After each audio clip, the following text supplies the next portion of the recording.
For the CrowdStrike 24 Hours of Spa, it is a round, of course, of GT World Challenge Europe Endurance Cup. It is also the third round of Intercontinental GT Challenge powered by Pirelli. It is also the biggest and best GT3 race of them all.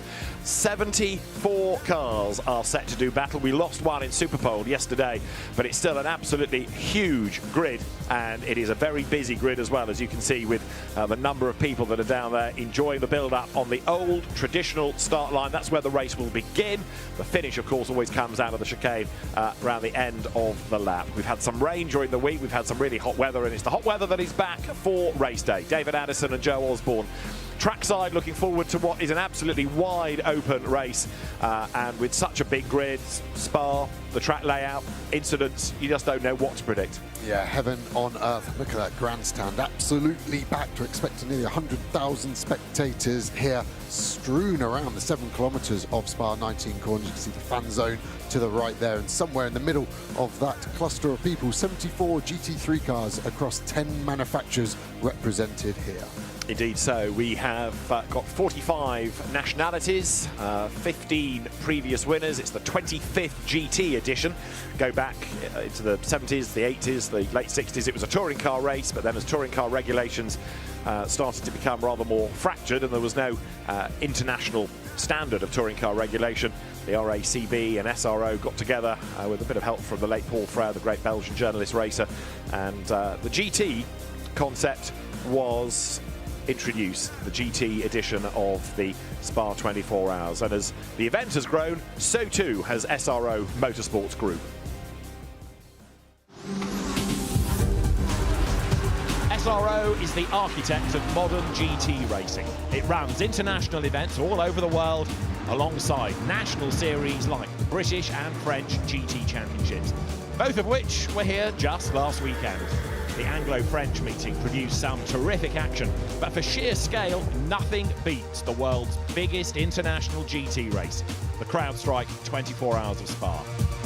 The event is the crown jewel in SRO's 2 biggest championships, GT World Challenge Europe, powered by AWS, and the Intercontinental GT Challenge.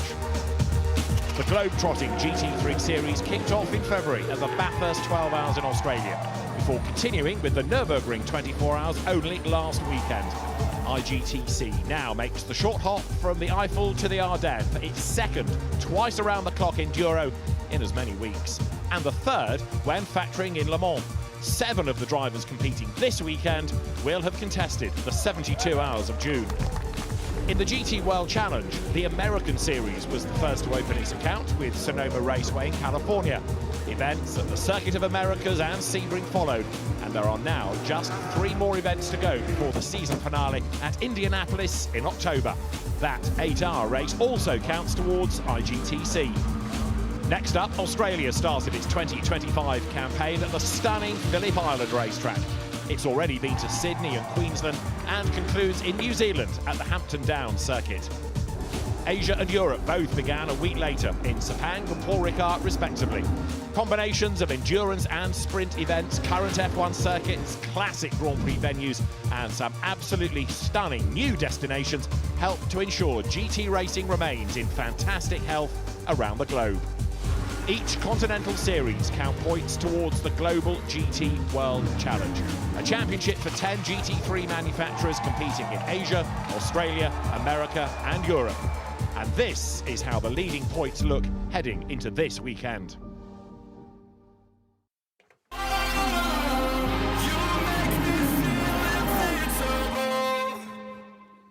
And it's Mercedes-AMG that leads from BMW M, then Porsche, then Ferrari, and then Audi, coming into a very significant race within GT World Challenge. If you deal purely for a moment with GT World Challenge Europe, let's also just factor in that for the drivers and the teams, there are points awarded in that championship at the 6 and 12 hour marks, as well as at the end. In IGTC, it is only points at the end of the race. The Intercontinental GT Challenge, of course, is the global competition for not just manufacturers but drivers as well. Charles Wirtz coming here as the reigning champion. So you're looking down onto that busy grid, busy grandstands as well. The campsites have been busy. Equally busy was the traditional parade on Wednesday night that took the cars from the track to the town. It's always a highlight of the weekend, and it's always busy with fans absolutely packing not just the town itself but also the roads down into the town. Cars from the CrowdStrike 24 Hours must take part. Many of the support race teams come and join the party as well. And once you're in the town, there are giveaways, there are autograph sessions, there are driver interviews. It's a great atmosphere, and not surprisingly, the bars do a roaring trade. Drivers then also have their traditional briefing, and it's not just cars out of the 24 hours that are here. There are road cars, there are promotional vehicles, and a nod to the history as well. For the fans, it's a chance to get very close to the cars in question, to go and meet their heroes, and to hear from them as well, with the autograph and interview sessions taking place. Spa virtually comes to a standstill as everybody is out in force, enjoying the weather, enjoying the atmosphere, and then the drivers headed to the drivers' briefing, at which there was also the latest number of inductees to the Hall of Fame. Thierry Tassin, Marc Duet as race winners, Pirelli and Audi Sport as well brought into the Hall of Fame. We'll hear from some of the drivers before we get into the race itself. Our team down on the grid, scurrying to go and find the relevant people. Pole position then, just to make the point, to McLaren. Marvin Kirchhofer did an amazing time in Super Pole, and he will be eager to try and translate that into the lead over the first stint. It's amazing to think that there are 74 cars buried under all of those people, but eventually they will be cleared and the countdown to the start of the race will commence. Of course, it's due to get underway at 4:30, so there's plenty of ceremony yet for everybody to enjoy. All GT3 spec cars, 74 of them on the grid. Picking a winner is impossible, isn't it? It really is, isn't it? And we were talking off air, who do we think is going to win? And we'd say one car and agree, and then say another car and agree. And that is the strength of it. And it is solely down to this man here, Stefan Rattel of SRO. He will be a very proud man right now of what he's built here right in front of himself. Yes, it was a gamble in some respects to move this to a GT event, and Stefan had to persuade the teams to come and do it by giving them points at 6 and 12 and initially 18 hours as well as 24. But boy, how it now looks. Spa in the daylight currently. Let's have a look at how Spa is when you go racing at night.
There's a lap of Spa. Aboard the Grata Racing Team number 63 Lamborghini of Marco Bortolotti, Jordan Pepper, Luca Engschler. You can add that car to a long list of possible race winners.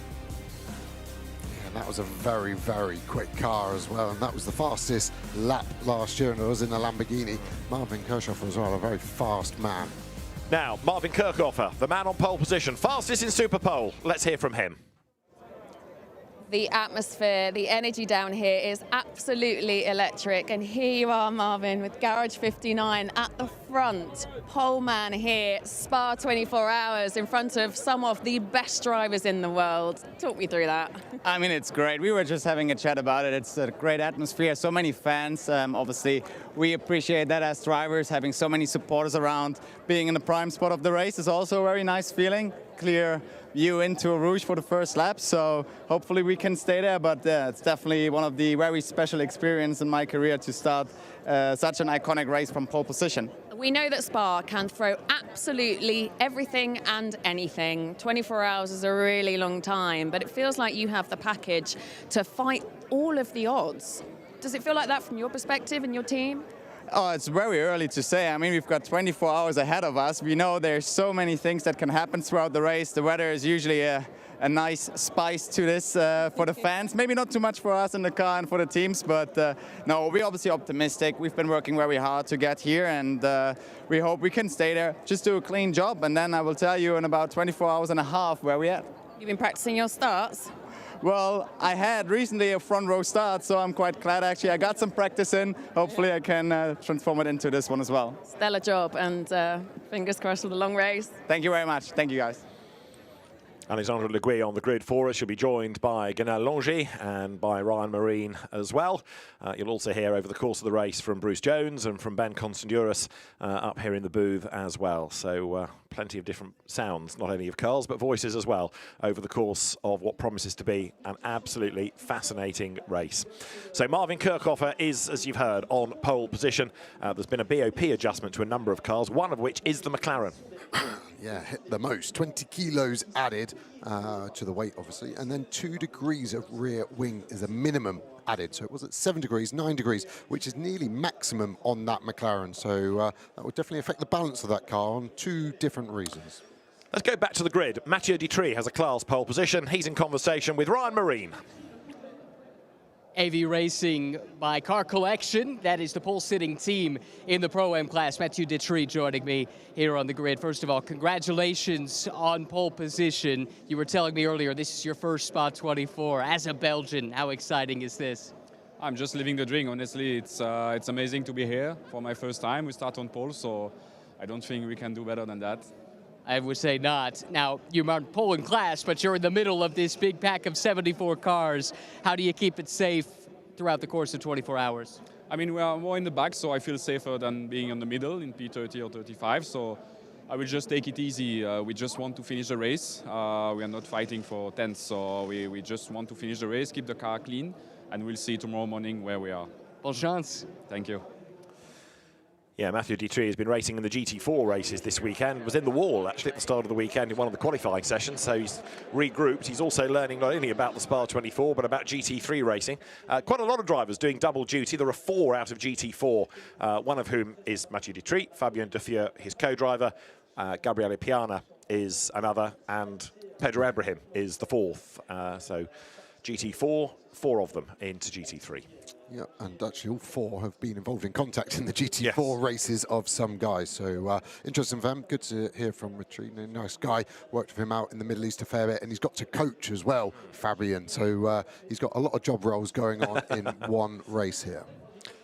The photographs being taken on the grid, and also last aspects up there at the run up to Radion, the extrication demonstration for the fans of how a driver would be removed from the car, and the race officials in race control, of course, on top of everything, but also the extrication team on top of everything, because they want to get drivers out of cars, should it be needed, in double quick time. So that's Ajit Kumar's Porsche, and in front of the big grandstand, all of this allowing the fans a chance to see how you would take a driver ever so delicately, ever so carefully out of a car, quickly, effectively, efficiently, and without doing any extra harm So that would be how the driver is brought out, then placed gently on the ground, and the extrication team not done yet, because then they would need to get the driver out of the track access and away to the medical centre. Jules Gounon there, sheltering from the sunshine.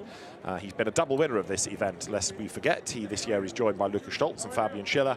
And funny echo here, but that's another combination to add to our long list of possible winners. Yeah, GetSpeed have been getting stronger and stronger, haven't they, with that Mercedes, especially since last year. Jules Gounon obviously taking the start there. It's going to be an interesting run into turn one. Kirchhoff, Voon and Gounon there. I'm excited for just those two cars out the 74. Let's go back to the grid. Alex Le Gui is with our gold pole holders, and Rolf Ineiken is one of the drivers. Rolf, leading the Gold Cup here at Spa is no mean feat. You boys have done a very good weekend so far. Can you maintain this position? We do our best to maintain it, but it's a very long race. We had a very good qualifying. All three drivers had solid, good laps without mistakes, and then Joel just did a great job in Super Pole, so that's why we stand here on 8th position overall. What we are really proud of, but we are all aware it's going to be a very long race, and we just take it calm, and let's see how it ends up. You seem very calm. Talk to me about your mindset when you're going into a 24-hour race here with the pressure being so high. What is it that you personally need to do?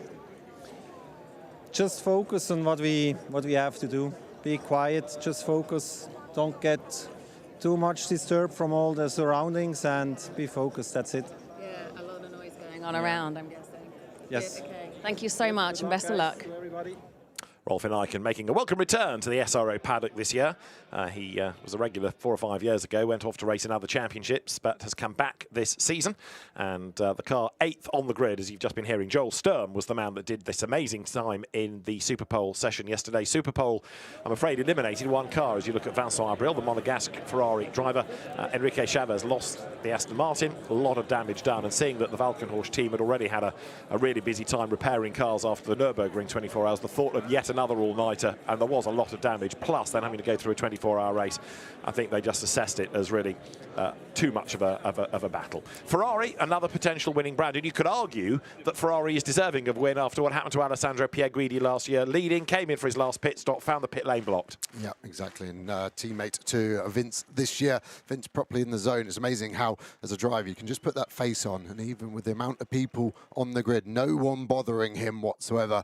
This is his last chance to get his focus in, thinking, what is he going to do at the start there? He's on the nice part of the track on the inside, but 2 by 2 makes it very difficult. Got a few cars there, look, still in the pit lane. Now, you could argue that starting from the pit, starting at the back, is rather safer than being in the mid-pack. It looks like number 4 Mercedes and possibly another couple of the Valkenhorst Astons there. We'll have a look. I think that might be the COM2 ones, actually. I'm just trying to note them now. Let's go to Terry Vermeulen next on the grid. He's another man to watch, very definitely. Alex is with him. Thierry, just standing here as we look up to that incredible view, what is it that goes through your head at this stage? Yeah, it's amazing, isn't it? With all these people on the grid, all the fans around, sunshine is finally out, so a great atmosphere here on the grid. Do we want it to stay sunny, or would you like a little bit of mixing up? I like the sun, so just, you know, dry running like this, I think we can maximize our performance, but if it does rain, it's the same for everyone, so we'll see what happens. When I rudely interrupted you, you were with 2 children, and I just wondered what it was that you were doing there. Yeah, there were some fans coming over, you know, so it's always good to give some attention to the young ones, and they're loving it, so this is really great to see all the crowd, different types of people to enjoy this amazing event. Feeling confident? Yeah, absolutely. Good. Nail it. The Verstappen.com racing Aston Martin, run by 2Cs. It's in the Red Bull colours. Chris Lallam, and they're just up against the wall. Harry King, the other drivers.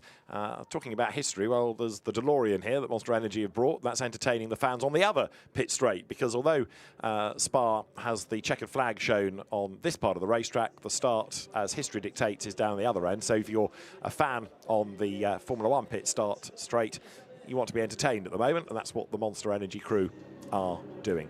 Thierry Vermeulen, his father, just going back a previous conversation, Max Verstappen's manager. That's how the Verstappen.com influence comes. Now, also on the grid, a Nürburgring 24-hour winner from years past. That's Felipe Fernandez Lazer, and he has been ferreted away from his car by Ryan Marine.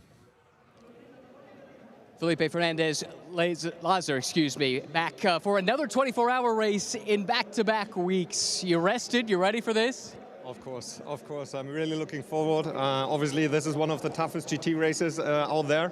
So therefore, I'm really looking forward and hopefully have a nice and clean first stint and then bring it nice and smoothly into the night. Two iconic tracks for you in back-to-back weeks as well, the Nürburgring and now here at Spa. What is it, though, about the challenge of this place that makes it such a pleasure to drive? I mean, you're with 70 cars on the track, so basically each 100 meter there's a car in front of you and you're fighting. And I mean, in general, the competition is that quick here, all the guys are on a really high level, so it's something different, really special, and for me, without any doubt, the toughest GT race out there. And you mentioned the 74 cars. You're starting right in the middle of them. How's that going to be? Love it. No, I mean, this is a challenge. Main thing is just, I mean, we are obviously in the Bronx Cup, so basically we want to try to have a clean race. Hookie needs to drive, our Bronx driver needs to drive 4 hours at least, so we have to make sure that we in the first 6 hours he's in, and then nice and smoothly into the night, as I already mentioned, and just like bring it home in one piece, and then let's see where it ends. Wish you the best. Thank you so much. The DeLorean is doing its level best to put lots of rubber down for people on the first lap. The race, by the way, will have 2 formation laps, the first of which will be, if you like, a normal one, and the second one counting within the time. So the first lap of the race will, first proper racing lap, will come as lap 2, if you like. And the reason for that is that with such a big grid, if you're at the back, you don't really get a lot of time in which to get the tyres up to temperature, because you're slowly crawling away and getting up to speed. So really, you let everybody go, and then you give them a proper paced formation lap, really on safety grounds. So that's the reason behind it. A 4:30 start, 4:30 finish tomorrow, and a great deal is going to happen in the meantime, that's for certain, with the race being bolstered, and you've already heard from representatives of the class, by Pro-Am. That's another regular element of the CrowdStrike 24 Hours of Spa. One of the cars in the pit lane still is number 4 Mercedes, and that's significant because it is of the CrowdStrike boss, George Kurtz. Good to have him on the grid. Well, it would be good to have him on the grid were the car to be there. However, I think it's probably a savvy idea. Start behind everybody, and if there is a drama on the first lap, you're out of the way. The Monster Energy team continuing to entertain at the Formula 1 pit area. The race record distance, 563 laps. That's going to be a target. We'll see whether we can get there. Now, back to the grid. Francois Cornelis is the president of the Royal Automobile Club of Belgium. We're going to hear from him in French with Guenel Longy.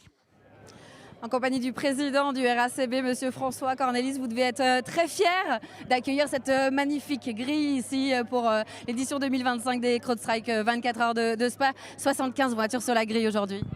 Nous sommes surtout très heureux de pouvoir participer à cet événement, qui est le 2e plus grand événement sur le circuit de Spa-Francorchamps après la Formule 1, et qui consacre d'une certaine manière la réussite des championnats de SRO. Stéphane Rattel, à qui on a confié l'organisation des 24 heures à un moment où on était un peu en difficulté avec les voitures de tourisme, a repris ça courageusement avec une idée forte, qui était d'organiser un championnat GT3. Il est monté en cadence chaque année, et on peut dire que cette année, on arrive à un sommet avec 75 voitures, des GT3 toutes superbes, toutes plus belles les unes que les autres. Un événement auquel le public a répondu présent, on remplit les tribunes. Ça va être un grand week-end de sport automobile, et comme président de la fédération, j'en suis très heureux, évidemment. Merci, Président. Merci beaucoup. President Cornelis, who's really proud of having this magnificent 70 cars grid today at the Spa-Francorchamps circuit. Guenel thanks the RACB with their pride and joy this race. They've looked after it through tough times. Here, before we go racing, the winner's trophy is returned. Last year, Marco Sorensen, Mathieu Drudy and Nicky Thiem were the race winners. And with one of the trio already on the grid, Marco Sorensen and Mathieu Drudy are heading to Nicky Thiem to go and bring the winner's trophy back to them. Max Janssen has been a bit of a star already this season aboard BMWs. He's on the grid right now with Alex. Max and I were just having a conversation about nerves, and I'm wondering how you're feeling right now. Feeling pretty all right, actually. Yeah, not really nervous yet, but I think it will come once we get in the car. always those formation laps are quite tense. You know, the race is about to start, and that's the last moment you can sort of prepare yourself. And it's a bit, yeah, I think it's good to have a bit of nerves as well. Just gets you in the zone more and hopefully brings you a better start as well. It's a longer race. What's your plan? Is it a case of, you know, maintaining this silver position? It's a really very close contest, isn't it, between the silver drivers, or do you look at the overall picture? Yeah, the competition has been really close for this year, which is super cool. A lot of competition from the other guys who are, well, behind us, so that's quite a nice position to have. Leave them for there. that should be a good strategy. No, but logically we're fighting the guys in our class, so I don't think it makes a lot of sense to fight all the guys in front or behind or in different classes. We have to play it safe, smart, and be tactical, aggressive when you need to, behave when you need to, because we've got 24 hours of racing, which is a day, yeah, and that's actually crazy. So a lot can happen. We have to maintain this position, and hopefully we can maintain it till the end as well. You know how to do it now. I just told you, just keep them behind. Have a good race. Yeah, when you boil it down like that, 24 hours, it's a day, it's just crazy. You kind of agree. So the trophy is on its way back to sit at the front of the grid.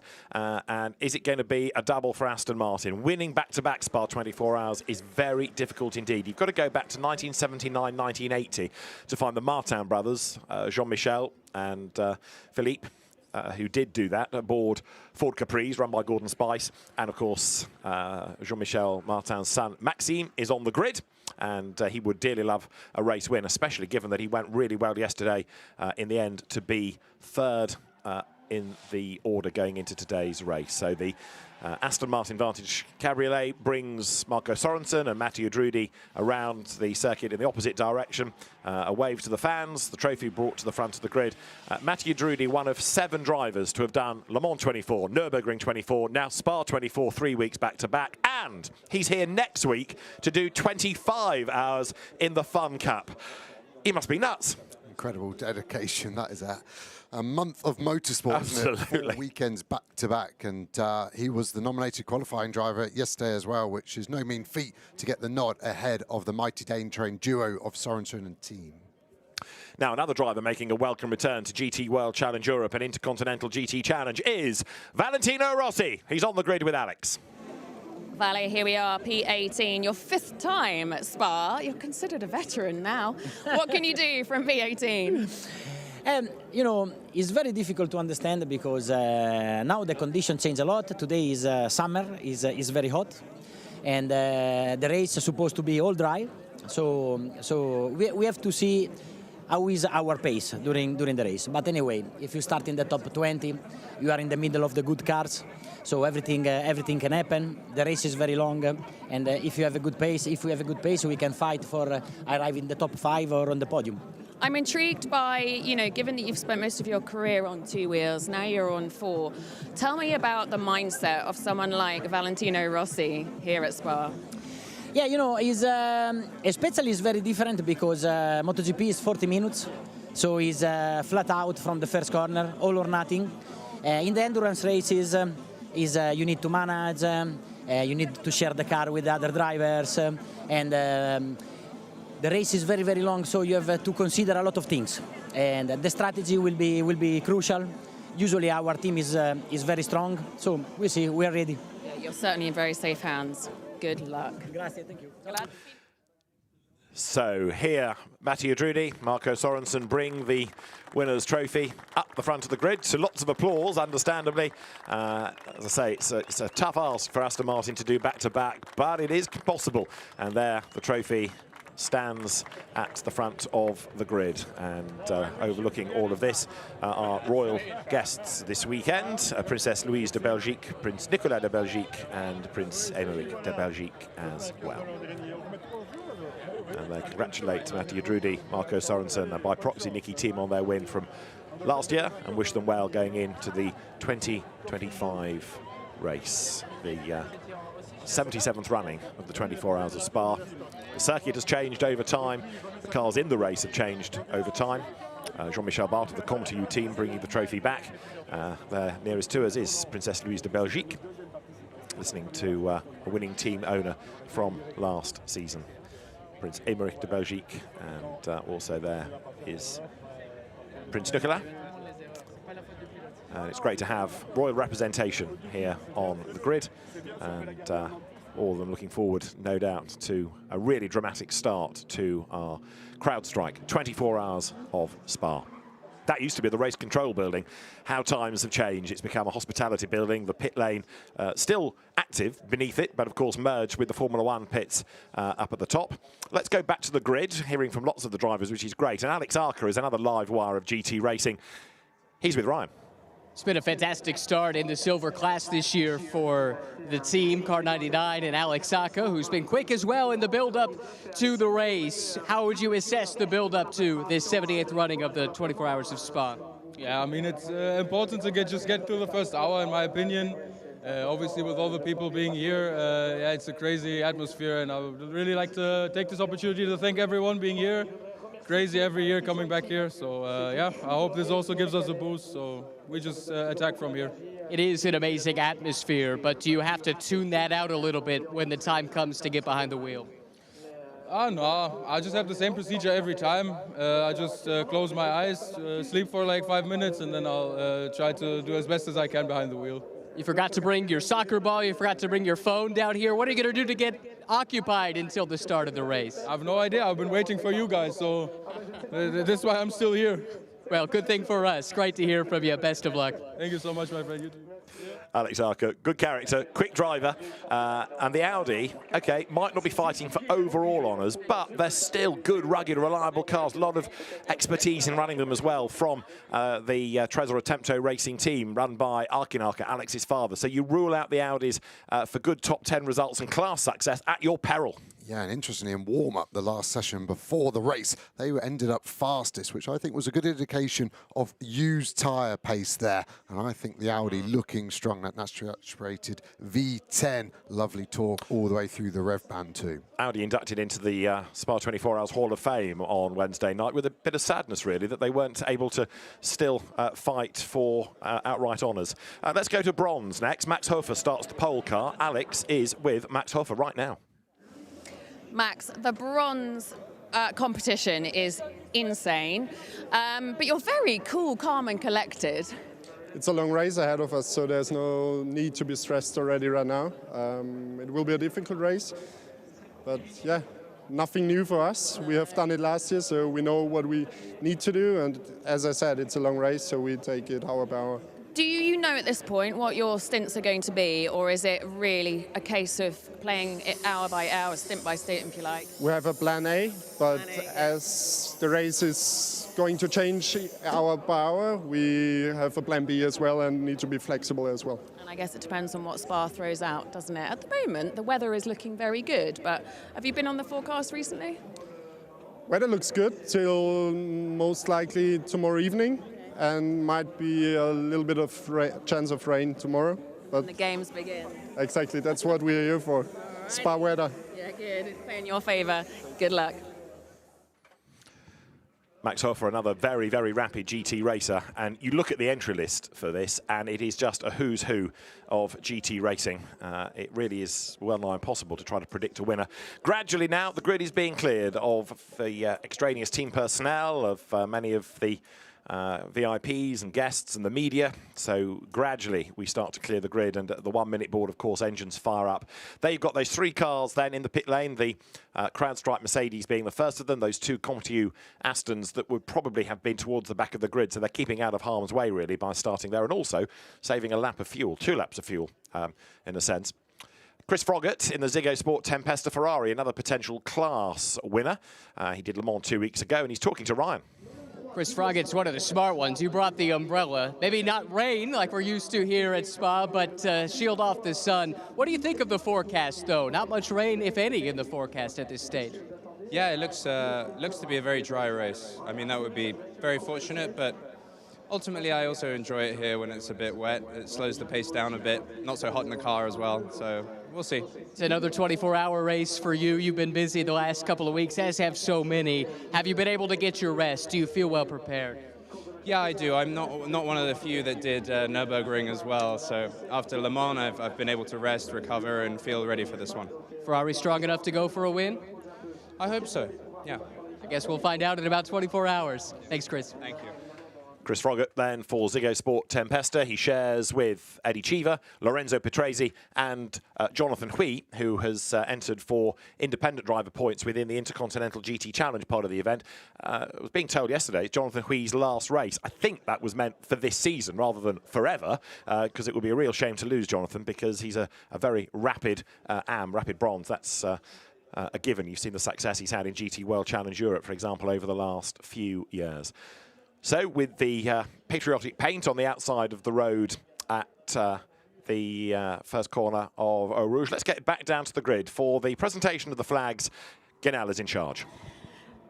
Mesdames, Messieurs, nous allons à présent accueillir les drapeaux belges et demander à Monsieur François Cornelis, président du RACB, à Monsieur Stéphane Rattel, président et fondateur des SRO Motorsports Group, et à Monsieur Amaury Bertholémé, directeur général du circuit de Spa-Francorchamps, de bien vouloir remettre à présent ces trophées à leurs Altesses royales.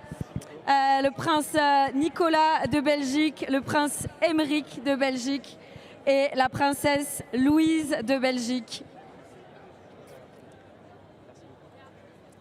Ces drapeaux belges qui sont à présent remis à leurs Altesses royales, qui vont donner officiellement le départ de cette édition 2025 des CrowdStrike 24 heures de Spa.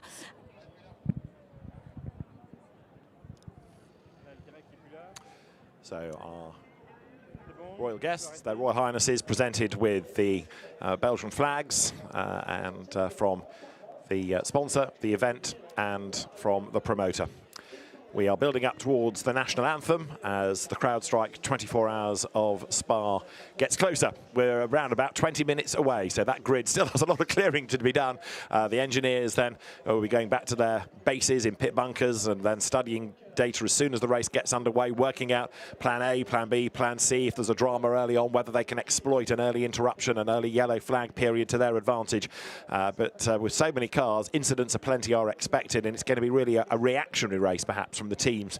But as long as you react correctly, you're still going to be in touch when we get to 4 o'clock tomorrow afternoon, heading into the final half an hour of the race. We're going to lose a few along the way. There are going to be some hard luck stories, because there always are. But some great racing is in prospect. And a dry race, we are being told. Well, we've heard that before at Spa, and it's been proved wrong. Let's wait and see what happens. Now, as the fans are ready, let's get back to the grid. The national anthem is almost with us, and Guenal is back there for us. Ladies and gentlemen, please remain silent and stand up if you can.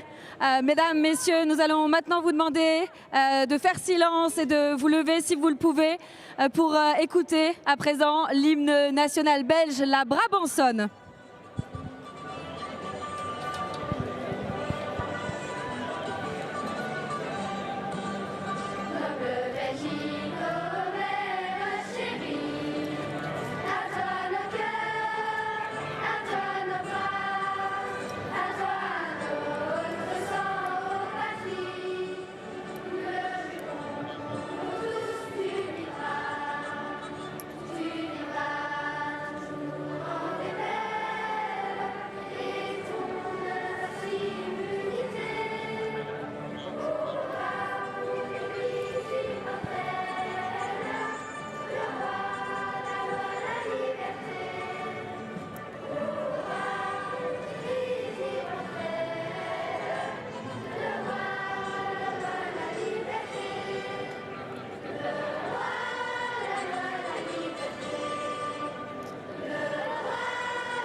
Great reception for the national anthem as the CrowdStrike 24 Hours of Spa for 2025 gets closer and on a hugely busy grid. Lots of applause from our royal guests to the children that have sung the national anthem, which was respected tremendously by the crowd. It's a very international race these days, not only in terms of 45 nationalities being represented on the grid, but also fans from around Europe. It is not just a Belgian race, it's not just a Benelux race. Far more Brits come over. There are some American voices to be found in the paddock as well, and lots of international teams in the support races bringing guests across. The Tamil actor Ajit Kumar in the GT4 Championship, for example, always brings a great following. So you hear all sorts of accents from around the world, from the paddock, from the media centre and from the pit lane as well. Now, Ferrari has a good strike rate in 24 races. Number 50 has amongst the driving force Arthur Leclerc. Let's hear from him because he's with Alex Le Gui. Well, here you are. Your first Spa 24-hour, but you're in with a team with some serious pedigree. How are you feeling? I'm feeling good. I mean, it went well in free practice. The goal was to put the car right for the race, and I think we did. So hopefully we'll do a good race, no errors, and everything will go well. How does this compare to the other races that you've done? Like, what's your sort of mental and physical preparation and your feelings? It's tricky to prepare these kind of races. I mean, physically I'm okay. Obviously, because physical, I'm training every day. I'm training as well for Formula One, where you get a bit more G-forces. But then it's really mentally, I think, where this race are really hard, and it's really hard to do a mental training for 24 hours in a row. So yeah, I mean, it's always. It will be a discover for me. The 24 hours of Spa, I never did it before, so I mean, will be a nice experience. How good are you at napping? I'm not so good at napping. Either I sleep, if I'm awake, but in between the nap, I'm not so good. So I will try to get better for that. Might be a disaster. What stint are you doing? I'm doing, so at the moment, I should be around the night. I will drive the night normally. How did that come about? I mean, they are planning the strategy, obviously the best moments where they want the drivers. I mean, it's a lot of things that is opening the best possibilities as possible. So yeah, I mean, it might change obviously because there is a lot of full course yellow safety car in these kind of races.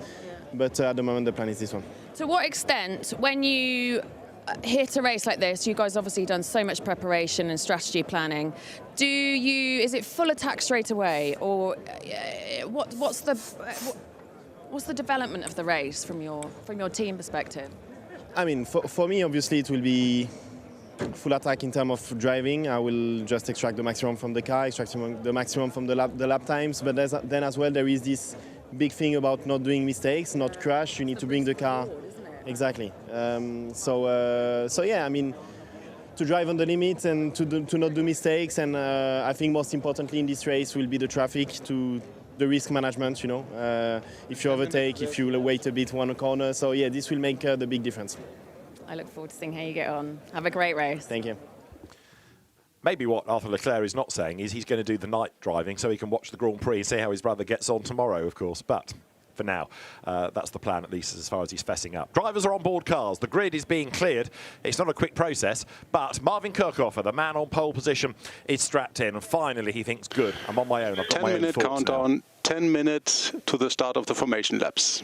And that 10-minute countdown, and the voice you just heard is that of Niels Wittich, the race director. It's the first time he's been in charge of a Spa 24 hours. And he, with his deputies in race control, is in for a busy 24 hours and a bit, that is for certain. Not only in terms of making sure that incidents are all tended to, but any track limit dramas are sorted, any penalties are applied properly. And of course, there are other aspects that the teams might need to be reminded of, like making sure the lights are on at the correct time, and also, of course, seeing when a full course yellow or a safety car needs to be deployed and how quickly that can be withdrawn. It's going to be busy, and as he said to me this morning, you're always reacting to something. You never get a chance to watch the race. You're always reacting from incident to incident. So, yeah, good luck to everybody in race control. It's a mammoth task in terms of the marshals trackside, the team in race control, all the SRO team headed by Laurent Gourdin and Patricia Kiefer, who put together this fantastic event. And there's another man who is going to be one to watch because he's a previous winner, Maxi Goetz. Let's hear from one of last year's winners, though, because Marco Sorensen won for Aston Martin last year and he's back in 25. Starting inside the top 10 at a race like this, but you're looking pretty hooked up. How are you guys feeling? Feeling really good, honestly. Obviously, after the win last year, there's nothing we want more to get a second win. Obviously, it seems like we're in a better position than last year. We got out of quali, I think, in 15th last year, and this time it's 7th or whatever it is now. So yeah, we'll see. What's the key thing that you feel like you guys learned from your win last year that you can put into play for this time? I would say the times we've competed here, we've done a decent job, and we've always known kind of what to do, but you also need a little bit of luck in this race because there's so many cars out there. So to stay clean throughout the whole race is the main thing, and then when you get to the end, you kind of see with the strategy and where you are, and then you push from there. But that's the exciting bit, and it's a long way, and it's a long race, and it's I would say one of the most difficult 24-hour races you can probably do, because it always gets brought back up with safety cars and the full course yellows, and so yeah, it's a long way ahead now, but yeah, the Dane train and the 07 here we're ready. You guys are certainly in very safe hands. Thank you so much. Have a great one. Thank you. To do it back-to-back, Joe Osborne, is tough, isn't it? It is really difficult. The gods have to be looking down on you with favourable luck, and that is what they received last year. Would they have won if the Ferrari wasn't blocked on pit entry by that stranded Lamborghini? Probably not.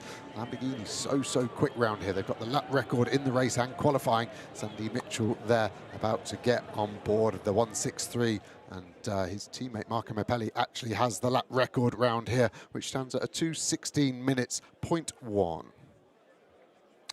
So as we get closer to the start of the race, another double winner of Years Past, Jules Gounon, he's on the grid. He starts second. He's with Ganal.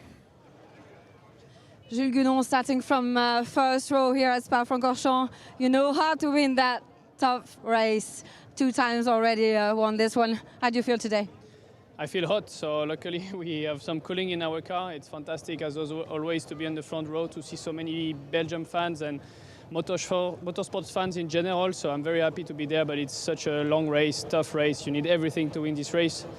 So let's hope today and tomorrow we can get this. Un petit mot évidemment en français pour les téléspectateurs français, pour également tous les francophones qui sont autour de ce circuit de Spa-Francorchamps. Toujours un moment un petit peu particulier de tension qui monte quelques minutes avant le départ.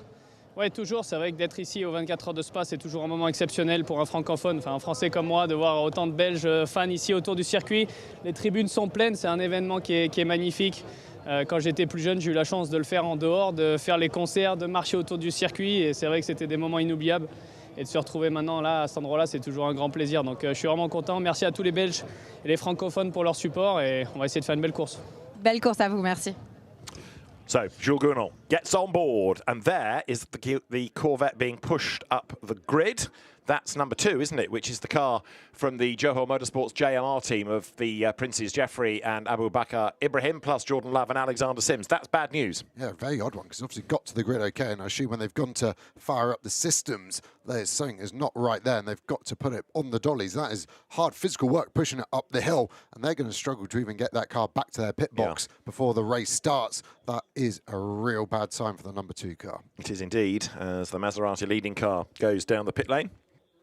Mauro Engel is aboard number 48 Mercedes, winners of the Endurance Cup round at Monza. Let's get back down to the grid. Mauro, you are one of the most experienced drivers on this grid. You've got so much history. Knowing what package you have and knowing how this weekend is turning out for you, how realistic is it that you might be holding that gold trophy at the end of this 24 hours? That's a good question. I think we'll just have to run the 24 hours and find out. Obviously, we've tried to give ourselves the best chance. The team's done an amazing job preparing the car together with Mercedes-AMG Motorsport. I have 2 very strong teammates, so yeah, hopefully we can run a really strong race. But I mean, as we know, this is anyone's race. It's hard to predict. You've got a lucky spider on your glove. Powers are on. So it was a lucky broken mirror, wasn't it, at Brands Hatch? And the broken mirror gave them a win there. Let's see what a lucky spider can do. Right then, so as the cars are good to go, let's just remind ourselves of who is on pole. It is the number 66 Audi in bronze, the silver pole to Century Motorsport, gold, Herberth Motorsport, and outright the Pro Cup, as it were, to Garage 59. Marvin Kirchhofer did the time for Garage 59. Joel Sturb for Herbert Motorsport out of Superpole. 42, the Century car. Will Moore, Jared Oberski, and Max Janssen. That was out of normal qualifying, the aggregate of those drivers' times, and the same true of 66, where the pole position time was aggregated from Andrei Mukovoz, Max Hofer, Alexei Nesov, and Dylan Pereira.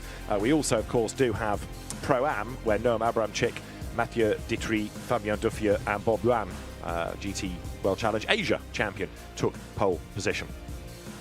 All of a sudden, grid has just, people have evaporated. Finally, we can go racing. Absolutely.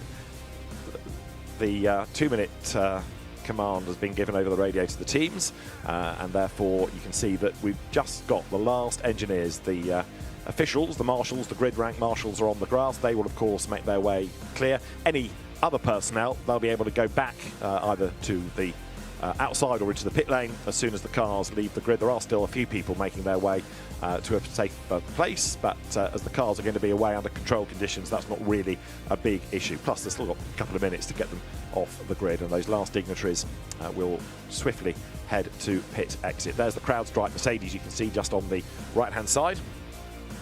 Come to you, we understand, have a tyre pressure issue. That might well be why those cars are sitting in the box. So they didn't get the car, they didn't get the tyre up to temperature with a tyre oven problem. And as far as number 4 is concerned, we understand technical is the answer to the CrowdStrike car not yet being on track. So number 4 Mercedes, 21 Aston. Is one of those Astons in the pits. That's the Nico Bart, Jamie Day, Kobe Powell, Xavier Marson car, and the other is 270, the Antoine Potti,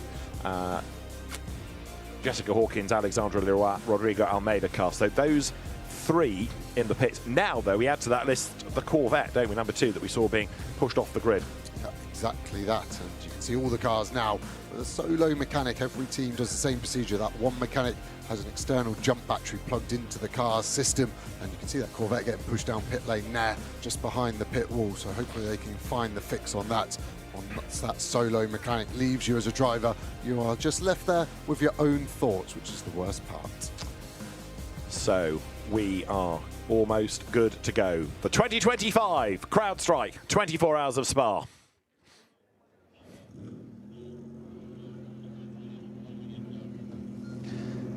Drivers, start your engines! Racing. The signal given as well by the marshals for the drivers in cars that may not have heard it. The drone floats across the top. The fans get ready to stand for the opening laps of the race. Great atmosphere, great grid, great racing prospect. Corvette in the pit lane with problems. So it's been a drama-filled weekend. We had a car destroyed in Superpole yesterday. Our royal dignitaries are ready with the flags at the front of the grid. The leading car is there as well to take them around for 2 formation laps, the second of which will count within the time. But when the cars are released, they'll be on warmer tyres, it'll be a safer start, and it's going to be very busy indeed. The royal prince and princesses are going to be waving the flag to release the cars onto that formation lap. Princess Louise, Prince Nicolas, Prince Aymeric of Belgium are ready with the flags at the front. Flags waved, and so the cars under royal patronage released onto the formation lap. The cars accelerate away, and everybody now is absolutely in the mood, aren't they, for 24 hours of GT racing. The build-up has been a fantastic one. We've been praising the grid. It is very definitely a who's who of GT racing, but still trying to predict any sort of result is a fool's errand, because whether it's outright, whether it's in the classes, it is just so competitive, and making a prediction will come back and bite you. It's not just what your plan is, because you can't at any point know what the other 73 cars are going to do. There's so many moving, tangible issues going on. We always say this is 24 sprint races within one, and who can get to the end without issue. So lots of weaving around to get the warmth into the Pirelli tyre. It's a new tyre for this year. It's been well received by drivers and by teams. And of course, the cars starting from the pit lane want to be out at the end of this lap. Otherwise, they're going to go a lap down. Also, to get you in the mood as the build-up continues, the Victors formation team in the sky. The civilian team flying the Piper P-28As, a plane that was first in the air in 1961.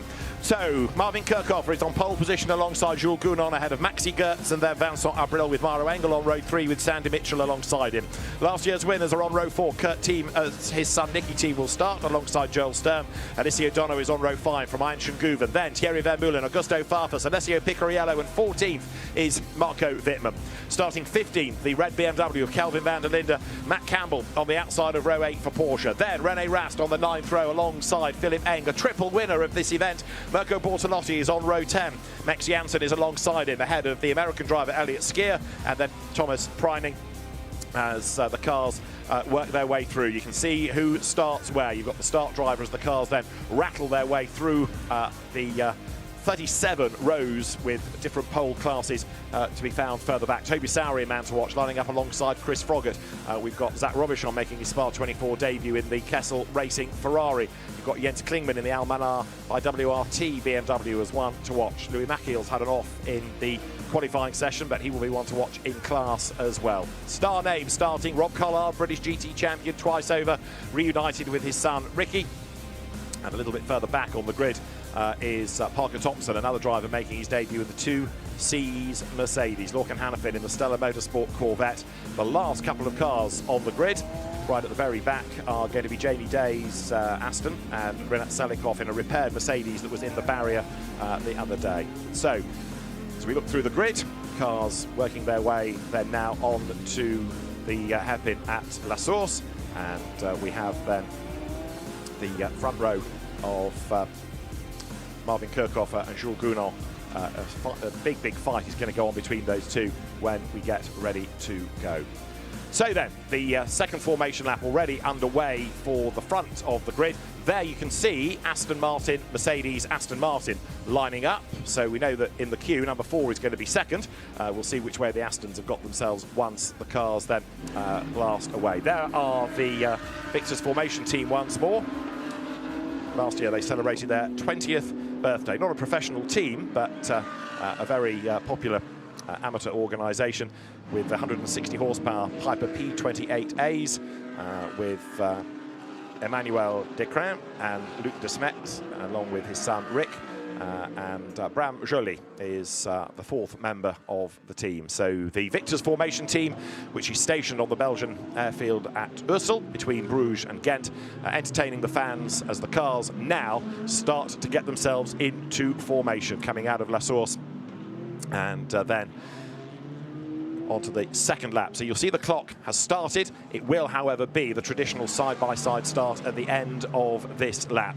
So the first lap, go quick, get the warmth in the tyres. This second lap bunches everybody up and the flag will be waved from the traditional starting area at Spa-Francorchamps down where you've just seen the start grid be based. Yeah, and you're right about those 3 cars going a lap down. We have got the wave-by system in place, so that will help them if when we get a safety car. But those cars now starting to bunch up, and they have to stop weaving by the time they get to T15, the end of Sector 2. And that's a long time as a driver not to generate much tyre temperature all the way through Sector 3. And these tyres will not be in prime condition as they get to the start, as they run into Eau Rouge. So you're looking back then from the pole position car as now Jules Gounon is going to put himself up alongside. Then they will make the run out of the Cours Paul Frère up towards Blanchimont. And the race control team then ready to go on the back bench. Niels Vitic staring at all the monitors in front of him. He has the closed circuit TV pictures, huge screens there as well as these pictures. He has the television broadcast replays if he wants to have another look at an incident. The stewards are in there as well. So if anything needs to be relayed, he can straight away talk to the stewards and they can have a look at what is going on. We're getting the cars in order then now. Alessio Picariello's Retronic Porsche just slotting in behind the Aston Martin that Thierry Vermeulen is going to start to come on this first lap of the race. Now, into the race has come number 4 Mercedes. So they've been allowed out to join from the pits. So they're all running, and the car, another one, 71, I think, has been rather badly delayed. But anyway, we've got the cars on track, and the field now working up towards the long left-hander at Blanchimont. The leaders come into the chicane. They don't start here, though. I know this is the traditional start and finish area. It'll be where the flag is waved to finish the race, but the start is going to be coming out of La Source down past the endurance pits. So the cars of 270 Antoine Potti, of number 4 Ian James, join in, and they are therefore on track and will slot into position, not in their grid positions, but at the very back. So, coming out of La Source, they will accelerate down towards the ceremonial start line. This is where the race will finish. The timing line just is where the cars are going over now. The traditional start line is further up the pit straight, but for the 24 hours of Spa, it is the start line, as ever, used coming out of the hairpin at La Source. So, the Maserati MC Extrema giving a nod to a previous winning car in the colours, the MC12 in Vitaphone livery. It stimulates the memory, doesn't it? That will peel into the pit lane. Marvin Kirchhofer, Jules Gounon on the front of the grid. Maxi Goertz, Vincent Abril on row 2. They make the run up towards the timing line, up towards the flag. The CrowdStrike. Spa, 24 hours for 2025 is go. Marvin Kirchhofer floors the throttle. We go racing, and it's the McLaren ahead. The two Mercedes go toe-to-toe for second place. Vincent Abril gets a bit boxed in. Mauro Engel is 5th. Look down from the drone as they flick left, right, up the hill, out of Eau Rouge and through Radion for the first time. Really good start by Marvin Kirchhofer, but what can the rest do as they climb the hill? It's a safe start as the field wriggles up Radion for the first time. Bit of dust being kicked up in the mid-pack by the BMW from Paradigm there, but it's Kirchhofer who leads. Gounon goes second, side by side for third. Abril round the outside of Goertz with Engel in 5th, and the start is being looked at just to make sure that all was well. Just look what a busy racetrack it is as they hit Le Camp for the first time. So far, so good. I was surprised Jules Gounon was a bit slow off his toes, but it's actually Maxime Martin has had to slot behind that Ferrari. So now they come into Brussels 2x2. This is where it starts to get riskier being side by side. Your elbows are sharpened. You're trying to get into single file as we go back on board that 96 Rutronic Porsche. Hear that flat 6 screaming as they go down the hill into Pouhon. So lap number 1 of racing, lap number 2 of the race with that extra formation lap in the time. And you can see in the sunshine, people desperately trying to find track position. You do not want to get stuck in a battle pack on such a busy racetrack. 7 kilometres long, of course, the Spa-Francorchamps circuit, but it's a lap that goes round pretty quickly. One car way wide coming out of Pouhon, looking to try to rejoin. It's the Castle Ferrari, skips back onto the racetrack. The field then now coming up to the exit of Pith Path and down towards Campus for the first time, but a really good first lap from Kirchhofer. Another Garage 59 McLaren out in the gravel, but able to rejoin. Gounon second, Abril third, Goertz, Engel next in the queue. Then you've got a really quick starting Sandy Mitchell in the VSR Lamborghini, and as they come through Blanchimont for the first time, Marvin Kirchhofer it is in the lead, but let's see whether or not he's going to be able to build that gap, or whether or not Jules Gounon can reel him in and have a go back. He's won this event in an Audi, has Gounon. He's won it in a Mercedes AMG. There is Vincent Abril. He was a Sprint Cup winner at Brands Hatch back in May, and he runs third as the cars now come over the timing line to effectively put a racing lap in the book. Down towards La Source they will go, and it is Marvin Kirchhofer who now, the timing display proclaims, has done 2 laps, and there's drama at the chicane because a round has gone. The other Garage 59 McLaren, and that means that Dean McDonald is trying to get himself back onto the racetrack as we go with a yellow sector, not a full course yellow, not a safety car, but a yellow flag in sector 3. Yeah, from the drone you could see the rear of that 58 car was loose. That car being on the dirt, gravel 3 times on the first lap. That 58 car being roughed up. Dean McDonald, hopefully no damage, but looked like it over-rotated into the bus stop chicane. Hopefully he can restart and get going. So the race leaders now working their way up into Le Camp, and you can see there a big push being made on the inside. Number 22 Porsche, that is the car that Laurin Heinrich shares with Ayenchen Guven and Klaus Bachler, trying to get past Joel Sturm in number 92, but it didn't quite pay out there. 22 is started by Ayenchen Guven, at the on-the-road winner at Nürburgring last week. A little bit of hip and shoulder as well there, just doing a bit of injustice to number 12, the Rinaldi Ferrari. Felipe Fernandez-Lazer is the quickest driver of the lot in that car. Just about everybody has got somebody to fight against right now, haven't they, as they dive downhill once again. Yeah, Kirchhofer looking good at the moment. First three breaking away slightly from the next two, Mercedes Martin and then Engel in the man filter car, that yellow car that has been so strong this year. Then Mitchell in our first of the Lamborghinis, then Nicky Team in the winner from last year. Then those two Porsches we were talking about. Dono struggling for pace in the 50 AF course Ferrari. As we see another Ferrari down the inside, that's the Kessel car. That's the move done on another Boutsen VDS car, this one the number 10.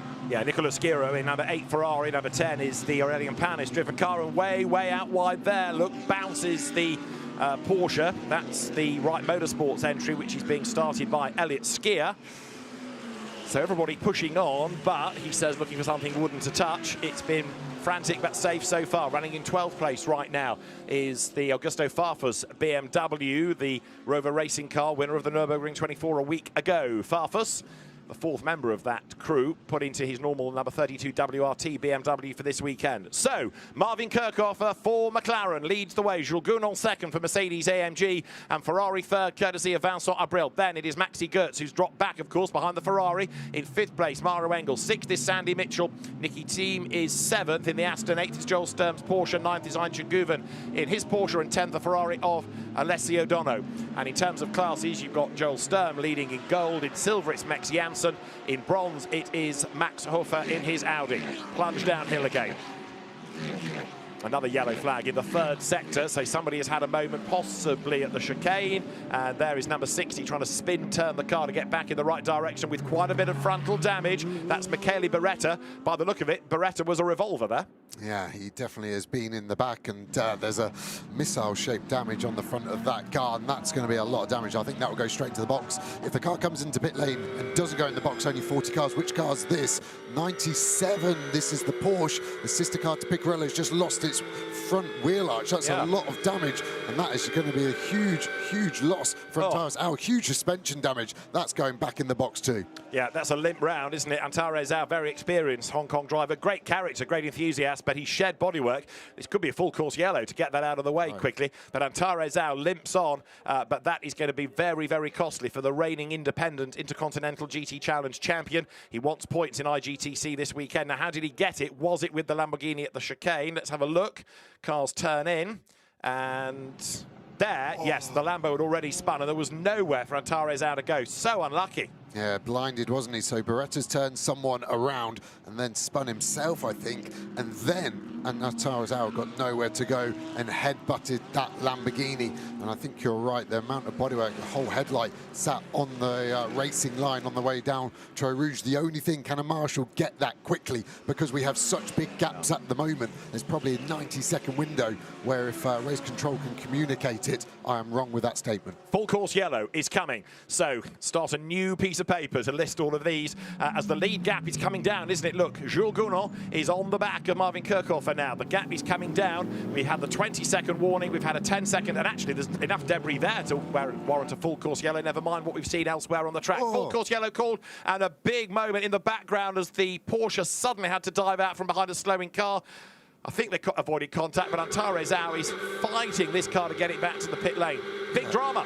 Initially, I thought that was more damage. I think that was the debris that was on the floor getting flicked up as cars diverted left and right. That is the problem, and the problem there for that Corvette. It's not a quick fix, is it? That's heartbreak for them. It's almost day done. There's that piece of debris that needs recovering. A good job by the marshal. Cars are about to hurtle towards him. Even at 80 kilometers an hour, I wouldn't want to be stood there, so he'll try and get out of the way as quickly as he can. Interestingly, pit entry closed, which indicates to me it's going to be a short full course yellow. Let's have a look at what happens to Beretta. So he was innocent. He's got the 52 Ferrari on his inside. Doesn't know he's there. Turns across, rotates him around 180 degrees, and then Antares Zhao will come through the shot, completely blinded by that 60 Lamborghini.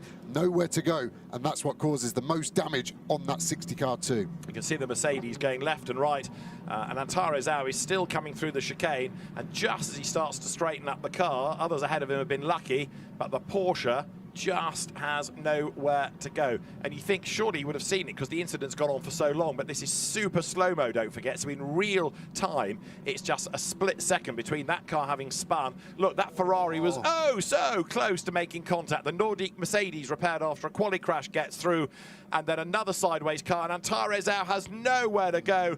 And when you see that impact, you realise how much damage has been done to the Lamborghini as well. Yeah, I didn't like the apprehension of the slow-mo. He didn't know when Al was going. I couldn't play Pop-Up Pirate as a kid because of that, but that was scary. And huge amount of damage. So sad to see, because both drivers, in my opinion, fully innocent. Expect to see a penalty for that 52 Ferrari, I think, for turning around Beretta initially at the last corner. Right, so debris to be removed. Yeah, just to go back to a point Joe made, a short or a long full course yellow. There are two different ones. If it's a short full course yellow, then the pit lane will be shut. If it's a long one, it will sort of morph into that. The pit lane is reopened, and normally a long one will go to a safety car anyway. And we'll have, no doubt, both of those. So assume it's going to be a short one, unless you hear more from race control. Really big dramas straight away for number 2, the Corvette. Let's hear from Jordan Love. He's one of the drivers of that car, really frustrated. Jordan, what a shame you couldn't even take the start of this 24-hour race. Could you take us through what happened? Yeah, it's a massive shame. Obviously, got it for the team, but the boys are doing well to rectify the issue and try and get out there to see the checkered flag. So, yeah, basically the boys just picked up on something on the front right brake caliper after the formation lap, and yeah, obviously couldn't get it fixed in time to make the start. So they're flat out at work now to try and get it out there. Thank you. Good luck. Thank you. You wonder how things like that happen, don't you? You know, you've had all that track time, you've got it to the grid, and then something like that just comes out of nowhere. Yeah, using logic in motorsport's never the best attitude, and something's got to break at some point, and it's going to break at some time. As we've gone back to green, didn't see that, but it happened quickly. Everyone's got up to speed pretty similarly. That front three with a bit of a gap to 4th place, Maxime Martin, but great. That's the positive of full course yellow, isn't it? Yep. That was a great use of it, and there is the damage. That's at least 30 minutes of repair time, I would say, for that Retronic car. That is gut-wrenching. Not that I'm trying to do them down. That was never going to be an outright winning car. That's a class contender. So in the grand scheme of things, you need to put that in the context of the class opposition. But you're right, to lose half an hour is half an hour. Doesn't matter whether you're fighting for a class win or an outright win. You can't afford to be giving away big amounts of time like that. So Kirchhofer leading, Gunn second, and then Vincent Abril in 3rd place in the Ferrari. A little bit of a gap back to Matzi Gertz, just ahead of Mauro Engel. But you've got 2 massively experienced, not just Mercedes AMG drivers there, but also masters of 24-hour races, haven't you, in Gertz and Engel? Yeah, it's the who's of motorsport racing over 24 hours for those drivers there. What we need to start to keep an eye on is how these cars are performing on lower tyre pressures, which they're back to now. As the tyre pressures come up, they'll start to stabilise after 3 to 4 push laps. Then are they going over pressure as the fuel load comes off over the stint? None of these drivers are telling me they need to fuel save. They don't need to tyre save. So it is a full max attack sprint. And we're going to see these cars transform over a 60-minute stint. With that being a short full course yellow, this keeps it at a 60-minute stint. If it's a long full course yellow or safety car, they can do 65 minutes in between stopping as we see battles raging down the field. Indeed so. Coming into La Source then on the outside there, number 100 Aston Martin, another of the class contenders. That's the Beach Dean car started by factory driver Ross Gunn. He drops back a little bit in the queue there, doesn't he, as he comes down the hill. The Porsche just moving through ahead. So as they make the climb, Andrew Howard's team, the Beach Dean Aston Martin squad, operating that car. You've got Mathieu Detry just up the road ahead that we heard from on the grid in the Pro-Am Porsche. Ahead of him is Parker Thompson in the 2Cs car. So big battle going on here. This is round about 55th, 56th, 57th, but they're nowhere near last. Yeah, Louis Michael's in that red Ferrari, cuts across the inside there. That will be a track limit warning. These drivers are going to get 6 warnings for 6 hours of driving, so they will attract a penalty after that. That's going to be a hot topic as we get into this race. And you go back to 0 on track limits every 6 hours, and it's to the car, not to the driver, it's to the car. It's kind of as broad as it's long, really, because if you're penalising the driver, you're penalising the team as a whole anyway, but it goes to the car number rather than an individual driver name. Yeah, you don't speak as a driver because it's annoying when you inherit it from another driver. You always wish that you had your own personal clean slate.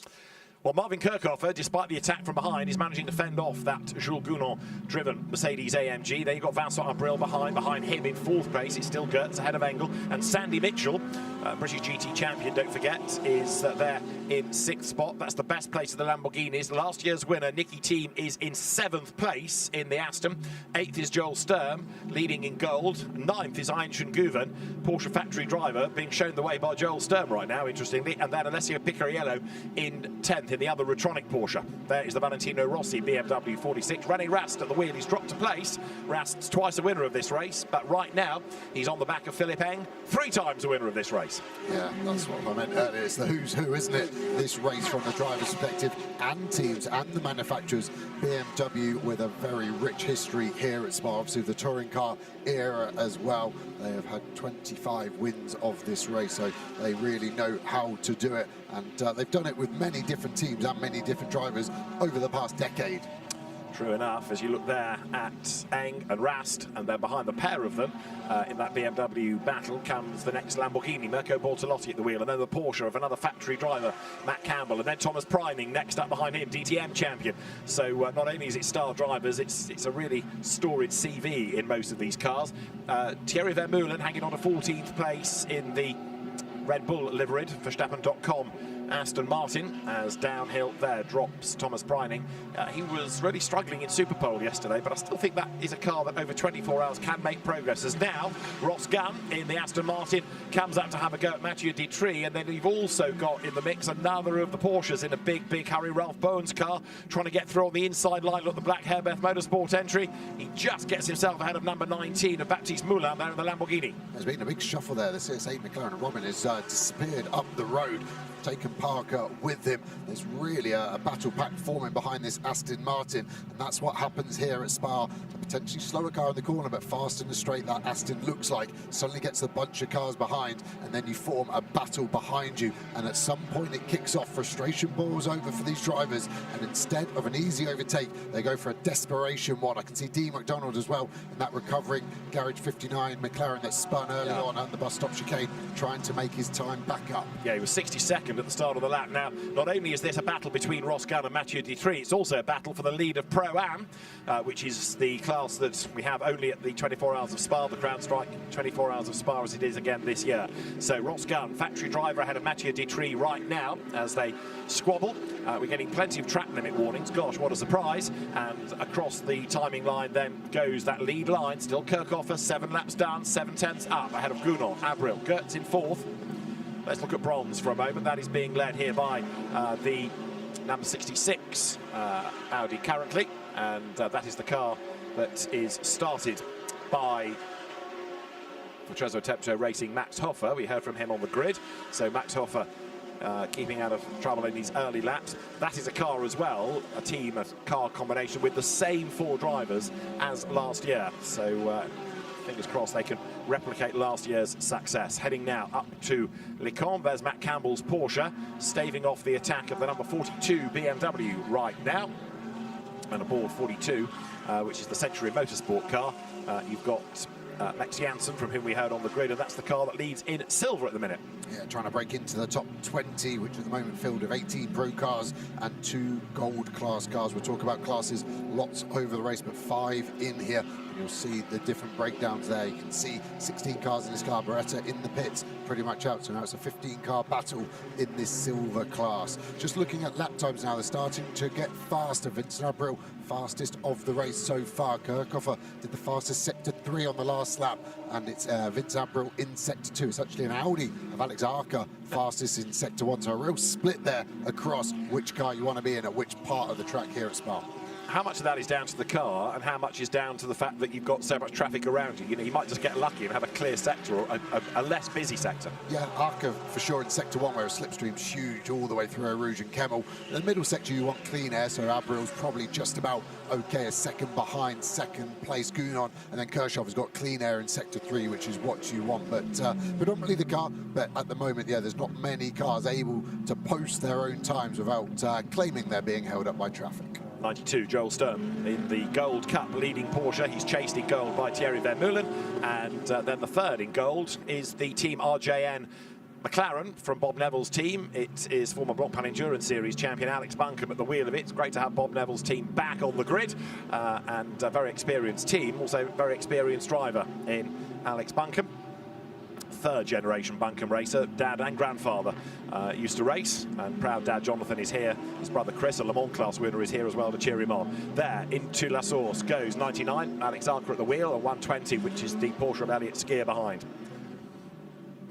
So the cars power their way up towards Lecon once more. It's Marvin Kirchhofer up front, being chased hard by Jules Gounon. And there's Vincent Abril third. Fourth, Maxi Goetz. Is he just starting to drop off the back ever so slightly? Early on, I don't suppose it matters particularly. We've also got a couple of cars under investigation for full course yellow infringements, possibly number 112 being the most significant of Maxime Robin, that was going well early on. Yeah, you can see cars now starting to open up Lacoum on those opening laps. You tend to run a bit tight there to stop the chance of anyone lunging you there. It's not a move that happens often, but if you leave a gap, these pesky racing drivers tend to fill it. And it doesn't matter whose fault it is if your car's wiped out and taken out. The 112 car, full course yellow procedure under investigation. That's most probably for speeding up too quickly or slowing down too slowly. And all of these cars have a GPS sensor which is tracked straight back to race control and automatically gets flagged. So it's very hard to do anything wrong these days. It is indeed. Yeah, Big Brother is watching as you see there the Rover BMW. Now let's look at this, because in 12th place Augusto Farfus, and really it's ahead of him where the first significant gap of the race has opened up. Now, is this part of the plan to just let the battle go first and let people possibly get themselves into trouble? The BMWs haven't looked as quick as you might have anticipated this weekend, but they've got some really strong driver lineup. So Farfus there ahead of Calvin van der Linde for Team WRT. Then behind it is Thierry Vermeulen in the Verstappen.com Aston.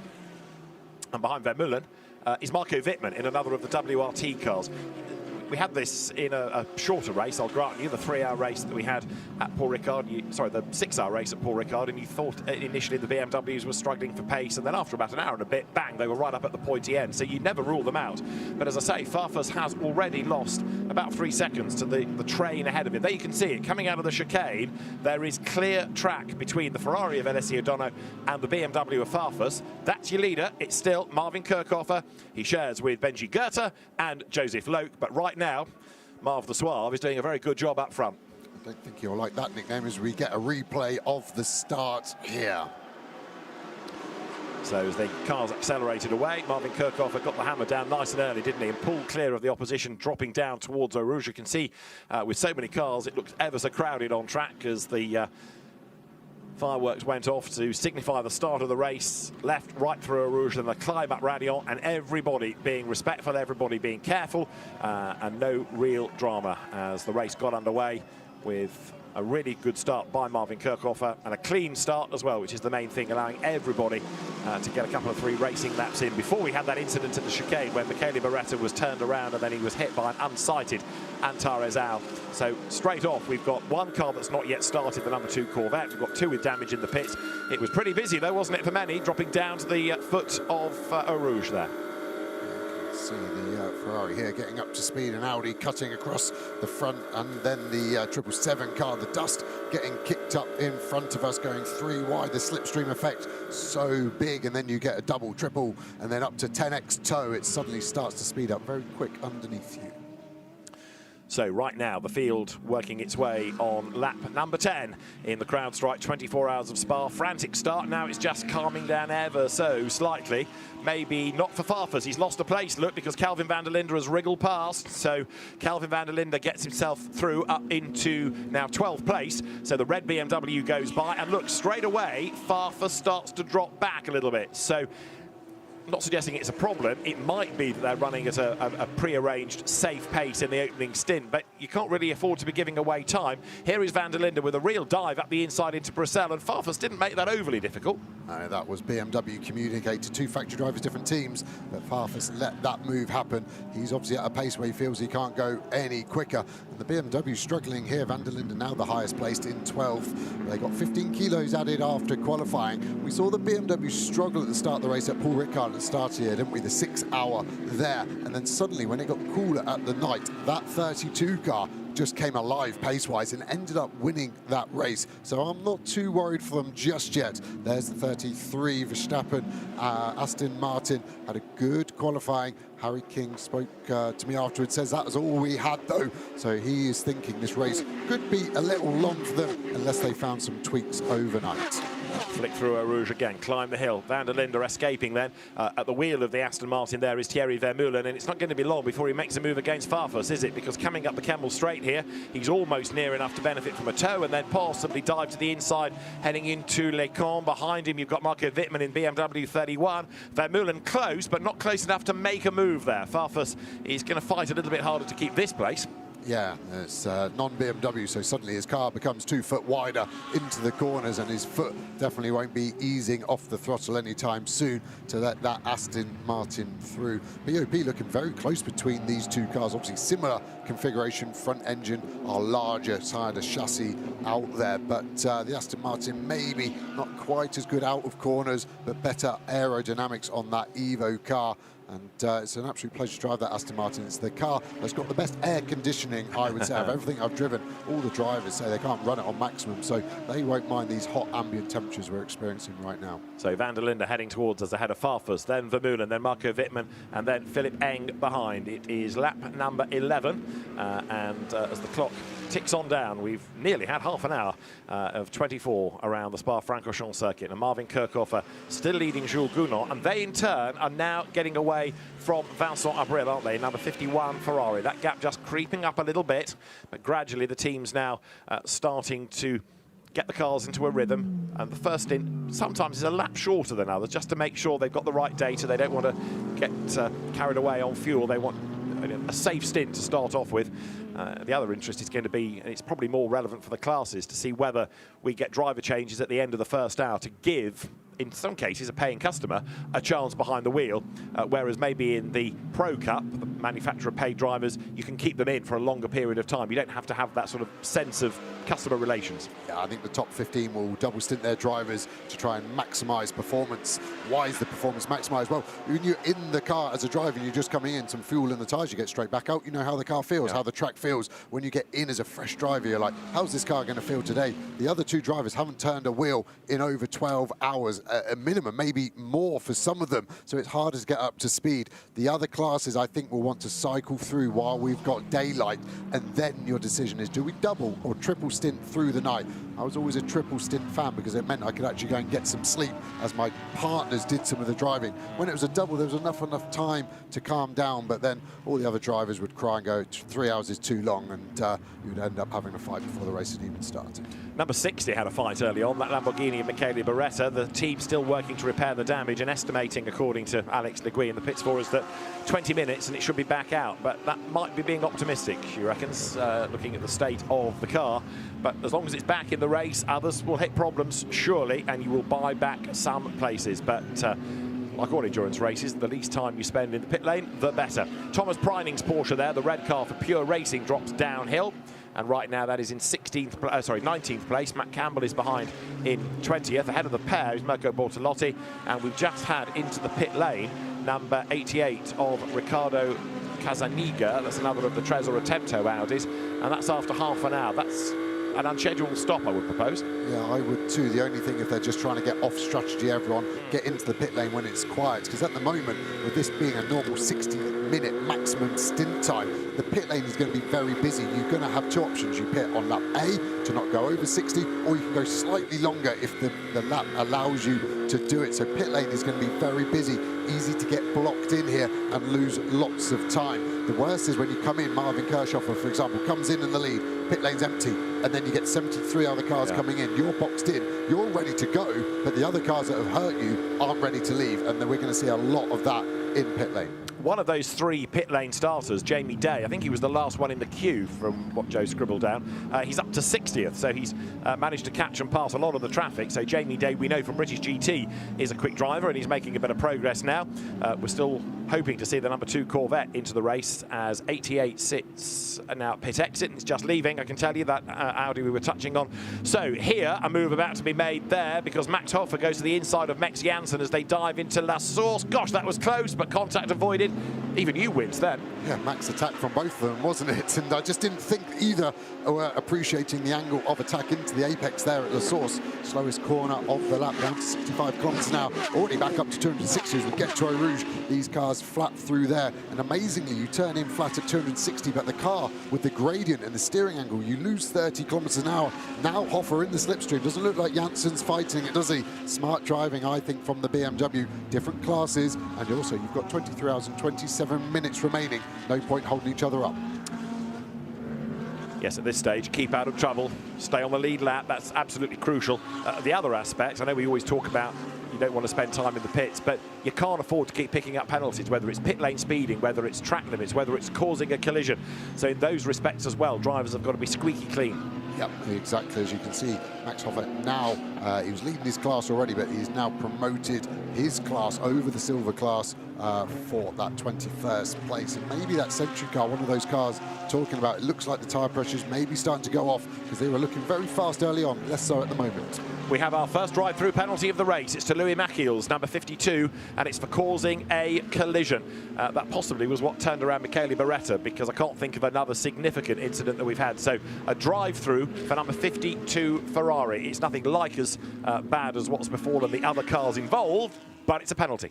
Yep, and it really hurts. It's like getting toothache on a Friday night of a bank holiday here, because the pit lane is 71 seconds to drive all the way through, 994 meters, stuck at 50 kilometers an hour. Now, let us try and have a listen to Jules Gounon's team radio. You're doing really great. No one can really keep up in sector 2, and you are 3 to 4 tenths quicker than Maxi and Mauro. Good job. Yeah, but there is more. I'm struggling a lot to keep the rears alive. Struggling to keep the rears alive, was it? Yeah, exactly. So he feels like he's overusing the rear tyre, and he could push more, but the balance isn't allowing it. And there's not much you can do, obviously, in the car. Brake bias adjustment, possibly if he feels it's locking the rear. Could go forwards to try and save the rear. Turn the traction control up to try and stop those rear wheels spinning. As we see some action in the background here, that must be one of the Audis that boxed out of position. Yeah. And that's Casaniga, isn't it? He's real. Put a grenade in the mix here. He should be getting out of the way. He does finally now, but that really split them. Also, one of the Aston Martins from ComTU in the way. Yeah, let's have a look, because Engel just about gets through, but here comes Sandy Mitchell up the inside of Mauro Engel. Then the Lamborghini goes for position. Good dive up the inside by Sandy Mitchell, and the very rapid Scotsman, who's based in Nottingham these days, goes fifth at the expense of Mauro Engel. So Sandy Mitchell, who knows this place very well from British GT as well as World Challenge Europe, it's really good to see him in a Pro Cup car for so long in World Challenge Europe. You kind of overlook him a little bit because he's been in a class car, but here he's got a proper fight and a chance to win outright with the Vincenzi Sospiri team. So Sandy Mitchell then, the very fast Scottish driver, moves ahead of Mauro Engel. I think Mauro will be content, as you say, it's early days yet, but Sandy Mitchell up to fifth. Good move, opportunistic. Yeah, it would be slightly raging Engel though. That's no fault of his own, just traffic that he would feel doesn't need to be there. And the Audi's still in between this Lamborghini in front of us and Maxime Martin in the Boutsen VDS. And that ComTU Aston seems to have got out the way well. You can see the purple light flashing. Let's get a replay here. So there's the Audi. It's hurt our run. You're going to see Sandy Mitchell on our inside under the braking here. Already done. Engel knows he can't close the door on it. He looks at trying to go round the outside. There just isn't the grip there. And Sandy Mitchell takes that place away from him. And not only that, he's going to try to pull away, and he is pulling away. So now Mauro Engel, bearing in mind what you heard on the team radio, that neither Maxi Goetz nor Mauro Engel were as good as Jules Gounon for pace in Sector 2. He's about to be monstered, isn't he, by the curb-crawling Aston Martin. Nicky Tim way up the curb there coming into the chicane. So Nicky Tim in 7th in 007 Aston as he goes across the timing line. 8th is Guven, who's now asserted himself in that Inter-Nissan Porsche battle. Factory driver going ahead of that rather upstart like Joel Sturm, who was ahead early on. Replay coming up here, and this is Nicky Thiem all up the curb coming into the chicane. Have a look behind Einstein Guven's Porsche. You see the load going through the cars as they get airball, they crash land back to earth, and they've still got 23 hours and change of all of this to go. That's the fastest way around the corner, so you've got to do it as a driver. There's no chance to avoid it, and all of these cars now developed to do it. And when we would sign a car off, for example, at McLaren in development, you do 30 hours. You prove it can go beyond the race. So when you do sign the product off, you know under customer hands, 24 hours should be easy. Well, there is Nicky Thiem for the Belgian ComTU team. From the English booth last year, there was great celebration that a British manufacturer had won, but of course it was a Belgian team, and you sometimes overlook ComTU. You get used to thinking of WRT as the Belgian GT powerhouse, but ComTU, Jean-Michel Bart's team, is equal to the task, and that was a brilliant effort last year to give Aston a win for the first time since 1948, and the car's now plunged downhill. Mauro Engel in the traffic now. He's got Casaniga ahead of him.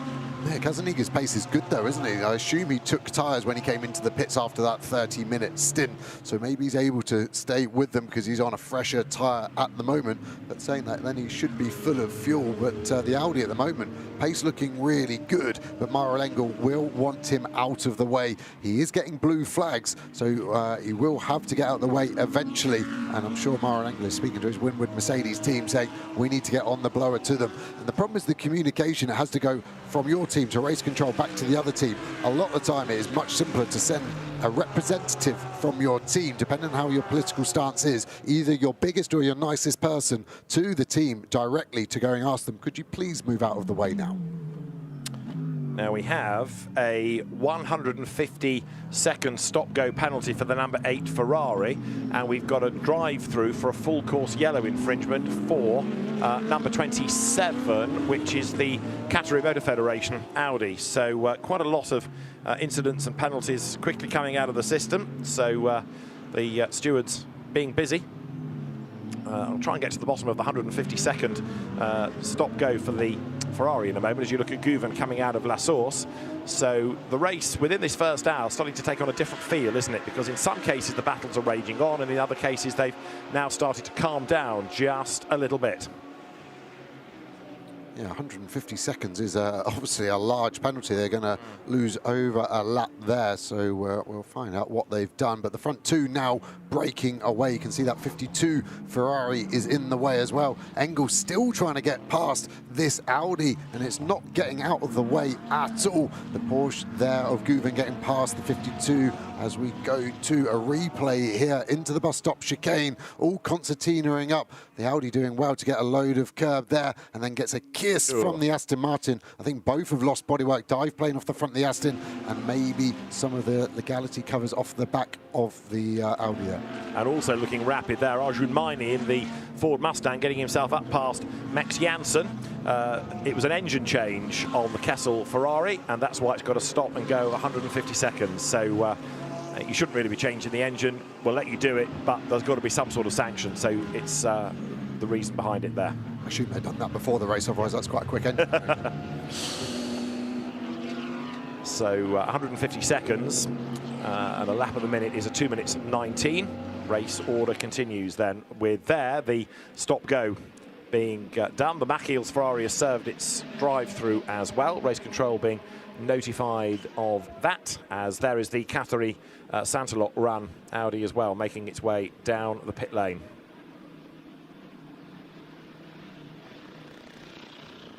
So that's another drive-through. Marvin Kirchhofer then in charge, and this has been a very good stint, hasn't it? We're not yet at the end of the first hour. We've only had about 40 minutes, but he has maintained a gap, and he's just gradually been able to extend that. So it's been a really nice job done.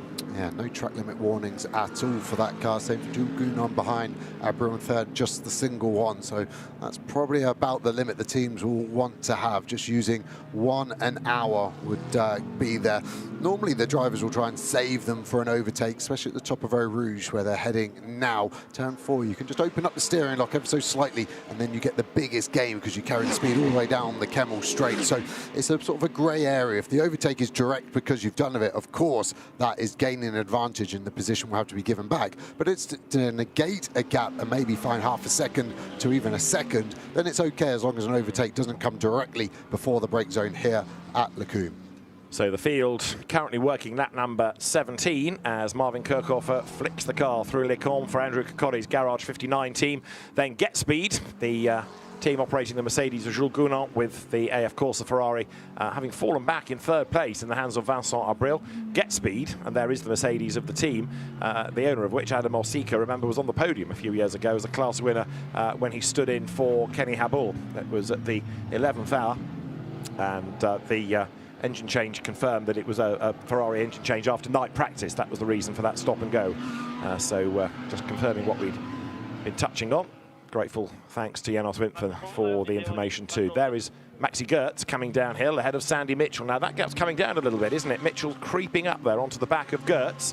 Gounon comes towards us. There you can see the 51 of Vincent Abril behind, and Gertz ahead of Mitchell next in the pack. The Lamborghini, now it's been given free rein after it got past Engel, who's still not past that Audi, interestingly. Audi still sat there, and Casaniga holding that pack up behind, but he's trying to stay with the lead battle as much as he can. He's lost the lap, so you normally see this when it's the leader directly behind because they want to stay on that lap, but when they're mid-pack, normally the drivers tend to give up a bit more. Engel still flashing those headlights, the only thing he can do. I'm sure he is screaming down the radio now, though. Yeah. And Engel is in danger, is he not, of being given a hard time by Nicky Thiem pretty soon. Casaniga, though, having dropped off the lead lap, doing good lap times, but as far as the rest are concerned, he's just in the wrong part of the racetrack for them. Yeah, exactly that. Just looking at stint time, everyone's done the same, unsurprisingly, 43 minutes and 25 seconds so far. I expect a normal stint with a short full course yellow like that to be anywhere from 24 to 25 laps. So that's what we're probably looking at, so they don't go over their drive time. Yop Raponge, Porsche, 30-second penalty already for track limit offences within the first 45 minutes of the race to get a 30-second penalty. Your thoughts? Not particularly positive for that, no. And if I was an engineer running that car, I'm sure the briefing was pretty strict of how we're going to handle track limits. And the teams are warned straight away. There is a whole column on the timing screen of how many track limits they have done. So there's literally zero excuse, as Engel has finally cleared that Audi, and now the Porsche doing the same of Guven. Yeah, and Guven up the inside. Guven is on the attack as far as Nicky Thiem is concerned. Thiem wants, of course, to get onto terms with Engel. 88 then now, after that pit stop. Casaniga is down in 67th place, so he's doing a bit better in a sense than those that have got penalties. So I'd like to know why that car had to pit out of sequence. It might have been strategic, as Joe was suggesting. The Tresor Attempto team operating that car, putting in with Leonardo Moncini, Sebastian Ogard and Rocco Mazzola. Now, how's the other Rutronic Porsche doing in the background there? Number 96, Alessio Picariello. Do we know whether Antares Au's car has got back out again yet, or is that still being worked on? Because if it is, they've lost now a good 35-40 minutes, haven't they, in 97? Yeah, and it was a huge amount of damage, so yeah, the team will be working hard. And obviously all of these teams, the sister car we're talking about of this 96, they're run as completely separate satellite teams, so if there were problems with both cars, neither are affected. And they're huge organisations, these teams now, anything up to 12, 13 people per car running them for the 24-hour race here at Spa. So Marvin Kirchhofer for Garage 59 for McLaren leads the way, with Jules Gounon in second place and Vincent Abril Ferrari third. So it's McLaren from Mercedes, from Ferrari, from Mercedes, from Lamborghini, from Mercedes, from Aston, then Porsche, Porsche, Porsche, then Ferrari. 12 is where you find the best of the BMWs right now, as here the Rutronic Porsche accelerates its way up towards the chicane. This is Picariello, your 10th, into the chicane, hard braking. I didn't like the balance of that Porsche through Blanchemont. It had a bit of oversteer. You could hear him have to breathe out the throttle. A lot of these cars easy flat through Blanchemont, and Antares Au is still in the pit lane, right, along with Beretta. So equal amount of damage so far for those teams that they're trying to repair. Here is René Rast aboard BMW number 46, heading into the chicane. Let's listen in. 9 laps, doing a good job. Long way to go, long way to go. With a strong car at the moment, the race will come to us. You have 0 track limits. Very calm message relayed to René Rast. The race will come to us, don't panic, just do what we planned. Yeah, exactly. That's what you want to hear, and that was Will McKelvey, the engineer there, normally on the 32 car.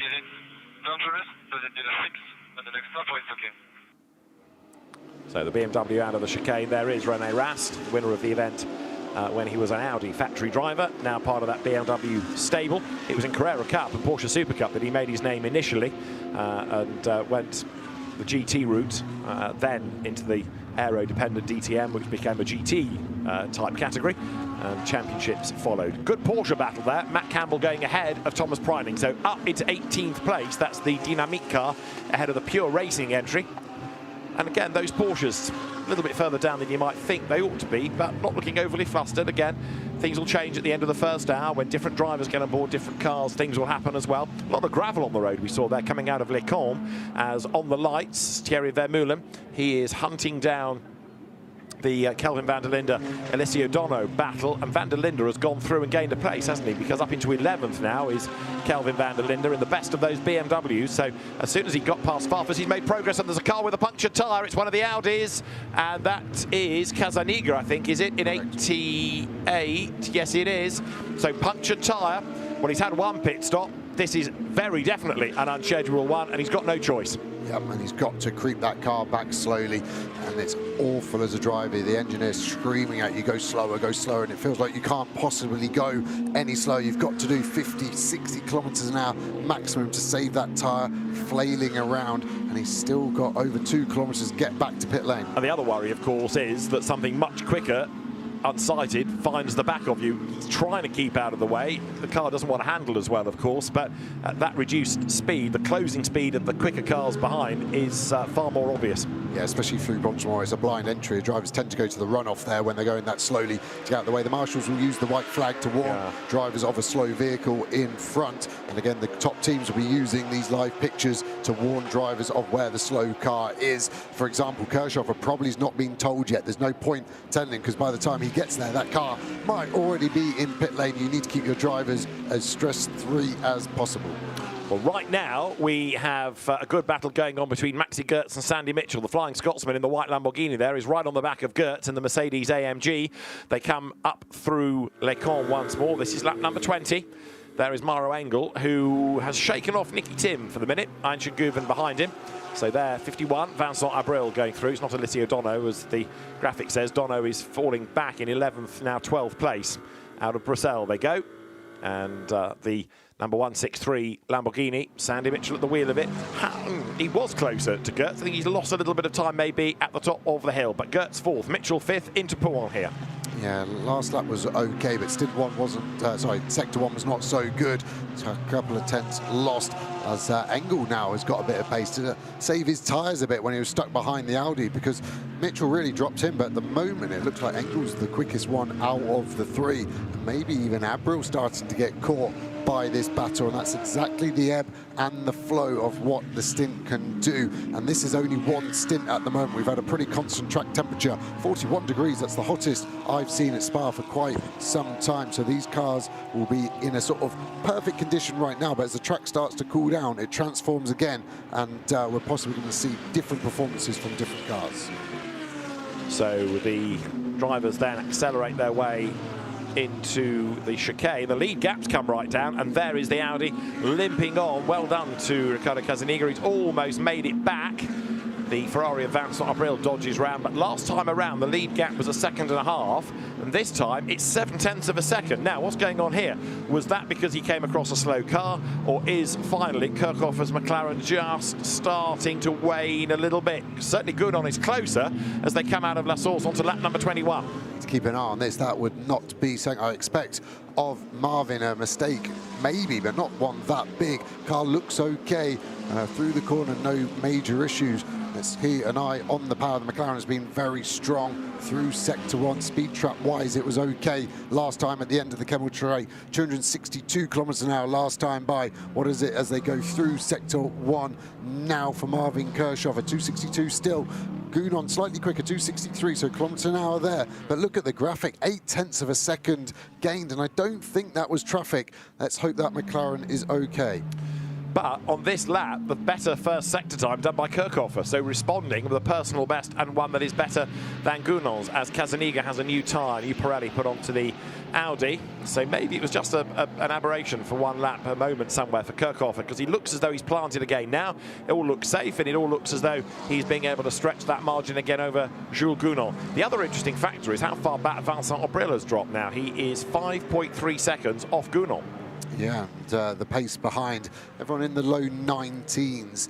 But Kirchhoffer's last lap, that's why he lost it, was a 20.2. So yeah, still feel like Gounon's going to get a bit more of a motivation here as they get right into the end of their stint. 8 more minutes to go. We spoke about 60 minutes maximum. It's rounded down to the nearest minute, so they can box at, say, 60 minutes and 59 seconds. Their stint time ends on pit entry line and their stint starts on pit exit line. So the whole of pit lane is no man's land for stint, just to be clear.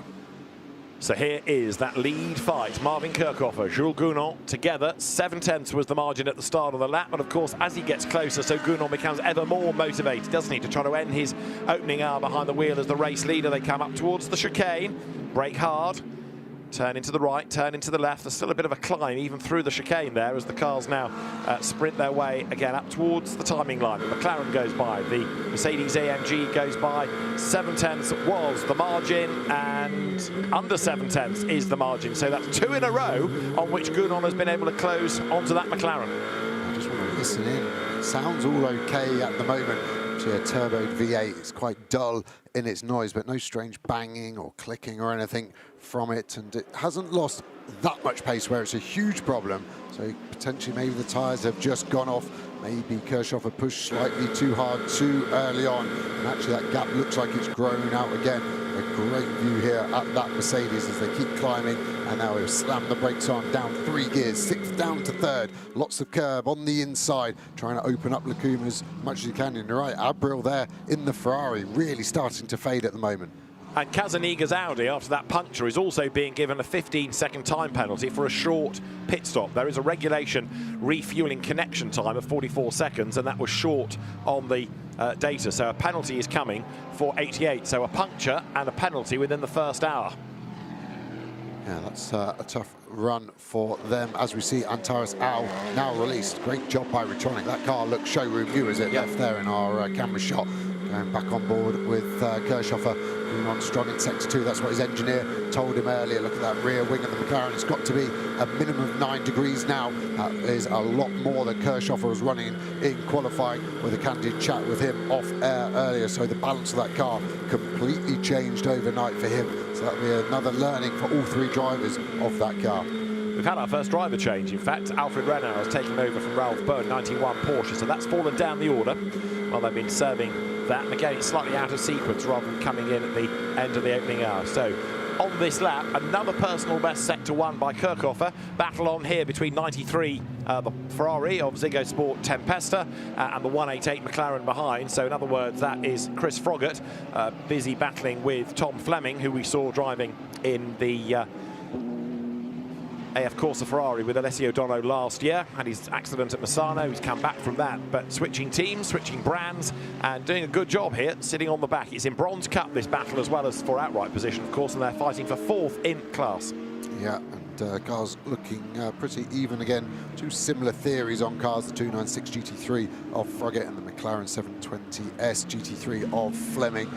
And Fleming using the headlight flashes is going to be a theme. Look at Sandy Mitchell in the pit lane on the bar there. Slightly early. Again, I think that's conservative to get out of the traffic. I don't dislike it, but you can't keep going conservative because eventually you'll add a whole pit stop, and that is more than a lap here. So I get it on the first stop, but you're going to have to roll the dice at some point. Not the only ones doing it, are they? That's Dynamique bringing Matt Campbell into the pit lane, possibly. No, that's the Rapponge sister car from further down. So in has come Yacht Rapponge. So another one out of sequence. They don't want both cars in at the same time, do they? So they're trying to avoid double stacking. So they get the lower classified car out of the way first. Here's Froggatt, Fleming behind him. Yeah, it's a valid point, the double stacking. AF, where the Froggatt cars run, we've got 6 cars. Yeah, cool. Garage 59, the car behind us. Fleming looks to the inside, running 3. Looks like this will be job done. Good driving again by both drivers. Gets the drive out as we go on board with Froggatt, the Ziggo Sport Tempesta car. McLaren slightly better boost on the turbos down the hill here as we go into Eau Rouge, past the camera, flicks through uphill, slight lift to get the front in. Fleming carrying a bit more speed, just about keeping a tyre on the track. That shouldn't be a track limit, but that shows you the difference through Eau Rouge. Slightly more entry speed, you carry it all the way down this straight. So right now, as the cars battle on, got Chris Froggatt on board, heading into Les Cons. Made his Le Mans debut, which is always a great ambition, 2 weeks ago. and a regular in the 24 Hours of Spa. He comes now out of Le Camp, over the brow, down to Bruxelles.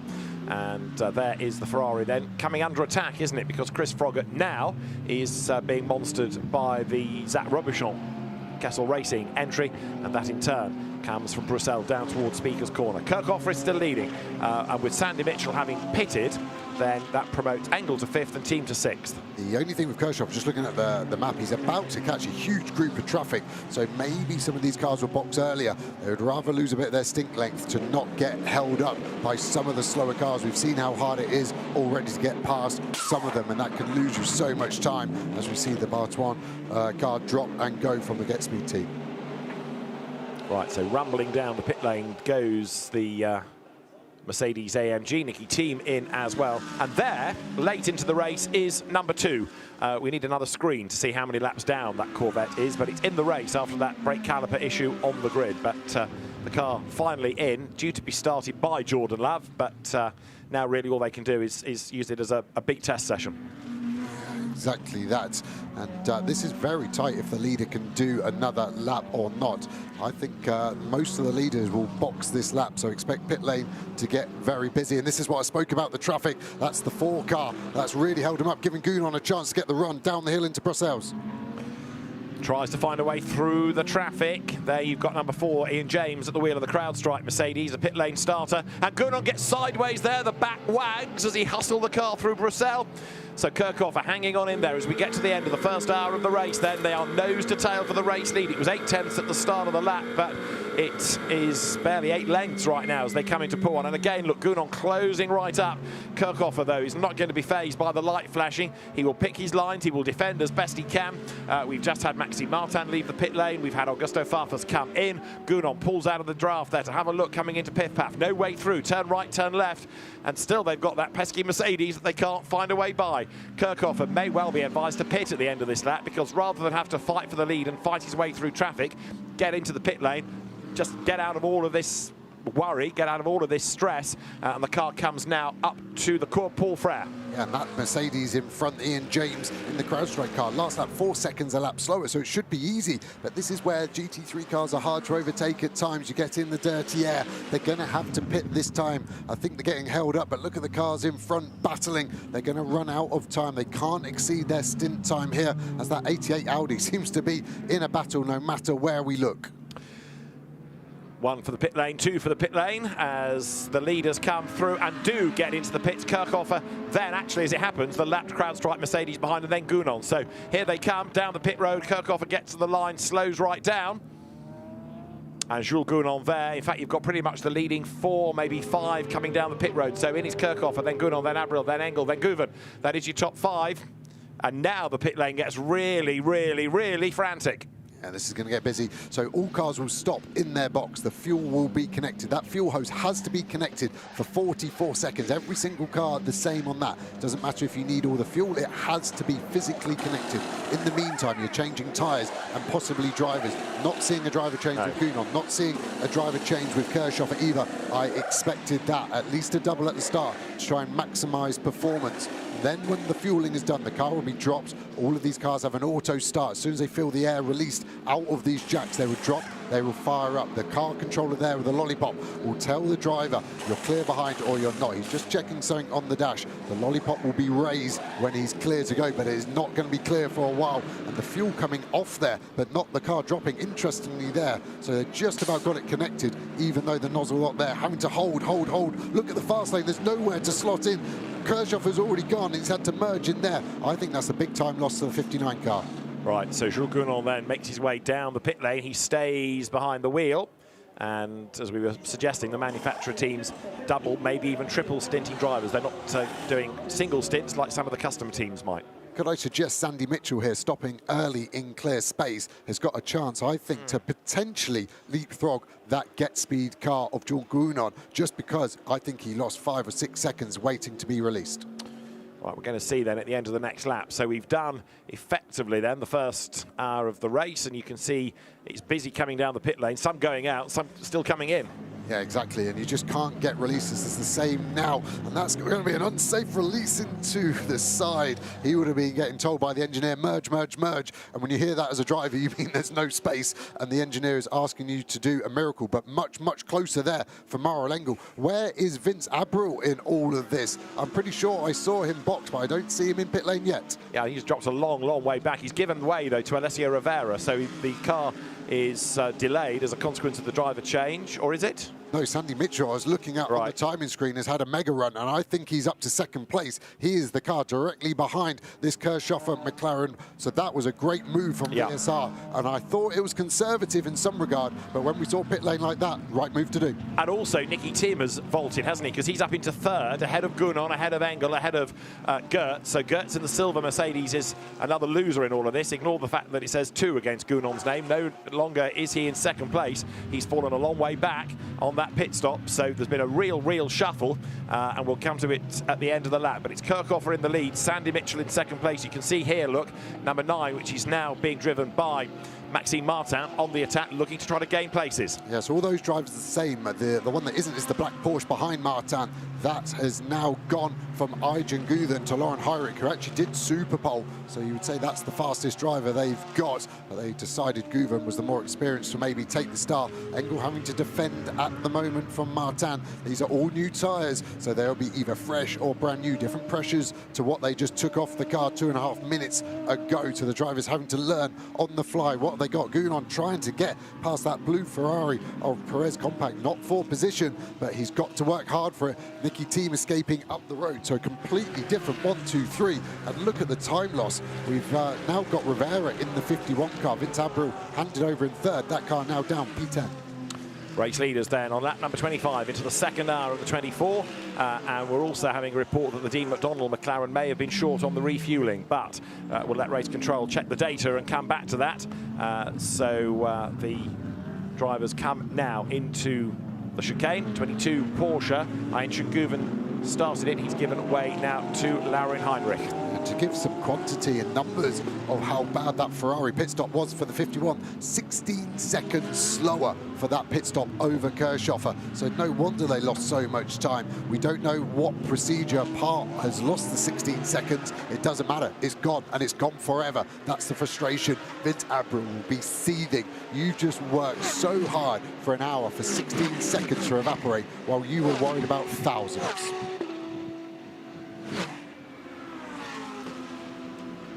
Now, as you look there at Jules Gounon, we had that long pit stop from Antares out to repair the damage, and that was how it looked when it went in.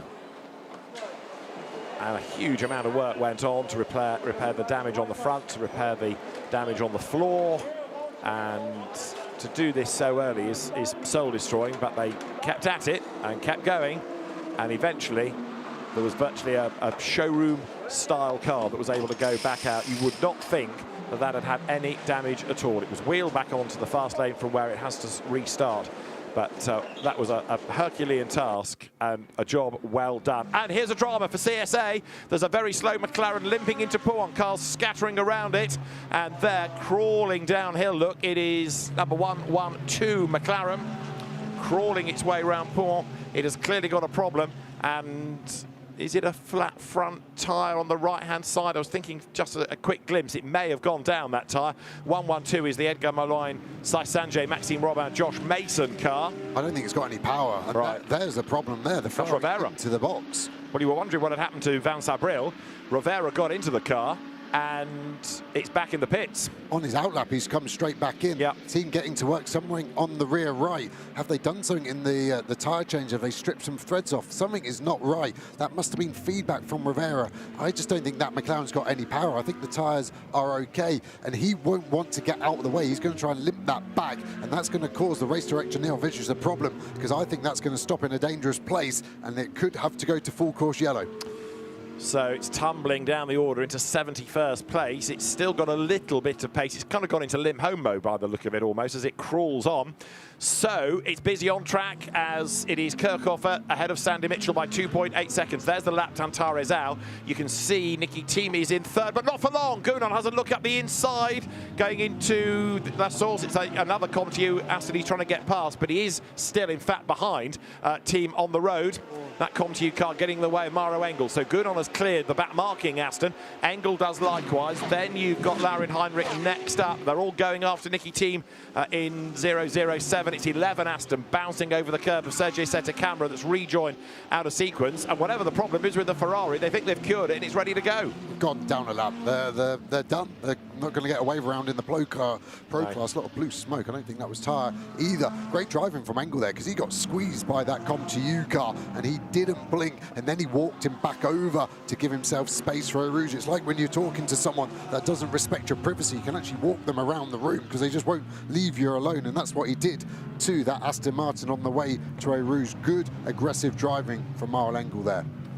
Lots of battles going on, and already we've got quite a lot of cars out of sequence. Antares trying to get out of the way of the battle there that he's on between Maxime Martin and also Laurin Heinrich's Porsche. And some very irate Ferrari engineers look with whatever the issue has been with Alessio Rivera's car. But there's a lot of shouting, there's a lot of hand waving, and the car going into its box. But a difference of opinion, one could tactfully say, that one engineer thought you should be doing A and another one thought B.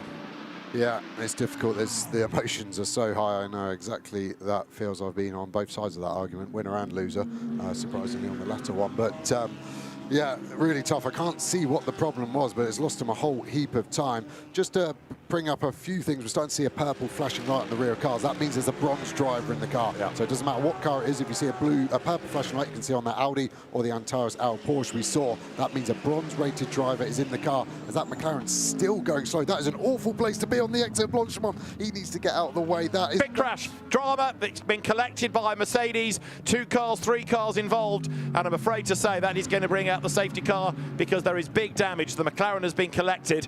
It was a brake issue, we understand, for Alessio Rivera. There's a yellow flag in sector 3, but you were calling that as being in an awkward place, and I'm afraid that the CSA Racing McLaren has been collected. There's debris all over the racetrack, and so we anticipate the race to be neutralised. Well, number 9 got away, thankfully. There's a full course yellow coming to slow everybody down. I think the Porsche of Laurin Heinrich is one of the cars that has been eliminated in all of that, and there are others. We'll count them across the line.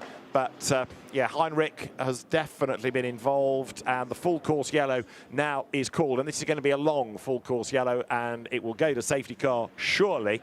But that McLaren, yeah, you were right. It was an awkward part of the racetrack, and had he just gone a little bit to the right and stepped off onto the runoff area, it could have been a different story. However, we are where we are, and a full course yellow called. So Laurin Heinrich's Porsche has not made it through at the end of the lap, and others may well have been involved from lower down the order in the traffic.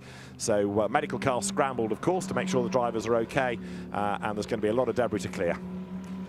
Yeah, I think speeches is probably the best thing I should say right now, but we said it earlier with the Audi, the puncher, when they go around Blanchimont, drivers tend to go to the runoff area because it is a blind corner taken at 240 kilometers an hour. Look at the damage on the front of that Kessel Ferrari. I can't work out if that's its own bodywork or part of another car. I feel that's a CSA McLaren side part, and it's the LTR radio too. I've seen enough of them because I've crashed enough of them to know like of it. So I actually think he just needs to slow down and it will get off the front of the splitter. But that Porsche looked like a toboggan. It didn't have any front wheels as it was bouncing across the grass there, and that's always the most gutting part of any accident is when you see an innocent car like Laurin Heinrich there just wiped out of this race through no fault of his own. And I actually think that could have been a lot worse. I think there was some amazing driving starting all the way really from Gounon down to Engel, Martin, Piccarello, Donner. All of these drivers missed it,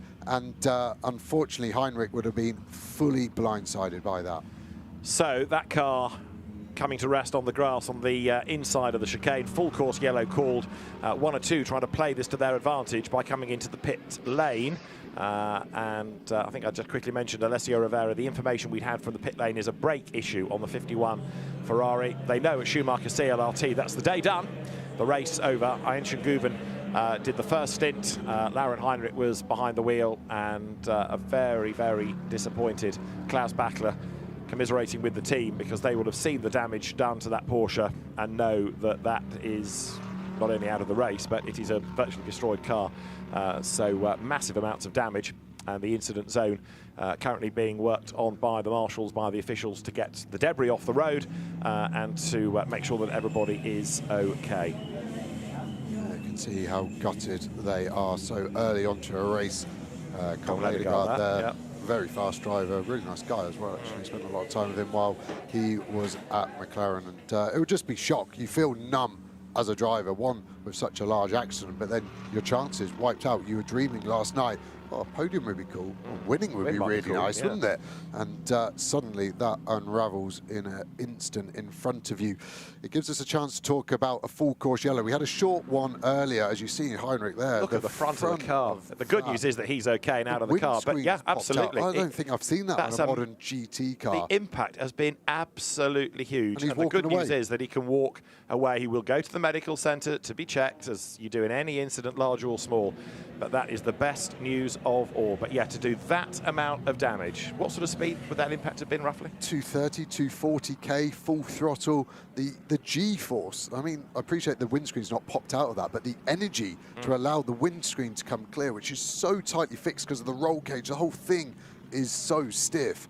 But that is amazing news to see Heinrich walk away. Tall guy, you always worry these taller drivers, their knees and stuff right up in the dash, but modern safety, and we have to thank the FIA for everything they do in regards to that. Everything moves on. The seats are now fixed in these cars ever since the Alan Simpson crash at Le Mans. The seats becoming fixed to take higher G. The pedals now move, which keeps the drivers even safer. Window nets all around. Of course, you've got your hands devices, all carbon fiber helmets needed as well now, as we see a full service going on the 70 AF course Ferrari. And just talking about the full course yellow procedure, while I finish on that, we had a short one earlier, so the pit lane didn't open and it didn't change the stint time. A long full course yellow, which this will be, and it will most probably lead into a safety car. So there are three ways of neutralising the race: short full course yellow, this, a long full course yellow, and then safety car. It extends the stint now to 65 minutes. So we'll see these cars go slightly longer. Of course, they're using a lot less fuel, roughly half the amount at 80 kilometres an hour. So these stints will now be extended. And of course, some of the teams using this long yellow flag period to do a pit stop or to do a driver change. We will have been able to know from the television pictures that it's going to be a long full course yellow, and that automatically goes to safety cars. So the teams will very quickly be able to work out that, yeah, we're going to be under yellow for quite a long time, and we might be able to use this strategically to our advantage. So the race order is Marvin Kirchhofer ahead of Sandy Mitchell. So that means you've got McLaren ahead of Lamborghini. In third place is Nicky Thiem in 007 or 007. There it is, the car that won last year. In fourth place, it is then number 17 of Jules Gounon. And it's not just the windscreen that, I'm not sure whether it's popped out so much, but it's the roof has deformed as well in the impact, hasn't it? The whole impact there has sort of twisted the car. And there's also the McLaren, which has just been cue-balled out of the way as it was hit by what used to be a Porsche. The back of the McLaren won't be looking too flash either. So that is a very broken car indeed. The other impressive thing for me there is the fuel cells in the front of that Porsche. It'll be full of 110 litres of fuel, and it's A-OK. Please check if the rear left has a puncture, because I went through the debris. Pit lane. So Nicky Thiem asking the team to look at the data on the telemetry and see if the tyre is okay, because as you heard, he had to go through the debris. Looks okay. So as he comes then down into Bruxelles, he's in third place, 7 seconds back from Sandy Mitchell, but we're bound to go to safety car after this, so that's going to bunch them all up again. But the tyre looks okay, but the team will be checking for any discrepancies, any spikes on the data. Yeah, exactly. The TPMS is live, so you can see it straight away, and the telemetry systems back in the garages actually are alarmed, as we can see one of the COM2 cars slotting back in there. Some cars may come here just to drive through pit lane to reset their stint time. Not massively advantageous at the moment because they're only 20 minutes in, but they could take some short fuel, 3 seconds. So you've either got to be connected for 3 seconds on the fuel, which is only giving you 6 or 7 litres, maybe a couple of laps, or 44 seconds as that car is slow to fire up. And a strange pit stop because the driver change was the last thing happening. We're very used to it either being the fuel being the last thing or the tyres. Very rarely is the driver change the last element to finish in a stop. Puts Eddie Cheever into the car. Number 8 Ferrari, we saw dragging bodywork around. That's made it back to the pit lane as well, and that's being worked on. It's already had a delay early on in the race, but now the problem comes for the damage. It had that engine change and then the stop-go penalty, remember, as a legacy of that. So that car has been in the wars in a number of ways already in the race. The Porsche being retrieved. There's the McLaren as well that needs to be scooped out of the incident zone. Whatever the problem was that slowed it is, in a sense, rather academic now, because the back of it will have been annihilated as well in that big, big impact. Yeah, they might have found what the problem was if it was in one piece, but it's probably quite hard to diagnose now. And we see this concertinaing up under full course yellow. We've said it before, all of them are doing 80 kilometres an hour, but the 80 kilometres an hour is set by the teams and the manufacturers, so there are slightly difference between them all. And it seems like 52 AF course Ferrari is going to start holding everyone up. It won't be so much of a problem in this long full course yellow phase because it goes to safety car anyway. Everyone boxes in, and there is more damage to that Kessel car, so might have not been his own bodywork, but look at the radiator there. It's been replaced, taken out already, twisted. That would have been leaking, so they need to access that. The whole front of that Ferrari, one massive clamshell, comes off in 30 seconds. Same on the rear. Very well designed car, a very modern thinking GT3, the most modern out there. And look at that McLaren. So whatever damage the Porsche has on the front, the McLaren has exactly the same. And yeah, the carbon fiber chassis of that car has done a good job of looking after the driver there. And that's showing Josh Mason as being in the car. So it was Robin before, wasn't it, on one of the timing screens? So. Anyway, the driver has been taken, we understand, to the medical centre just for observation to make sure he's okay. But that was a car on a very slow lap. Just to remind you, it had been limping round for much of the lap, trying to stay offline. But the line it was on was just the wrong line for Blanchimont. So here we have a look from a different angle from the high camera. Look at the Porsche, bang, and that just obliterates the back of the McLaren, and so many others scatter. I mean, look, there are wheels being ripped off, there's bodywork being ripped off. The Porsche is utterly destroyed, and Laurin Heinrich is a lucky man that he was in such a strong car. You can see the amount of debris on the road. This is the view from onboard number 4 coming into what looks like a war zone with bodywork everywhere, with wheels bouncing, and Laurin Heinrich having to hope that just sort of gravity stopped the car from getting to the chicane, because by that stage there was nothing to do on a brake pedal. The marshal rather hopefully puts his thumb up to say, "You okay?" And Laurin Heinrich is okay, whereas the Schumacher CLRT squad know that it's an early finish. I mean, the only positive I can take from it is you're going to DNF in a 24-hour race, do it early, so at least you can go to the bar. Let's have another look at this then. So you're going to see the yellow Merc pop out the way, and then the black Porsche has no vision of it. Maybe a half a second on the brakes. The bodywork flies everywhere. That McLaren completely destroyed. Maybe even more damage on that than the Porsche that hit it. And the marshal's now hooked up and ready to recover it and take it to a local recycling centre. And you could see racing drivers being racing drivers, because as that was happening, the likes of Maxime Martin, for example, were just absolutely flat out through any gap that presented itself. Never mind what's going on around me, I've got a job to do, I've got to gain a place, I've got to go quickly, and that's what they were doing. So nobody was particularly backing off thinking, whoa, what's going on? They were just foot to the floor and go through the gap. That used to be a McLaren. There it is, the new McLaren 718, I think, being cradled away, because there's a big chunk missing. Into the pits, taking advantage of this FCY, comes Mauro Engel out of 6th place. That could be a good move strategically. Nobody else is doing it from that leading line. Yeah, they're just resetting the drive time. The teams will want to do that as late as possible in this neutralisation period to extend the next stint, easy for me to say. But Manfilter thinking they probably just want to get that done, and that will be the McLaren driver in the ambulance making its way back to the state-of-the-art medical facility here at Spa. And as we've been saying, drivers will go to the medical centre after any incident, large or small, and Laurin Heinrich can praise the Porsche engineers for building a really strong car. The McLaren being given that big whack. We just need to trace, don't we, who was behind the wheel of it. We thought it was Maxime Robin. That last graphic said Josh Mason. Whichever driver it is, we wish them well, of course. And there is the Porsche coming in as 52 Ferrari sets out again. We've got a time penalty going for number 7. Now, this is an interesting one because Nicky Thiem is being done for speeding in the pit lane. It is a 5-second penalty then for the number 7, Aston Martin, for speeding in the pit lane. Yeah, they made some places up in pit lane. Was that because of Nicky Thiem? And he was the driver that stayed in, so you can't blame the one he either took over from or gave it to. So we don't know if it is on entry or exit. And that penalty will be added to his next pit stop. So it's not a complete disaster, but it will potentially drop him down. I mean, if the next pit stop is under a full course yellow or a safety car, it's going to hurt less than under green flag conditions. So now the brains trust at Comity, you need to try and work this to their advantage. Now, down the pit lane come the cars for either a pit in or a pit out visit.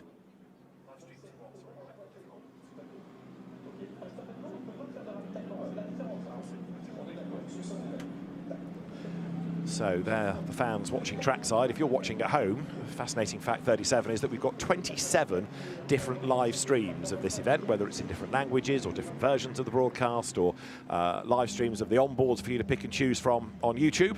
So every angle covered of the CrowdStrike 24 hours of Spa. And of course, the broadcast is all the way through.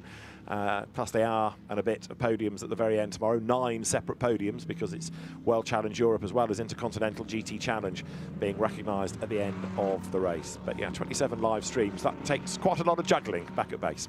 Yeah, luckily if you're listening to this one, you're listening to the best one, right? So you've lucked in there as we see that 52 Ferrari had just left pit lane. And again, the concertinaing up of cars. Just trying to look down who's getting an advantage out of this. Engel's the only one that's gone left field with strategy thus far. What about Van der Linden, number 32 BMW? The WRT car was sort of creeping into the mix in the first stint, but that's also, I think, just pitted, and that's just creeping into the equation. Yeah, so is the Nicky Thiem car, but I think they're pitting to get rid of that 5-second penalty because under full course yellow, of course, the pace so much slower. It's slightly over half it hurts you. So that 5-second penalty under green is actually only a couple under full course yellow. Second stop for the 54 dynamic Porsche. We've seen that in already.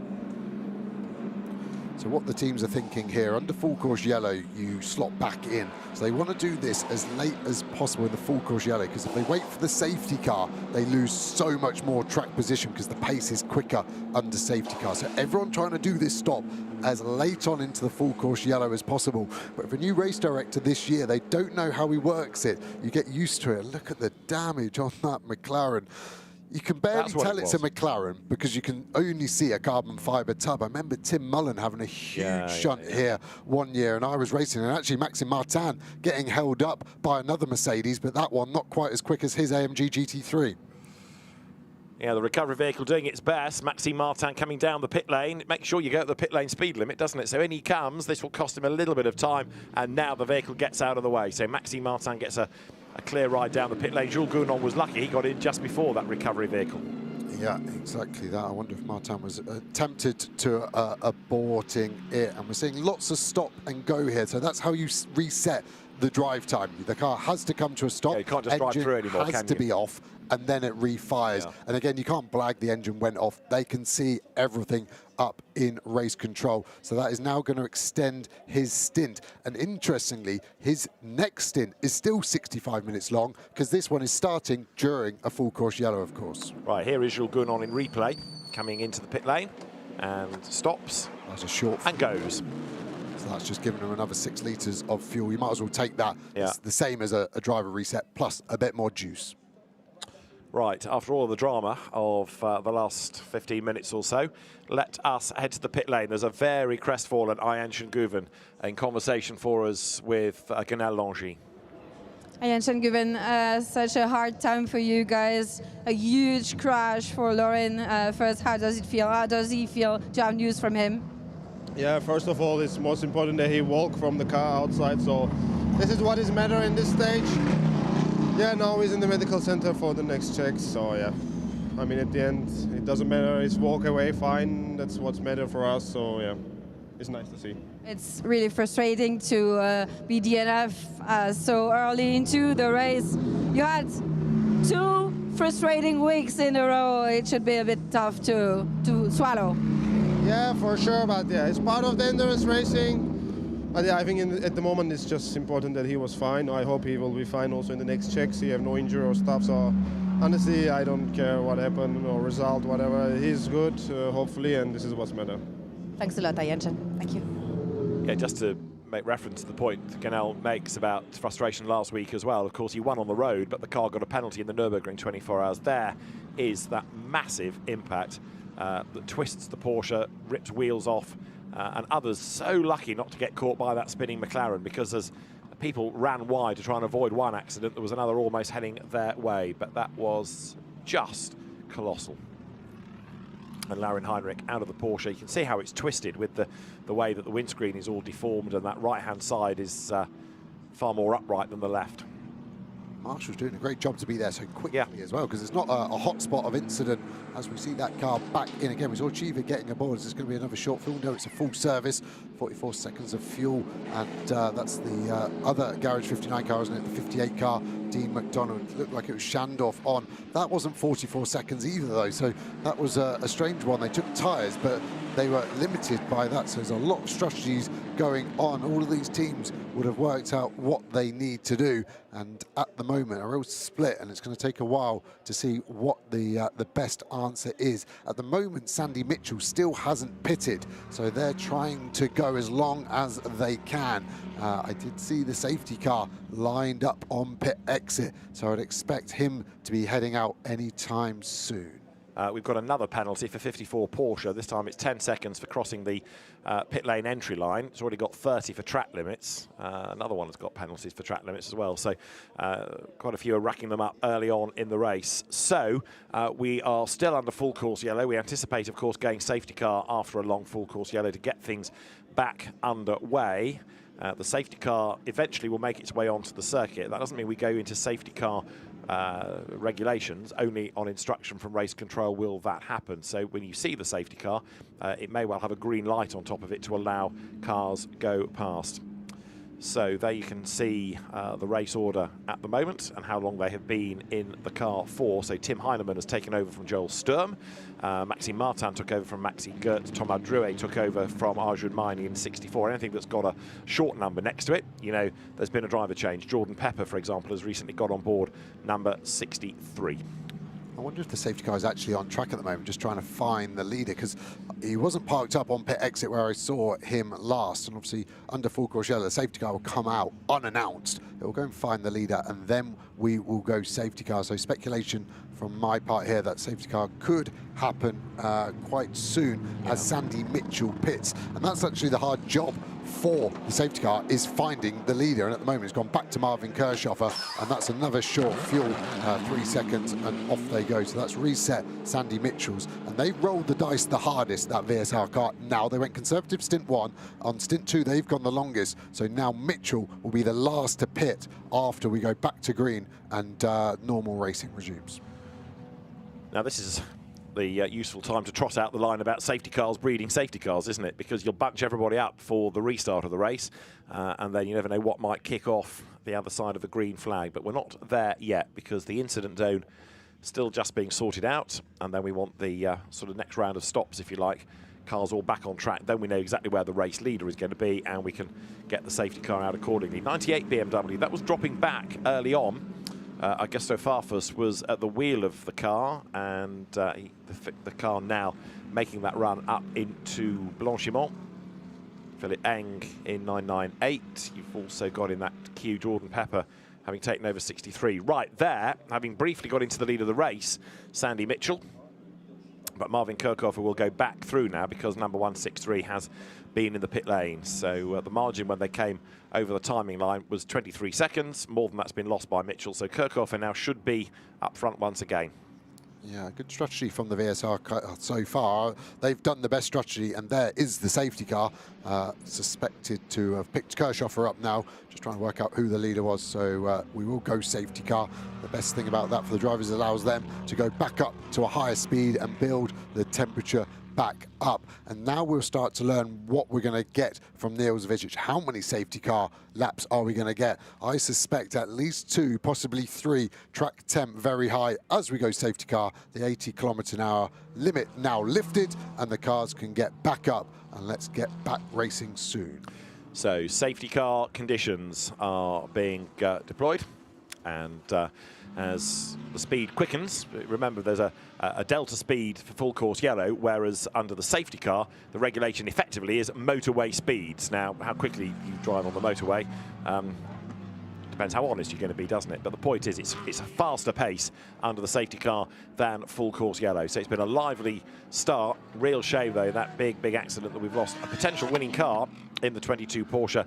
But to echo Einstein Guven's point, as long as Laurin Heinrich is okay, that is the main thing. So safety car brings the field now down towards Pouin and into that long left-hander. It gives us an opportunity while we have a pause like this to welcome back to the CrowdStrike 24 Hours of Spa. A very distinctive voice from American GT Racing, and we can say hello to Ryan Marine. Well, you've picked a good event to drop into with an entry like this, but I'm afraid big drama just before you joined us. I should say so, yeah, watching along. And I guess if you haven't had this confirmed to you, the SRO folks in the media center just a moment ago gave an update. Josh Mason was in the McLaren. Their update was that he was conscious, but he's been taken for further evaluation. That's the extent of the messaging that's been passed along by the series so far. Certainly a scary moment there, but hopefully that's a good sign of more news to come.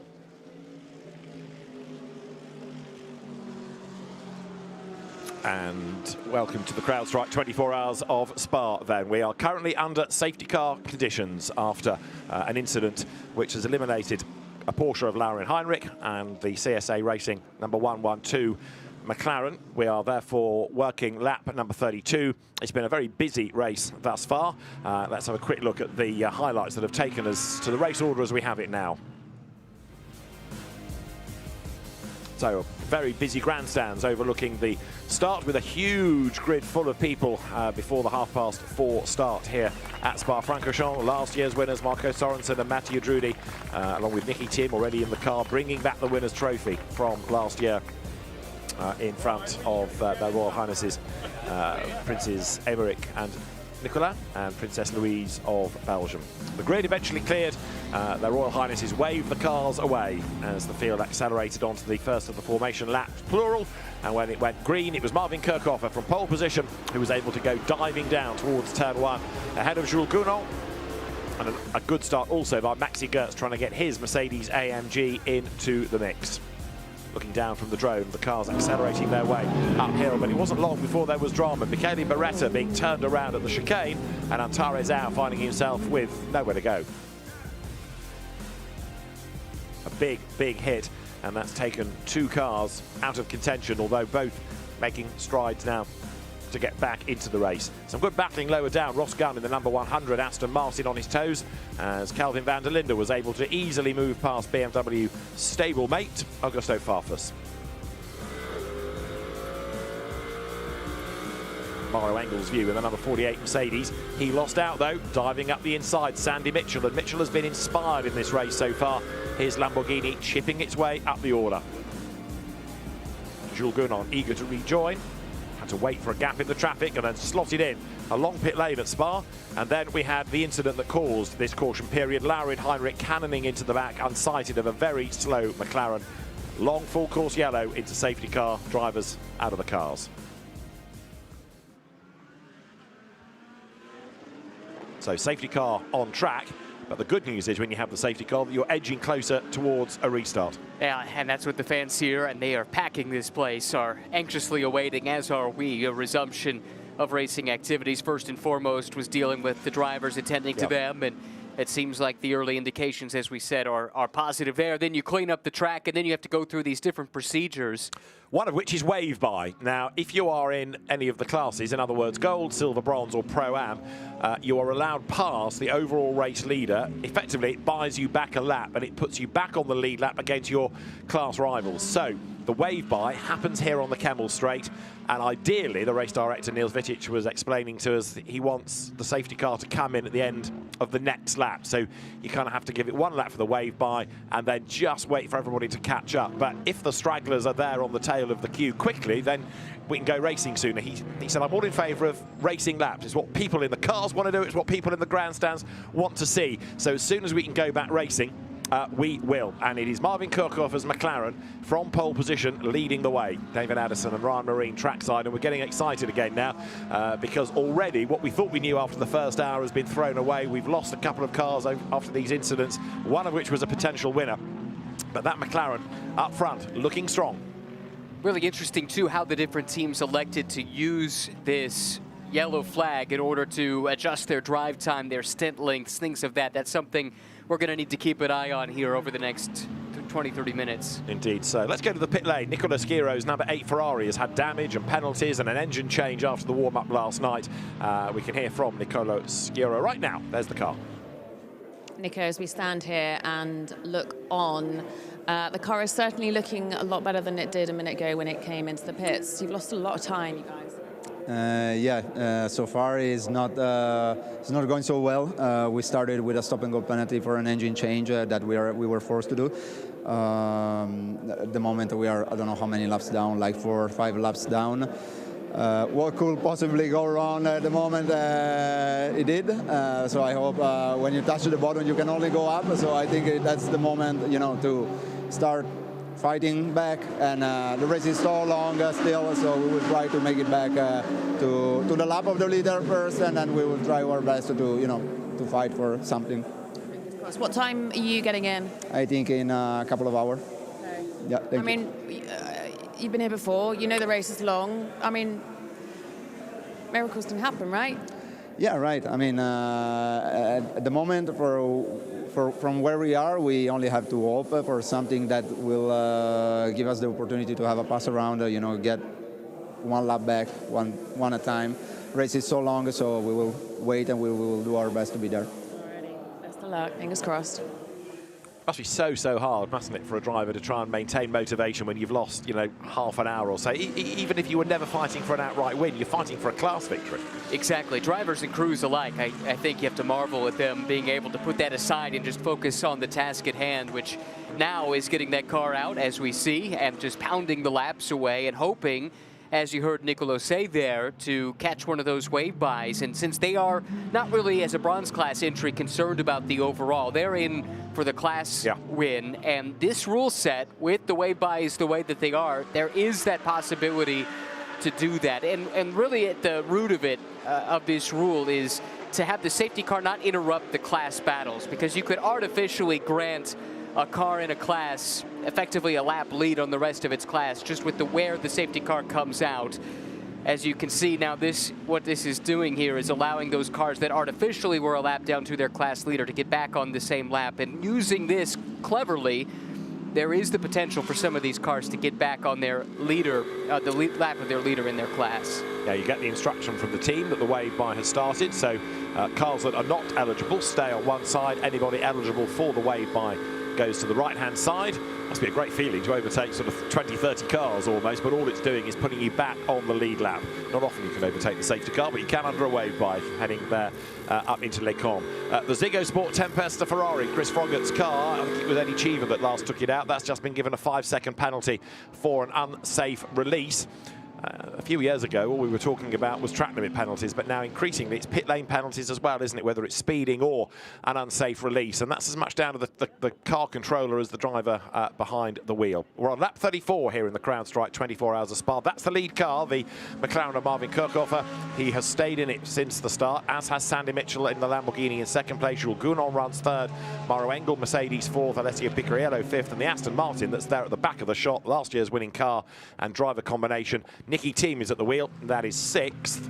7th is the Porsche, now in the hands of Tim Heinemann. That leads the bronze. No, it doesn't. It leads the gold cup, forgive me. Maxime Martin is 8th in a Mercedes AMG. If you look in race control there, sort of second row towards the left in the black shirt with the headset on, Niels Vittich, the race director. Next to him with the grey beard, Joel Dorval, one of his deputies. They're looking at where the cars are around the circuit. They're looking at where all the incident vehicles are. They're looking at where the cars completing wave by are and making the assessment as to whether they can give the instruction to turn off the safety car lights and release the cars. This time the lights are still on, coming now into Blanchimont. It's round about this part of the lap that they would be extinguished, and so are they going to be given one more lap? There are still cars coming down to Bruxelles trying to catch the queue, so they need to push on, but we'll see whether or not we can go racing this time. I fear it's going to be one more lap. There's nothing on our timing screen to say that we can go back racing on this lap. George Kurtz has now taken over the CrowdStrike Racing Mercedes. That had to start from the pit lane, didn't it? It did indeed, and I popped by that pit area coming up here to see if I could get an answer to the question, but they were tight-lipped, as you might imagine. Yeah. They had a little bit on their minds and on their hands. This does help them out, this safety car here with the wave by. They had dropped a lap earlier to the overall leader, but I think this should put them back on the same lap as the leader in their class. I'll try and follow up on that in a second, but you know, they're in it for the long haul as well. They're going for another class win, reigning class winners, in fact. That whole lineup is retained one year to the next, which is nice to see. Tough race to win in back-to-back years, whether you're talking about overall or in the classes. Absolutely right. There's number 8 Ferrari. We heard from Nicola Sciorro. This is the super slow-mo, them all pouring through the chicane. So Ferrari, then Porsche, then Ford, then Mercedes. There, clambering up the curb, is the ComTu Aston Martin, the 007 entry. The safety car is in this time, as we see other cars, the Garage 59 McLaren and the Paradigm BMW number 992 getting a little bit squirrely. That's the James Kellett, Charles Clark, Maxime Osten, Pedro Ibrahim entry. And Ferrari 51, that lost a lot of time early on. That's the car that Vincent Abril started. Alessio Rivera took it over. Alessandro Pierguidi yet to go. Now that has dropped a lot of time. It was a brake issue that delayed it in the pits. It went out and came back in. And Rivera is a lap down in 65th place, rather, 65th. Getting that lap back is going to be tough. It's not totally out of the realms of possibility if you're clever with the strategy. And that's now where the AF Corsa brains trust is going to come into its own. These super slow-mo images, fantastic to watch, and you can see little bits of rubber being junked off the cars. So, safety car in this time, and Marvin Kirchhofer is going to have to be on his toes, isn't he, to make sure that Sandy Mitchell in that Lamborghini doesn't mug him. Yeah, Mitchell was the man on the move, wasn't he, in that opening hour. Super impressive to watch him carve through the field, and I thought it was fascinating, too, watching the performance ebb and flow relatively between the McLaren and the Mercedes, right? Kirchhofer and Gunan in that opening stint. Those two now split by Mitchell, in large part due to the fact that there was that delay leaving the pit box for Gunan, looking for a way to rejoin the queue. But that said, those cars, it seemed like in the first stint, early on, the McLaren had the edge, but by the second half of that first 1 hour run, the Mercedes was closing in. Yeah, indeed. And we'll say it for the first time and not for the last. There's a long way to go. Marvin Kirchhofer, then single-seater champion a decade plus ago. He has been a class winner in the 24 Hours of Spa. Go back to 2017, and he was the Pro-Am winner in a Mercedes, whisper it. Right, he's backed it right off here, coming into Blanchimont as at the end of lap 35. We are set to go green here in the CrowdStrike 24 Hours of Spa. Excited to see this restart here. Kirchhofer, who started this season back in January with a winning class at the 24 Hours of Daytona, driving a Corvette, so he can get it done in different types of cars, but here back at home in his more comfortable McLaren starts to pick up the pace, but Sandy Mitchell is right there with him. That's Lamborghini looking awfully stout here as they come to the restart. Green lights on, green flag waves. We're back racing then. Over the timing line they go. Kirchhofer versus Mitchell for the lead. Jules Gunan in that red-nosed Mercedes is third. The yellow man filter car fourth of Engel. Looked sixth. Nicky Team weaving around still, trying to just get the pressures up in the Pirelli rubber as they dive into La Source. Look there from Calvin van der Linde to try to clear the Mustang ahead of him of Thomas Drouet.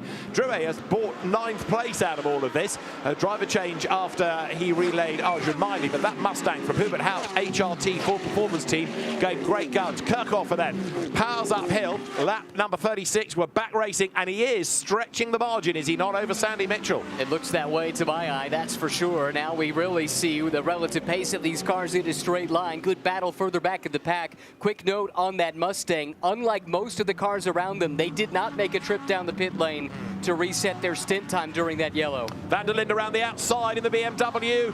He's alongside the Mustang. He's nearly ahead of the Mustang. He's done it. So Kelvin van der Linde goes by. That gives him 9th place, but he's way wide up the curb coming out of the corner. And look, that gives the Ford Mustang the chance to fight back. Thomas Drouet on the inside line.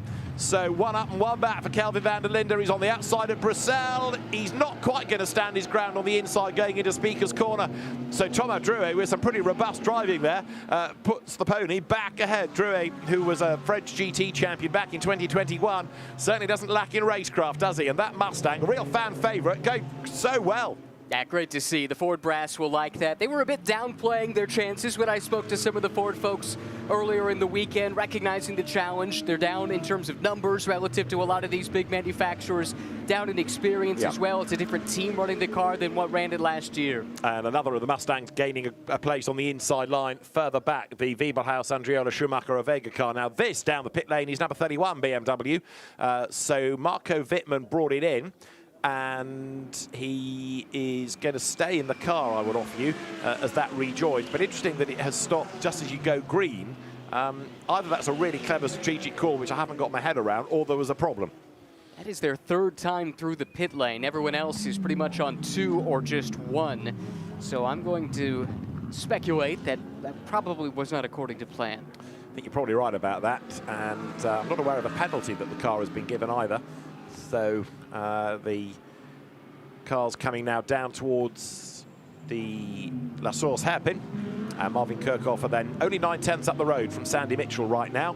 There you've got the Drouet van der Linde battle, and then behind them is Alessio Dono, who at the moment really is upholding Ferrari fortunes, isn't he? Number 50 is perhaps not the expected one, the car of Dono, Fuoka and Leclerc, but it's now upholding on. And there's a yellow flag in sector 3 because there off the road is 991 Paradigm BMW.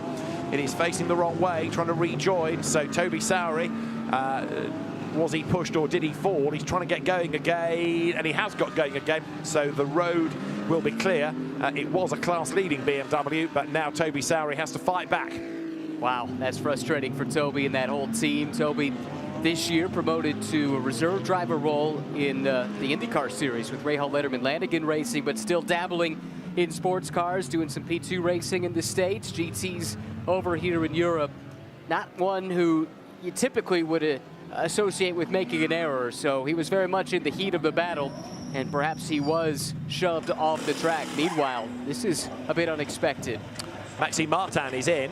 New tyres go on, at least on the front. Now they'll switch to the other side. A lot of sticky tape on the front. I wonder whether that car just picked up a little bit of residual damage as it went through the dramas in that McLaren-Porsche battle, because in that incident, it had to go through the wreckage, and I just fear there might be something either that he's picked up or it's gone into the grille at the front there.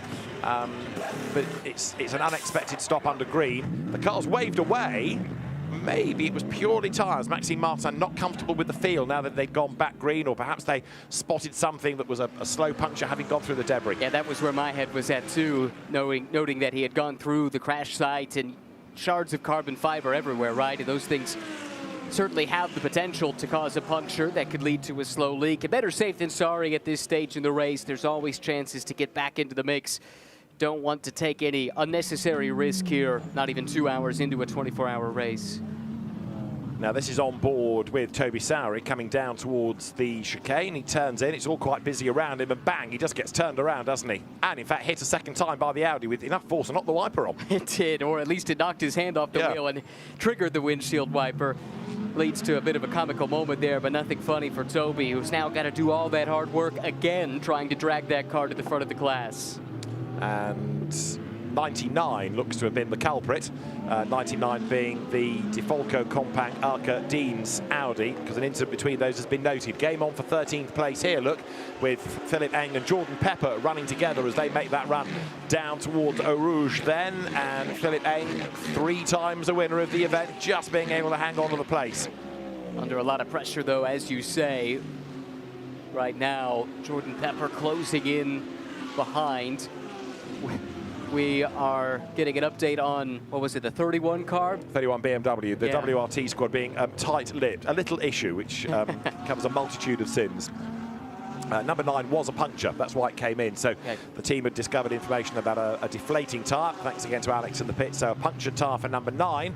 Didn't lose them perhaps too much time because it wasn't, completely flat. It wasn't a limp round lap to try and drag the car back, but a pit stop they didn't really need. Now Kirchhofer, look, he's getting away a little bit from Sandy Mitchell. There is Yves Weerts, Charles Weerts' father in the white shirt, and also the co-owner of the W Racing team.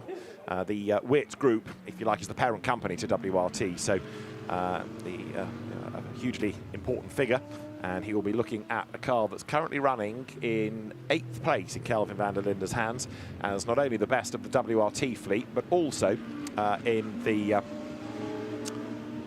case of the best of the WRT cars. So right now we have there the 48 Maro Engel Mercedes coming out of the Cours Paul Frere, running in 4th place.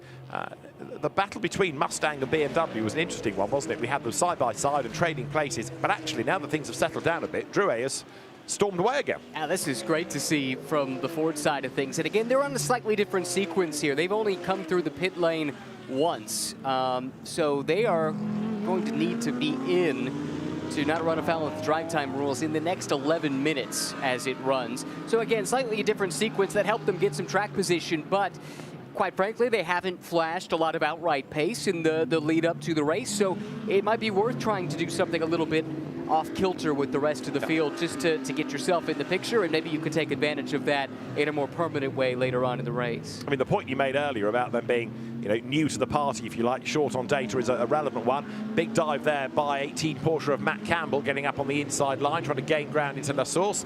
That's another car that is slightly out of sequence after the earlier pit stops, but we know that Matt Campbell is good, Porsche factory driver in GT or in hypercars, so he absolutely excels, otherwise he wouldn't be on the books, and he will continue to gain ground. There, 5th and 6th, Alessio Picariello ahead of Nicky Thiem, and a gap back to 7th, Thomas Drouet.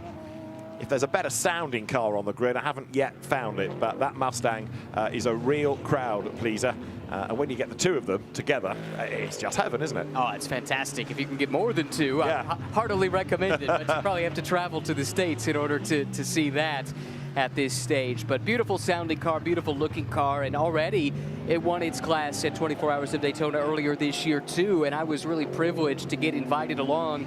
Ford, just before the 12 Hours of Sebring, took that winning car and driver crew to the factory, the Flat Rock Assembly Plant outside of Detroit, where all the Mustang road cars are built, and ergo all the Mustang GT3 race cars are built, and some of the same people that would have worked on the assembly line putting that chassis together were there getting to celebrate the win, which was as much their win, and that's certainly how they saw it, as it was the team of drivers.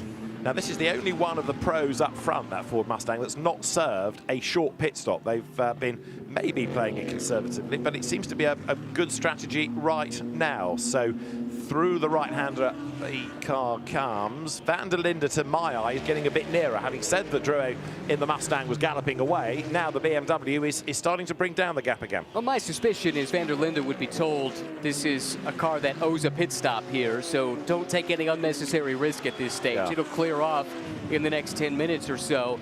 Kelvin's had a tremendous start to this year too in intercontinental competition, right? Winning at Bathurst, winning at Nürburgring. Not a bad start when you add up 36 hours of racing at 2 iconic venues, and of course looking to add 24-hour race win here at Spa to the ledger as well. Absolutely right. There you've got the Gold Cup leading Aston Martin in the queue. Thierry Vermeulen at the wheel. You look at the front of it with VER and you're tempting to think it's a Verstappen name, but it's not. It's Vermeulen, whose dad is Max Verstappen's manager. But Max takes a very keen interest in that car. Now, as an outside bet for a race win, you could do a lot worse than put a bit of money on it if it stays out of trouble. It's run by 2Cs, the British Bahraini team, and Thierry Vermeulen running in 10th place now. And they have a secret weapon up on their pit box as well. Thomas Blom, who's a renowned strategist stateside, is over calling the strategy for them here. The connection is that some of the 2C's management used to work at Bentley.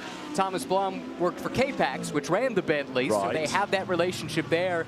And when this program came together to run this long-distance race, Thomas, who is an absolute master when it comes to tactics, was an easy call. And I saw him earlier today. He was excited to see if he could help strategize this car to the front. You need a Venn diagram of all this, don't you, to see how it all fits. Now, look at this battle. Matt Campbell has got himself up past Rene Rast, and also in the mix here is 42 of Max Janssen, and Janssen has just got past Rast as well. Now, Rene Rast doesn't often get overtaken, but Max Janssen, real star in BMWs, he runs in the Silver Cup, has managed to put one over on a double Spa 24-hour winner. So this battle at the moment, with Matt Campbell getting himself up into 16th, he's sort of 16th, 17th, 18th. They've all cleared the Audi as well. You can just see that's fallen back in the queue there, which is number 26, the Santalot car currently being driven by Lorenzo Doniacchio. So he's falling down the order, others moving forward, but there are cars everywhere, as is inevitable on a safety car restart. It's a busy, busy racetrack. That's what we like to see. Everyone, of course, running a GT3 spec car, so it just comes down to the drivers behind the wheel. A lot of damage at the front of the 99. Has that been there for some time, or is that new? Don't remember seeing that car being involved in anything, but there's been a lot to try and keep on top of. But you're right, it looks like it's gone into the back of something, or may have got caught up in the incident here a few laps back. But the team would have seen that car, and clearly, if they're happy for it to be circulating, they're not overly concerned.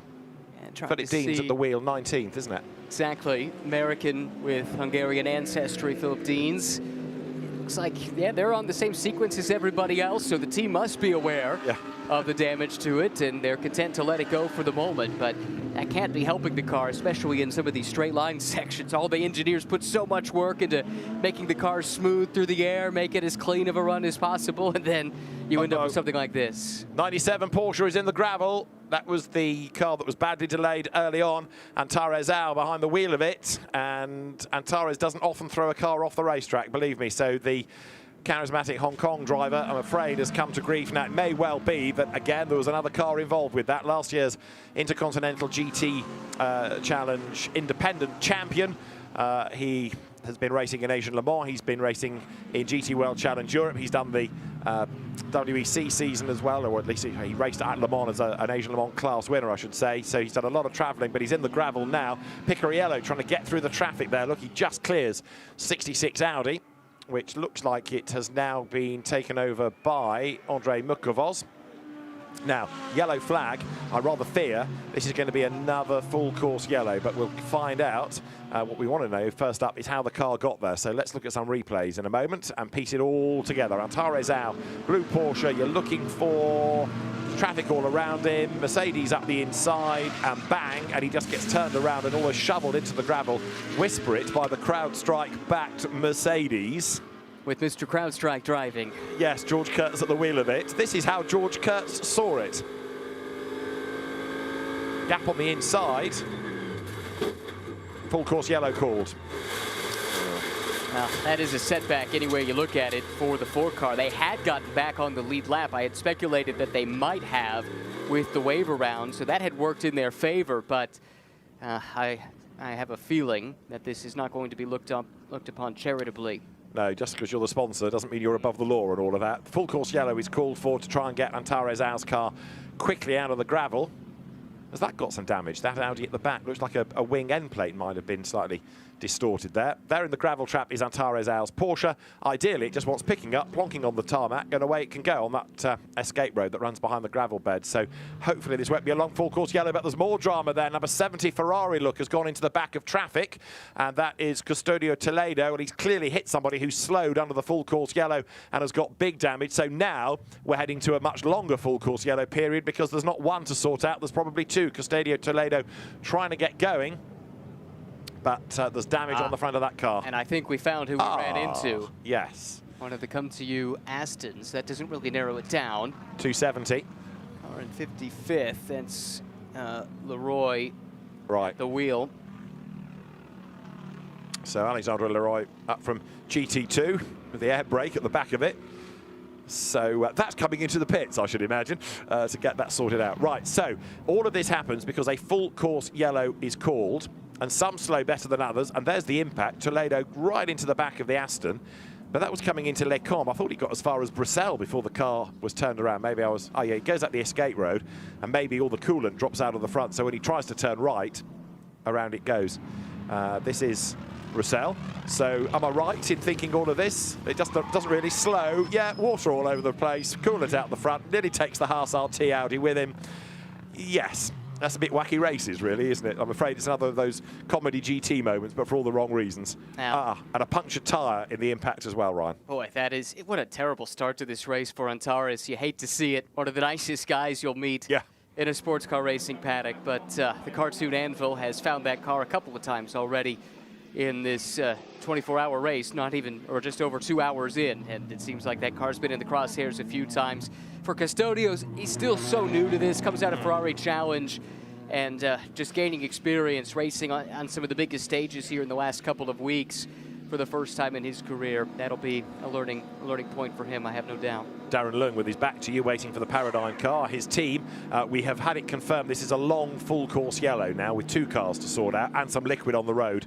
So therefore the pit entry is open. 18 Porsche comes in for Matt Campbell. Now that could be a clever strategy. Look at the debris on the road. There is Sandy Mitchell in the lead of the race. Now, he got himself past Marvin Kirchhofer before that full course yellow was called, and you can see they're trying to thread their way through all of that debris. As each car goes through, the sort of side draft blows some of it away, but yeah, that all needs clearing up. It does.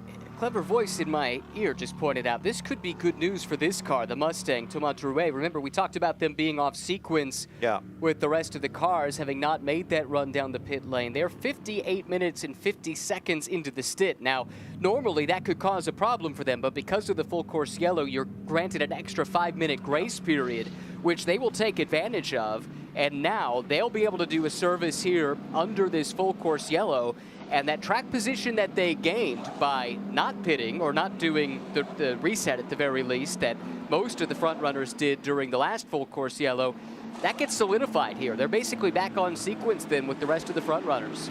Yeah, it's going to be interesting though to see if any of the other teams who are kind of halfway through a stint do the same thing. I mean, Retronic with Picariello are 45, 46 minutes in. The thing I'd say is we are just past the top of the hour, and you know, you're kind of looking to do your stops at that 1 hour mark. If you do that every time, you're in your window to not have to make an extra stop. So this seems like a good time to go ahead and do it, even if you did do that reset earlier, which is why I do think this should cycle through nicely for the 64. Going to be interesting to see, isn't it? Thomas Drouet then at the wheel of that car. We have then just ticked over 2 hours of racing. Thomas Drouet then, who was, as I said earlier on, French GT champion. A rather different looking Aston Martin coming down the pit lane. Thomas Drouet sharing with Arjun Maini, who started, and Jan Mardenborough, who of course made his name from that PlayStation GT Academy a few years ago, British GT race winner. So more and more heading for the pit lane.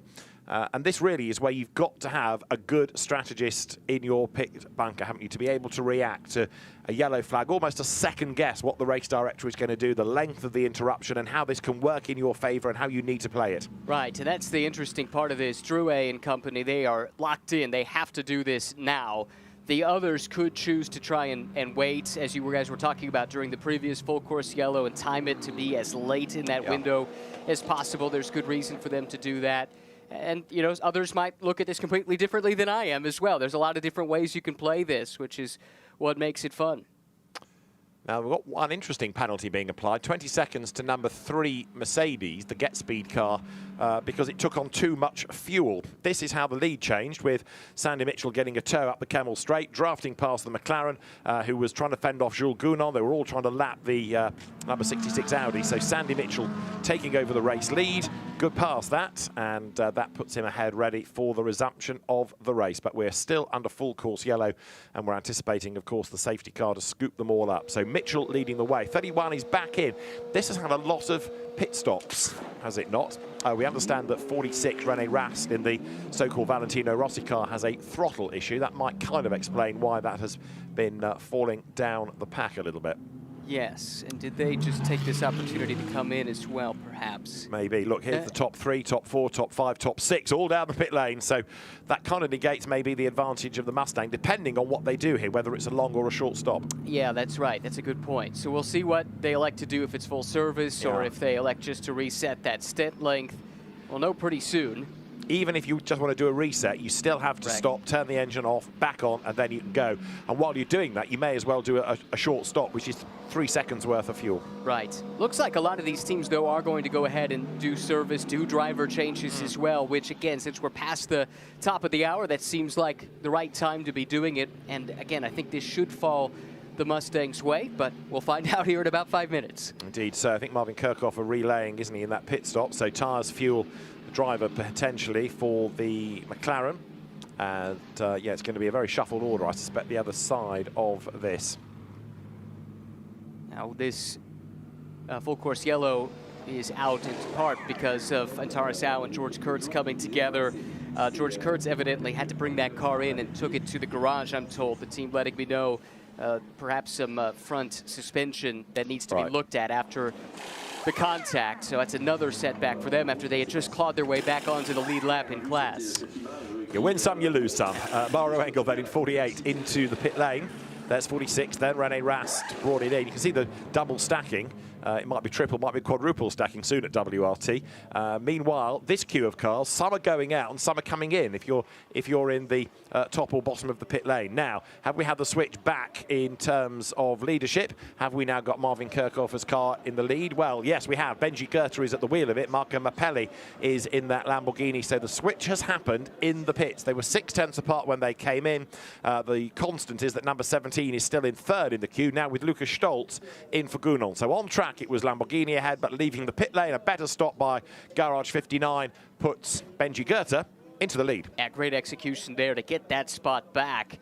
And McLaren really has hardly been headed in this race. Saw that work from Sandy Mitchell to claw it away just before the full course yellow kind of is all for naught at this stage. But yeah, great job by the Garage 59 guys to get that car turned around, get the driver change done. Benji Goethe was the silver winner in 2022 of this race. Same year he won the championship in World Challenge Europe, and he is then in the lead. His brother Oliver Goethe busy in Formula 2 duty this weekend over in Austria, and the family owns the fantastic Rofco collection of Gulf livery racing cars, which Clang name dropped on the floor. I went to have a look at the other week, and it is mind-blowing. It was a brilliant couple of hours, I tell you.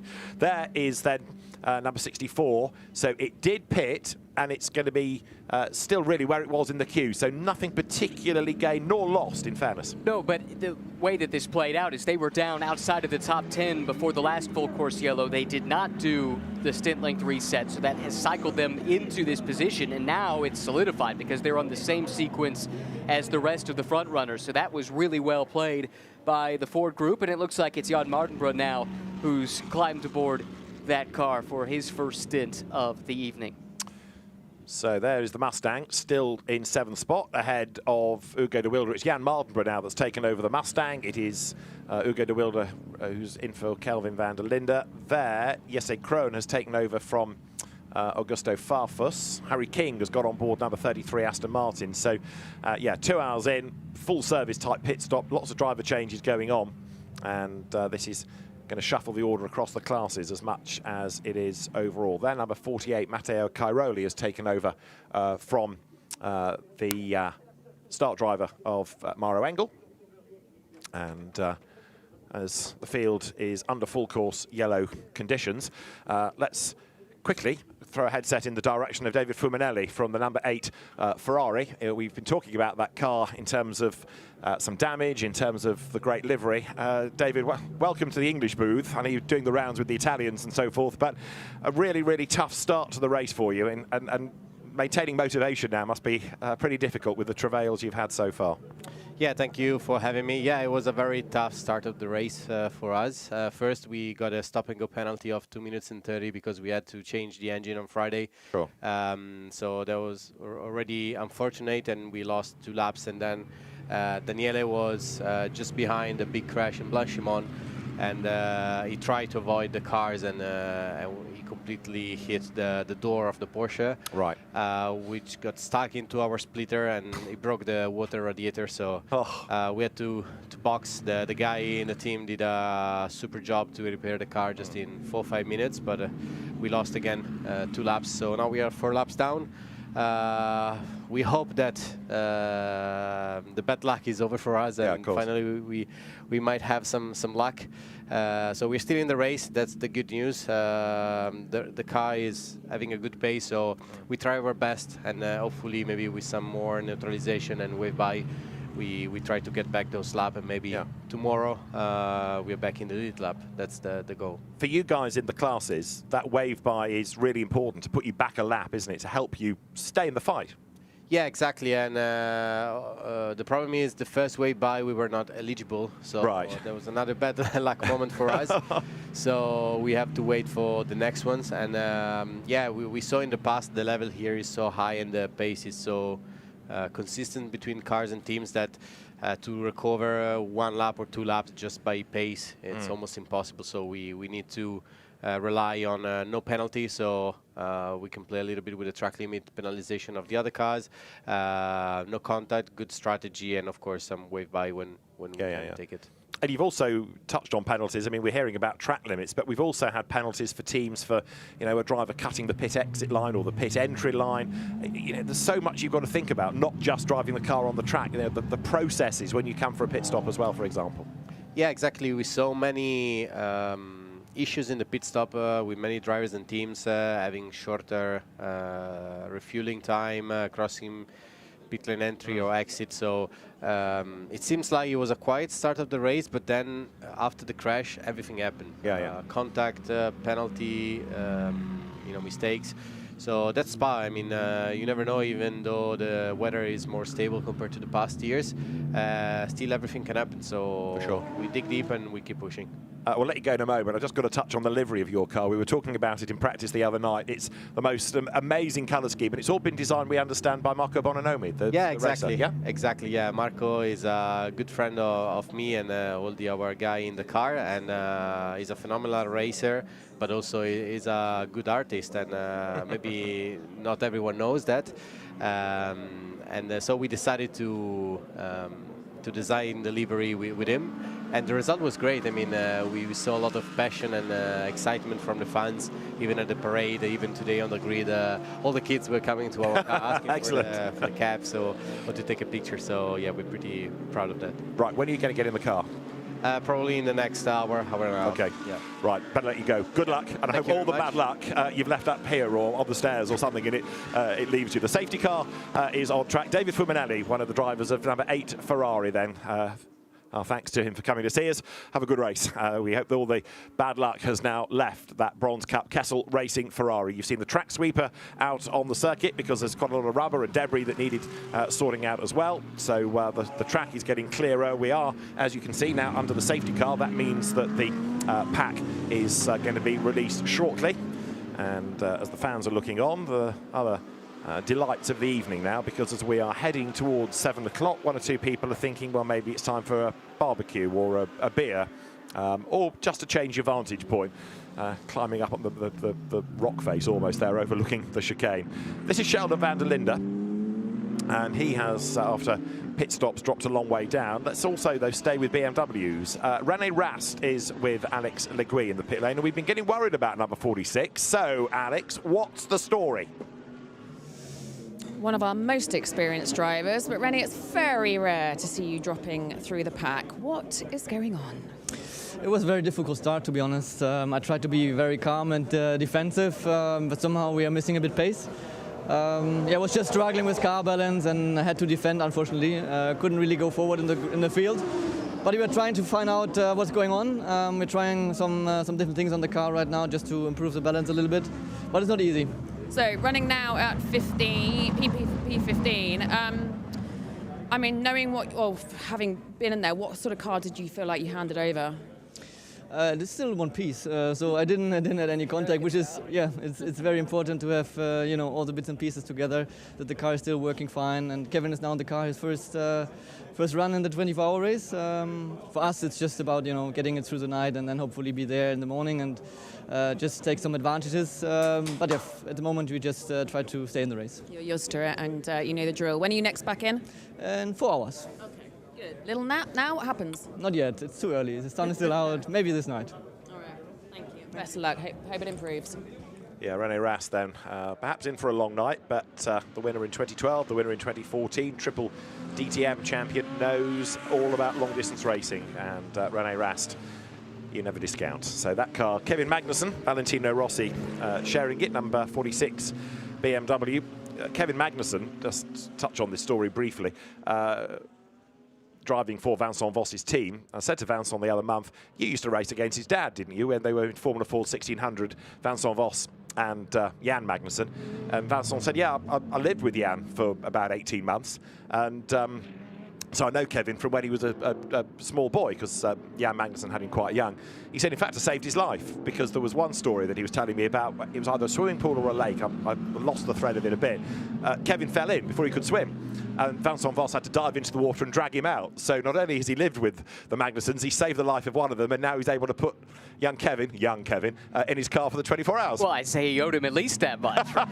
My goodness, what a great story. And now Kevin probably owes him a little bit as well on the flip side, trying to repay him for that kindness. The thing I love about this, you know, Kevin, yes, he's probably best known for his Formula 1 exploits, but because his father was a sports car racer, maybe not first and foremost, but that's what people probably remember him for. Kevin grew up around it, and I think unique among some of his contemporaries in F1, Kevin's got a much broader perspective of the world of motorsport.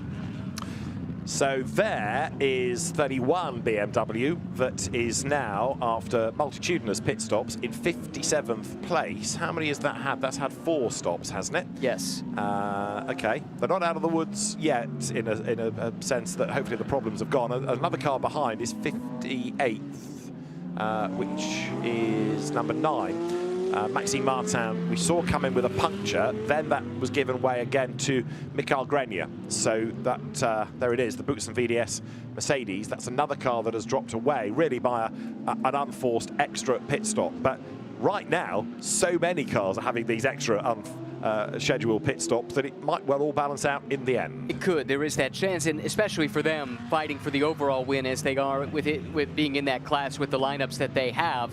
They were able to hang on the lead lap, so that puts them in a position then to fight back as the race progresses. Now there's Ugo de Wilder in BMW 32. Let's just eavesdrop on the radio for a moment. The Mustang's very hard to race. They have good straight line speed. Just be sensible, it's a long way to go. The traction is poor, but he's got a new tyre. He'll be fast for the first 10 laps, so then he'll fall off a cliff. So just do your job. Ferrari behind him will be quite fast. No stress at all.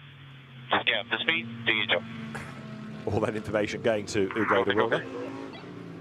Copy, he says, and he's ready for the resumption of the race. Yeah, the Mustang given a BOP break before the race. Which should have helped some of that straight line speed, actually. Yeah, 5 kilos lighter, wasn't it? Yes, and also an air restrictor change, and I think that was it for them. There were a couple of makes that had a minimum wing angle adjustment too, but the way I read it, at least, that should help that Mustang go motor on with that big V8 in the front in a straight line a little bit better. And you kind of heard the BMW team lamenting that a little bit. It's going to be a difficult car to race with the straight line speed that it brings to bear. Kind of funny hearing that coming from a BMW team, because over the years, whether it was the M6 or now the M4 GT3, those cars traditionally make a lot of their lap time in a straight line too. But this is not your first rodeo at the Spa 24 Hours, Marine, is it? You know as well as I do that those radio messages are going to get played out over television, and any engineer worth his salt is going to put a sob story in that and try and sort of, make people think, oh, maybe they're a bit disadvantaged on the BOP after all. So that's as much for the driver as for other people's benefit, surely. Without a doubt.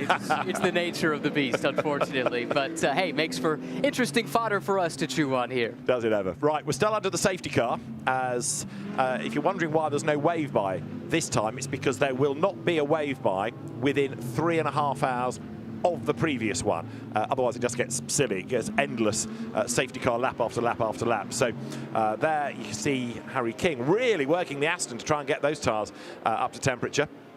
But there's no wave by this time because it's so short after the previous safety car period that we had.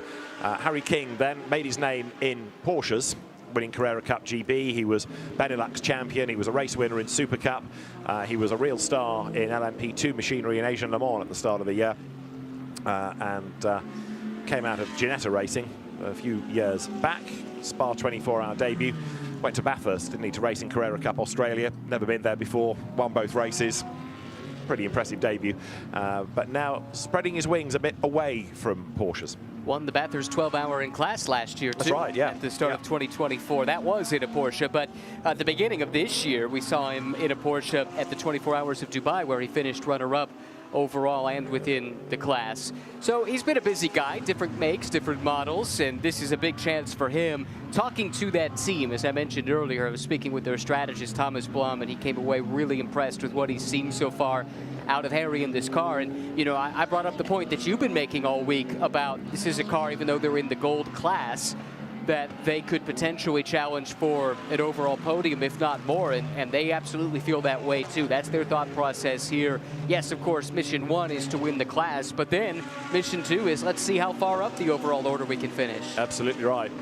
So that was gold, and here is the bronze leading gold, as in Reece Gold driving in the Bronze Cup. So Reece Gold in the Santalok Audi leading the class, and Reece came from European Le Mans Series most recently. He's been driving for the Inter-Europol team this year, but it was stateside single-seaters, wasn't it, where he cut his teeth? Exactly right. It's one of those friendly faces that pop up from time to time, even when I jump across the pond. Yeah, I knew him most recently for his exploits in Indy Next. That was what Indy Lights is now known as, of course, in the States. Had a couple of good seasons driving, including a win back in 2023 with a couple different teams, and then was in the championship last year based out of Miami, Florida. But now, like so many of the single-seater exiles, putting their attention on sports car racing, and why not? You look at 75 cars entered into this race, 74 taking the start. That's 3 to 4 drivers each. How many opportunities? You do the math. Absolutely. A lot more than you get on an IndyCar grid. And we know about Indy Next in the UK at the minute because we sent you Louis Foster to mop up last year, didn't we? Right, we're going to go racing again, everybody. Safety car in this lap. So we've got different drivers now, but the same cars, all squabbling over leadership. So reset, Benji Goethe McLaren, Marco Verpelli Lamborghini, Lukas Stolz Mercedes, the red white one, and then behind in 4th place Matteo Cairoli, Mathieu Drudi 5th, and then Patrick Niederhauser 6th in the Porsche. It is Jan Mardenborough in the Grunt & Go Mustang 7th. We're back racing at the start of lap 47 in the CrowdStrike 24 Hours of Spa. Down to the source they dive once more, and it is Goethe not only leading but getting away. Look, as he goes down the hill, the McLaren is up front, and the lead starts to stretch over the Lamborghini of Mapelli. Battle is on for 2nd and 3rd now, with Mapelli and his mirrors full of Lukas Stolz just freshly plugged into that Mercedes-AMG GT3. Matteo Cairoli, who's been something of a revelation in Mercedes machinery here this year as well. He's sitting right there in the slipstream in the 4th spot in that man filter livery. Boy, looking like a hornet's nest behind the race leader, but Goethe all by himself. Ugo de Wilde in the red BMW pulls out, has a look to try to gain ground. Didn't necessarily work, and he's under attack from Harry King as well. Look at the red BMW there going through shot. King is behind, and behind him is Jesse Krohn. There's a lot of dust on the road there being kicked up as well as they come now down to Brussels. But that's all to soak up the liquid that was spilt by the Toledo Ferrari. So this is Matteo Cairoli's view into Speaker's Corner. Just eases off the throttle, back on the power, 160, 170 kmh, 180, 190. Can we get to 200? We can. 210, yes. 220, yes. 230, not quite. 224, maximum velocity there. Now this seemingly never-ending left-handed corner, Pujol, sometimes called double gauche, double left. Up over 230 there for you. Absolutely right. And while this Mercedes is running in 4th place, number 4 Mercedes, George Kurtz drive-through, causing a collision, perhaps not surprisingly, but the event sponsor, I'm afraid, cops a penalty. Right, Cairoli hunting down Stolz, hunting down Mapelli. But Benji Goethe, who has developed into a very, very good GT racer over the last few seasons, he is leading the way. He's getting away. Niederhauser, then Drouet, having handed over to Mardenborough. So the Mustang in Jan Mardenborough's hands is 7th. Ugo de Wilde is 8th. 9th is the best of the Ferraris right now, Antonio Fuoco, and that car's kind of flying under the radar a bit. It is. Like we talked about, maybe not the most fancied car out of the Ferrari camp coming in, but right now they're left to carry the flag for the prancing horse, and doing a pretty nice job of it. You look at Fuoco anchoring that lineup, but a couple of youngsters alongside without a whole lot of long-distance racing experience. Going to be really interesting to see if they can stay consistent enough to keep that car up front for 24 hours. And that Ferrari has a gap as well, doesn't it, over de Wilde? There was a big push coming up the inside from Jordan Pepper in 63 Lamborghini. You're on board now with Patrick Niederhauser in number 96 Porsche. You're plunging past the pits on the right-hand side. It's a rather mucky windscreen, isn't it? There's a yellow flag in the middle sector, though. Oh dear, oh dear, oh dear. And there's a car off potentially. We think we've lost 27. We have there. It is the Qatari Santa Lock Audi. It's limping on. And we do not want that car stranded on the road. We don't want a repeat of the McLaren incident. So it gets going now. Control Alt Delete reset, and it's moving again. But the drivers hopefully will be being warned about that by the teams as the pack comes to Lecombe. Right, it was Jordan Pepper's Lamborghini trying to get past Jesse Krohn's BMW. A little bit further back, that is number 30 BMW, Pierre-Louis Chauvet in the bright blue WRT car. He is on the outside line, Adam Smalley on the inside line. There they come into the corner and the BMW goes by. Nice pass that.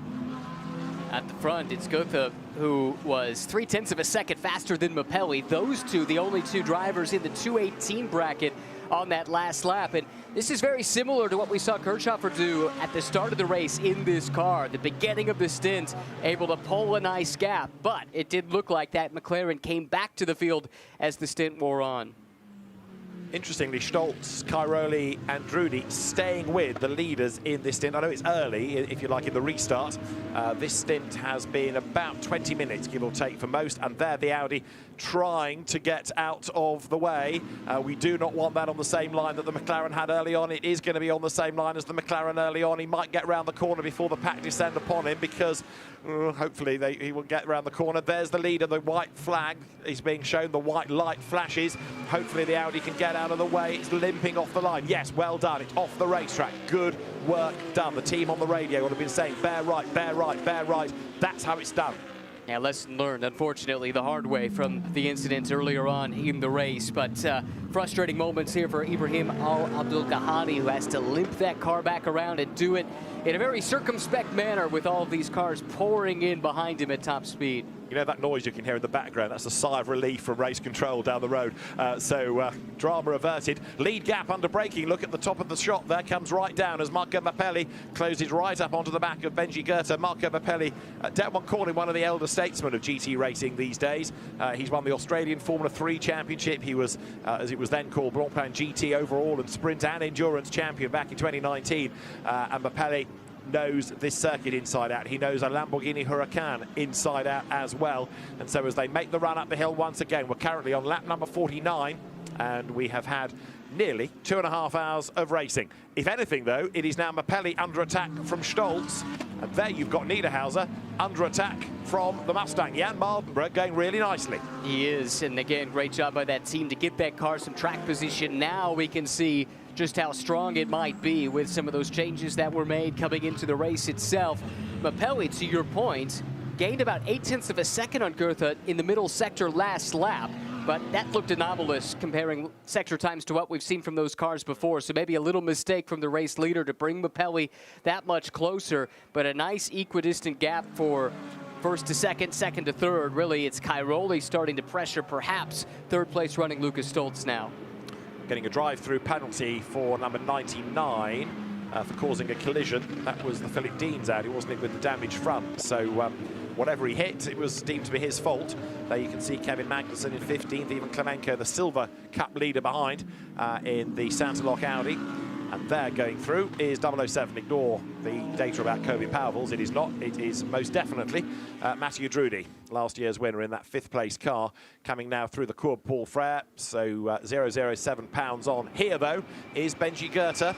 And it's a rather elasticated gap, showing that the cars have their own strengths and weaknesses at different parts of the racetrack. That's the beauty of it, isn't it? That you get different looks, different sounds of cars in this modern era of GT racing, thanks to the balance of performance, and all of them can put together the ultimate lap time within 3 or 4 tenths. However, the way they go about making that lap time is dramatically different, and that's just the nature of it. When you look at a big BMW M4 up against a McLaren 720, up against a Ford Mustang, there are obvious visual differences between the different platforms.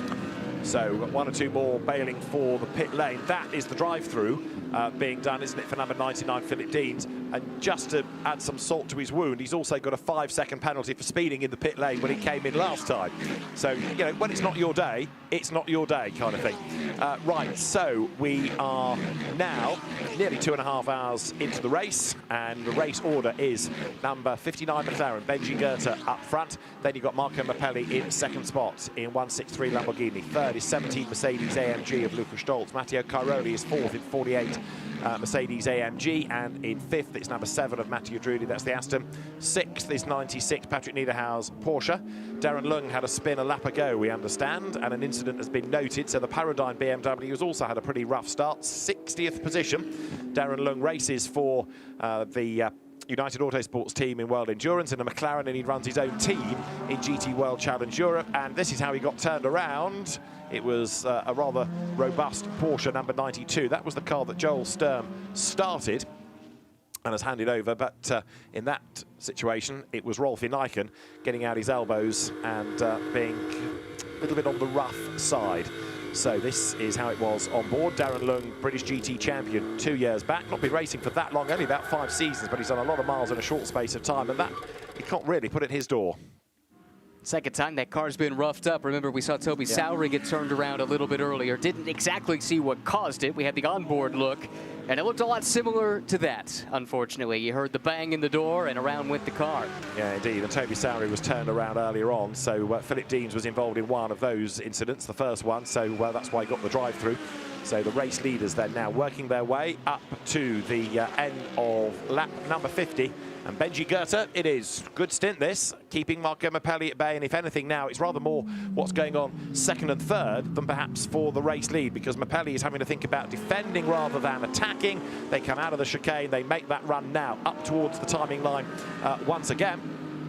And as they do so, Benji Goethe, 2.5 hours into the race, has just an 0.8 of a second advantage. That leading quintet all concertinaing up as they make the run down towards La Source once again. So the cars now accelerate down the hill, and then as they do so, you've got Benji Goethe up front, Marco Mappelli in second spot, Luca Stolz third, and Joe Osborne. This is looking pretty good, isn't it, right now, for McLaren? Yeah, it really is, and now they've got Benji Goethe in. He's a very, very fast driver, but he has been the weaker one of the three. It doesn't look like that anymore. He is taking it to the whole field here, and Marco Mappelli can't do anything about it. So kudos to Benji Goethe for the performance he's put in and all the work Stuart Hall, his driver coach, has done with him to get him at the highest possible level of GT3 racing in the world, as we see a bunch of cars leaving the source down the hill there. Lamborghini from Ferrari, from Mercedes, and this is where they have to try and get to single file, because it is not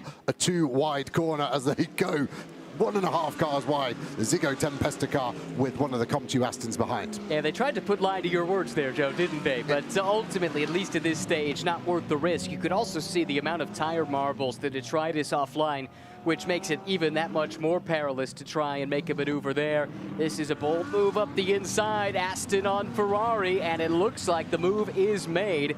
Fantastic effort there, and that has left the Ziggo Ferrari 296 a little bit vulnerable, got out wide up and over some speedy dry, and again, Jonathan Wee forced to play some defense here. That stacked them up behind, and they go 2 by 2.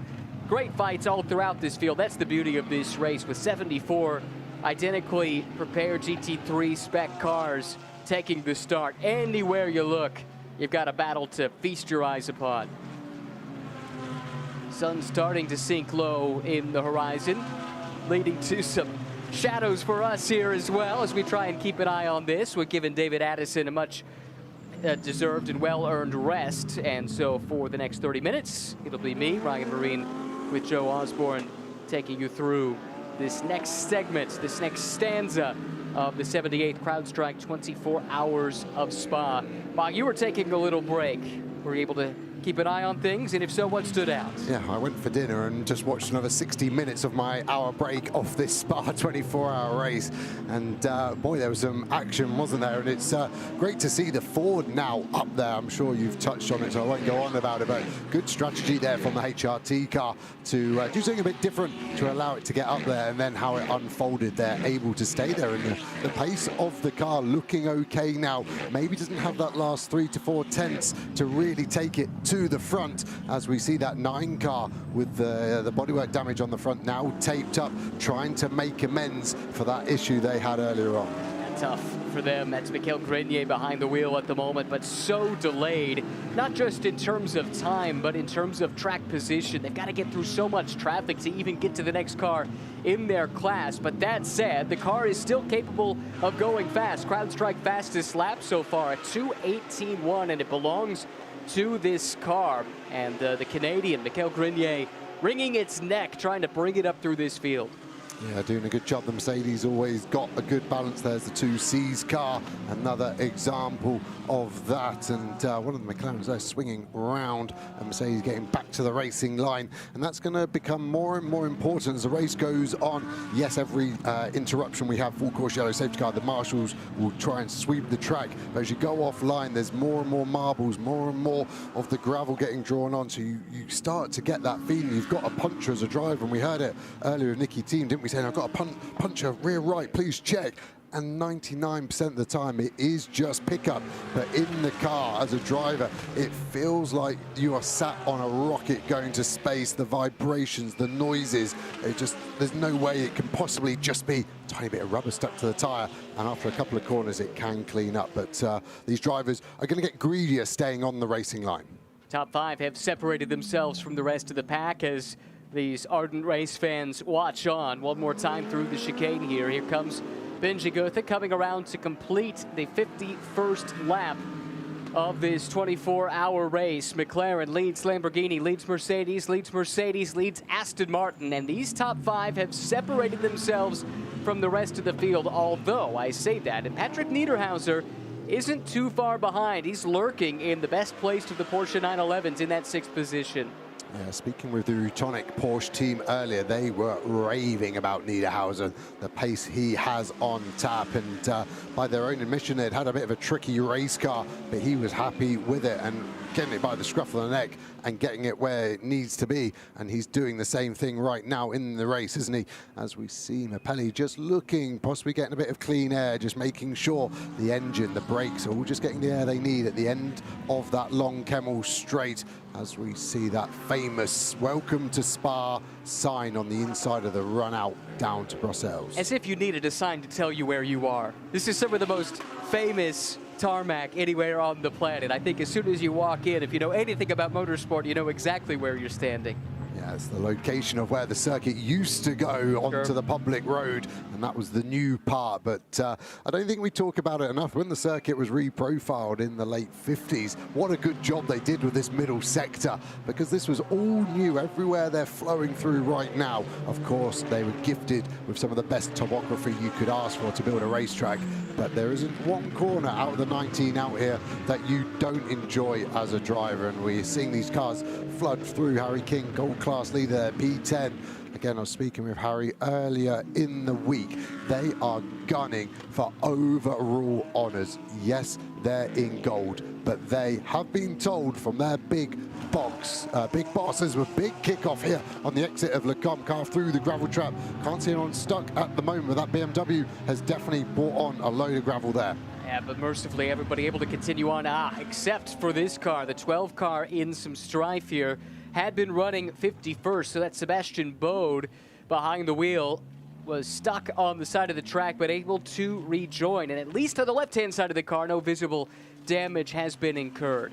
Yeah, he's lucky to get away with that, because I'd imagine he's spun and everyone's had to scatter around him, and I can't see anything massively wrong with it at the moment for that car, but hopefully he can get back up to speed. And Christian Hook there, the bronze driver, very experienced, as we see what's going on here and he was rather assaulted, wasn't he, by the 71 car, which caused everyone else to go off. I can't quite see how the Italia BMW goes off. This shot should tell us a bit more of us, because the Aston has to go off, which is going to then force a BMW to run wide. So one issue from one Ferrari into another caused a BMW to go in the gravel, an Aston Martin to go in the gravel, and a Porsche to fly through that runoff area.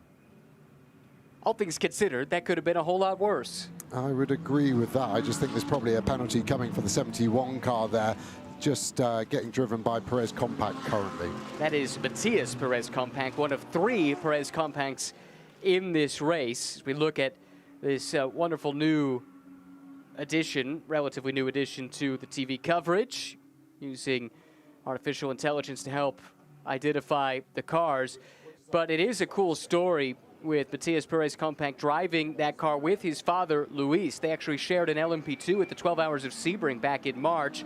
And then Ezekiel Perez Compact, a stalwart in this event, he's in the field here as well. But that Argentinian racing family, long lineage, great history, racing in sports cars all over the world. And that continues here with a bit of a family reunion in Spa.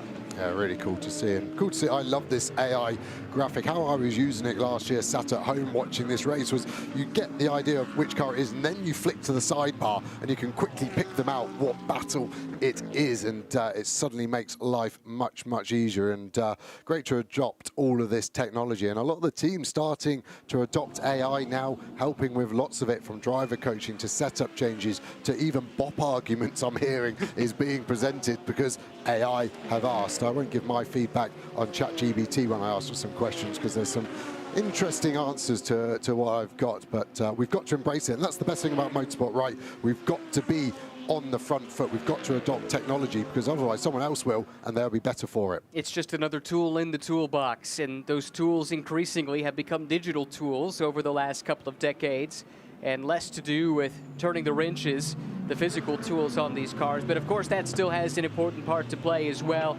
And no one tool is a panacea. You can't expect AI to jump in and solve all of your problems, but you can use it correctly to help as a force multiplier effectively on the tools that you had been using more traditionally. All right, watching this field cycle through all the way back to the 23rd position, and Zach Robichon leading in the bronze class. Adam Adelson, American entry from Wright Motorsports, that Ohio-based team's first ever overseas appearance, and the first of many, we believe. And the field, it just keeps on coming. That's the beauty of this here as we look at Dufault, the Pro-Am class leader, and the car that started way back in the 50s overall. It's creeping forward, pole-sitting car in Pro-Am, and here it is, still leading the class at this juncture of the race, going on 3 hours in.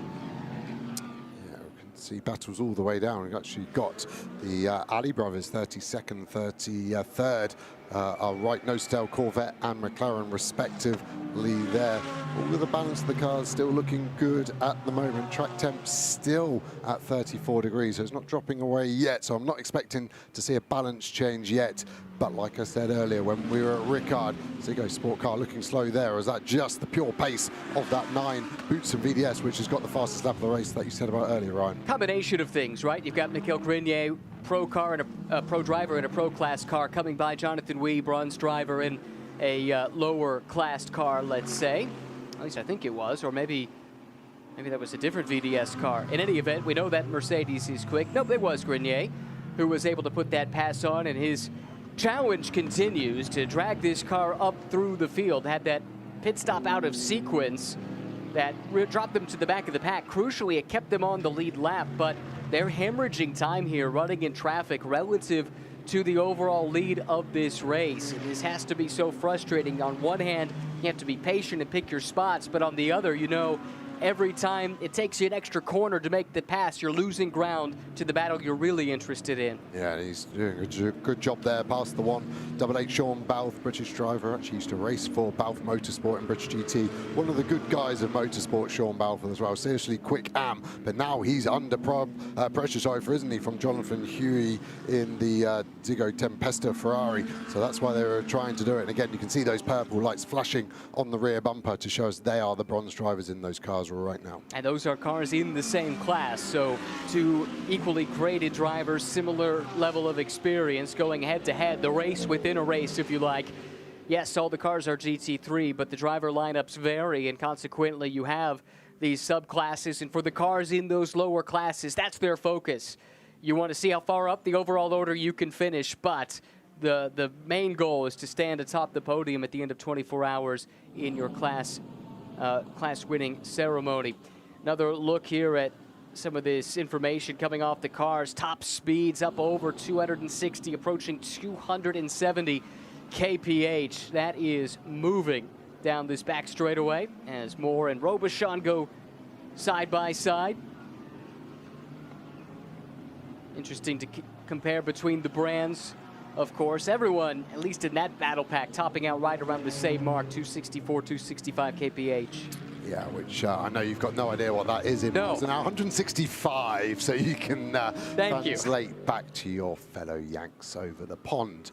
We need all the help we can get, Joe. Not just with that. Nope. And just looking at some more data, actually, interestingly, I've got the stint averages here, powered by HH Timing, and I can see over this last stint, it's Matteo Caroli that's got the fastest average stint time so far. Of course, it's all within a few tenths of a second, but his stint time actually 2 tenths of a second faster than anyone else in front of him. So that 48 Winwood Mercedes looking very strong. Drudy's not bad, but yeah, Caroli really the standout one there on the stint average since they boxed last.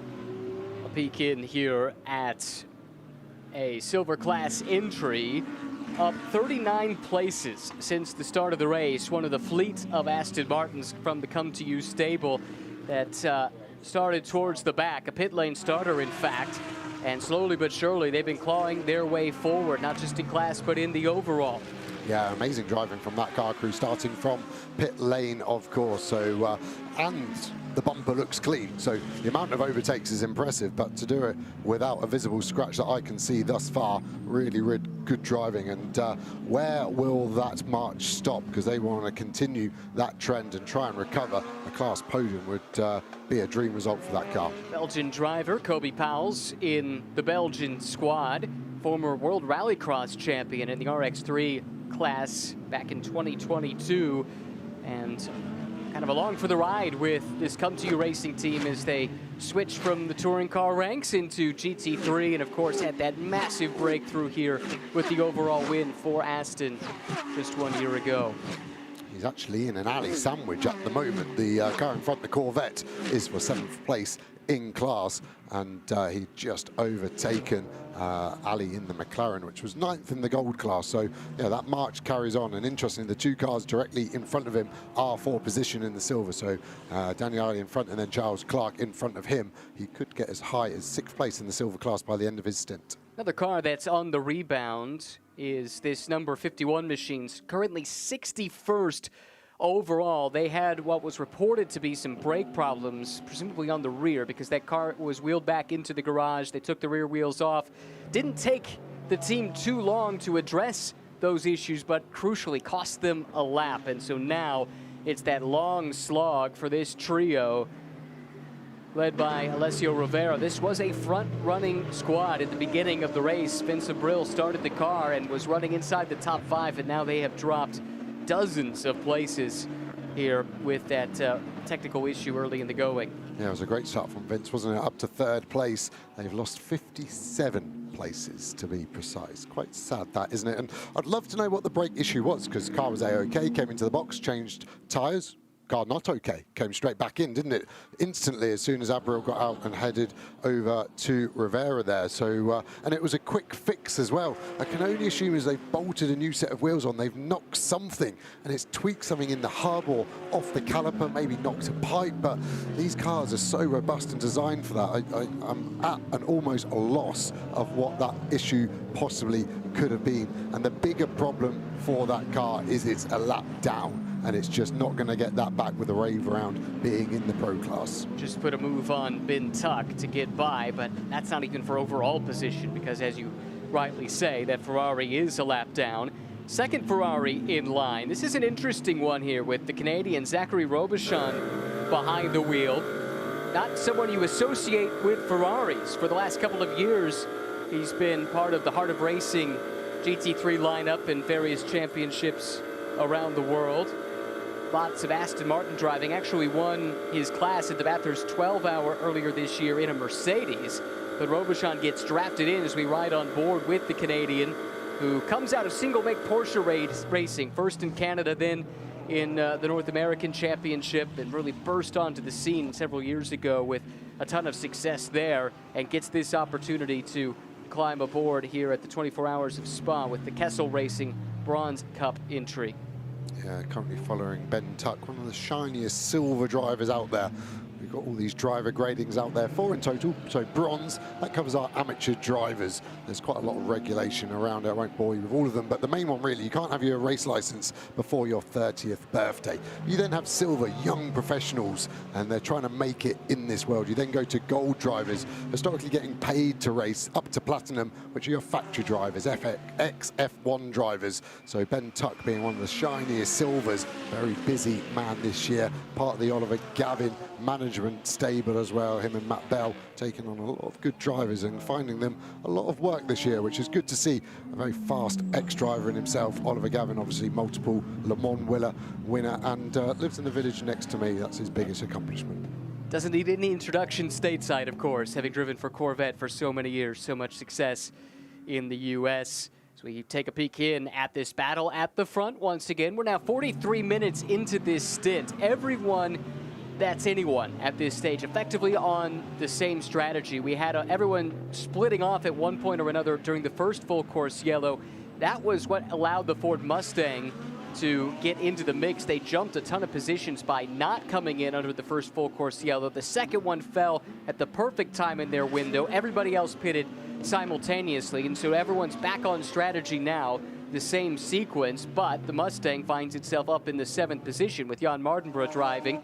And even as we get deeper into this stint, unlike the very start of the race in that opening hour, we're not seeing the McLaren come back to the rest of the pack.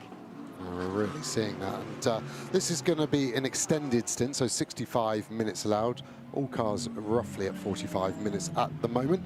And we can see the graphic that's come up here, a great illustration, the circuit broken into the 3 sectors. Sector 1 dominated by the 99 Audi. That was done very early on, actually, by Alex Arca in the first session, so maybe a toe there. Then Sector 2, where we are currently, and that's dominated by the 9 Mercedes, which also has the fastest lap of the race. And then Sector 3, which is really a hybrid of Sector 1 and 2. You need straight line performance, but some good braking and aerodynamics. And that's a Lamborghini. So 3 different manufacturers going there.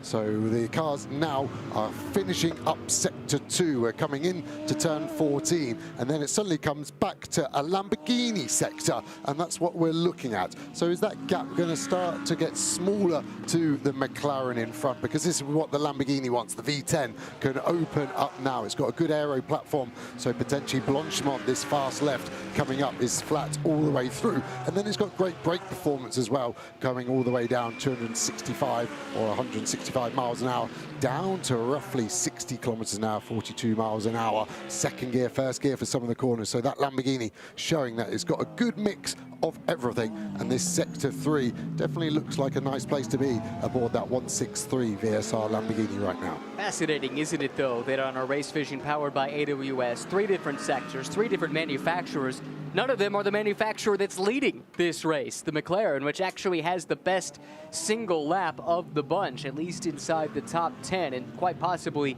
well, not in the race. We established that earlier, didn't we? The Mercedes does have that, but of these front runners, it's actually the McLaren, which doesn't have a single sector to its name, that has the best overall pace. Yeah, exactly, and you can kind of fly under the radar sometimes, which is nice. Just looking at the Ford Mustang coming through shot now, I think that car is going to be a real headache for guys inside the top 10. Not because of the drivers, but the way the car generates its performance is really top line speed, and that just means if you're behind it, it's going to be hard to overtake. So I think Proko potentially is now starting to drop back, trying to look after his tyres, because he's been following that car for over 45 minutes now and hasn't made his way past, even though I would suggest his pace should allow him. Unfortunately, a casualty to report, thanks to the folks at Aston for passing this difficult news along, but Come To You Racing's number 270, the Bronze Cup entry, retiring from the race. Chassis damage, evidently the culprit there. So the race is done. Antoine Petit, Jessica Hawkins, Alexandre Leroy, and Rodrigo Almeida. And so now another one bites the dust, unfortunately, from the Aston stable, which lost one before we ever took the green with the Enrique Chavez crash in Superpole yesterday. And excuse my stupidity, sorry, I was out at the box at the time. 270, was that the one that was rear-ended into the full course yellow? Yes. By the Ferrari? So it actually looked okay, didn't it, bodywork-wise? I thought it survived quite well, but unfortunately the way these cars are built, the bodywork's almost hung off the chassis in parts, so may have looked okay, but from a safety perspective is one thing, but then a performance, the ComTU team deciding that is enough. And they've had a rough run of it. They actually did a chassis at Monza as well, so they didn't take the race there, and feel sorry for the British driver Jessica Hawkins especially, hasn't had much seat time so far this year. No, really a bummer, and this could have been one of those big stages that could open some eyes. That's the nature of racing at super high level. Even in one of the lower classes, you've got the chance to mix it up with some of the big pros, put your data on the table alongside some of the heavy hitters. But this one done early for the number 270. Got a brief glimpse as we track the speed all around the lap at speeds upwards of 220, 220 plus through Eau Rouge up to Raidillon from some of these front-running cars, or even some of those deeper in the field. That's amazing commitment, especially this year when the grip level of the surface has gone down. Everyone raved about it last year. Track newly resurfaced, there was grip to be found everywhere. That's reduced significantly, and still the amount of speed we're seeing in some of these high-speed, high-commitment corners is eye-popping. Yeah, and the lap times will stay the same even at night when you can see a lot less. That's the huge improvement. Slight lift there for Jonathan Huey. He's third place in class at the moment. We've got a class leader in front as well. Fabien Defay in that Porsche leading the Pro-Am class. So third over the moment in this Ferrari. Interestingly, we can see the Porsche in here. Looks like a routine pit stop. Bit of smoke coming out the front right tyre. The team don't seem too bothered. The brakes will come in absolutely stonking hot, and you sometimes just get that bit of rubber there as the Ferrari blasts past that McLaren. Was the McLaren leaving the pit lane, I wonder, because it didn't really seem to have much momentum, but likewise doesn't seem to have a problem, as Rivera says the opposite to what I was talking about just a couple of laps ago, and blast past Jan Mardenborough. I wonder if he got a run, or has Jan just let him go, because the straight line performance of that Mustang normally wouldn't allow that move to happen so easily at the end of the Kemmel Straight. I think that could be the 16, or the car a little bit further down in the order, the other Mustang, if I'm not mistaken. I think that's Andriolo, which could go some way to explaining that, but easy to happen. The two cars look nearly identical, but it does go to show how much pace is in that delayed Ferrari. What might have been had they not had those braking issues in the opening hour. Yeah, he needs to tell the car, I thought it was, how to overtake Jan Mardenborough. Then it's that easy. That's right. That was my excuse. That's what I meant. As we see the BMW blast past the Team Italia car that was in the gravel trap here not too long ago. Still good straight line performance. The flash of the headlights trying to warn other cars I want to come through. And here are our lead battle, all sticking together nicely. The top six. Then we come back here. That Porsche is not for position. This is the Mustang and Ferrari I thought it was. So maybe let's watch this at the end of the Kemmel Straight and let's see if we get some deja vu. It'd be very, very kind of you, Faroko, if you could do that for me, please. It could happen even before then, too. Mardenborough held up a little bit through the chicane, now into La Source, forcing the Mustang to the inside, but traffic maybe playing the way of the Mustang this time by. That said, he's balked on exit. Fuoco gets to the flank. Can he keep the Ferrari there, or is the straight line speed of the Mustang too much to be conjured with? In fact, that is the case, and Mardenborough edges ahead just a bit. Fuoco has to settle back in, maybe get a run here up the hill. He's done a track limit there. Be interesting to see if he continues with this move, because it could be seen as gaining advantage by going off the track. He is much, much closer than he's ever been. Pops the inside. He's not close enough. Just trying to distract Jan Mardenborough there. Jan does go slightly deep in. It feels like he missed the apex on the right. The Ferrari sticking close. The Ferrari squirming under traction. Have we got a chance of an overtake here down the hill? Fuoco earned the nickname Speedy as a youngster. He's lived up to that over the course of his career, whether it's a prototype or a GT. Ferraris just go fast when he's behind the wheel. Looked inside, looked outside. Mardenborough stout in his defense. He's got those shoulders out. Not going to be an easy target. We heard some interesting team radio about 45 minutes ago from the WRT team. warning their driver that that Mustang's going to be difficult to race because it has so much top-end speed. Yeah, definitely is going to be hard and frustrating. And the problem is when you stick behind it, you start to use your front tyres more proportionally because of the understeer from the dirty air, and you just don't get the aero grip. So you can stick here for a few laps, but then you just start to ebb away, and then obviously the overtake gets even harder. You've just got to try and force the issue and hope that there's a slow car that balks the run like Jan had the lap before from that Porsche through turn 1. Caller in the pit lane. Was that our front-running Lamborghini, or is that a different one? We'll check on that in a moment. We just had a change for the 4th position, as Matteo Cairoli has dropped that spot to Mattia Drudi. Traffic always a story in a sports car race. Right on board here.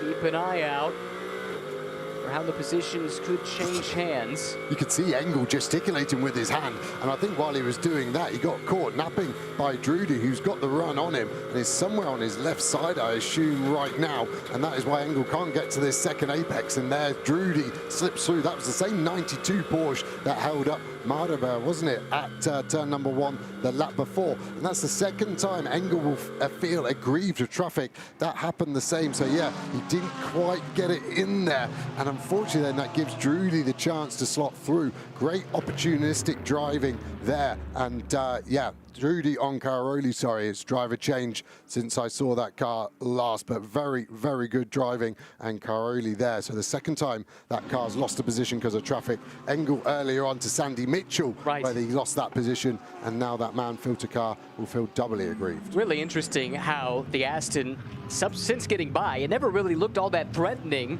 prior to making the move, but now it's through and it's leaving the Mercedes very much in the dust. Starting to draw a bead is the reigning race winner, Mattia Drudi, on his next target. It's another Mercedes-AMG GT3 Evo. Lucas Stoltz is next in line for the hard-charging Mattia Drudi.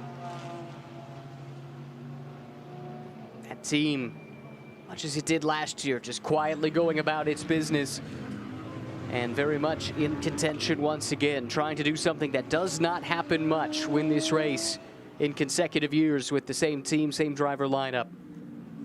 Yeah, that is for sure, but that's lead 6 pulling away because of that Jan Marderberg. But interestingly, the car behind for Oko, Hugo de Wilde in that 32 WRT BMW, not really able to close the gap, and that's why we've got these sort of 2 groups of cars working together. You've got the 6 cars at the lead, and then that small Ford and Ferrari battle. It's nice to talk about Ford and Ferrari, isn't it, in a 24-hour race, Bruce Jones? Do you reckon they have any history in those? Something rings a bell, but no, isn't it just? I mean, it's always about sports car racing. GT racing is always at its very greatest when you've got really good intermarque rivalry. Didn't really work so much in of course, in a few weeks ago at Le Mans, but we're in this amazing run of races, and the CrowdStrike 24 Hours of Spa has never looked stronger. I mean, we could have had 75 cars, we had 74, more than enough, but the racing has been tip-top. But if someone's just coming into the race now, like I'm coming to the booth, I've been watching it since the start of the race, it's nose to tail. Yeah, it really is all the way down the field as well, and it's hard to call. And a bit that's about to spice it up again is another round of pit stops. I think we're 4 laps away or so. This is an extended stint because of the full course yellow safety car intervention, so they can do 65 minutes of driving in this one. Oko close again, actually, and he's going to get the slipstream here. Jan will move that forward over to the right-hand side and just start to block it. How hard will his defence be? Well, here's the proof. Not too hard at all. I was a little surprised, actually, made it remarkably easy, but you've been keeping a stern eye on the way the stints are working. The Ford has been running at a different tactic to the others. They've decided not to sort of react to safety cars in periods. They will run their program. It may be a wise way to go, but traditionally the teams that tend to win these events react to every single time there's a safety car. If you've got the facility to come in and top up, even if it's an element of your tank, they take it. I don't know how you see it. Yeah, you definitely look at the history of it, and that's maybe where, like, for example, WRT have been so successful. The only thing is there's going to be so many full course yellows that if you don't take one, there probably will be another, and you might luck in. If everyone else does option A, you do option B, suddenly B is the shiny option there.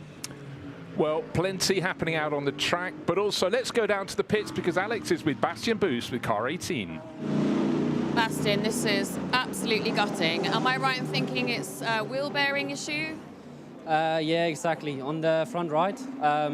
Came a bit unexpected, like suddenly out of nowhere.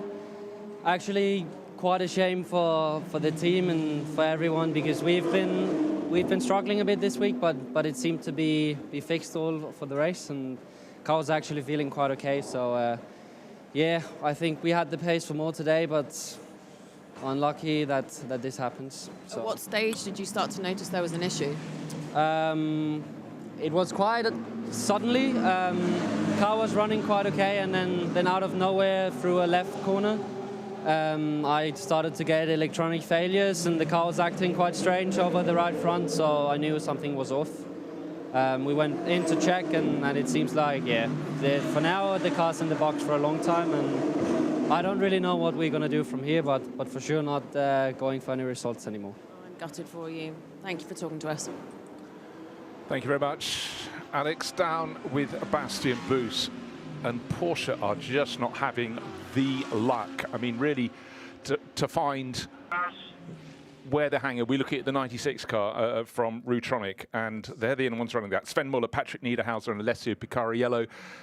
Some years it just happens. It's extraordinary. Interrelated issues or not, but simply for Porsche, it's been awful. But 6th place, right in the reckoning. You're talking about these packs of cars running together. It's in the mix. It's here and now. It's daylight. Of course, the sun is a beautiful evening, but it is coming into evening. But I really feel for Bastien Boost. He lost his drive at the start of the season.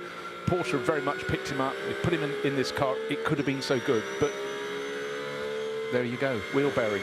And this car was lucky, wasn't it? Survived that McLaren crash on the exit of Blanchimont. I think that's why the damage on the windscreen is as such. It's ripped through the tear-offs. That's going to be annoying for the drivers through the night. I don't think those tear-offs are going to come off cleanly anymore for Niederhauser as we start to try and get on the back of Caroli in front of that 48-man filter Mercedes in front. And we'll see some action in the pit lane. WRT calling to action. They would have been told we need to go. They still have some time, but they're just getting that fuel rig ready so they get rid of the excess fuel into basically a secondary dump churn as we see cars pitting in. And this is what we saw earlier, and this is where Sandy Mitchell did well to get out of the mix. And this is what hurts some cars because pit lane gets busy, you get blocked in, and you lose time through no fault of your own. No, but it's also so many times it's just down to which teams are placed immediately by you. You know that before the start of the race, but you can't predict when everyone's diving in. But here it comes. You predicted it's coming. And Ferrari and Lamborghini into the pit lane. It's such a difficult pit entrance. But that Ferrari of Christian Hook has really held up Mapelli there. And luckily for the Aston Martin Adrudi, that's really closed the gap. So they were trying to go conservative, which went against them. And all the cars out there can come past pit lane once more before they need to box. So the engineers will stay in quiet. The worst thing as a driver is when an engineer goes one more lap. And you do mean one more in or one more timed lap or once more past the pits. And so they will keep the radio messages short and sweet. The VSR team doing full service here. So a reminder, the fuel connected 44 seconds, tyres at the same time. They're deciding no driver change. So this is going to be a double for Marco Mapelli here. It was a double for his teammate Sandy Mitchell. And interestingly there, what I would take from that is actually Frank Pereira, the third driver who's not driven yet, was their man to do Super Pole. So that would be the guy you think they rate as their fastest, and he's not been in that car yet. That car is a bit of a dark horse at the moment. I fancied that car at the start of the race. It's funny how it starts to shape up nicely. I'm just keeping an eye on Matteo Drudi's run through the pits because obviously that number 7 Aston Martin had a slightly too fast run through the pits last time, and that really hurt them. But they've managed somehow each time to eke their way back closer to the front, and obviously winning car last year. So for Aston Martin, they've got high hopes, but these little setbacks, and if you've got You pick up a penalty in your very first pit stop in the race. It is something that is so galling. But here it is. There's a 007 car sitting stationary. All looks fine. Of course, they're in the shade there, which is quite nice for the crew. You're sitting in the commentary box, shading your eyes as the sun goes down. You want it to go behind the hills, but very tricky to catch all the screens. But still we go on, but let's hope there are no further penalties for people coming in and out the pits. But we know there will be. That's the very nature of GT racing. Yeah, and there you can see the Lamborghini at the top of the shot coming down pit lane from the drone. This is perfect. You'll see the Com2U team finishing up their work, making sure everyone's clear. The fuel will come off, they will drop it. That car controller will be fixated at the Lamborghini. They're not getting out in front of him. They will slot in just behind. It has to be a safe release. And actually the car controller deciding, I can't get you in between the Lamborghini and Ferrari. Huge time loss comparatively there. That's got to be 4 seconds as they cross the pit exit. Yes, 4.2 seconds slower for the 007 versus the 163 pit stop. Yeah, in fact, the biggest shuffling of the front end of this field has been in that first round of pit stops, because certainly, as you said, the Sandy Mitchell Lamborghini gained ground, but other people, again, by just where they are, were the losers. Right, up to Les Combes, and definitely the light is getting a little bit lower, but good to see everyone's getting through there neat and tidily. But Benji Goethe still leads the race in the 59, Garage 59 McLaren. Stunning pole, super pole lap by Marvin Kirchhofer, but for young Benji, he just gets better and better. But I mean, they had the dream at the start of this race, untroubled, having made that clear start. Gounon a little slower way, and that just gave them that cushion. They just wanted all absolutely from the outset. It meant they didn't have to push too hard. They could, they weren't chasing anything. But now, some cars with headlights, some without. This stage of the evening, half the track's in the dark, half's in the light. But certainly the man filter car sitting in behind, not too concerned. Mattia Caroli. Yeah, these cars have all got to pit at the end of this lap, so we've got 3 different laps cars have pitted. And interestingly, I quite fancy Marco Mappelli here to do an undercut, because he's going to have 2 laps on brand new tyres versus end of stint tyres for all of these cars, and he went into space. That could be something to watch out for. The 163 Lamborghini, where is the pit stop going to be for this Gulf Oils car that won the Rover Motor Oils pole position award, of course. Motor Oils all around man filter, Oils as well behind. There's Niederhauser in the Porsche. All of those cars have to stop. On this lap at the moment, you can see on your graphic the cars are stopped. Lucas Stoltz in that number 17 Get Speed Mercedes, the highest placed one there. He will be leaving the pit lane in the next 23 seconds or so. So interesting to see how this pans out across the field. Well, Mattia Caroli, we're riding on board with him now, and you can really, there was a shot just a few moments ago, front end of the car really washing out, so you're quite right, they're right at the end of their stint, and their tyres not as sweet as they could be, but absolutely Caroli's getting as close as he can to the race-leading McLaren of Benji Goethe, because he's going to be thinking, can we get the jump on the pit stops? Of course, he has no idea his crew will be vaguely keeping him in the picture where Mappelli has slotted back in, but every 10th of a second. So this time around, we're expecting them in, Joe. Yeah, they've got to stay right here. And just watch the concertina up here. You're going to see Caroli try and get onto the rear bumper of this Garage 59 car. And you can see maybe Benji goes slightly too early on the brakes. The Garage 59 car, it will stop earlier in pit lane. The man filter car, roughly 100 meters later on, followed by Rutronic. They're close to man filter as well. And then you have Farocco in the AF Course garage. AF Course 6 cars here, so they've got lots of space as long as their cars don't all box together. So slow. The drone shot showing the speed they have to stay below in the pit lane. It must feel like walking. But again, here at Spa-Francorchamps, you've got the sort of dual pit lane, and going around the inside of La Source, it is so tight. I mean, La Source, the hairpin is tight enough, but the kink in the pit lane before you go back down the hill, and then it's a long old run, and just the temptation to, well, obviously you've got the pit speed limiter on. And top of out the last corner, isn't it? Sorry, so that car's spun across. These teams will be praying for a full course yellow now, because they're sat there not moving, whereas all the other cars are flat out. Good service getaway. It's stalled, needs to refire it. That's a few seconds lost at best. He needs to eradicate that from his mind. That will be hugely frustrating. But is this advantage man filter 48 Winwood Racing? Well, Winwood Racing looked a little bit of fumble with the front right wheel, but I still think they had the chance when they leave the pit stop to get out ahead of that tiny little error from the Garage 59 McLaren. But that has to, driver of that one has to stew in his own juices all the way around the top of the pit lane, then come down the other pits. And one would expect, while Marco Mappelli right now is absolutely flying on his third lap since coming out of the pits, just about to complete that. Will he come into the head of the field in the 163 Lamborghini? And you're very much a person who said before the race you favoured that. Mattia Caroli just itching to get going. He's pretty halfway down the pit lane, looking in the background to see the Garage 59 McLaren, and it appears to have just got its way past. Oh, he's actually lost ground. He's come out behind the Brutronic Porsche, however, so good work from the Brutronic crew. And bear in mind, this is the one that's the standard bearer of a Porsche in this race, as pretty much all the other Porsches in this race have hit problems. Yeah, it was a good stop from them, and that's the negative of being towards pit exit, because you're blocked in by the fast lane, so the cars have already done their service. They're able to just carry on past you, and you can't release as they come in there. There's the Lamborghini,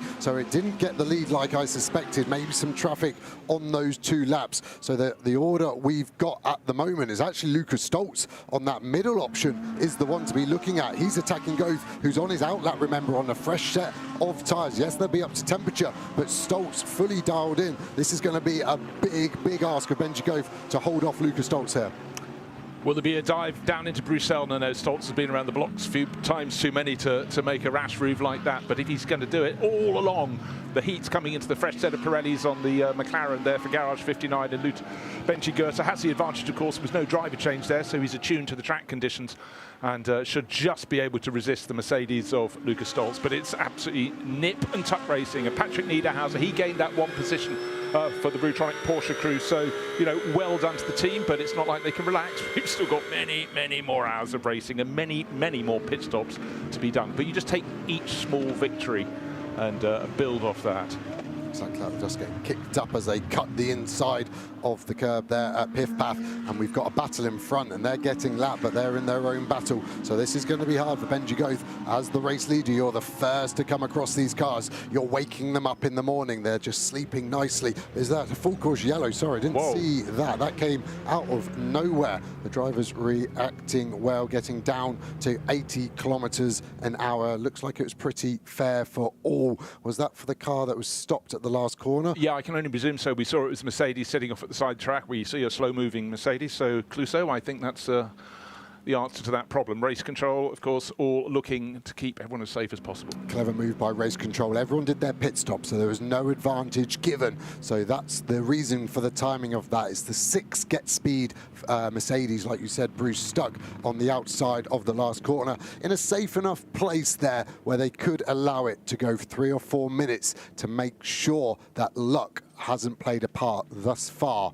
in the outcome of this race. It's fair. It's a 24-hour race. There's no point taking any risks at all. But yeah, the timing of that could have been very different indeed. But the fact that everyone's pretty much running to 2 sequences, a couple of people running out of stint, but everyone is really running to the same sequence at the very front of the field. So get that car moved is the simple answer to that. And originally I thought it maybe spun off with the tyre marks leading up to it. I'm not so sure now. I wonder if it is just a simple breakdown there. Just an awkward place to recover because it's so close to pit entry. They're probably going to have to get a recovery truck, maybe from the exit of Blanchimont or the bus stop chicane on the right, and cross the track to pull it out of harm's way. But yeah, it should be a short full course yellow, I think, although pit entry has not been closed. So this will count as a long full course yellow in terms of extended stint time. So this will be another 65-minute stint for all of these drivers in right now. Certainly will. Well, I tell you what, it could all be happening down in the pits. Let's go down and hear from Gwenelle, who's caught up with Michael Grenier from car number 5. Michael, great stint with the number 9 Mercedes. Try to make your way up to the front. Yeah, I mean, it was, I think, a good stint. We had good pace in the car.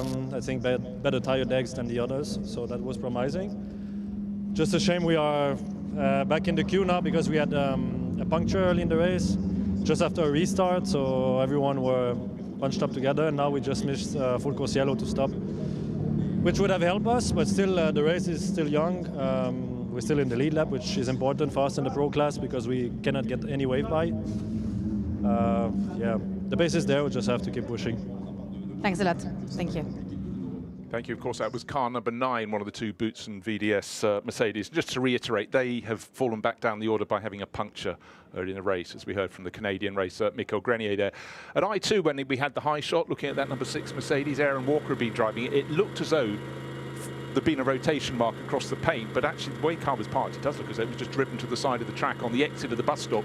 But if there was a problem coming through the bus stop, you rather hope they could have got into the pit lane, but it might have been under acceleration coming out of that final corner. Yeah, or has. I'm about to credit a racing driver of intelligence here. Was that of peace of mind not to block pit entry? If he knew he didn't have momentum to get through pit lane, where you can't get more than one car wide. We saw that last year, of course. Did we ever? Did he decide, actually, is it better just to roll to a stop on the outside of the last corner? I will fight the corner of the driver on that one, but nonetheless, that car needs to be recovered, and it looks pretty terminal from how it is stopped. There we go, the driver's champion. Finally. Well done, Joe, well done, Joe. So if you're just joining us, full course yellow for the recovery of the number 6 Get Speed Mercedes. That's the one shared by Tanat Sathian Tirikul, Aaron Walker, who was driving it, Colin Karasani, and young Lynn Houdinius. But can't yet tell you what is the problem. All I can tell you, it's on the exit of the final corner. So it's at the start of the start-finish straight, or just off on the painted edge of the circuit, going nowhere. But everyone else, we just had a flurry of pit stops, and if you just had a pit stop, you're coming back, it's full course yellow, but it shouldn't be too long, waiting for any signals as to when the period will be brought to an end. But it started about 4 minutes ago. And the field at the moment, after these flurry of pit stops, is still led by Benji Goethe, the McLaren from Garage 59. Lucas Stoltz, Get Speed Mercedes, in 2nd place, and 3rd place Marco Mappelli. And Lamborghini, their season's been a bit up and down, but actually coming here, they started 6th on the grid, and that's certainly been, for VSR, something very cool indeed. They're right at the front end. And we are just going to go back down to the pits, because while the cars are at a bated pace, let's go down to Alex and hear the thoughts of Jack Hawksworth. Just thought I'd take the opportunity to have a chat to Jack, who's about to go out for his stint. You've not done Spa for 6 years? 6 years, I think. Yeah, 2019, the last time I was here. So, yeah, look forward to getting out there and having some fun. It's, I mean, it's behaving, isn't it? Which is rare for Spa. Yeah, I mean, there's been a bit of craziness already, but for the most part, it seems like everybody's kind of getting round. A lot of track limits warnings. I just keep seeing them pop up on the screen, but other than that, I think everybody's trying to settle in, and it's a long, long race, so we'll see what happens. Yeah, I mean, you're quite used to it. Well, tell us what you've been doing over the last couple of weeks. Yeah, it's been absolutely mad. I went Detroit in the beginning of June, and then went to Le Mans, did the test, Le Mans race, then back to Watkins Glen, and then here we are in Spa. So it's just been, yeah, been crazy, but enjoying it, and yeah, hopefully we can finish the month off strong. Well, we look forward to seeing how your stint goes. Thanks, Jack. Well, let's listen to some team radio from Car 6. I expect through the final DJ soon. And as I go on the throttle through the left of it, there was a massive bang. Now I have no drive. Everything good from your side? We have no drive. I mean, we cannot go anywhere, so yeah, we wait for recovery. Sorry. Thank you. So that was the voice of Aaron Walker coming out of the left-hand part of the final corner. A big bang and no drive. Joe, you're a racer. Yeah, somewhere in between the engine and the rear tyres, there's an issue. Probably the drive shaft would be the most common issue in the Mercedes. Of course, front engine, rear drive could be a prop shaft, could be something in the clutch, could be the gearbox, could be the engine. But drive shaft's the most common. They're under so much load there, these big Pirelli slick tyres, and these quite heavy cars with a lot of power. There's a lot of energy going through those joints. So that's day done for the 6 car, and yeah, you could hear that in Aaron Walker's voice. He was just resigned to that is it and day done. Good to hear from Jack Hawksworth, super fast British driver in the 188 McLaren, which is in the bronze class, P8 at the moment, and he's actually deputising for Ben Barnicoat, who had a nasty bike crash on his mountain bike, so he's missing this race. So get well soon, Ben, as we see this super slow-mo of various cars attacking the curb in all forms of guys at the last chicane. Well, it's just the very essence of world standard GT racing. So many manufacturers, brilliant liveries, but Ben Barnicoat, I mean, just add him to the list of drivers who've fallen off mountain bikes across the years. Interesting, that slow-mo was the 6 side-to-side contact. It wasn't that lap that it stopped, but funny how a driver might forget to mention something. You can imagine the impact going through the rear wheel of that car as it hit. Is that enough to break a drive shaft? I leave that question hanging in the air. What I will say is, when I started covering racing a very long time ago, drivers could get away with everything. as long as it wasn't inside to the pits, it wasn't me, Squire, but telemetry was the start of the problem, and then increasing numbers of cameras around the circuit. But yeah, selective memory, it can be your friend, but in the end, it probably is going to bite you. Yes, exactly, selective truth. So slightly longer than I thought, this full course yellow. So is it going to go into a full safety car? It's right on the cusp where the drivers are going to want it to get their tyre pressures back up. They will be waiting to go, though. When you're in this full course yellow as a driver, of course the radio will be told from the team when we're going back to green. You get the countdown on the radio, but you just look at everything. You look at the light panels, you look at the marshals. Is that marshal scratching, or has he got a green flag in his other hand? And as soon as you see anything green, you get off that full course yellow limit and you try and get a jump on top of anyone. As we look at Blanchimont on screen, and the data here powered by AWS showing us our fastest speeds, and it's that 48-man filter Mercedes, isn't it, of Matteo Corelli. 252 for all 5 cars up there, and 4 different manufacturers. Exactly so. I was just about to bring that up. So it shows that balance of performance is certainly working at that point. But just think about it, 252 kph through Blanchimont. In old money, that is about 156, 57 miles an hour. It's a fearsome corner. It always has been, but obviously the barriers used to be an awful lot closer to the circuit some while ago. But now let's take a look at the top of Eau Rouge. Almost an identical speed, just 1 kilometre slower. And for Ford fans, first and third on that list, but Thomas Drouet, who did that really impressive early stint for the HRT team, has the bragging rights. And also another element, when you're out around the circuit, when you listen in, those Fords do sound rather fine. Certainly, every different engine note. I don't know if you ever do this, if you go to the side of the circuit and close your eyes and try and identify the cars as they come through. So many different engine notes, which to me is one of the most visceral things of motor racing. I do it sometimes when I'm driving as well. But yeah, interestingly, top speed similar, because both corners 6th gear flat. Eau Rouge slightly slower because of the gradient slowing the car down. I actually remember doing Spa 24 here in an Aston Martin, the V12, the previous generation of car. And I remember waking up from the motorhome going, I wonder if the car's still in the race. And I could just hear this V12 screaming. We were the solo car left, and we were the only V12. So I had a 2 minutes heads up that at least my car was going round. I had no idea what position, but that was a beautiful sounding engine. And these cars now coming back into racing in the historic series, which SRO have obviously announced this weekend with Peter Auto.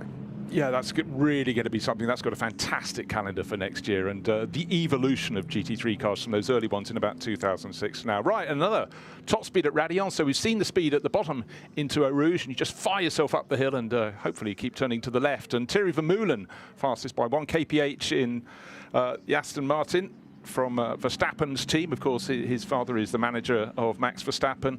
And Alessio Dono, second fastest Ferrari, and Vincent Abril. So again, I love the different manufacturers being at the top of the various points around the circuit. Great to have that graphic to show us what is what. Still waiting for any message about when the full course yellow will come to an end. We'll keep you informed of that as we do. But right now for the drivers, a lot of them had just had that pit stop. They just wanted to get going. Again, a little bit of mind management. They're not tired at this point in the race, but if this is at 6 in the morning or 7, the lights just starting to get in their eyes, that's when mistakes get made. But as you said, you're looking as a driver to see any twitch of a green flag. And right now, the driver of number 59 leading the race, Benji Goethe. He's in his second run, because of course he came into the pits, had the pit stop, he's back out. He's got to react, and react soon, but he knows full well he's got tucked under his tail Lucas Stoltz, a driver with, it seems, decades of experience with the three-pointed star of Mercedes, and he'll be looking to pounce. He's in that white and red Mercedes, tucked in behind. If there's half a chance, but the good thing about Luca, you know he won't take a stupid risk. Yeah, one of the 7 drivers here have done the 3 24 hours back-to-back as well. He was at Le Mans, then he went to Nürburgring, then he is here at Spa as well. And it's just worth reiterating, as tiring as it is for all the drivers, think about the mechanics and the engineers who are in the pits throughout all of these races. I've covered all 3, haven't covered the 3rd one yet because it's only just, I'm just early in my stint, but we have the easy ride. Exactly. But for the crews, it is astonishing. They're away from home for about 3 weeks. Some of them have done the Le Mans test weekend the weekend before, then they did the Nürburgring, but now for them, if you're racing a GT car, this is the one they want to win, the CrowdStrike 24. Yeah, I thought that was the safety car joining, and I think he's trying to get in front of Benji Goeth, isn't he? So he almost needs Benji Goeth to slow down to allow him to slot in. And this is an amazing shot from the drone as the sun starts to set, the shadows getting longer. It gives you an idea of the area we're in, the Ardennes Forest, stretching all the way to Nürburgring, switch to the Eiffel, 11,200 square kilometres of forest in this part of the world. How many trees? I'll get back to you. Yeah, back to me. Okay, haven't got that graphic, unfortunately. Right, let's have a look at stint times.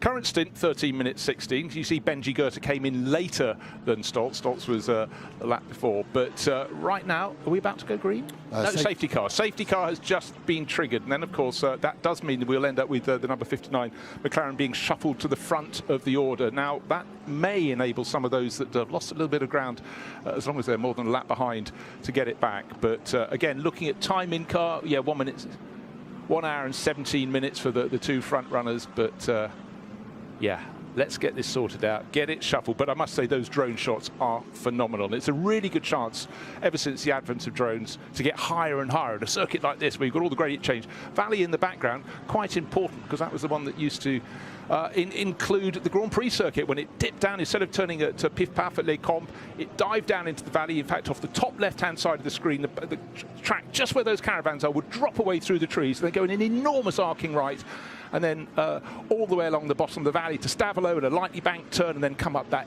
endless drive with trees on either side of the track. Absolutely no barriers back in the 60s and the 50s. In fact, this track goes back to, I think it's 1929. And really, in essence, apart from chopping half of it off, the majority of the track is still as it was. Effectively had two sides of a triangle, but yes, and the quips will come through that I was there for the opening round and probably the first race at Monza, but here we go. But fantastic sights. This is the bottom end of the circuit. This is the interlinking element of two sides of the triangle. Once it's gone through this corner now with the right-hander, that's Campus, and then it will get to the next corner. And can you see the road coming down the right-hand side? That was the return leg of the Grand Prix from Stavelot.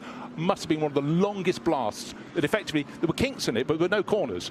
And the thought of being in a you know, an Alfa Romeo 159 when the World Championship started in 1950. Astonishing. Look what a beautiful view that is. Full marks to the person who's flying that drone.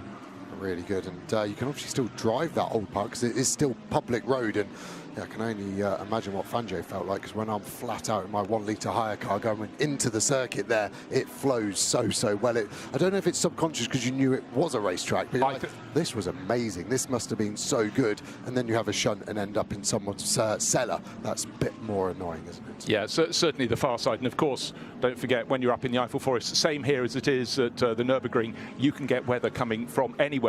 And frequently, they used to have dry weather in this part around the pits, and then a full rainstorm in the opposite valley. They'd have no way of knowing. And when their car didn't come around, they'd still go, why have they gone off? But you had fabulous corners like the Master Kink and all these others. But the Spa-Francorchamps is still something very, very special.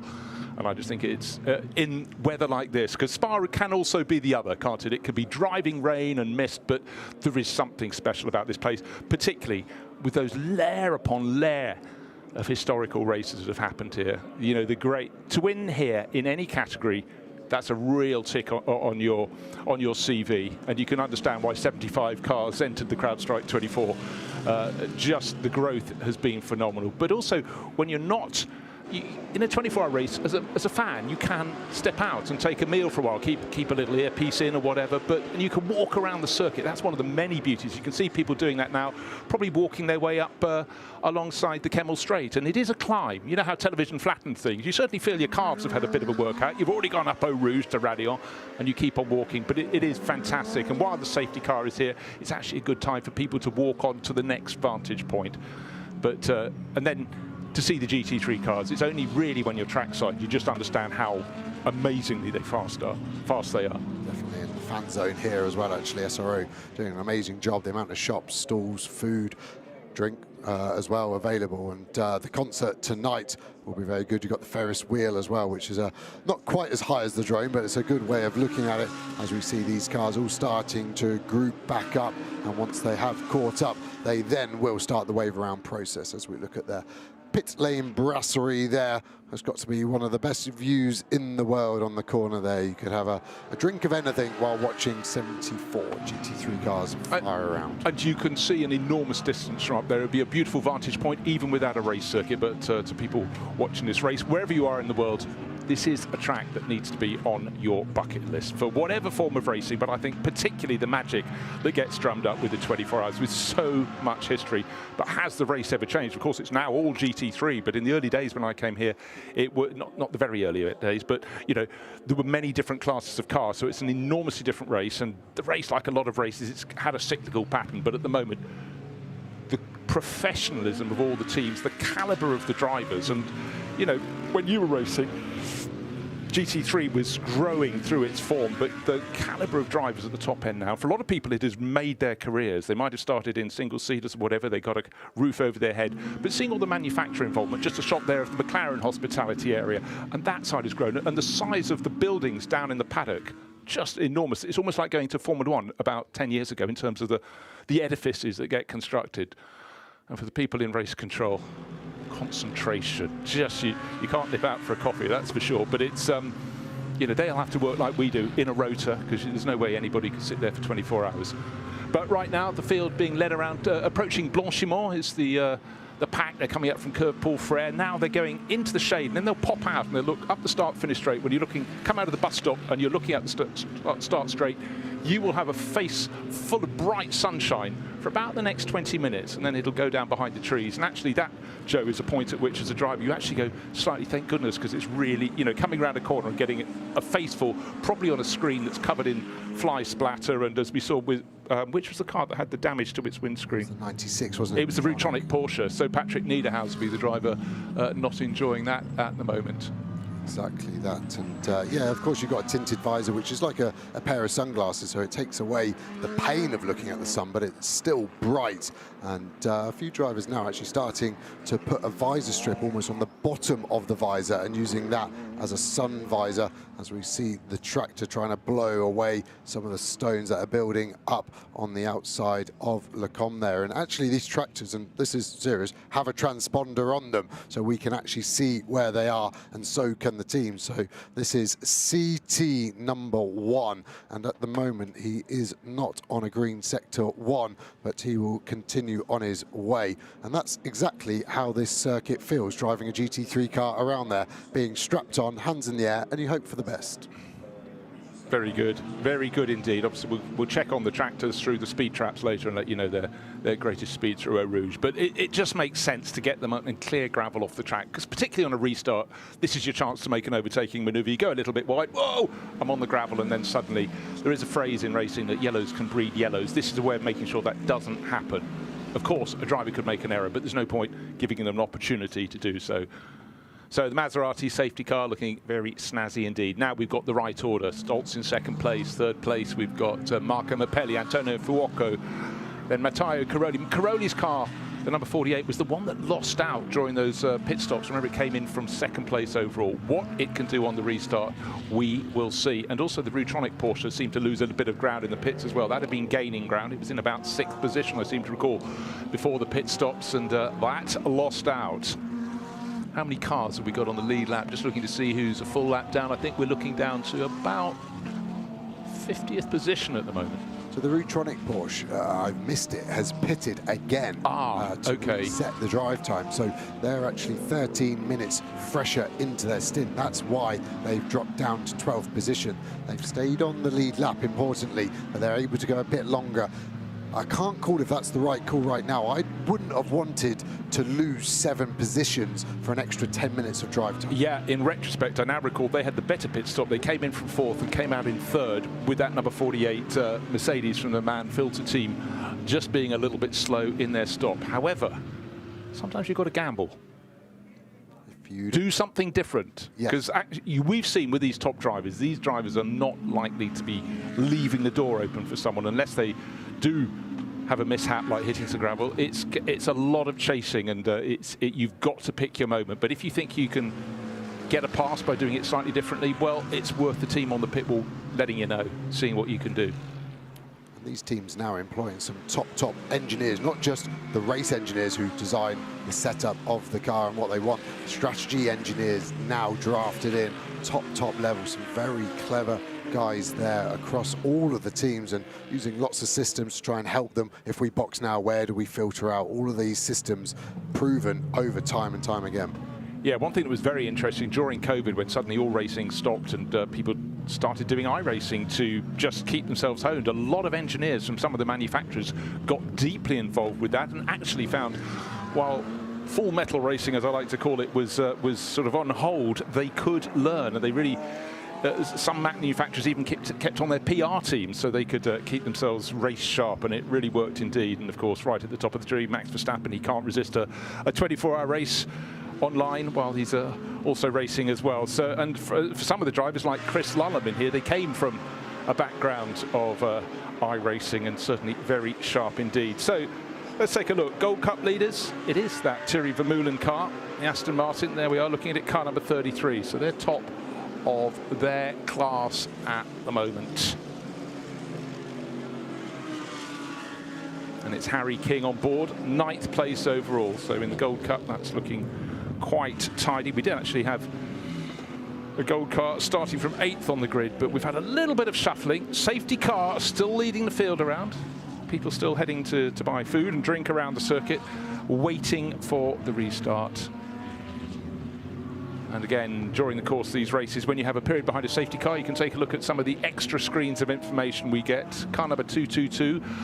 Under investigation for full course yellow procedure, potential mishap. That's the 2C's Motorsport Mercedes, but again, nothing known as yet. But Joe, there are so many rules you need to be fully conversant with, and don't forget, every championship seems to have a slightly different twist. And if you're stepping in only to do the Spa 24 hours, you really have to come in, if you're coming in cold, with that rule book in your hand. Yeah, definitely as a driver, you're kind of giving a briefing by the team as well as the race director briefing, and this is how we're going to run the race, this is what we mean by this. We always need you to copy on the radio. There's so many small processes as a driver especially that you need to be aware of, and of course the team are always there to help you with anything, but you should know whether you need to be coming in the pits because you've been told to. Full course yellow procedure, you can't overtake with 10-second countdown, but you don't need to be doing 80 till it gets to 0. The nuances there, very subtle, and that's why it's so easy to pick up a penalty here and there. Right, Silver Cup class leaders, it's Santalok with an Audi, and it's Danielcho, Brekacek and the gang. That's car number 26, Ivan Klimenko and Lawrence Lesatura, who started that young French star coming up through the classes.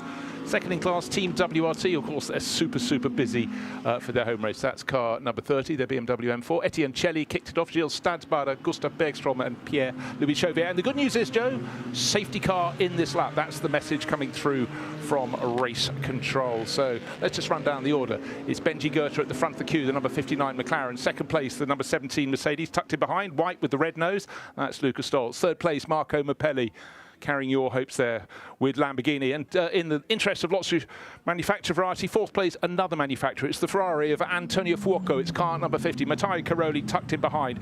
And right now, the job of Benji Goethe is to get the restart, to dictate it. He's done just that. No mishaps from him going through the final corner onto the start-finish straight. And up to the source, it looks they're going to be running Indian file. Let's hope nobody doing anything untoward, but again, because they know there's no chance of necessarily taking an overtaking manoeuvre, get a bit more heat into tyres, into the right-hand hairpin at La Source and down the hill. Front part of the field, neat and tidy, but a good getaway from Benji Goethe. He's read the rules on the restart and done exactly what he needed to do. In fact, Marco Mappelli has dropped a little bit back from the first two.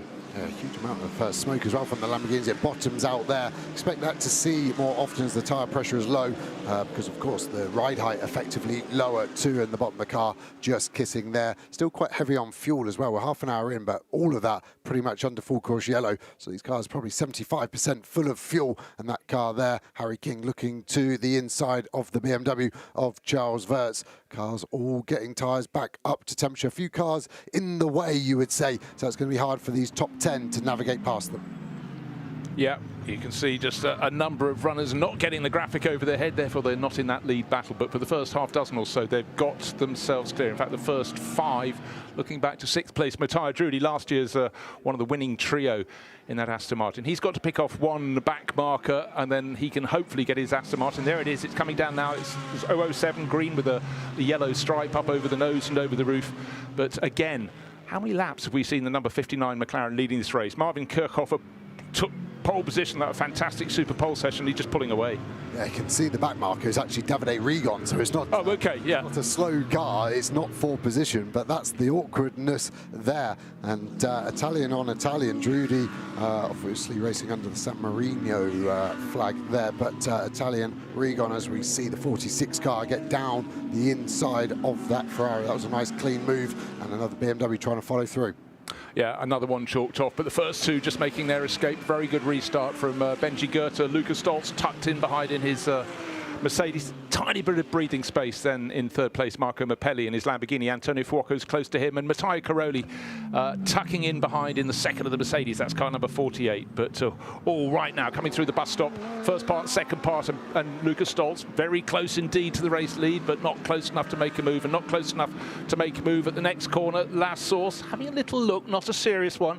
Just try and upset Benji Goethe. And in fact, as they do that, the rest beginning to catch up. Davide Rigon running 6th in that queue, just ahead of the Aston Martin, is a lap down. But you're quite right, when you have some of the driver lineups, and if you have a Davide Rigon, just so fantastic, all the way up to the level just below Formula 1 before he came across, he's not going to be backing off. He's going to go with them. And of course, when you get a restart, of course, if line to nose to tail, it strings out. So he's going to be gaining over all of his rivals who are further back down that line. Exactly that, and you asked the question of how many laps has that Garage 59 car led? Every single one, bar the pit stop sort of lap where you're in the pit lane. So 75 laps led so far for Garage 59. Pretty much a dream start for them. Well, it really is. I mean, you look over the history of this fantastic race, and very few people have managed to do that, because it's always nip and tuck, and often there's a bit of weather coming in. When I say weather, I mean sort of Ardennes rain. Right, just looking down through the classes as we pick them off down through the field. We've seen the gold leader, we've seen the silver leader. We're looking for the bronze leader, and it was car 26 last time I looked. That's the silver class, sorry, I was looking at the wrong Santaloc Audi right there. And it's 25 I was looking for, the sister car from Santaloc Racing, Benjamin Ricci, Paul Everard, Gilles Magnus and Rhys Gold. He's gold, but he's racing in bronze, but that's the class leader in that category. We've got the 74 Ferrari there. Sorry, that's the one. That's the one I was looking for. Sorry, I was looking at the chart. 15th overall. That's impressive. They're on a really good run. Okay, that's Kessel Racing. Dustin Blattner did a long stint in that. Conrad Larson, Dennis Marshall and Zachary Robichon, but it's Conrad Larson at the wheel leading the bronze class. And directly behind him is the silver leader, the Santaloc Audi. So we've got 2 class leaders, nose to tail there, and trying to get inside the top 15 overall is super impressive from both of them. No, it really is. And of course, you look through the cycle of drivers. How do you, in a multi-class category, how do you work out who you're putting in and when? And often we see it in the long distance races. If there's a period where there's going to be a long safety car period, you try and put your bronze driver in to eat up some of their minimum drive time. But in the bronze class, amateur drivers, of course, and the driver makeup for their crew can be platinum, silver and bronze, or a silver if you're running 4 drivers as well. You get something like the Royal Flush, isn't it? You get one of each. Everyone's a winner, and yeah, 5 classes. We'll always try and expand on what you can have in each class, but at the moment we're riding on board with that Bronze Cup leader, 15th overall, first in class. Lawson here slightly held up by the 4 SBS Mercedes, and that is not for position either, frustratingly, but that is kind of brought inside that car. So we've got some of these cars, it's like Rigon, they're not really at the sharp end, but these are some very, very quick drivers that are elbows out, and there's an ego that's not going to let someone past. No, exactly. You might say it's their place in the sunshine, but they're just trying to do their ultimate bit to validate why they're in the car. Davide Rigon needs no further introduction. He's been there, seen it, done it. We were talking about this Garage 59 car having a pretty good race. Started on pole position, led every lap. What else could they do? Maybe fastest lap? last time around. Benji Go, fastest man around Spa, 17.8. So that's the first lap time we've had into the 17. So mega job. Obviously, he had those new tyres that went straight to full course yellow. So you could argue he had the freshest tyres, but so did a lot of others. He's got the clean air as well, but he's using it well. Stoltz staying with him. The last lap, there are only a 10.5 difference, but this car is going absolutely great guns right now. Now, of course, what he did have after the safety car was deployed, it meant he was at the front of the queue. But it did mean he had quite a lot of his laps under full course yellow on those tyres. But the tyres had only just been put on the car. But how easy is it when you've done half a dozen laps to suddenly, when you get the get-go, be able to just really lay it down like that? Of course, no traffic in front of him, so that's the dream scenario. But how difficult is it to keep the heat in? It's easier these days, especially with a track temper 30 degrees at Spa, and I laugh because I don't think I've ever had it so good here weather-wise in that regard. But yeah, the big win now for the drivers is the live TPMS, the tyre pressure monitoring system, so they can see what the tyre is like underneath them. They don't have to guess, so they know when it's in the window, and then they can drop the hammer. Well, we'll be looking at a Ferrari. Let's go and talk to a Ferrari driver, because Gwenel has caught up with Vincent Abril. Vincent Abril, you're starting from the front rows, but you went through rough times so far. Can you explain us? Yeah, we went through a bit of an emotional up and down. The car was going great in the first stint, went from 4th to 3rd. You know, building our way through this long race, not taking any risk, but settling well. And yeah, unfortunately, we had a very minor issue, which meant that we had to come back in the box. Lost a lap, but the magicians that I, of course, made it work again with the strategy. We managed to take down the lap, which is very tough in this championship. So yeah, congrats to them. So now we're definitely back in the game. Long way to go, but for sure we're with high hopes because we are now back in the lead lap. Un petit mot en français justement pour nous expliquer ce qui s'est passé pour vous depuis ce départ, depuis les premières lignes de cette course. Ça a été un peu compliqué après et là vous essayez de revenir en restant dans ce fameux tour du leader parce que c'est très important. Complètement, c'est la clé ici. On sait que la course est hyper longue, mais que si tu es à un tour en dehors des leaders, dans la catégorie pro, malheureusement, tu n'as pas de wave-by et tu ne peux pas revenir. Donc félicitations à nos gars de la stratégie qui ont vraiment réussi à faire un miracle, parce que plus tu traînes et plus tu tardes à récupérer ce tour. Et non, on a pris un super départ. Depuis la deuxième ligne, je me suis senti bien. J'ai réussi à doubler Maxi Götz et après on est parti avec le groupe de tête. Voilà, malheureusement, on a eu ce très léger souci technique qui nous a un petit peu retardé, mais les gars ont fait un boulot fantastique et voilà, on s'en souviendra peut-être pas avec le résultat final, mais c'est vrai qu'on a vécu un ascenseur un peu émotionnel, mais voilà. On espère que vous vous en souviendrez pas. On garde les doigts croisés. Merci Vincent. Thank you very much, Gwenel, with Vincent Abril there. And just to reiterate, they did get from 4th to 3rd at the start of the race, all going well. Minor issue, of course, Joe, he forgot to tell us what it was. You know what drivers are like. But just to reiterate, got back on the lead lap.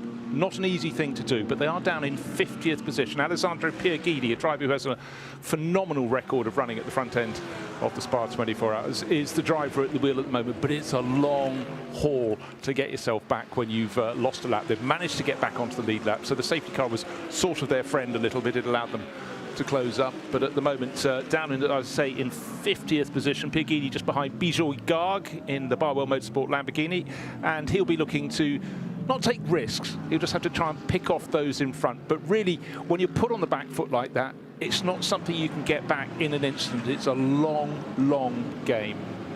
Yeah, exactly that. And Vince there being the politician employed by Ferrari, so he's not going to talk about any negatives as we see McLaren down the inside there. And is that a class change position as well? Because that was our gold class leader. It's not, is it? It's Brendan Rouge in the pro car. Just the light catching that light panel. I thought it was the same colour for an instant, so that's why I think we didn't really see much fight from Lawson in the Ferrari there. Yes, it's overall, but it's not for a class position. The shot of the cars taken from the pit wall, diving down into Eau Rouge, still one of the great shots in world motor racing. And the sun's still shining here, but It is just gone 8:15 in the evening. Won't be with us for a lot longer, but we'll take it at the moment. We'll also take this lead battle.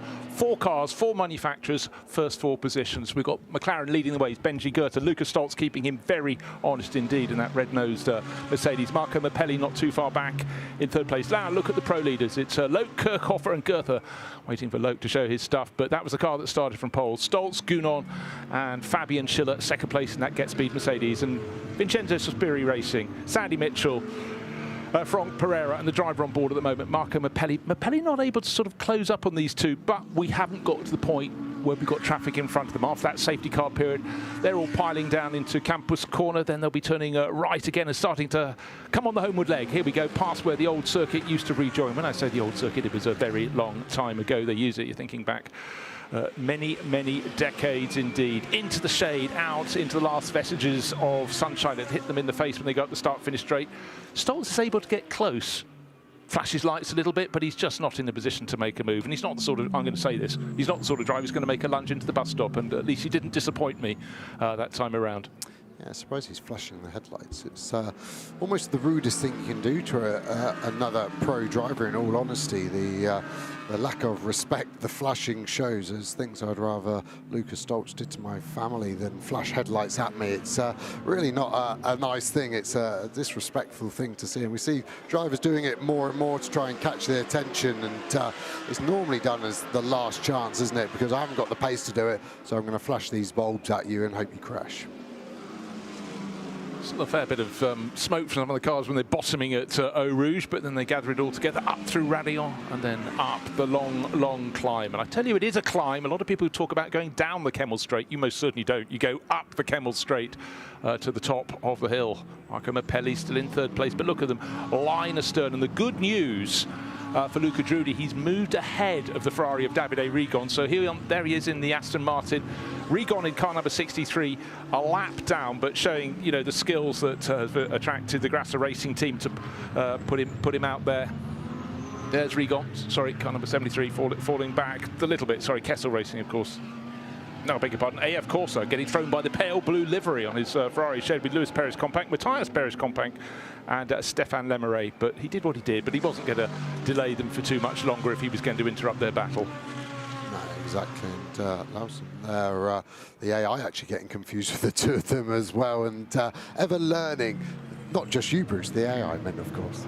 Say what you want, I'll go along with that. But yeah, so we've got AI will become our friend. It's doing a lot of car ID. Of course, that won't work so well when we get under cover of darkness, but quite a few of these cars do look remarkably similar. If you've got a pale blue and white livery and you're running nose to tail, it's not so easy to pick out. But we can pick out the top 5, and obviously for all of those cars, the one with the livery that stands out the most to my eye is the one in 5th place, the snaky livery that's been run by the Manfilter team for a long time, yellow with the green snake scales on it. Certainly some of these cars look amazing when you see them on the grid or at a standstill, but actually that one, day or night, acid yellow and green, it really does stand out.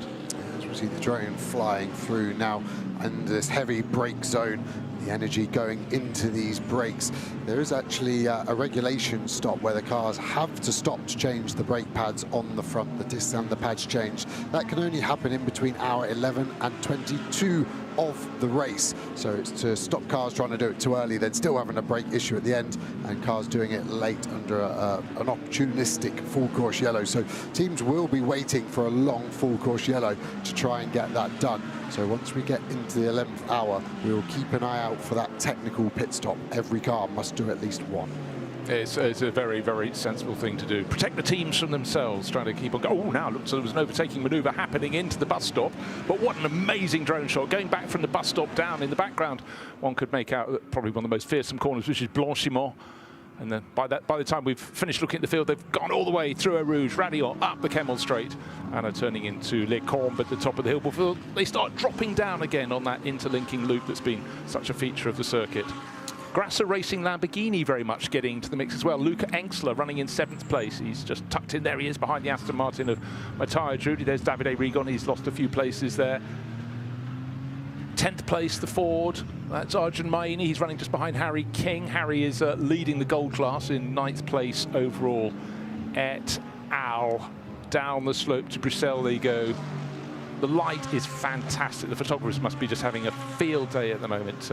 You know, painting in colour, but mainly in light and shade. And again, the camera crew is doing a fantastic job around the circuit. It's that golden hour, isn't it? When you take a selfie, it even makes you look half decent. Yeah, these cars looking wonderful, and it was a good spot on that Engstler Lamborghini because it's been quiet. I haven't spoken about it at all yet. So for him to be inside the top 7, they're quietly going away with their business. Different team to the Lamborghini of Mapelli in third. That one VSR, and the Engstler one being Grasser, who we've seen at the sharp end of GT World Challenge Blancpain for so many years, FIA GT3, and it goes on and on and on. They had a dip for a few years. They're very much back in the mix. And bear in mind that the car we're talking about is 7th now, but it started down in 19th position. So it goes to prove that the pit stops they've had so far, most of the teams have had 4. They've got them right. They've called them right. Just keep chipping away, and that's what you look at. So again, looking from the high shot, from the high shot, it is a drone, so it will be quite high. Looking down on the track, and then the high angle of the field, led by the McLaren there of Benji Goethe in play. Now suddenly Marco Mapelli's got a little bit closer to Lucas Stolz, and Lucas Stolz has lost a little bit of ground to the race leader. But when I say a little bit of ground, there's a second between them. I think we can call that close enough. But a wonderful shot down the slope, new grandstand. That's the view from the grandstand. If you can afford to come to Spa, try and get yourself a seat in that grandstand. And particularly when the cars are at night, it can be fantastic. But it's much lighter there than it used to be. We were talking about this before. And again, get here early because the grandstand tickets are included in the entry price. So get here on a Monday and you'll have had a lot of chips and beer by the time the race comes around. But frites, as we call them around here, frite mayonnaise. But it is phenomenal because vertical change on a circuit makes the great circuits to my eye. And nowhere really has it like here. The Nürburgring Nordschleife, a lot of the drivers there last weekend. But the ups and downs just added to the twist. I mean, that's why Spa, to me, is just so majestic. I totally agree. And when you're trying to explain to people who haven't been fortunate enough to drive around Spa, why is it so good? Well, imagine a roller coaster that didn't go up or down. Would it be fun? It would be okay, of course. Just going up and down improve it?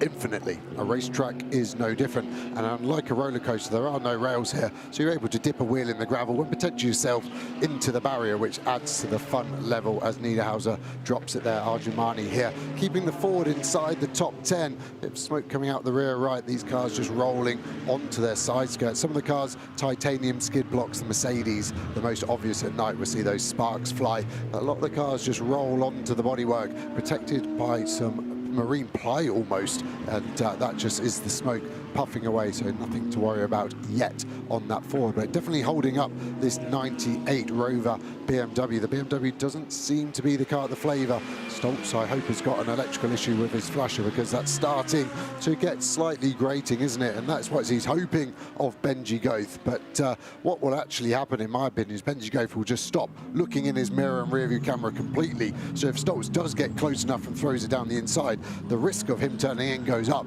because you've cried wolf way too many times now, in my opinion. No, I agree wholeheartedly with that. So, but flash, don't flash. It's not going to. The intelligent thing would be to make the move when he's not flashed, wouldn't it? You know, just quite simply. But yet again, Benji Goethe has got it covered. This time around, much closer to La Source. He did go deep into there. The only thing Benji Goethe can do is you can just flash your rain light back every time you flash. Just to go, you flash me, I'll flash you. I've got in trouble with that in the past, but it's the only thing to do. We won't go. What do you get? 6 months? Yeah, no comment, officer. And, they blast down the Kemmel straight now as we change subject. And just looking at the pace along on this stint so far, so many of the cars very similar, within a tenth or two. It is Cairoli again that's got the best stint average in that Man Filter 48 car. Do you think they'll be tempted to box different to everyone else so they don't get blocked in again, because they are at the end of the pit lane? If they all pit again, they're going to get boxed in again. I think they should come in a lap or two earlier to get out of the cycle, and that's what I like about the Rutronic Porsche. They did that splash. I said at the time I wasn't sure about it. Now I really like it, because they're very different to everybody else. So if they go long, all of these cars stop, say, and they've got to stop in the next 22 and 23 minutes roughly, and then a full course yellow comes out, they get a pit stop at nearly half the time loss. And that's what I think Rutronic have done well. They've opened up a window that no one else has. Look, I think you look across the history of this race in the past decade or so, Team WRT with their Audis for so many years before they moved to BMW have had so much success, but they were always trying to do something a little bit different. You look at these cars, they could go around for lap after lap, very close. Who's going to make a mistake? Will any of these drivers make a mistake? These are all top pros. You do have to have the extra dimension that comes from doing something a little bit different. You've got to roll the dice and see how it unfolds. Exactly that. And we're just seeing the Mercedes here starting to pull away as we've got a slow Lamborghini there. Is that the repaired one earlier? Beretta had the issue. Yeah, that was the one that got hit very early on, and oh dear, I mean, some things go smoothly. There's a bit of the wall on the left he can coast to there and hopefully get out of the way at the moment. But he is not stopped in that place, and I don't think he's got momentum to get up the hill either at the moment. Well, just joined in the commentary box. Thanks very much, Jan Marden, for coming to join us. But would you park a car at Eau Rouge? It's not the ideal place to be putting it, is it? The cars go pretty quick through that corner, so I would feel quite exposed. Yeah, no, entirely so. Okay, the flag marshals will be doing the fantastic job they get around to doing. But what are you making of the race so far? Obviously, people are trying to react to when we've had a chance to gain an advantage. You know, can you get a full course yellow? Can you gain under that? How's it been for you? We gained quite a few, I think, with the second full course yellow in my teammate stint, Thomas's stint. So we were a bit offset. I think some guys pitted for a short pit stop. We stayed out, and that kind of helped us somehow later on, where we were kind of in the top 10 and in sync with the leaders. So yeah, it's 24 hours now. We've got so much time. As long as for the pro class, as long as we stay on the same lap, that's our kind of objective for now until 5 o'clock in the morning. Yeah, because we just heard from Vincent Abril, the number 51 Ferrari, got off the lead lap, but somehow they've got it back, and that's gold dust. They might be down in 50th position, but they're still in that mix. Yeah, I don't know how they got back on the lead lap. I get very lucky, I guess. It comes. Now, Joe Osborne had been talking about positioning in the pit lane.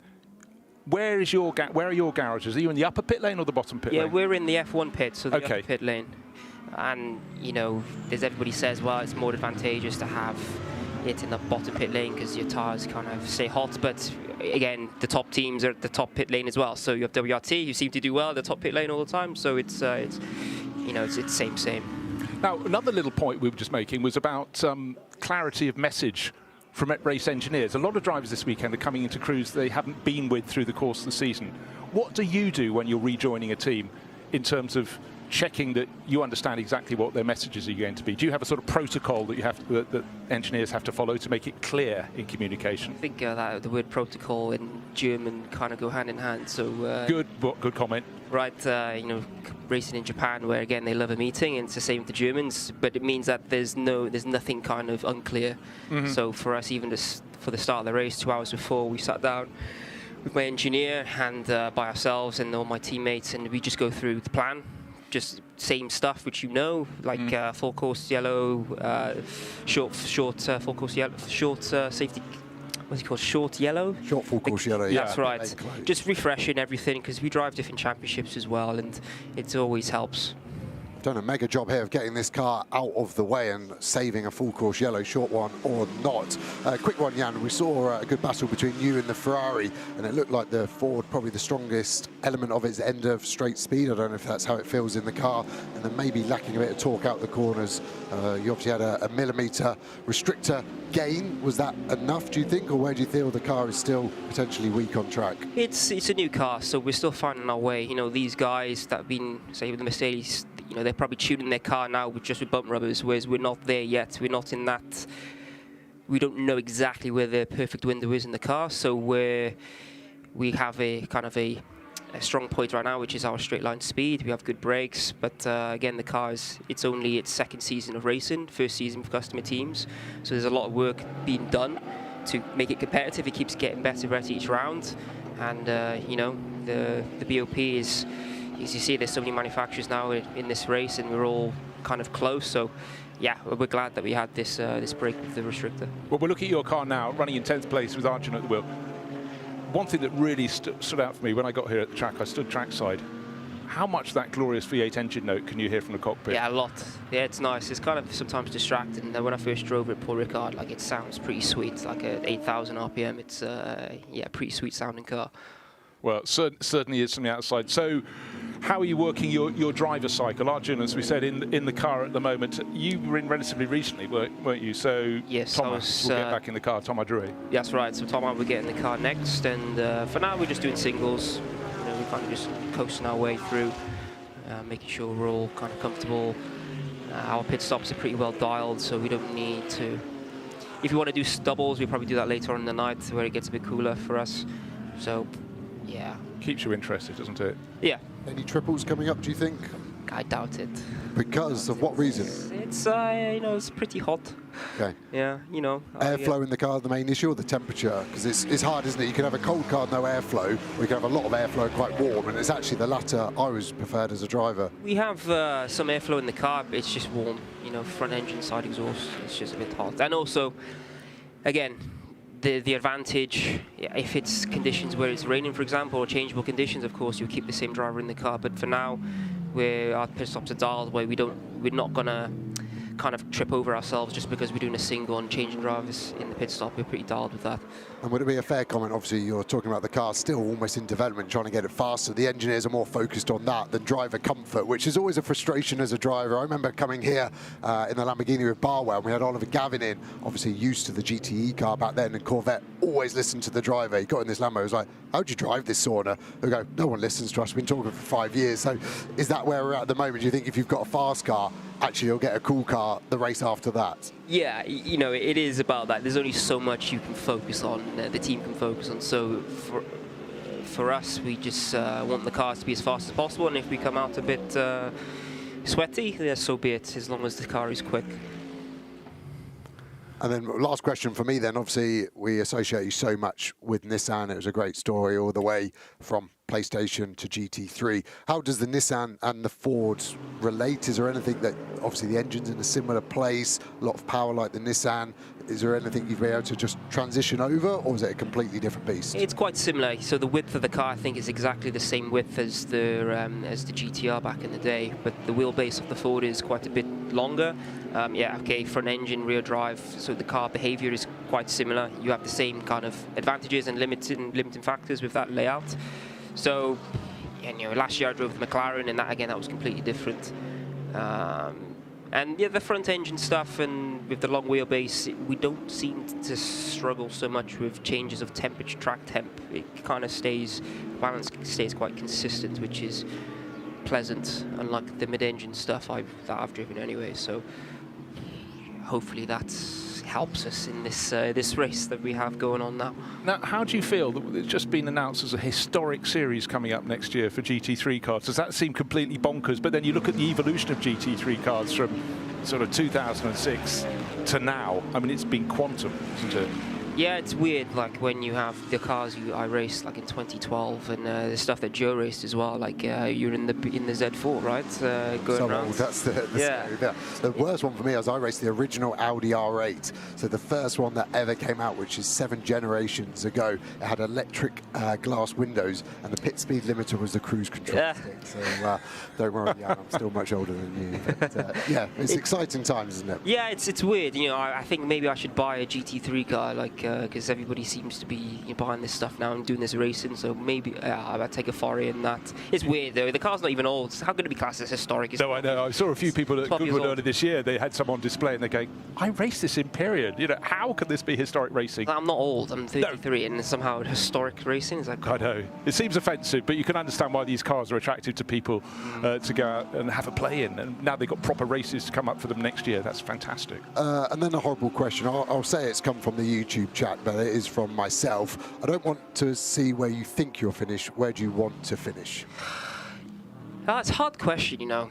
Like, of course, every single driver say coming here, yeah, I want to win, blah, blah, blah. But for me, I'm not even looking at that. As long as I jump in the car and make sure that my stints I can control and I do the best I can and kind of redeem myself after quali, because I kind of didn't get a lapping because my traffic management wasn't very good, honestly. So as long as I can redeem myself in my stints and control what I control, whatever happens, happens. You know, we're driving flat out, and know, as long as everybody else does their best, and we'll see where we are again at 5 o'clock in the morning, and then go from there. But of course, I want to win. I'm not here to kind of bring up the numbers and be a part of the crew. So we're here to compete at the front, but step by step. That was very well done. You've done it before, yeah. I can't, yeah, you know, I can't it's the think where truth. we're It's the truth. Like, of course, I want to win. There's like, you know, there's processes you got to go through to get to that point, and take it hour by hour, stint by stint, and not get any damage. Our car, it's, you know, it doesn't, the bodywork doesn't like getting touched because it's, you know, it's a big car. It's trying to make it light as we can, and you know, so we have to be careful with slower cars, with the bronzes and stuff, and be there towards after 12 hours, and then discuss what the plan is. Exactly. Set the scene, do the early yards, and it's good in an all-pro crew, of course. You pretty much know when you're going to go in. You're not having to suddenly put a bronze in. No, not really. Like, you know, being in the pro crew is it means that the engineer he's much more likely to switch things up very quickly because we're pros. So we have to kind of you'll just switch up the lineup if he sees fit, and so you have to be a bit more on your toes with that.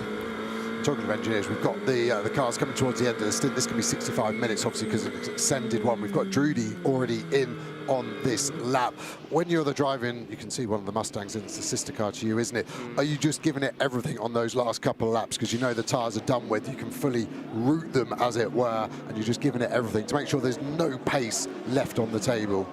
Well, if we didn't, there's not much margin anyway during the stint, so we kind of, you know, not 100% through the stint, but we're making sure that by the time we get to the last 5 laps, there's not really much left anyway.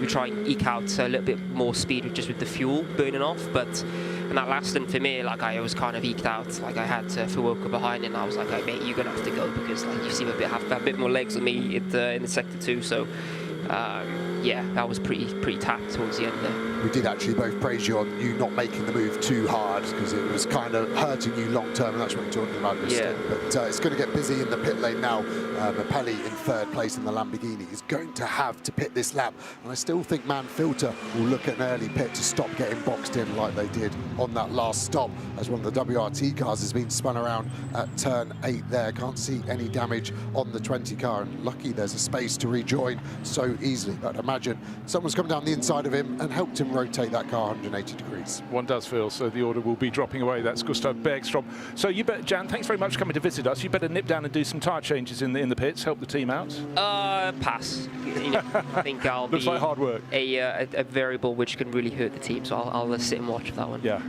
well done. Thank you, guys. Thank you very much for dropping in. So great, it really does add having the voice of experts coming in to join us in the commentary box, and particularly from across the various manufacturers. There's always something to learn, but again, drivers doing their bit, but also having that period where they have to sit to one side and wait for the next moment. The flurry of pit stops that Joe Osborne promise is happening now. Marco Mapelli is in the pits, Antonio Fuoco, Raffaele Marcello. Don't forget, last weekend Raffaele was a race winner, but that Rover Racing BMW just not quite here yet. Now, what happened to Gustav Bergstrom? This is what happened to Gustav Bergstrom, and a treble 3 Ferrari diving up the inside, and unfortunately, how would you read that one? One car was spun around and another one didn't, but that was the one the attacking. That was the Paul Motorsport Lamborghini diving up the inside, and round went Gustav. I would expect a penalty for the 333 Lamborghini there. Personally, see the optional car pit. Valentino getting his last instructions. Rene Rast sat next to him, not suited or booted. He's not needed, obviously, for at least one stint as Rossi's jumping in. Let's see if Rossi can double there, and that really helps the rest of the drivers. So pit lane getting busy. Who can put some laps in now? Lucas Stoltz fastest lap that car's done in sector 1 so far, as we see the dynamic Porsche now making its way down pit lane. Yeah, one of the race liveries that definitely stand out in the changing light, with the sort of bright green tail end. Light getting low in the eyes of the drivers at the moment, and that's Kevin Magnussen, all the focus, and now he's absolutely determined to do as much sports car racing as he possibly can, and I think a great addition to the mix. Actually, you can hardly see his eyes in this, but I love the moment when you actually see them and see how some drivers just don't really blink very much. Have you ever looked at your eyes when you were racing, Joe? No, it's quite hard to see your own eyes when you're driving. No, from the outside, you know, when you're lapping up all of the other, because you suddenly discover, you know, you have no idea if you blink or not. I've never actually reviewed it. I guess I can't change it. But what a lineup in this car. Magnussen, Rossi and Rene Rast. What they've achieved in motorsport of various disciplines, as Rossi with that famous The Doctor printed along his derriere, trying to fight through all the WRT mechanics. Emma Ladderman there, PR for WRT, the team ready. Final handshake, fist bump, let's go, handshake then, let's get ready. And they're doing tyres and fuel, and Kevin's in pit lane now, down to 50 kilometres an hour. You can see how hard he's on the brakes. Now he's going down. He's got to go all the way to the end of this first part of the pit lane to find his WRT team. Well, they should be where he left them, and he should find them in those final few garages. Looking up, this is the Formula 1 pit lane, and the far end of that, just before the track, or more to the point, the pit lane turns to the right and goes downhill. Cruise into the WRT garage area, or not into the garage itself, with the pit apron in front. Mechanics jump out of the way, and looks like a perfect location for the stop there for Kevin Magnussen. And the Doctor will be in the house very shortly indeed. Here goes Valentino Rossi. Again, the whole procedure of getting a driver out, getting a driver in, there was time aplenty, but just those moments, and some teams use very clever devices to keep the seatbelts to one side so a driver can get in and not have one behind them. But when you fumble in a driver change, it just magnifies the problem. Yeah, and a bottle change there last minute. Yeah, the belts, 5 of them in total. So you have the crotch belt, which would normally go forwards by its own admission. The lap belts are allowed to be on bungees, they spring out. And then the shoulder belts have to then go up on magnets these days. The elastic there, the steering column being adjusted too, so when you jump aboard your hire car for that first time, it takes a while to get comfortable, but they have practiced that, and now he is ready to go. Hopefully everything else is a-okay, and the Doctor is heading down pit lane. Certainly is, and of course, unlike when you pick up your hire car, it's normally in a dark underground car park, and you're in a car that's predominantly black, and then you have to get your sat-nav working. But at least Valentino Rossi knows this circuit very well now. Quite a few years, obviously, racing since he went from 2 wheels, where he achieved just so much, to 4, and he just laps it up. And look around the grandstands, they're guaranteed to be hats with the number 46 on the side, and if ever you're lucky enough to go to Misano, it's like his personal fiefdom. Entire grandstands of at his local circuit have been turning out since he went to 4 wheels, and before that in 2 wheels, of course, to cheer him on. He just has the most remarkable group of fans, and anyone who's met Valentino Rossi, you fully understand why he's such an engaging individual.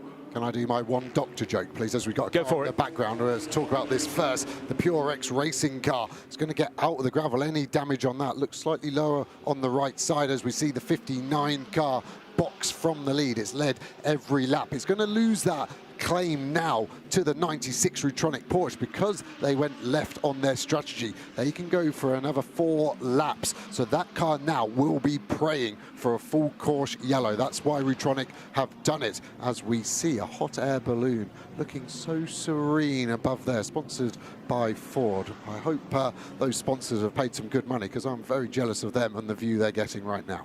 It will be absolutely phenomenal. So the pit stop for the Garage 59 for the race-leading car. Benji Goethe has brought it into the pits. Looks neat, looks tidy, but again, for the second time running, a slight hiccup, just didn't catch. And last time we thought it was going to cost a position, it didn't, but it came very close to doing so. This, in some ways, is the key. Yeah, this is the Cairoli car, number 48, man filter Mercedes, at a standstill. Just to add some colour, that 911 Porsche Pure X1 still going slow, so it has got a problem. It is making its way back to pit lane, annoyingly, for Rutronic.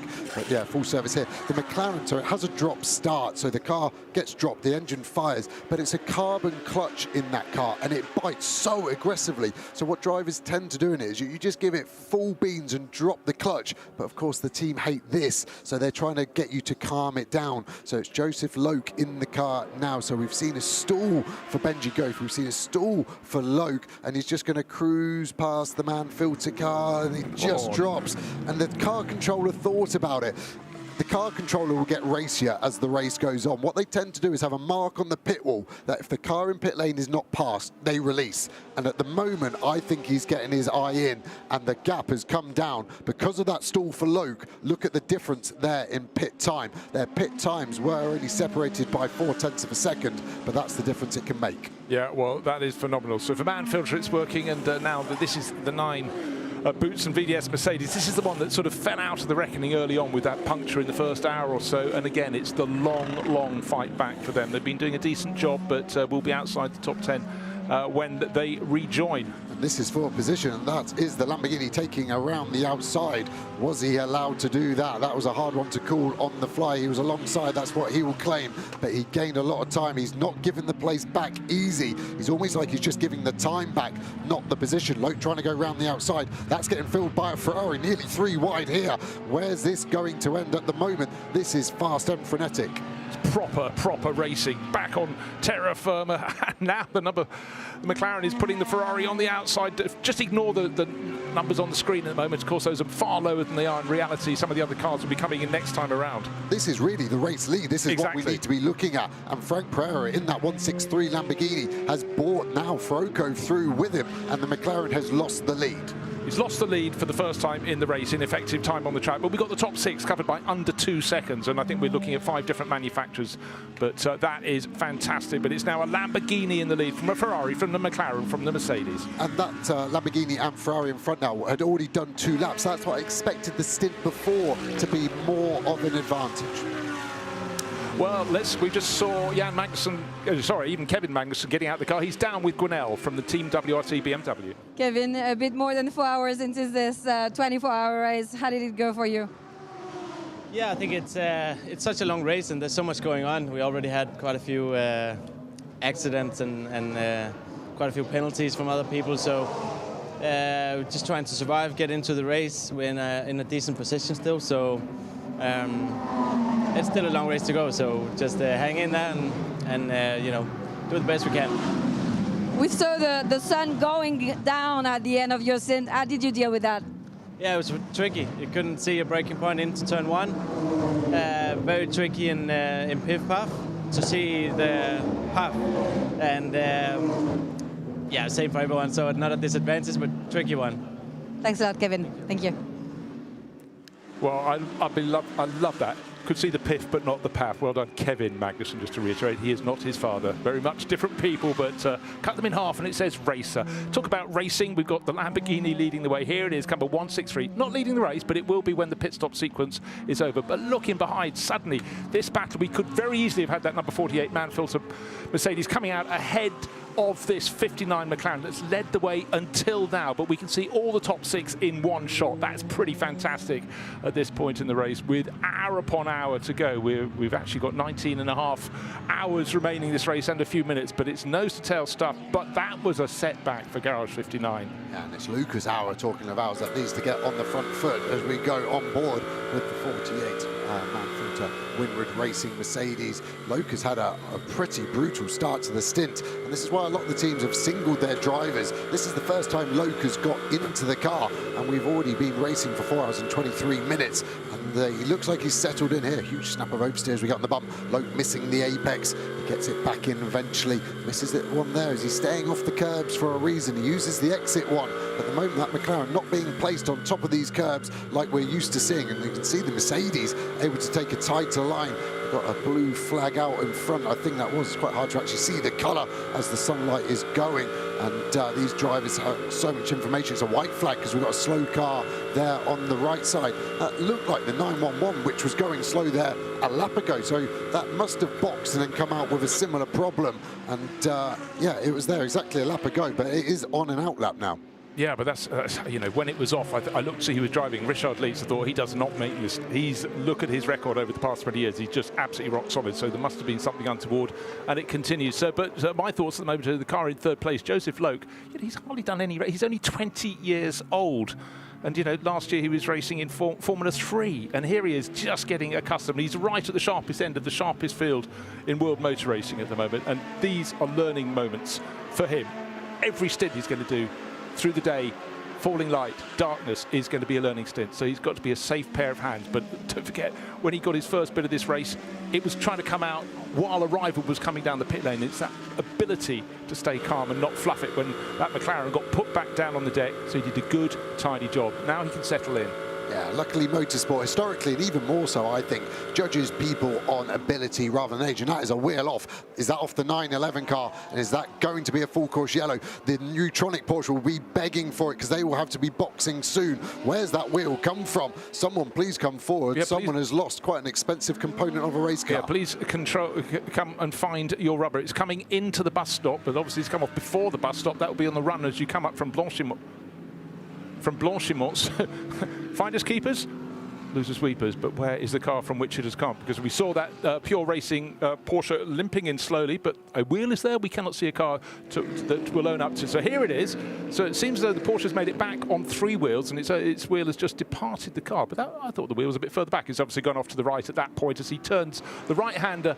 Oh, so nearly got back, you know, and now, of course, he'll hope his pit is where he left it. And will that be right at the start of the pit lane? As luck would have it, it's the first garage. Thank goodness he wasn't down at the end of the endurance pit, so the downhill ones on the approach to Eau Rouge. Yeah, and the team will have a problem here. They probably haven't got another set of tyres ready because that was on an out lap. So that is probably finger trouble there where they haven't got it on. The mechanics looking to see if that front right hub is okay. I think that tyre is in a safe place where we don't need any intervention at the moment. The only thing you can say is someone could go off there and use it as a missile and it would hit in at a rate of knots. But I think we're going to leave that for the next full course yellow and sweep it up there. But big problems there for the 911 Porsche. Yeah, and as to my recollection, there isn't a marshal's post on that side of the track. In fact, I spoke to the British marshals who were on the other side of the track at the bus stop. They were getting ready for the race earlier today. This car is so close to going over its stint time. It's coming into Sector 3 now, which takes 40 seconds. Its stint time has 44 seconds remaining, and it's got to get to pit entry. So that's to the line, the 40-second stint 3. I'll keep an eye on this. I'll keep you updated of what my stint timer is saying on my timing screen in front. But this is a huge roll of the dice, and they would have been waiting to see if that tyre did bring out a full course yellow. But Niederhauser here needs the lap of his life to get into pit lane before the clock strikes them out. Look, he's about to turn into the bus stop now and turn into the pit lane. It's absolutely crucial. We've talked about gambling. That was a massive, massive gamble. It could have come really unstuck. And Niederhauser in that twisting pit lane entry. Now he hits the line. He'd already just decelerated, but he was almost sideways coming through the first part of that. And it must feel like you're in a gorge when you're driving there. He got there with literally no time spare. Yes, perfectly done. Well done, everyone at Rootronic. Panic over. Nothing to see here. So full service. You can still see that damage on the windscreen. Wonder if the team are going to do a tear-off. They're just going to try and keep cleaning it. My fear is if they try and do one of the big plastic tear-offs, it's all just going to come off in a massive ball at some point. And the mechanic there cleaning it very efficiently, very energetic. And Niederhauser now jumping out of that 96 Rootronic Porsche. It was started by Piccarello, so expect Sven Müller to be jumping aboard that car. So looking for it to settle down. Who will be in the lead of the race? A flurry of cars coming to the pit lane, but it looks like it'll be Fabian Schiller, 0-2 on the windscreen, but here he is in that Get Speed Mercedes. That the car that was nipping and hurrying, but it came into the pits behind the number 59 McLaren, has come out well in front. When I say well, I'm talking about a couple of seconds. You can just see it starting to stretch out a little bit. We'd be interested to see where that Rootronic Porsche will fit back in. That was the car that gambled. That was the one that took it right to the end of its stint time. Right now, Fabian Schiller, car number 17, settling in. This has been right in the mix from the very, very outset of the race, but not leading effectively until now. And when you think how closely he did pit to the Garage 59 car of Joseph Logan now in it, was the stall the difference? If he hadn't had that stall, would he be in front of this car? You would say so, as the Rootronic Porsche with the number 1, because it led last time across the line, is trundling down pit lane. But where's it going to come out? Yeah, well, Eau Rouge, I know that's the answer, but okay, so in second place at the moment is Schiller, but will he be in the lead when he gets down to Eau Rouge? Or will the car coming out of the pits have pulled past the Rootronic Porsche is going, but at the pit lane speed limiter must feel as though you're going through glue, but at the moment until he gets to the white line, waiting, and et al. Have gone through. 5th place, 6th place. It pitted from 12th because it's on a slightly different strategy, and it's going to leave the pits there behind the Aston Martin as a 007. I think it will slot in. I think that makes it 8th place overall. So Martin Sorensen has gone past 0-1 on the windscreen. You could see that flicking through as Fabian Schiller turned into the right-hander as Lecombe and everyone else giving chase in behind. There's Marco Sorensen, 7th place overall for a 007. So again, this fabulous mix of cars. But it was close there. It was worth a roll of the dice for Sven Muller, but of course he didn't quite do it. But they are still on an offset strategy to the rivals around them. Not by much either, no, but enough to make it different. And again, that's what I like about sports car racing. Lots of big brains trying to work out the best way to win a motor race, driving around in circles as quickly as possible. Sounds simple, but there are many factors at play. Yeah, well, we haven't introduced weather yet. Of course, I think back over the years and decades of Spa 24 Hours. Rain, no stranger to this event. Fog, no stranger to this event. But, you know, the weather, of course, absolutely fine. Fine cloud up above the circuit. The sun is no longer quite in the driver's eyes when they come up the start-finish straight. It's just ducked down behind the trees at the hairpin, the first corner, last source. But right now, as the light falls away a little bit, it's nose-to-tail racing. But the big news of just that final, the most recent round of pit stops is the McLaren had led all the way.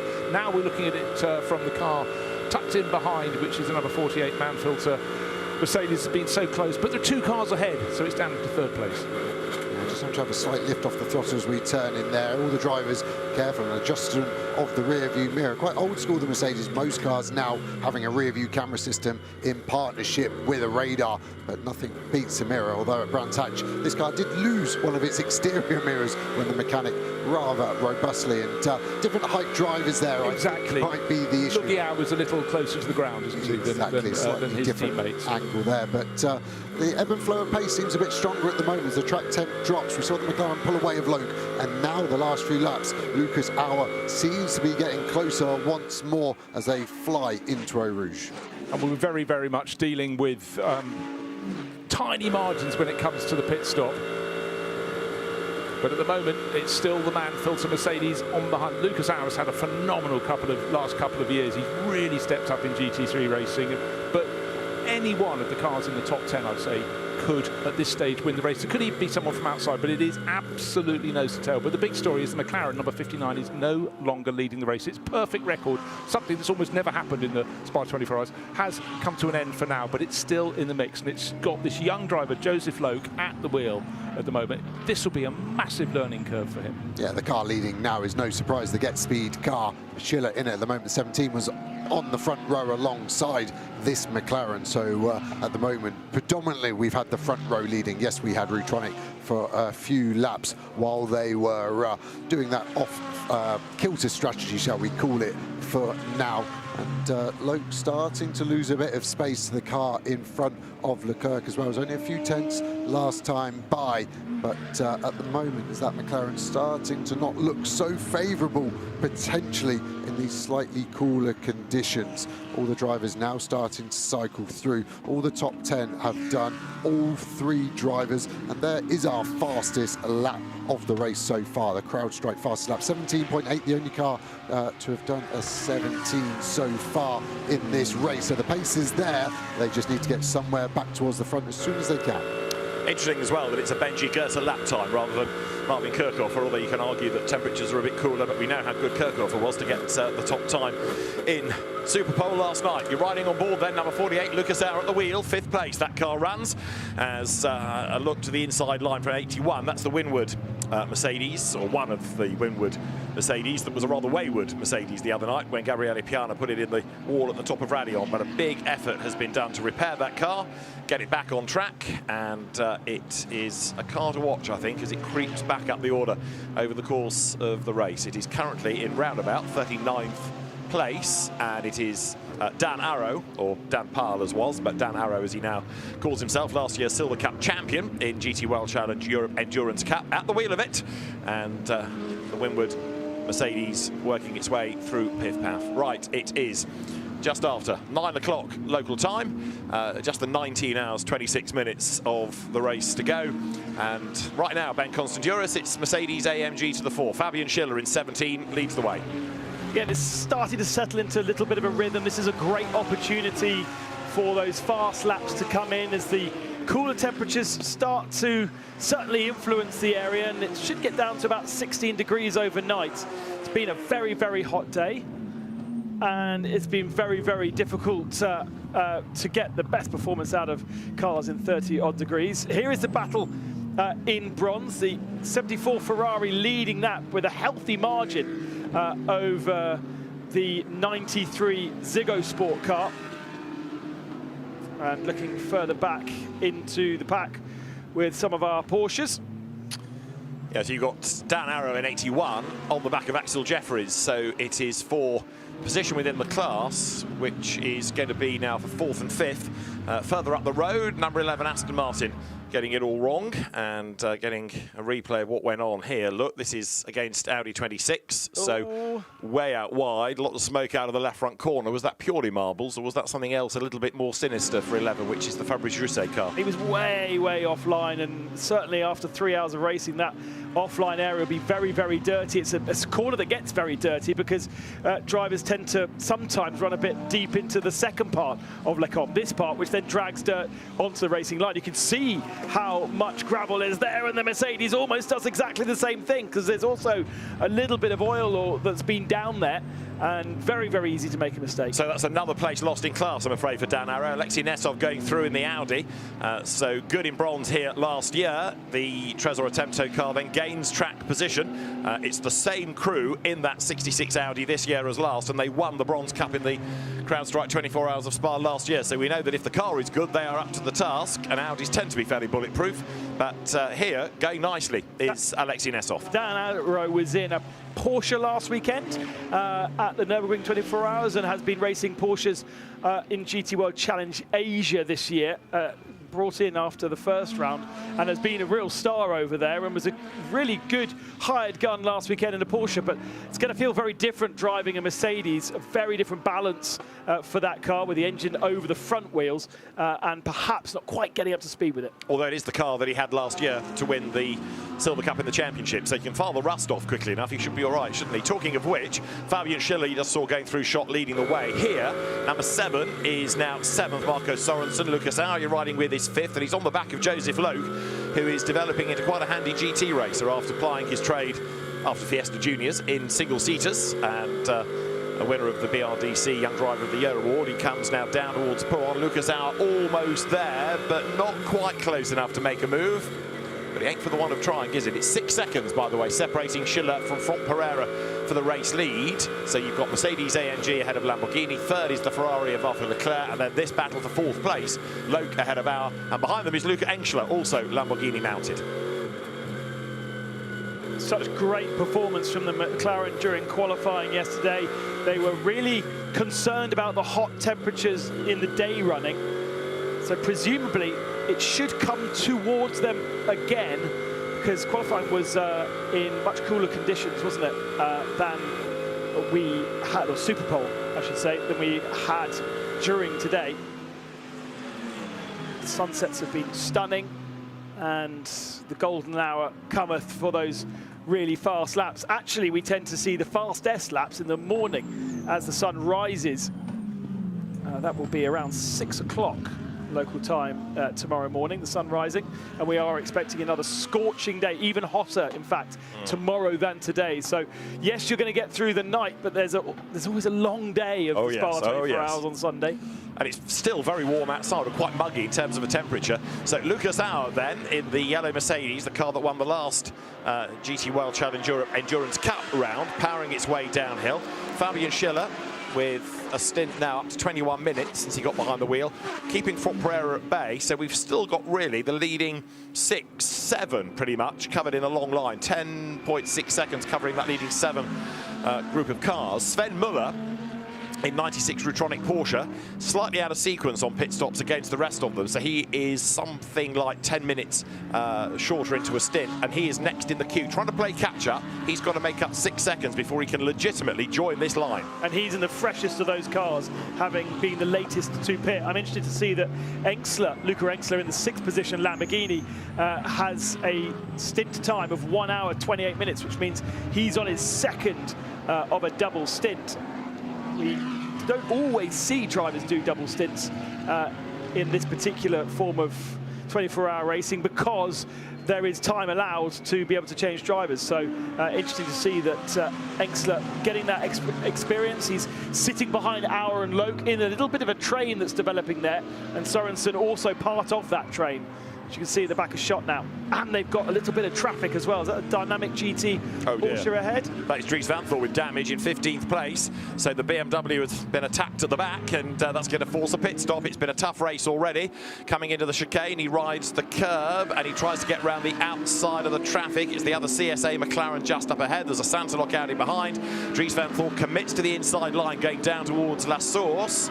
Audi tucked up behind, and as they were squabbling for 15th and 16th places, hard on the brakes, Van Thor turns in, looks all right at this point, doesn't it? And then there's a bit of hip and shoulder, and that's enough just to dislodge the bumper. Wasn't really that hard an impact, but it's going to have to be a pit stop. So that car, which was losing time early on, struggling for pace, just when it was creeping back up the order to 15th place, getting involved with James Kell, and the pit lane beckons for Van Thor, as now 4th place beckons for Lucas Auer. He's right on the back look of Joseph Loke as they come across the line.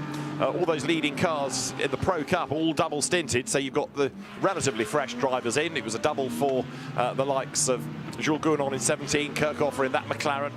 We did have initially Mauro Engel doing a double, but he gave way to Cairoli. He quickly gave way to Auer. So different teams cycling through drivers in different ways. Pereira going through, being chased by Arthur Leclerc. That was only 11/10 of a second at the start of the lap, and that, for 4th place, was only 4/10 at the start of the lap. Last car through shot there was Dante Raponge, who I noticed has got 10 track limit warnings to his name, which is quite a healthy collection so early on in the race. They've actually just pit out, so there's a change of driver in that car. Yeah. It is now Moulin in the 19th, but yeah, that's a good, healthy collection of track limits, which will be being monitored all the way through this. He's already had a 30-second penalty for track limit, and he's had a 10-second penalty for crossing the white line, as Chris Lullum now fights with Raffaele Marciello. So Chris Lullum in for Harry King, who did the last stint. Marciello replacing Jesse Krohn, who did the last stint in that car. They're nose to tail coming into Brussels for 10th place. Lullum leads gold at the moment, as well as running in 10th place outright. First time he's been in the 24 Hours of Spa, the very, very accomplished esports racer, but he's about to have to go toe-to-toe with one of GT racing, sports car racing's absolute best. Raffaele Marciello coming here as a winner last weekend of the Nürburgring 24 Hours, down towards Pouhon. BMW not quite close enough to make a move just yet. And David, we always talk about watching your class battle. Be careful of not losing positions in class rather than overall, but we've heard so often this year from that number 33 crew that they are more concerned about overall than gold because they have such performance. So they are a decent chunk ahead of the 2nd place in gold, which is down in 17th spot. So their barometer really is an overall victory eventually across this season. Now there, a little bit further back, you saw number 10 Mercedes go through. That's the other Boutsen VDS entry, which has got to try and climb its way back up the order. Number 9 also delayed early on with that puncher, but Maxi Goetz still on the lead lap, 26 behind Vincent Abril in the delayed 51 Ferrari. There, number 3 Mercedes, another out of the Get Speed stable. That was a car that picked up a 20-second penalty earlier on for exceeding the maximum refueling allowance. So it's little things like that that you can get wrong, you know, a pure error, but they have serious consequences because you add all the time penalties up and life becomes very difficult indeed. Here's the Silver Cup. Once again, that 26 Audi leading the Silver Cup again by a healthy margin over the Mustang 65 with David Schumacher aboard. 15 seconds is the gap. It's also about 7 or 8 overall positions. They were so strong in the sprint race in Zandvoort. Overall podium there. 2nd place, yeah. And that is the car that's 3rd, the BMW, the Century Motorsport car. Jared Weberski at the wheel. He is about to trip the beam, and you can see the gap 1st to 2nd in silver is 16 seconds, and Weberski is a further 7.5 back. His father, Garth Weberski, a very quick single-seater racer, gained a race in the UK in Formula Renault in the mid-90s. Further back there, number 71 Ferrari, turning its way out of La Source, ready to make the run downhill. And even further back, in 41st place, is the number 15 BMW of the Clio Cup champion, Felice Gelmini. That's another of those that is running in bronze. It comes up towards the line, and Gelmini at the minute sitting on the back of the Porsche of Lion Speed GP, Gabriel Rindon at the wheel. So there's another good little battle going on there. It is for 40th place overall. 42nd, Tim Sandler in the Nordic Racing Mercedes. He put that car into the barriers at Raidillon, didn't he, on Thursday night? Did a lot of damage to that car. So good work by Nordic to get it into the race at all, really, because it was decidedly broken the other night. So many of these cars already with so much mileage after a very, very busy month of June. Don't have exact numbers as to which cars, which chassis, and we know that there are drivers. We know 7 drivers have done all 324 hours. We know there are plenty more that have done at least 2. But how many cars have done? Well, I don't think any will have done all 3, but I'm sure some chassis, and I know that some chassis have done at least 2 and have been turned around by teams between last weekend and this as well. So it's not simply a case of wheeling the car into a truck, driving it 1 hour down the road to here and then wheeling it back out again. They've gone back to factories across Germany and Belgium, stripped the cars, rebuilt them, and then got them back for track action or the parade on Wednesday evening. And even if it wasn't a 24-hour race, there are some cars that were here last week doing a 3-hour British GT race. It's not quite as glamorous as 24 at the Nürburgring, you could argue, but it's still mileage. Now, on board with Auer, he's still 5th, and he's only 4 tenths back from Lope, but he can't quite reach the back of that McLaren in the glorious evening sunshine up towards Le Camp. Wonderful shot that from the drone over the trees and the road, the other side of the track, spiralling down the hill the other side. And that is in a moment what Lucas Auer is about to do, because he will come out of Bruxelles. He will turn his way through that long right-hander. And Joseph Lope just needs to keep that car in the mix, doesn't he? Now, behind Auer is Engschler. Behind Engschler is Marco Sorensen, last year's winner in number 7. Aston Martin, there he is at the back of the shot, and you can see the gap between Sorensen and Sven Muller, and Muller is lapping quicker. In fact, Muller is lapping quicker than most of those ahead of him, and all of the train second down to Muller in 8th, are lapping faster last time at least than the race leader. Now, you might say that's down to traffic, but these cars, even though they're squabbling, even though they're in a queue, still quicker than Schiller up front. Yeah, I noticed that Schiller's last lap time at 2:21 certainly off what he's been able to do the last few laps. So I think that might well have been more traffic, perhaps, because Pereira and Leclerc faster, much faster, and even only just slightly faster than Joseph Lope, and then the other 3 behind a little bit slower. I wonder whether we're just getting into the rhythm of things in that McLaren and find themselves. The first 4 or 5 laps were really tough, but now he's found a rhythm. So there is Lucas Auer, then reigning sprint and overall champion in GT World Challenge Europe aboard the Winwood Racing Run Mercedes. Let's go on board for a lap and feel the noise.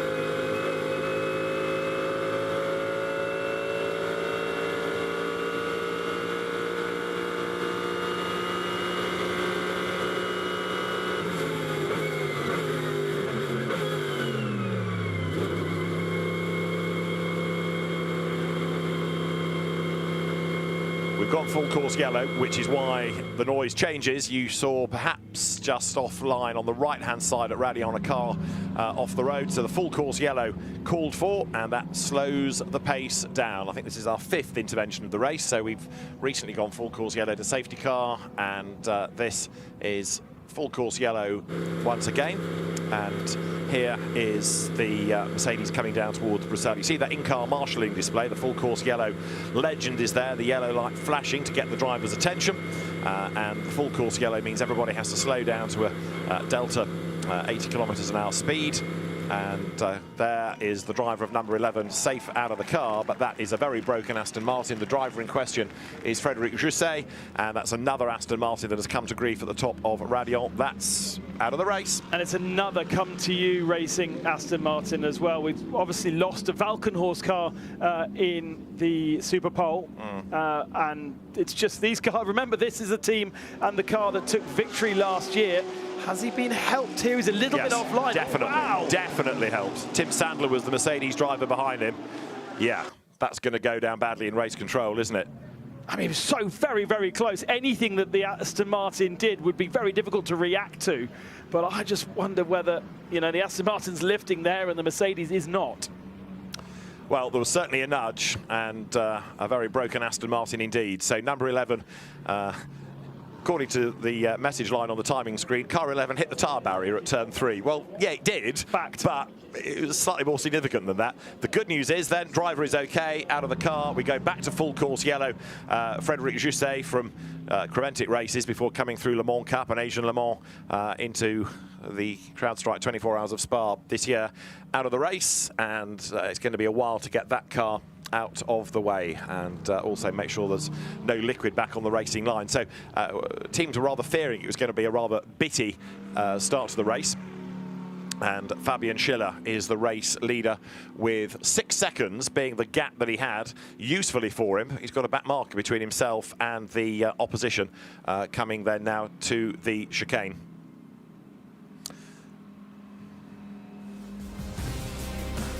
So let's have a look then at where we got to this point from, with the huge crowd looking over the circuit just before 4:30, ready for the race start. The winner's trophy brought back by Mathieu Drudy and Marco Sorensen, who won it last year with Nicky Tim.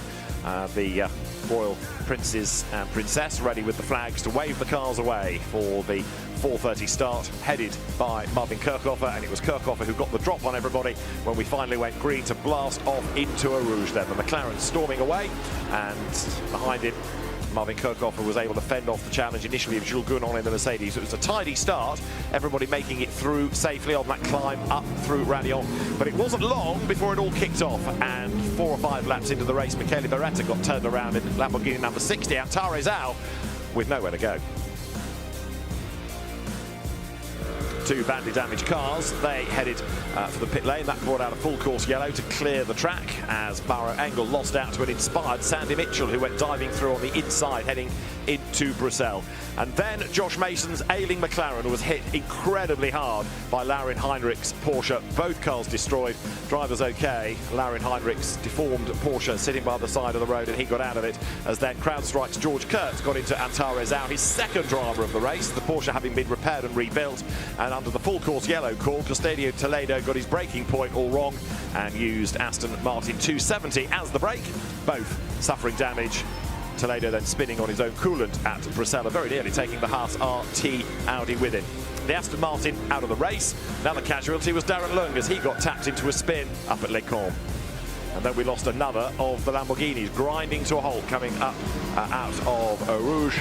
But Valentino Rossi at least had something to smile about. He was ready to get on board as battles continued out on track. A rather over-optimistic number 333 Lamborghini turning around the 30 WRT BMW. Thomas Drouet was in a big battle with the 98 BMW. Jesse Krohn being able to get ahead, and as the cars cycle through out of the pit stops, most recently Joseph Loeb dropping back behind Fabian Schiller, and also from Pereira in the Lamborghini being able to make a move round the outside going into Les Combes and taking second place. He did run off the racetrack but was able to skip back on again with Arthur Leclerc also getting in a bit earlier than he anticipated, saying pre-race he would do the night shift. He moved the car through up ahead of Joseph Loeb as well. So Loeb, having come out reasonably well placed, got shuffled back in the pack, while there was more drama to come for Dries van Thor as he had the rear valance ripped off the car coming out of La Source. And then, spectacularly, we lost the Jousset Aston Martin.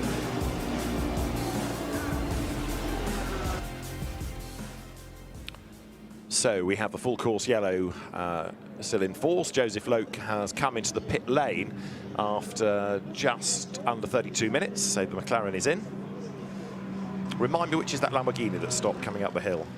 It's a VSR car, isn't it? 60, is it not? Right. I believe. Ah, the Michele Beretta car that was damaged early on, yes, and came back into the race.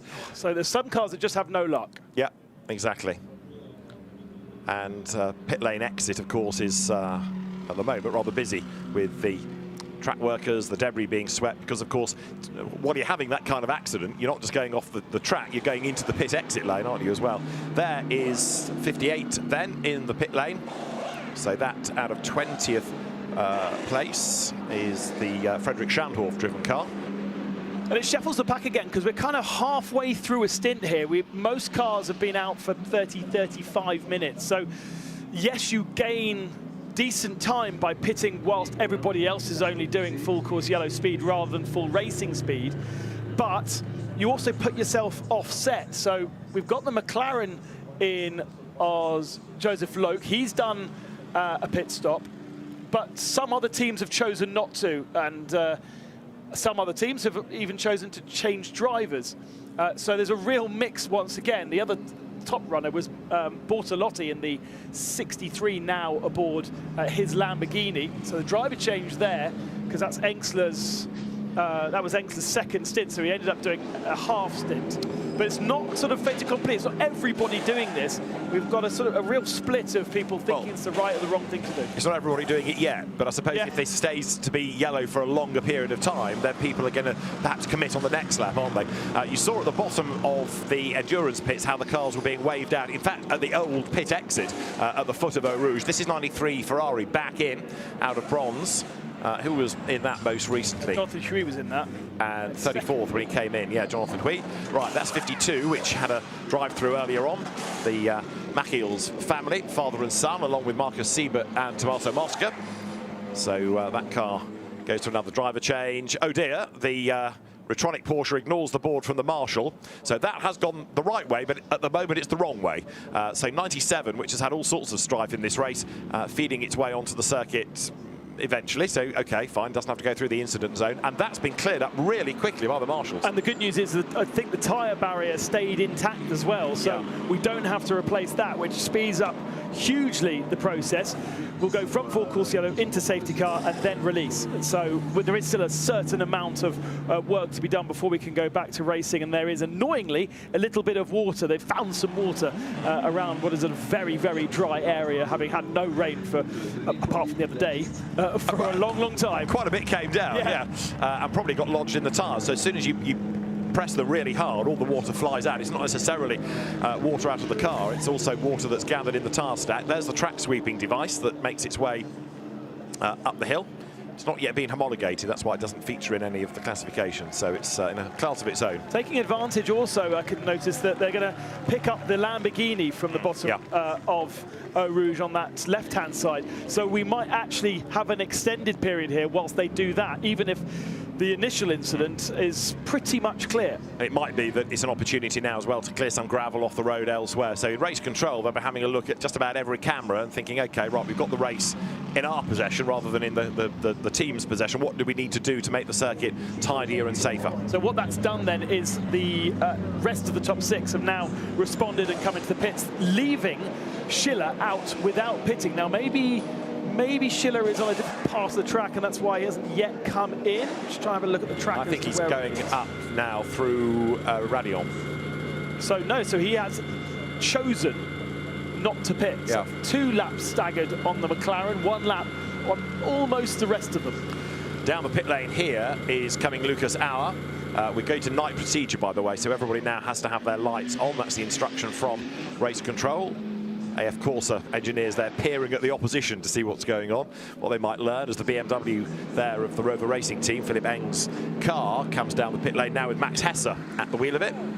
The Kessel team getting ready for another stop there at the top pits, and now I think you can start to use that entire pit lane once again, can't you? So another interruption then, our 5th full course yellow, and we expect it will go to our 4th safety car. There's 48 then, and Auer is going to stay in to do the full hour, and therefore he will follow in the order of Engel, then Cairoli, and then Lucas Auer. But yeah, you're right, Fabian Schiller has stayed out. The last lap was a 5-minute one, so it was certainly a full course yellow lap. Interesting that Get Speed elected not to call him in. They will have seen the state of the damage. They'll be expecting perhaps a longer full course yellow period. And you've got to go down, I was about to say you've got to go down to 17th, but even 17th, 18th, 19th have just visited the pits.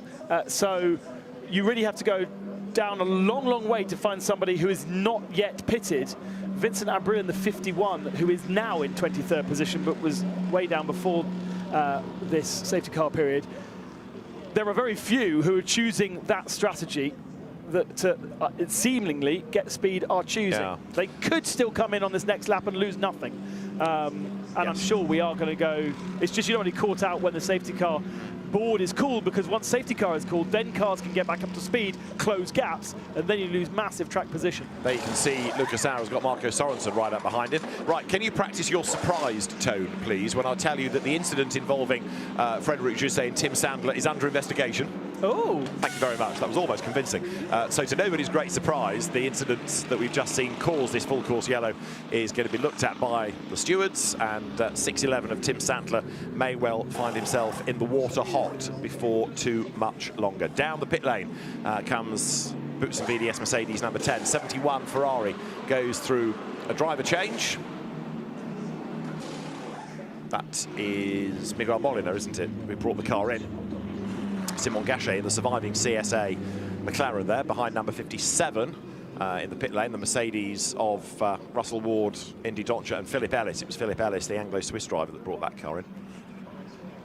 So lots of driver changes going on, and again, the circuit kind of takes a deep breath, doesn't it? And things go calm briefly.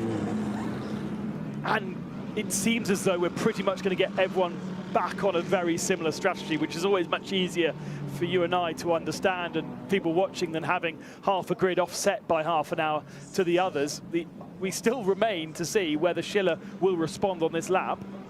Yeah, Sven Muller got himself back on sequence, didn't he, in number 96 Retronic Porsche. That was the key car that was out of sequence, so to speak. And with an extra pit stop, legitimately, or have they had a penalty? Which one, sorry? The 96, because the 7 had a penalty, and that's why it's had an extra visit to the pits over the rest of them. Don't think 96 has, no. The 96 has had an extra pit stop then, but sits still in 6th position, so it hasn't really compromised them too much. Still waiting to see whether Get Speed call Schiller in. And of course, the teams will be relying upon the TV pictures to understand what's going on, and when potentially we might go from full course yellow to safety car. We know full well that the initial incident has been cleared up. The barriers are okay. The track sweeper was out just making sure there's water to be cleared, and the Mercedes does now come into pit lane, but I'd be a little bit worried if I was Get Speed that you might be caught out by the shuffling up to safety car. Yeah, the only thing you can bank on here is that anybody that was behind will have dropped further away because they have already pitted. So in theory, he should be clear to rejoin. And let's see what they do, whether it's going to be just a short stop for the sort of 3-second short refueling, which you're allowed to do. There's the short refueling of 3 seconds of fuel connection time, or the long one, a minimum of 44, and this is heading towards 44, isn't it? And they're also going to do tyres, so all of a sudden it becomes a full pit stop, with the exception of the driver change. Well, that 3-second pit stop is really only for emergencies, when you're right at the end of the stint and you absolutely desperately need it. But you can use that as a reset. Yes. Well, yes, so that's what we saw people doing early on. They'd come in, you've got to stop they turn the engine off, turn it on again. So while you're doing that, which is about 3 seconds, slosh a few gallons in. So Fabian Schiller came in as the race leader. Now 163 of Franck Pereira is the second car in the queue, and he will be making his way down towards the chicane. It's going to be tight, this, especially as the Mercedes hasn't got going yet. What's going on here? Is it not fired up? It goes now, but there was some time wasted. So towards the chicane comes Lamborghini number 163 there. Down the pit lane, part one, goes the leading Mercedes, round the hairpin at La Source, then down the second pit lane. I still think he should come out in front. There he is. But on track, Franck Pereira having to go at the full course yellow pace. Let's have a look. There, the pit lane speed limit 50. It's 80 on track, and there's it's not just Pereira, it's also Leclerc behind him. Yeah, it's going to be marginal, this. So the Mercedes may have timed it wrong. In theory, it should balance out because the other cars would have lost the same amount of time going through the pits, but I still think that was late away. Didn't sound great, did it? When he initially hit the starter, it sounded like it didn't connect with the engine. Almost instantly, you normally get a chance to go vroom, and there was no fire up. Right, there's the line. Now he can accelerate, and he will come out ahead just. He can't accelerate too much because we're still on the full course yellow. All he can do is accelerate from the pit lane speed to the full course yellow speed. To the same? Thought it was 50 and 80. Okay. But I bow to you on that. You've got a rule book nearby. I do not have the knowledge over you, David. So back on track, and he will maintain the advantage there. So coming between the white lines is the leader. Then you've got a back marker, and there, second and third, are Pereira and Leclerc. So, yeah, the Mercedes keeps the lead, albeit it's not a massive lead. And it was a slower pit stop because it was a 2 minutes and 4.5, which plays a 2 minutes 0.9 from Pereira and a 1.8 from Leclerc. So he has given away a couple of seconds with that perhaps false start when he tried to get the engine fired up. So the cars now make the run up towards Les Cons. So Fabian Schiller still leads the way.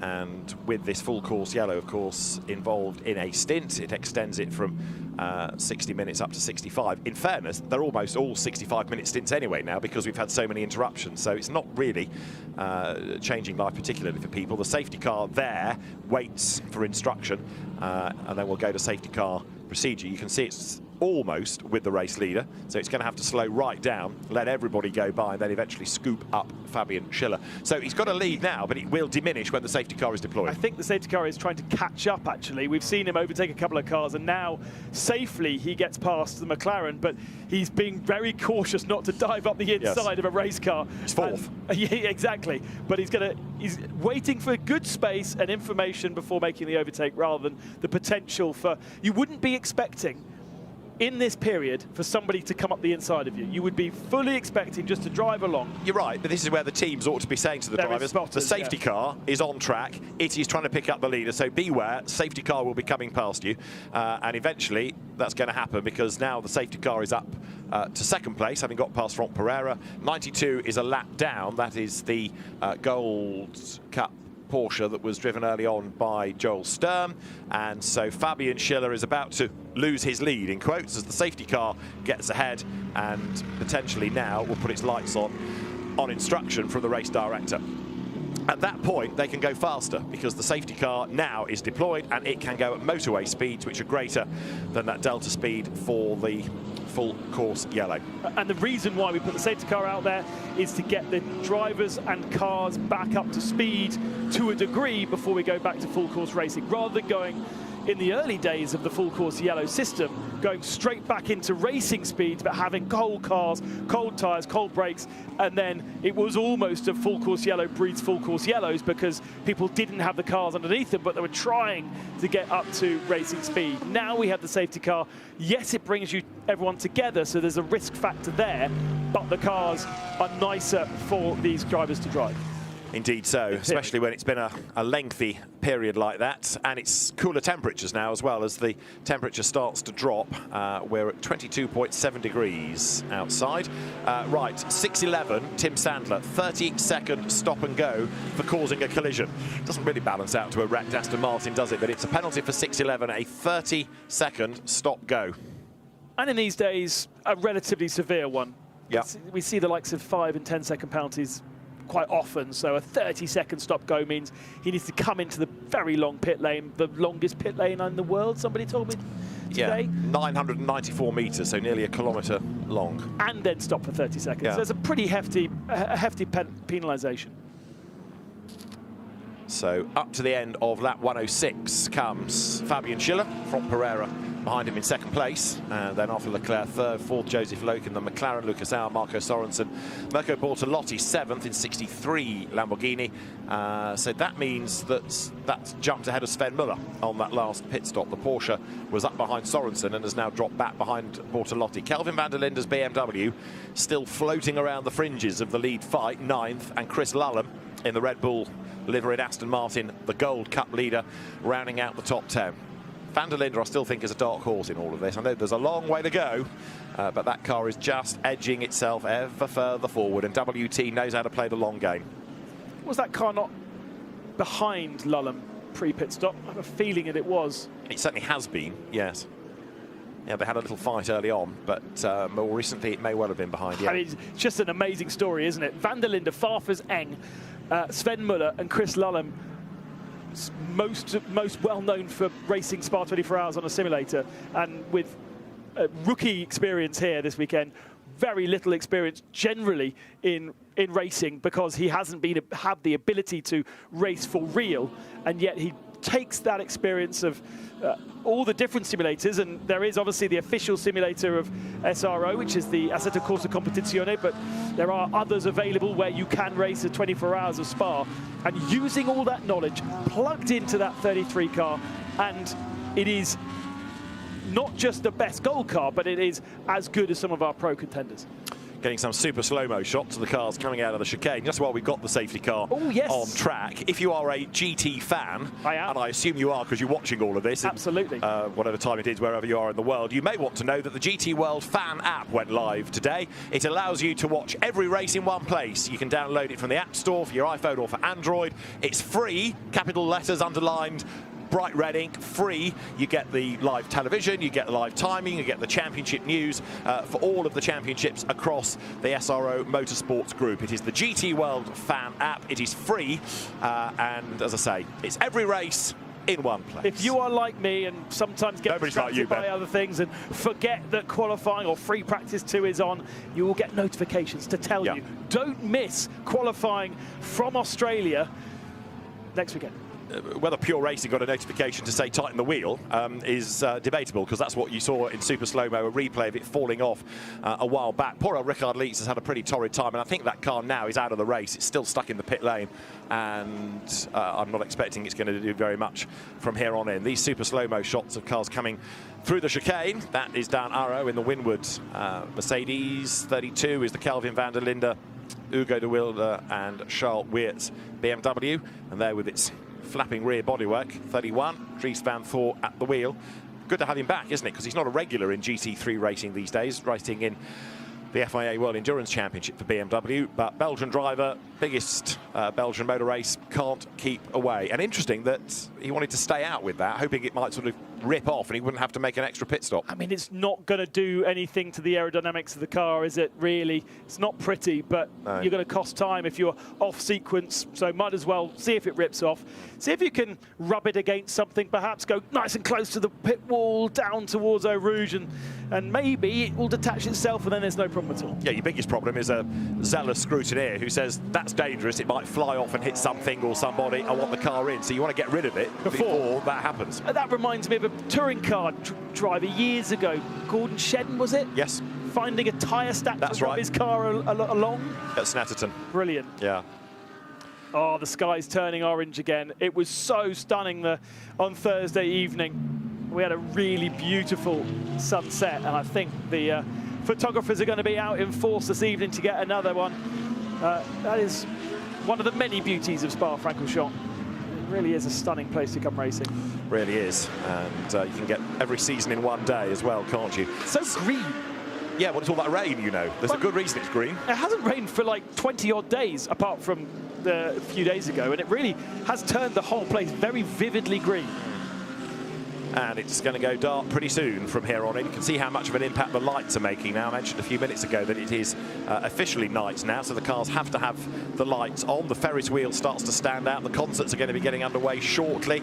And night racing, whether it's here, whether it's any other 24-hour race, whether it's short oval racing under the lights, there's something magical, something special about racing at night. And I think, in part, you're in the dark as a spectator. That's not necessarily a lit area, and you're focused on this bit of track where all the lights of the cars are, or floodlights might be at certain places, and it just becomes so all-consuming. There's a really special feel to it. Turn the lights down and your senses are heightened. Turn the sound down and your heightened are senses. That is what I think that's what makes it so very, very special. You really are so on edge, and they have added a little bit of light to certain apexes this year over last year to make it a little bit lighter, but in comparison to certainly Le Mans, this place is pitch black. I mean, Le Mans is very, very lit around most of the circuit, but around this back part of the track, the post-1985 part of the track, there is very few floodlights. There's not a lot from the campsites, although there is a campsite on the outside of Double Gauche, I noticed, and a few people on that left-hand side there have pitched tents, but as you can see, there's no lights. But once you get to campus, with the campus, the university on the inside there is a little bit more light. And I noticed that the apex, the bottom of Eau Rouge, has a light over the apex there, so it helps drivers pinpoint the setup for the climb up the hill. Yes, you want the circuit to be a challenge, you want it to be safe as well, so one or two additions of light for safety brought in. Just looking further down the order, number 9, which is Maxime Martin, back up to 24th overall now, and that's going to put the car 16th in class. Remember, it lost time with a puncture when it went through the debris earlier on from the accident that removed Laurin Heinrich and Josh Mason from the race. And Maxime Martin, when I saw him in the paddock, was not exactly the happy Maxime Martin he normally is, and I said, how's it going? And he said, well, we got a puncture, but we're coming back, we're still on the lead lap, so he was trying to keep himself upbeat as the drivers now come towards the chicane at the end of the lap. You speculated earlier on that the 911 was retired. It is now back out on the circuit, okay. And it is penultimate runner. We are waiting for a couple of cars to catch the back of the train. I think the idea is to try and get most of them in the train before going back to green flag racing, but with a few visitors to the pits just now, and as I say, Richard Liet's back out in the 911. They're not all in line as yet, and the safety car goes for another lap. Yeah, the real straggler is 611, which has just done its 30-second stop-go, so that's why it's fallen off the back. We started with 74. There are 67 still running, and at the back is Rump, which is the perfect place for Rump, isn't it? At the back, Martin Rump, the very fast Estonian in Porsche number 97. That's the car that he's taken over from Antares out, which has had all sorts of travails, as we were seeing. Are you allowed to serve your stop-go penalty under safety car? I would have thought that that is gaining an advantage, because whilst everyone is travelling at top speed, a 30-second penalty is going to hurt a lot more. I may be therefore jumping to a conclusion. I was trying to work out why it was so far away from the traffic, because it was in traffic earlier on. So maybe it was just an ordinary pit stop. And yeah, I think you're right. It ought to be served outside of that. So Tim Sandler is just a long, long way adrift. And it was a shorter pit stop. Yeah. Hey-ho. That is a car playing catch-up. Safety car will be in this time. And the lights are on as the field come up through Les Camps. Still keep an eye on that red BMW there, number 32, Kelvin van der Linde at the wheel of it. His brother is to be found in the entry as well, driving 31, the sister car. Where is Dries Van Voor then? And is still 15th. So we need to have a look at that car and see whether the bodywork has finally departed the scene, don't we? He's not that far back in the queue. So both those leading BMWs starting to creep back into the mix. It's going to get really interesting going into darkness now. We know that it's always very spectacular and lots of drama happens at night in the 24 hours of Spa. There is Franck Pereira, second. But he's got to jump ahead of a back marker before he can get onto terms with Fabian Schiller. And if you're thinking, what happened to that wave-by that I saw earlier on? Wave-by only happens if it's 3.5 hours after the previous one. It doesn't happen every time. There's a 3.5 hour gap between wave-bys, because otherwise you're just constantly waving people by onto the lead lap and you never really get into the meat of the race. So it's been decided that 3.5 hours is about right to get a proper rhythm before you do another wave-by. So we don't need to worry about it this time around. There's confirmation from race control. Safety car will be coming in. It accelerates away, and Fabian Schiller ideally wants to go early, I suppose, because he knows that Franck Pereira can't get past that back marker until they get to the timing line. And if Fabian Schiller accelerates away now, he can start to build a big gap, and Franck Pereira can do nothing about it. So I'm a little bit surprised that Fabian Schiller hasn't floored the throttle yet. He's coming into Blanchimont. The car behind him is the one in 50th place, Tim Heinemann, in number 92, the Gold Cup Porsche that was well placed early on. But Fabian Schiller is leaving this late because, like I say, he really could start to build an advantage here, and he does accelerate the other side of Blanchimont. So he's starting to edge clear now as the cars make that run down towards the chicane. So the cars now into right, left, flick through the chicane, accelerate their way up towards the timing line, and we're back racing at Spa then. Fabian Schiller comes across the line trying to get away, and this now is where the battle can be on for second place, but actually it's for Pereira to defend rather than get past the traffic. All of a sudden he's got Leclerc right up behind him. Well, and also Tim Heinemann made the best start of them all in that 50th position Porsche, second in the road, almost challenging our leader going into the hairpin. And look, they've both broken away from that second place car. third place on the road, but second place car. A nice, decent queue behind him, but Heinemann is no slouch, so don't expect him to simply get out of the way here. Oh, Leclerc has got a good run. He has indeed. If he's in the tow, he might be able to dive up the inside. Heinemann's trying to unlap himself as well, so it's important that the Porsche gets past the Mercedes. It's not for the lead, it's to unlap itself. Lamborghini hangs on a second. Leclerc still third in the Ferrari then, and all of this is exactly what Pereira does not want. He can't think about the leader, he's got to go defensive. Right on the back of Leclerc is Joseph Loeb. Lucas Auer is there in 5th and 6th place. Marco Sorensen in the Aston Martin, and here to the outside of Loeb comes Auer. Tries to get himself on the inside line for the next corner, but he can't quite stay alongside, or can he? No. Loeb leans on him a little bit, and that forces Auer to get out of the throttle and slot back in behind. So Joseph Loeb learning about closed wheel racing very effectively, very quickly. He's still ahead as they drop downhill. Finds himself in such a challenging position with so much experience breathing down his neck, but that McLaren has been so impressive all the way through so far this weekend, and still impressing here. He's made a little bit of a gap through double gauche or Pouhon, and therefore keeps himself safe. Look, he's staying away from the curbs there, whilst Lucas Auer is able to climb over the curbs in that man-filler Mercedes. Yeah, so Lucas Auer then still chasing after Joseph Loeb. That man filter colour scheme has been a very popular one amongst fans, winning all over the world, whether it's been in Macau or in Europe. And right now, Lucas Auer, Gerhard Berger's nephew, accelerates on towards Blanchimont through that long, long left. And look at the gap now that Schiller is building, because really frustratingly for Pereira, he can't get past that Porsche. Remember, they're all the same spec of car, GT3 machinery. And way up the curve goes Tim Heinemann. And don't forget as well, Heinemann is a very, very quick driver. It's just the way the race has fallen for them, that car has dropped off the lead lap. But on pure pace, Tim Heinemann, who's been a GT4 champion, the DTM trophy twice over, knows what he's doing in these cars, and so the pace is good. And you'll notice no blue flags. There's no obligation for him to jump out the way like you might see in other series. So his main goal, if he can get past the leading car, would be to get onto the lead lap and hope there was a safety car to shuffle him back. But that very good start has now sort of come to nothing, really, because Heinemann is having to start to look into his mirrors and hasn't quite got the pace as Schiller makes a 1.7 gap over second position. Another great battle going on here, which has got the CrowdStrike Mercedes at the pointy end of it. 3, 4, 5, 6 of them in a battle pack coming down towards Eau Rouge. And in the mix also there, the second of the Paradigm BMWs, number 992, you can see as the cars now fan out across the road. So Pedro Ibrahim then getting himself onto the back of Romain Larue. There's Mikey Porter in the Optimum McLaren. Here then you're on board now with 991. That's the delayed car from earlier on, which was turned into a spin in the hands of Darren Lung. He's got track position on the outside. Number 5 is Mikey Porter, almost running out of real estate.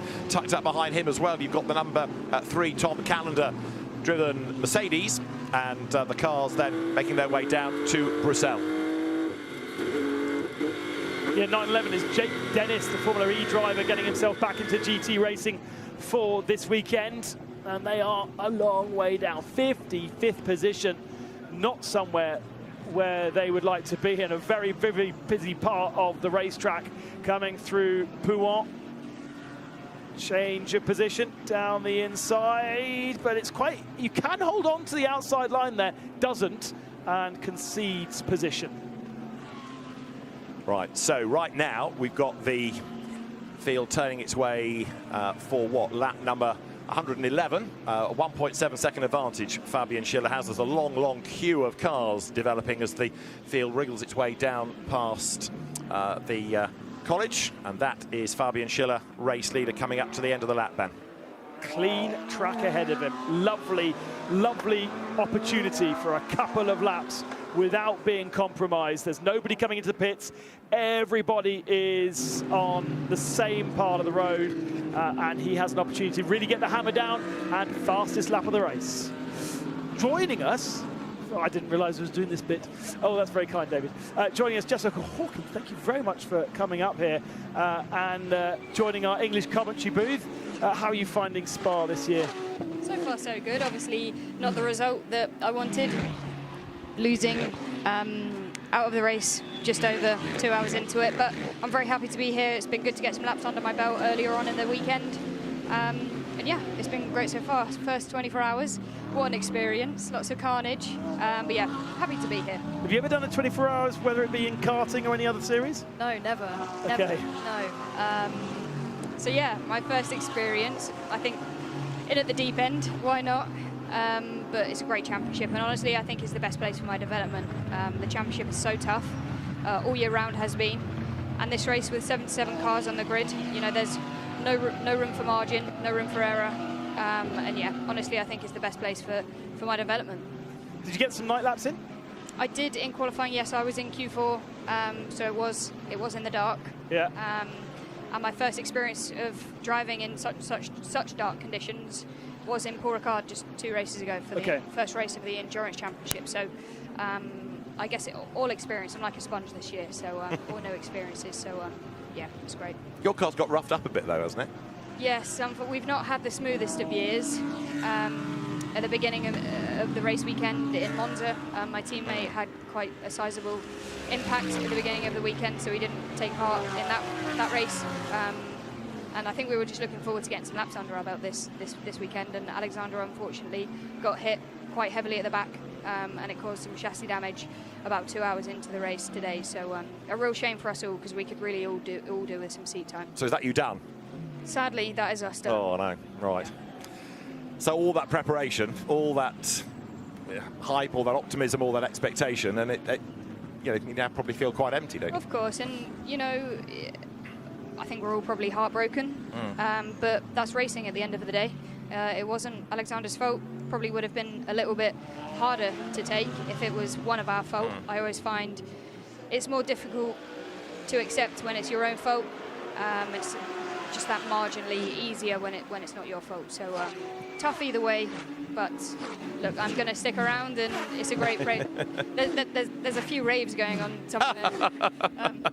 I won't be a part of that, but it's good to soak up the atmosphere. It is absolutely true that this is far more than just a motor race, isn't it? You've had the parade on Wednesday, and you're getting that first real experience of a 24-hour kind of, say, they're festivals almost. Yeah, it is. Yeah, and Aston Martin looking after me. It's great to be, you know, this is another step with my journey with them. Driving the Vantage, every single lap that I drive with them, I'm getting more and more used to it. Ooh. This doesn't look good. It's a Mercedes, and yeah, 46th it is, but it's expired in the pit lane. Now there's just about room for a car to get past. Remember what happened late race last year? Pit lane was blocked with the car expiring. That looks mechanical. Yeah, very mechanical. Massive cloud of smoke out of the back. It looks like it's the end of the race, never mind mechanical. I was thinking he's coasted in with a bit of smoke, but now I've seen the amount of smoke. Hopefully it's not dropped too much oil either, because that could cause an issue for some drivers coming up to it. I don't think he was. Ooh, some flames as well. Yeah, highly unusual thing to see a GT3 car do that. These engines, these cars do so much with very few mechanical issues. Pit entry closed. There's all sorts of liquid pouring out of the back of it as well. But the pit lane is closed for the moment, because if anybody were to try to come in, they wouldn't be able to get past while this intervention is going on. So the pit entry closed. Well done, race control. That makes sure then that nobody is disadvantaged. And Jessica, this is part of not just what you've got to do in the car, but what the team are always having to look at on the monitors, whether it's the message line, whether it's the TV pictures, to make sure you in the car are aware of something that's further around the circuit. Of course, that'll be the first thing that the drivers know, is that pit entry is closed. I think a lot of them have recently done pit stops anyway, so they shouldn't be needing to pit stop. But it's good information. You know, should someone have a puncture, it's good information for the drivers to always have. And yeah, we're constantly being updated about ongoing throughout the race, and knowledge is power. Now this, I know it's not your car, but it's a comparable car, it's 007. Just talk us around the lap of Spa and explain a little bit about what we're looking at in terms of the lights on the dash and what we can see on the display. Well, a lot of the buttons you don't press, a lot of them you do press. Or else. Flat up the hill, Eau Rouge, and you've got a big long straight. Can be, you know, you're spending all of your time pretty much looking for your braking point, thinking about where your braking point is going to be. And this really is a very long straight, actually. But normally braking at the start of the curve on the left, taking some curb on the right-hand side. Not too much, don't want to unsettle it too much, but getting it across over to the left curb. Keeping it at left now. It's really important to open this one up, because you can lose and gain a lot of time there.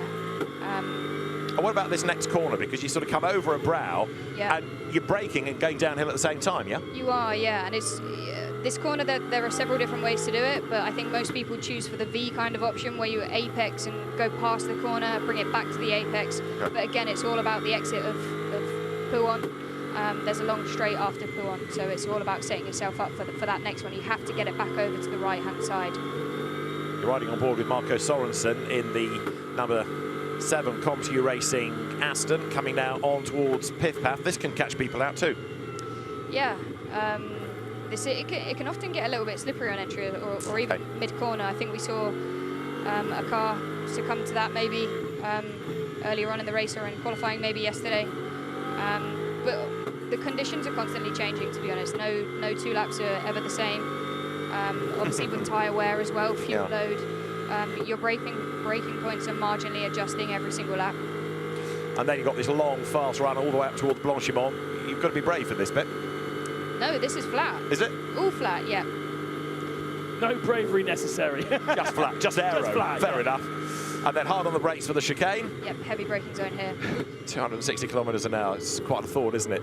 Up the curb goes Marco Sorensen, and then back over the line. Tell me a little about. I don't think the lights flash in the way that we see them on the TV pictures, but you've got obviously the lights showing the revs, but you've got other information with other lights that kind of flash on and off during braking phases and things like that. Yeah, you have your traction control, your ABS. That was one of the things that I had to get my head around, actually, coming from single-seaters and other racing that I've done, all the different buttons and how they work and how they affect how the car behaves. The ABS is quite important, as is TC and traction control. And really you have to, I spent some time playing with each different control, seeing what each did. If I went maximum to that, what did it do? If I then took it all off, what did it do? You tend to pick it up quite easily as a driver, and once you know what it does, you can use it to your advantage.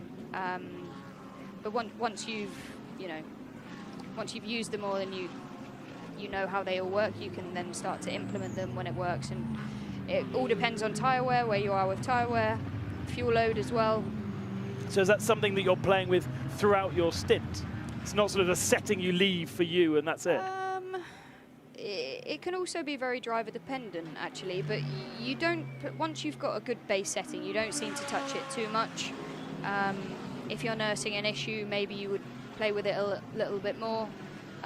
But you have your base settings and you shouldn't vary too far off of that. You might go up or down 1 or 2 throughout the stint, but no.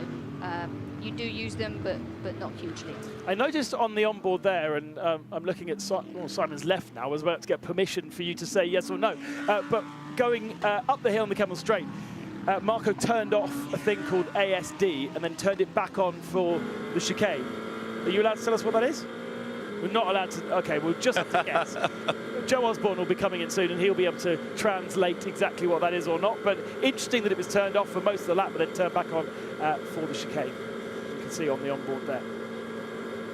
I remember Michael Schumacher always saying that he didn't like going in GT cars because he couldn't see his front wheels. He couldn't see the placement. Was that something that you struggled with from the single-seater to GT conversion, or that was okay for you? No, to be honest. Before I started my very limited single-seater career, I was driving things like minis and things like that. Yeah. So no, I guess that was less of an adjustment to me. One thing that is also, I guess, from single-seaters, from racing things like W Series when I did it, when you race at places like Singapore, the circuit is very lit. So it's almost like driving in the day. It's so well lit. Whereas this, the pit straight is actually lit quite well because you see the Ferris wheel and the pits. But once you get over the back of the circuit, it's pitch black and you're relying solely on your headlights. And actually it can be a little bit disorientating when you're being closely followed. And that took a bit of adjustment in my first race at Paul Ricard. I tend to not look in the wing mirrors too much because when you look back, it can be a little bit disorientating. But yeah, all just these slight little adjustments. But it's something that, as a driver, you get used to very quickly, and you adapt very quickly to your surroundings. And yeah, it's great. It's an experience. It really is. So what do you think? You're going to come back to Spa and crack it next year, or think, I hate this place, I'm never coming back? No.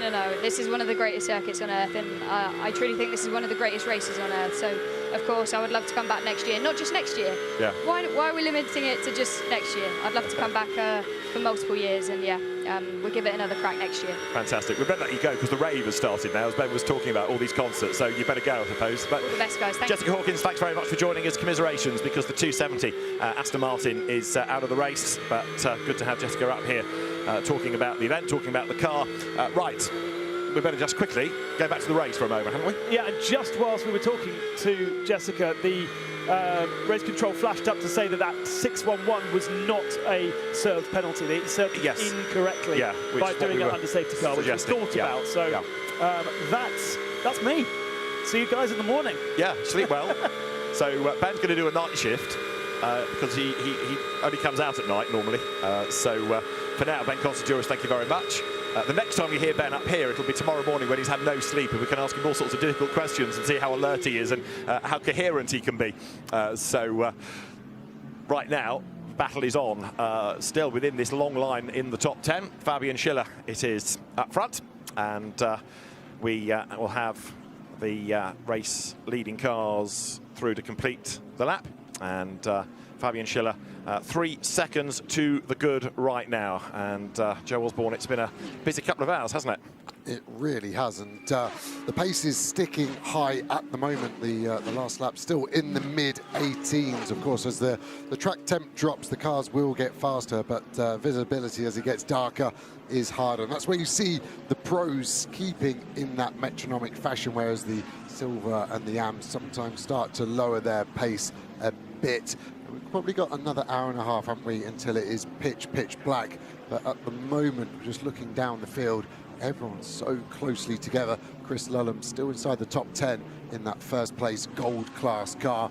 Farfus behind is really the first car that's not able to stick in those 2-minute 18s, it would seem, thus far. Now, one of the things we've been talking about, both on air and off, are the BMWs that are sort of creeping up the order. And Neil Verhagen, one of the BMW drivers out of the Treble 7 car in the Gold Cup, has joined us. 28th is the car at the moment, 7th in class. Al-Faisal Al-Zubar, the very quick Omani driver at the wheel. Right, let's take stock, shall we? How's the race going for you so far? Yeah, so far it's been okay, I would say. We've stayed clean. We don't have any damage on the car right now. I think a big thing for us has just been to execute as clean as possible, not do any track limits, not get any unnecessary penalties, and so far we've just done that. Looking at the pictures, we constantly have these long lines of cars. You're in the middle of it. It must be very hard, not to run wide now and again and exceed a track limit, or not to run over a curb and, of course, risk a puncture. It's so tight out there. Yeah, for sure. I mean, and these train effects are quite difficult once you get in. Yeah, everyone's kind of just in this long train, and it's very difficult to move forward. As we see our car going by there, looking very nice, very clean as well too. Yeah, I like thinking that. Not a mark on it. Yep, exactly. That's exactly our game plan, is to keep it as clean and as pretty as possible up until the end. And yeah, I think that's how we're going to be able to succeed in this one here. Yeah, I was talking to Al-Faisal a few hours ago, and he was saying he was going to go in and do a double stint at night, and he likes racing in the dark. So he's good to go, and he's all excited about it. Yeah, for sure. For me, it's first edition for me here. I've first time working with all three of the drivers, Jens Klingman, Ben Tuck, and Al-Faisal. How hard is it then to get that relationship? You rock up, the car, but you've got to get used to the way that the team are working. You've got to get used to different co-drivers, different languages, because they're all from different parts of the world, and you're expected to slot in and deliver like a USB stick. You're being plugged in, and you're anticipated to work straight away. How hard is that? I think the guys are great. I mean, everyone is very talented and very good, and I think we, are all working very well together. So yeah, fortunately that worked out pretty well. But yeah, I mean, I think we all know the objective that we have here. Yeah. As WRT is always known for, it's just executing without any flaws. And as I said, that I think is really how we are going to do well in this race. As yeah, maybe our outright pace isn't 100% the fastest, but we're very confident that we can run a cleaner race and have less mistakes and issues than everyone else. Just talk to me about pace, therefore. Is this a 24-hour endurance race or 24 one-hour sprints stuck together? Well, for us, it feels like a sprint race right now, like pushing every single time. I hope everybody else is like that, but yeah, I mean, it feels at the moment right now that with the level of the cars and how reliable everything is, you can really push the entire stint. Yeah, at least I know from myself that was absolutely everything I had, and you know, definitely felt we needed to play the long game there. In terms of a circuit, where does this rate in your favourites? It's definitely up there for me. It's got to be the Nordschleife being the favorite for me. I would probably say it's definitely in the top 3. You know. What are the best bits of this circuit then? I really like going through La Combe and the Pif Paf and the Stavelos. You know, obviously Eau Rouge and Blanchimard are very cool corners. But with how good the cars are, a lot of people nowadays are not really making those corners anymore. So, yeah, you know, it's less of a corner than it used to be. And obviously with WRT running 4 cars, what was the strategy overview before? I can imagine you realise you haven't got a fast single lap pace, so it's all about maximising strategy. But within the 4 cars, was there an agreement that if you come across each other, you're going to ease out the way, or is that really a case-by-case example? Yeah, well, let me correct you there. It's 5 cars, so it's an incredible operation Team WRT is running there. But yeah, the main thing is just to, you know, not hold anybody up whenever it's unnecessary. You know, fortunately, we are the only Gold Cup car in the team, so if somebody is faster or if we are faster, it makes no difference for them or us to let them by. So. And then to carry on with that, how about then when you want to pit, have you got a completely free rein? Obviously, you've got individual boxes, but you could trip over each other. Have you got to factor in the 4 other cars to yours when you want to pit, or you can do whatever you want when you want? Yeah, obviously this is a part that plays into the strategy and everything, but WRT is managing this very well, I have to say, and so far it hasn't cost anybody anything yet. Nice, that's good. May it continue. Yeah, exactly. When you're next in the car, how long do you get off now, and what do you do? Eat, sleep, what? Yeah, I'll have a little eat and then have a little nap. Yeah, and then we'll see. I think probably about like in 4 to 6 hours, something like that. Okay, all right. We better let you go and get some sleep then, and get ready for your next stint. Neil Hagen, good to see you. Thanks very much. Good luck for the rest of the race to the Treble 7. Team WRT by Almanar BMW. Al-Fazal Al-Zubair is at the wheel of the car at the moment and doing a very good job chipping his way up the order in the Gold Cup. The Omani driver, we saw them take a great, 4th overall class win at Monza in GT World Challenge Europe last time out. Now, in domestic news, thinking about GT World Challenge Europe Endurance Cup powered by AWS, in this race, you get points at the 6-hour mark and at the 12-hour mark, but we're not far away from the 6-hour mark being reached. And round about 6 hours, people are going to be coming to the end of a stint. So if you want points at 6 hours, you're going to have to roll the dice and try and stay out there in order to cross the timing line on the track, rather than bailing for the pit lane. Now, if you cross the timing line, you still register for a position, and therefore, if you're coming into the pit lane, ideally, all your rivals would be as well, and it might not make that much difference. But if you stayed out as people are peeling off in front of you, you're going at racing speed. They're not. You could suddenly gain 3 or 4 places. Yeah, I don't know how you can be so clever and so beautiful, David, but you can see some of the cars down the order. I'm a bit fearful of that. The 63 car of Bortolotti in 7th at the moment is the one that's going to struggle with that the most. They've done 48 minutes of their drive time remaining. So with 18 minutes and 18 seconds until that 6-hour period, I think they will be in box as the 6-hour point clocks. And that car there is going to lose out on some of those points potentially. So the teams have half an eye on it, I would say. They are focused to the 24. All the engineers always work backwards as we look backwards from the 63 Lamborghini. So that's my answer. A little bit of importance. 2022, Jules Gounon, Raffaele Marciello, Timo Boguslavski, they kept Timo out of the car for 12 hours to do a bank raid on points, just in case they didn't get to the end. Now, I think the regulations have been tweaked a little bit since then, but you can tell that some teams had an eye to the long game.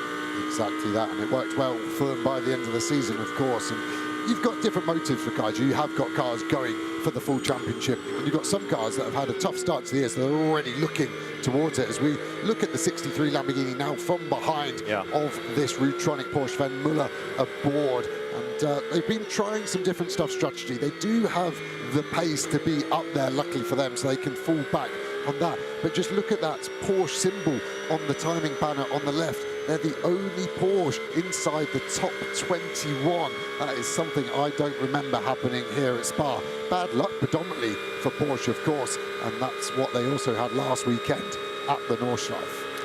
Was indeed. So riding on board then with Sven Muller, 250 kilometres an hour. Is he going to get to 260? 260 I have. Could always be an auctioneer. Down towards the chicane then, hard on the brakes, and can't quite see a gear display, can you, in the darkness in the cockpit now. Sven Muller is another of those plug-and-play drivers. Put him in a Porsche, any circuit, any team, he just delivers. Yeah, and same with all the three drivers in the Rutronic, Piccarello and Niederhauser, very, very strong as well. Mirko Bortolotti here firing it out of the source. It's amazing how quickly they go through the gears.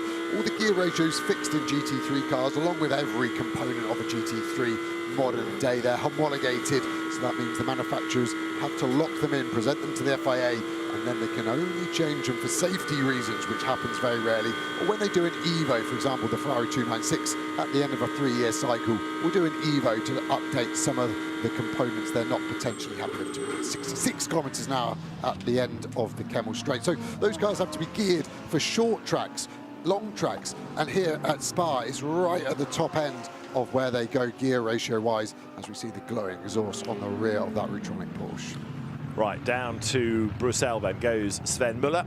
Made his name in the one-make Porsche Championships a few years back, where he was winning Super Cup, Carrera Cup Germany. But again, it's very hard to find a championship that has a Porsche in it that he has not raced. He's been racing in British GT, hasn't he, this season as well, with great effect, and always a man to watch. Right then, Fabian Schiller is the race leader. 4.5 seconds splits his Mercedes AMG from the rest of the pack. Franck Pereira is in second place, and then in third at the moment, it is number 50, which is being driven by Arthur Leclerc.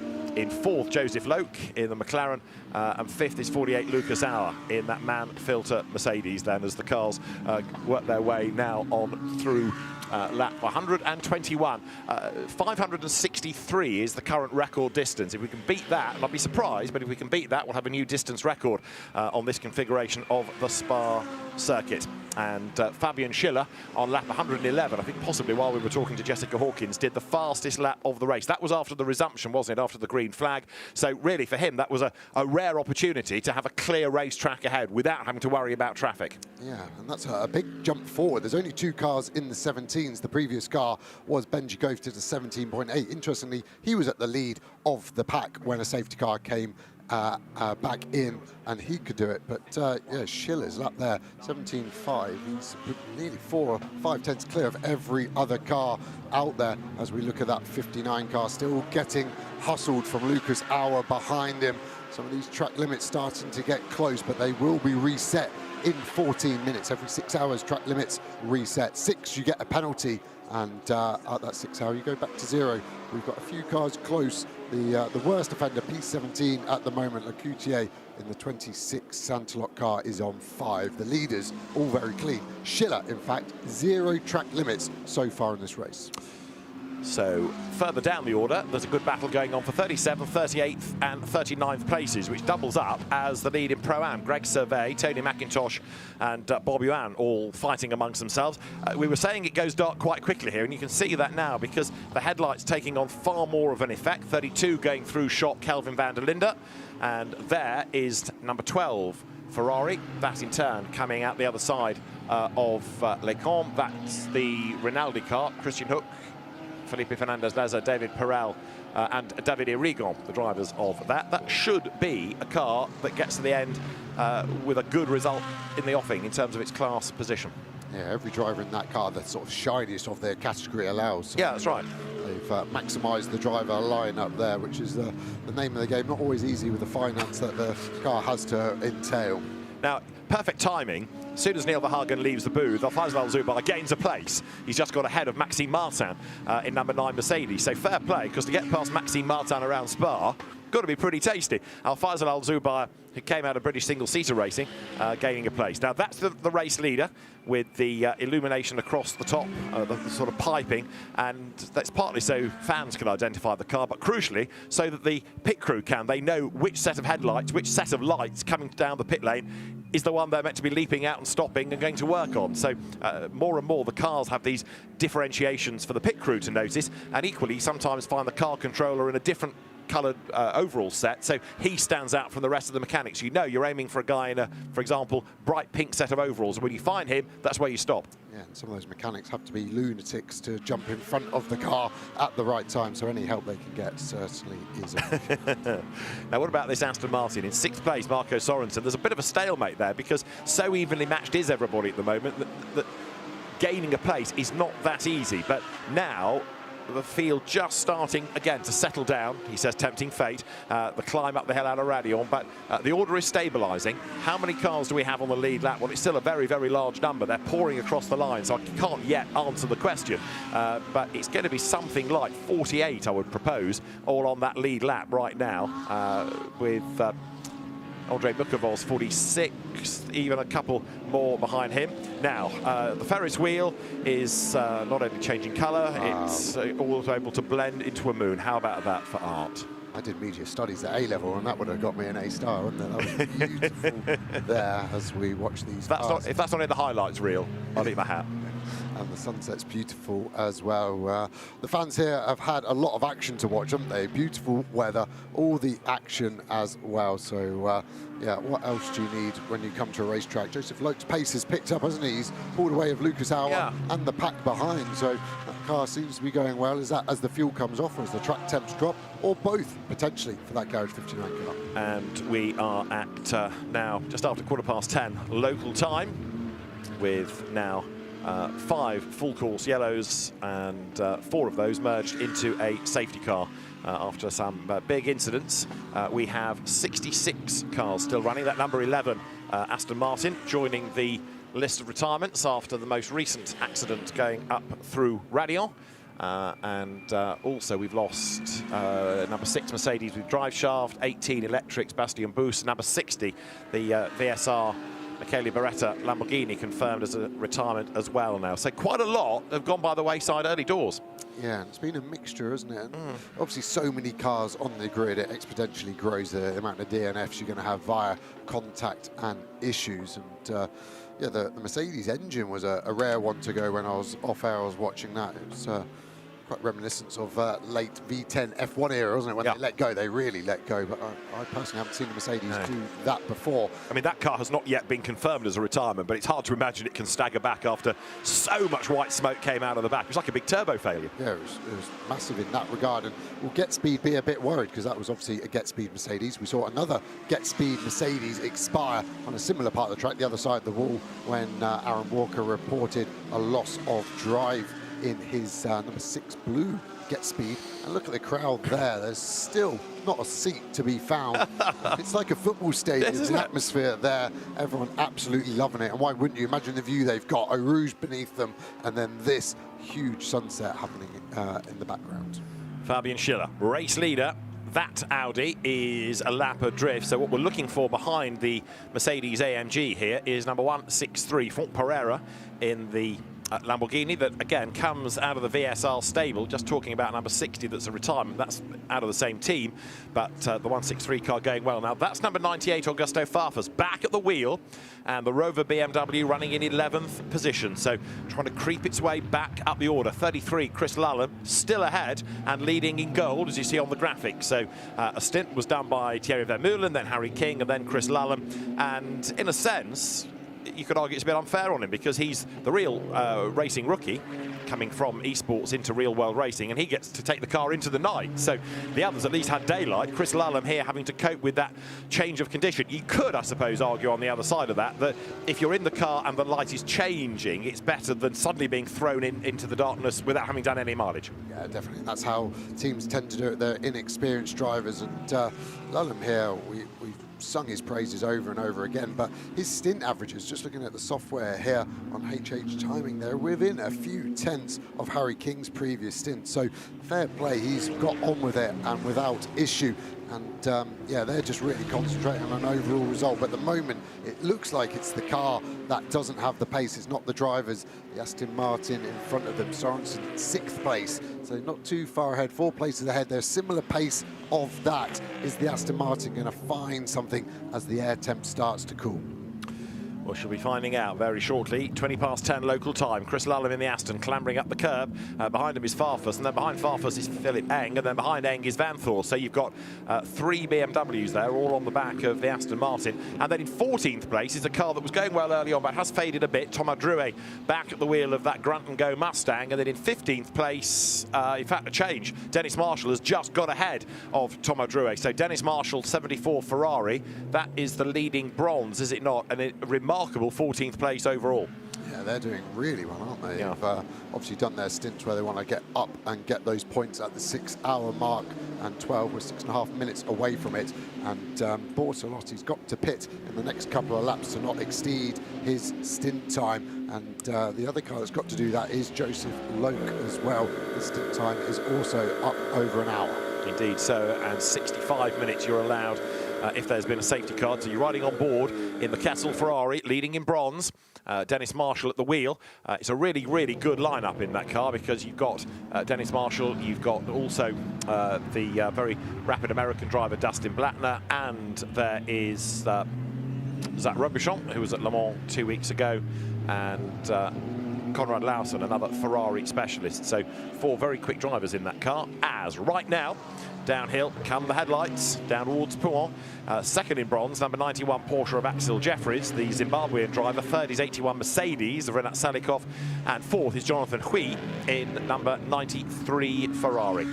This is an oddity, and I'm going to make myself look stupid, which I know, David, isn't difficult. But Joseph Loke, his stint time seems to have expanded itself to the same as Bortolotti, although the amount of laps he's done is exactly the same as Lucas Auer behind him, who's done 5 minutes less drive time. I don't know if there's actually a timing issue on his stint time there. I can't work out. I don't know if you could enlighten me on that one, but he's done exactly the same time, the main laps of Auer behind him, and obviously they would have left the pits at the time, but his stint time 5 minutes longer. There in 15th place is the Ford Mustang. Now, we need to have a look at this car, because if you look at the side of it, you will see the so-called glow pony. It's the same on both of them, and it, as you can see, illuminates at night. Now, not only is that very, very clever, it needs a word or two of explanation. It's a layer of vinyl on the side of the Mustang, which uses an electroluminescent ink. You probably knew that anyway, and that goes over a very thin nano circuit connected to a power source in the car. It's not an LED, it's the vinyl over the electroluminescent ink on that nano circuit, and the net result is that you have the glow pony, and it's on both cars, and it really does look the business, doesn't it? And 64 Mustang at the minute is in 15th place, and 65 is 23rd. David Schumacher at the wheel, Ralf Schumacher's son, of the second of the cars. You're looking at the one in 15th place, Thomas Drouet, pounding uphill, but not only does the car sound fantastic, as we have rather made the point all race and all season, but in the darkness with that glow pony livery, really looked great, doesn't it? And a lot of effort and thought has gone into that, so well done, Ford.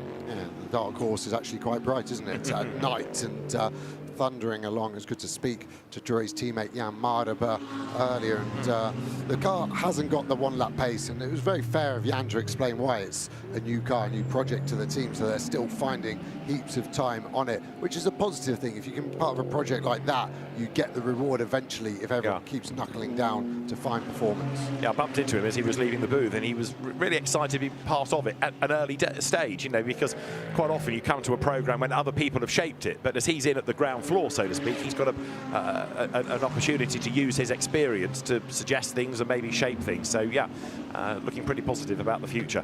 On that graphic you can see the leading gold, 33 Aston Chris Lullam, the leading bronze Dennis Marshall, the leading silver is Lawrence Leclerc for Saint-Aloc, ahead of David Schumacher's glow pony Mustang, and then the Audi of Alberto Di Folco. So Audi, Ford, Audi, BMW, Max Janssen fourth in class from Pedro Ibrahim, and then Charles Cook. So real mix of cars, real mix in the order.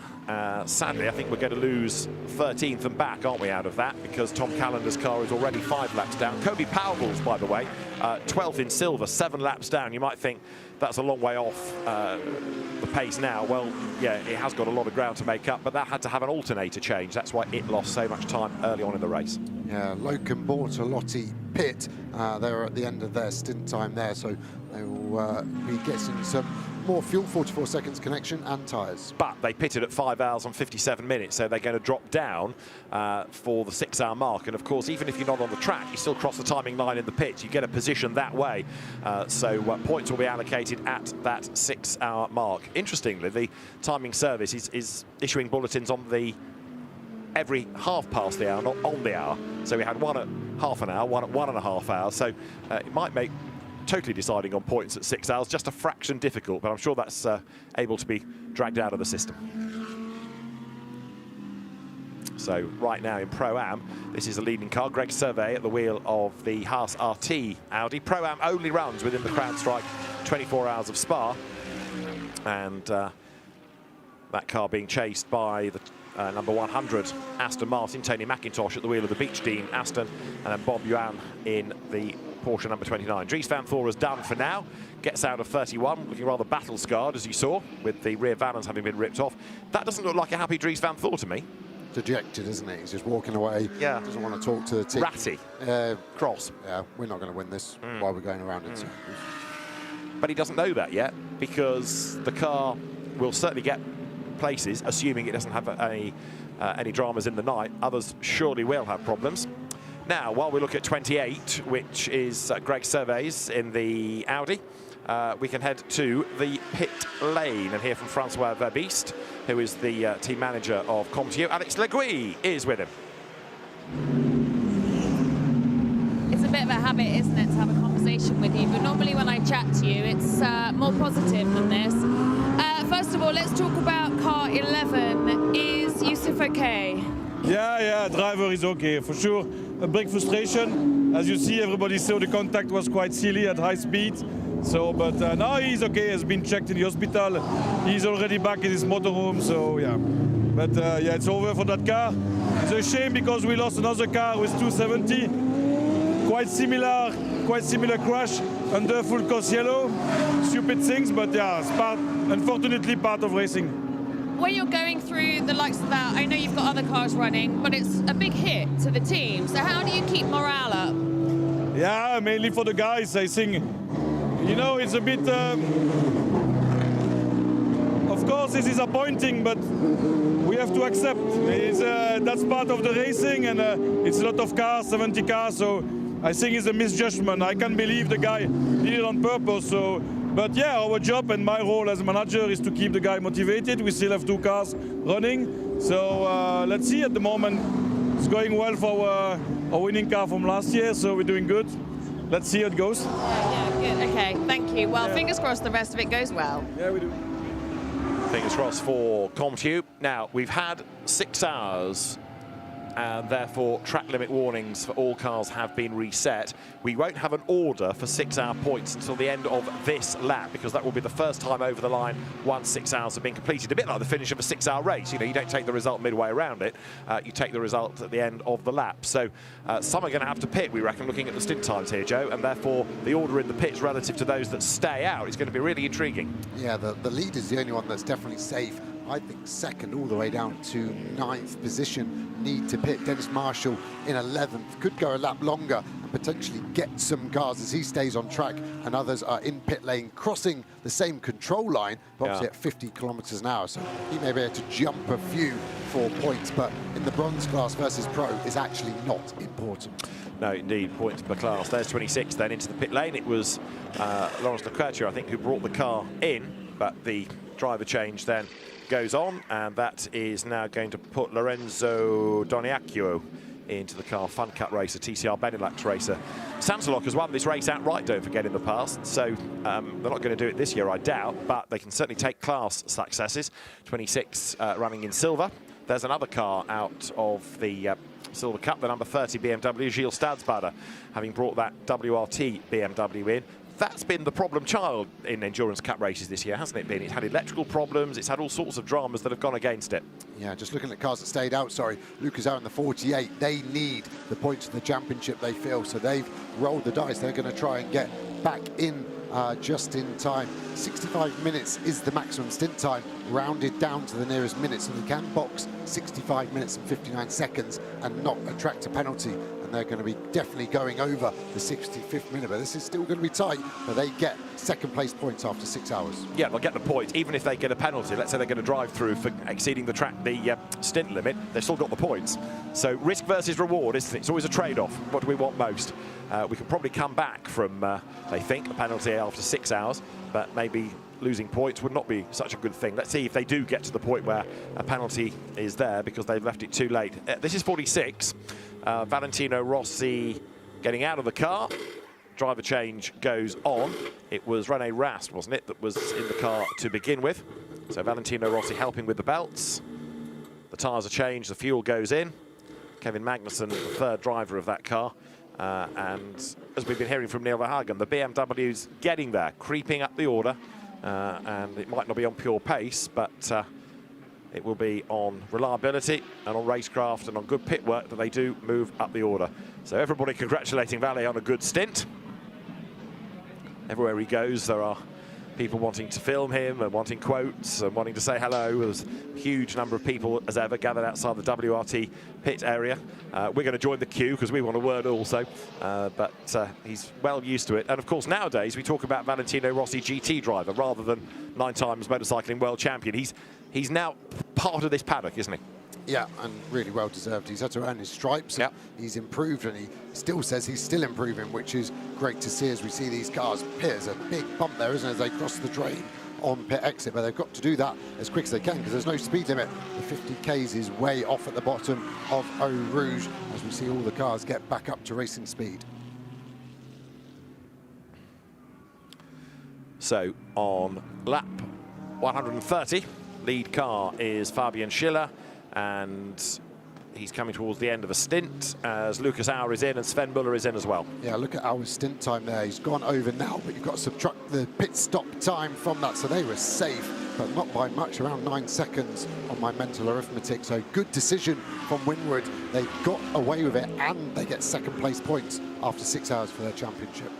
And the same is true really for Muller and van der Linde. They were just over by, say, 40 seconds or so, that 65-minute mark, but into the pits they are now.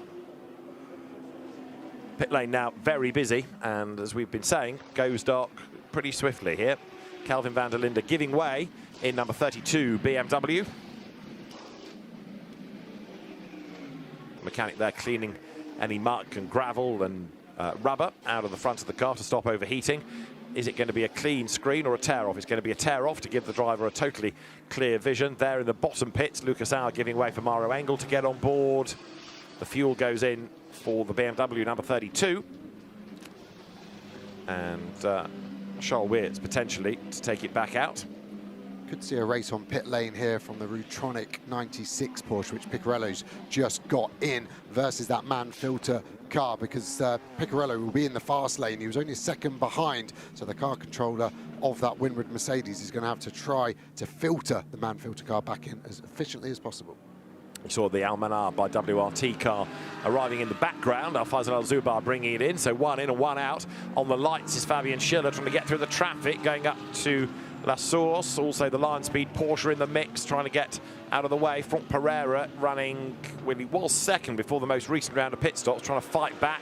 And right now, with people in and out of the pit lane, the order shuffling. What have we had down at the bottom of the pit lane? The Rutronic Porsche goes ahead of the man filter Mercedes AMG. Yeah, given how close the back of the man filter car was there, I think that probably was them having to wait for the Picarello car to get out. We've seen that before. Being closer to pit exit, you have to yield to the car that is already in fast lane. And Hugo de Wilde is back behind the wheel of 32. So there it is, climbing the hill, up through Radion, back on track.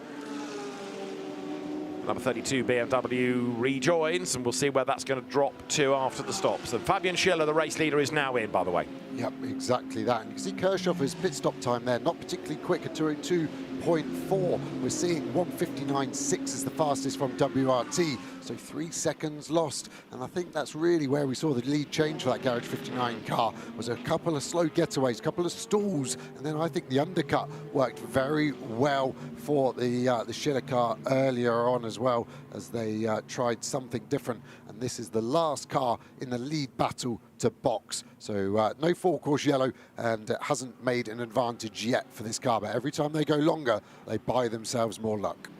Windscreen clean on 17. Fabian Schiller possibly to give it back to Jules Gounon, or does he stay behind the wheel? Let's see. Might actually be staying behind the wheel of the car. We didn't see all of the pit stop, but there he goes, rumbling down the pit lane.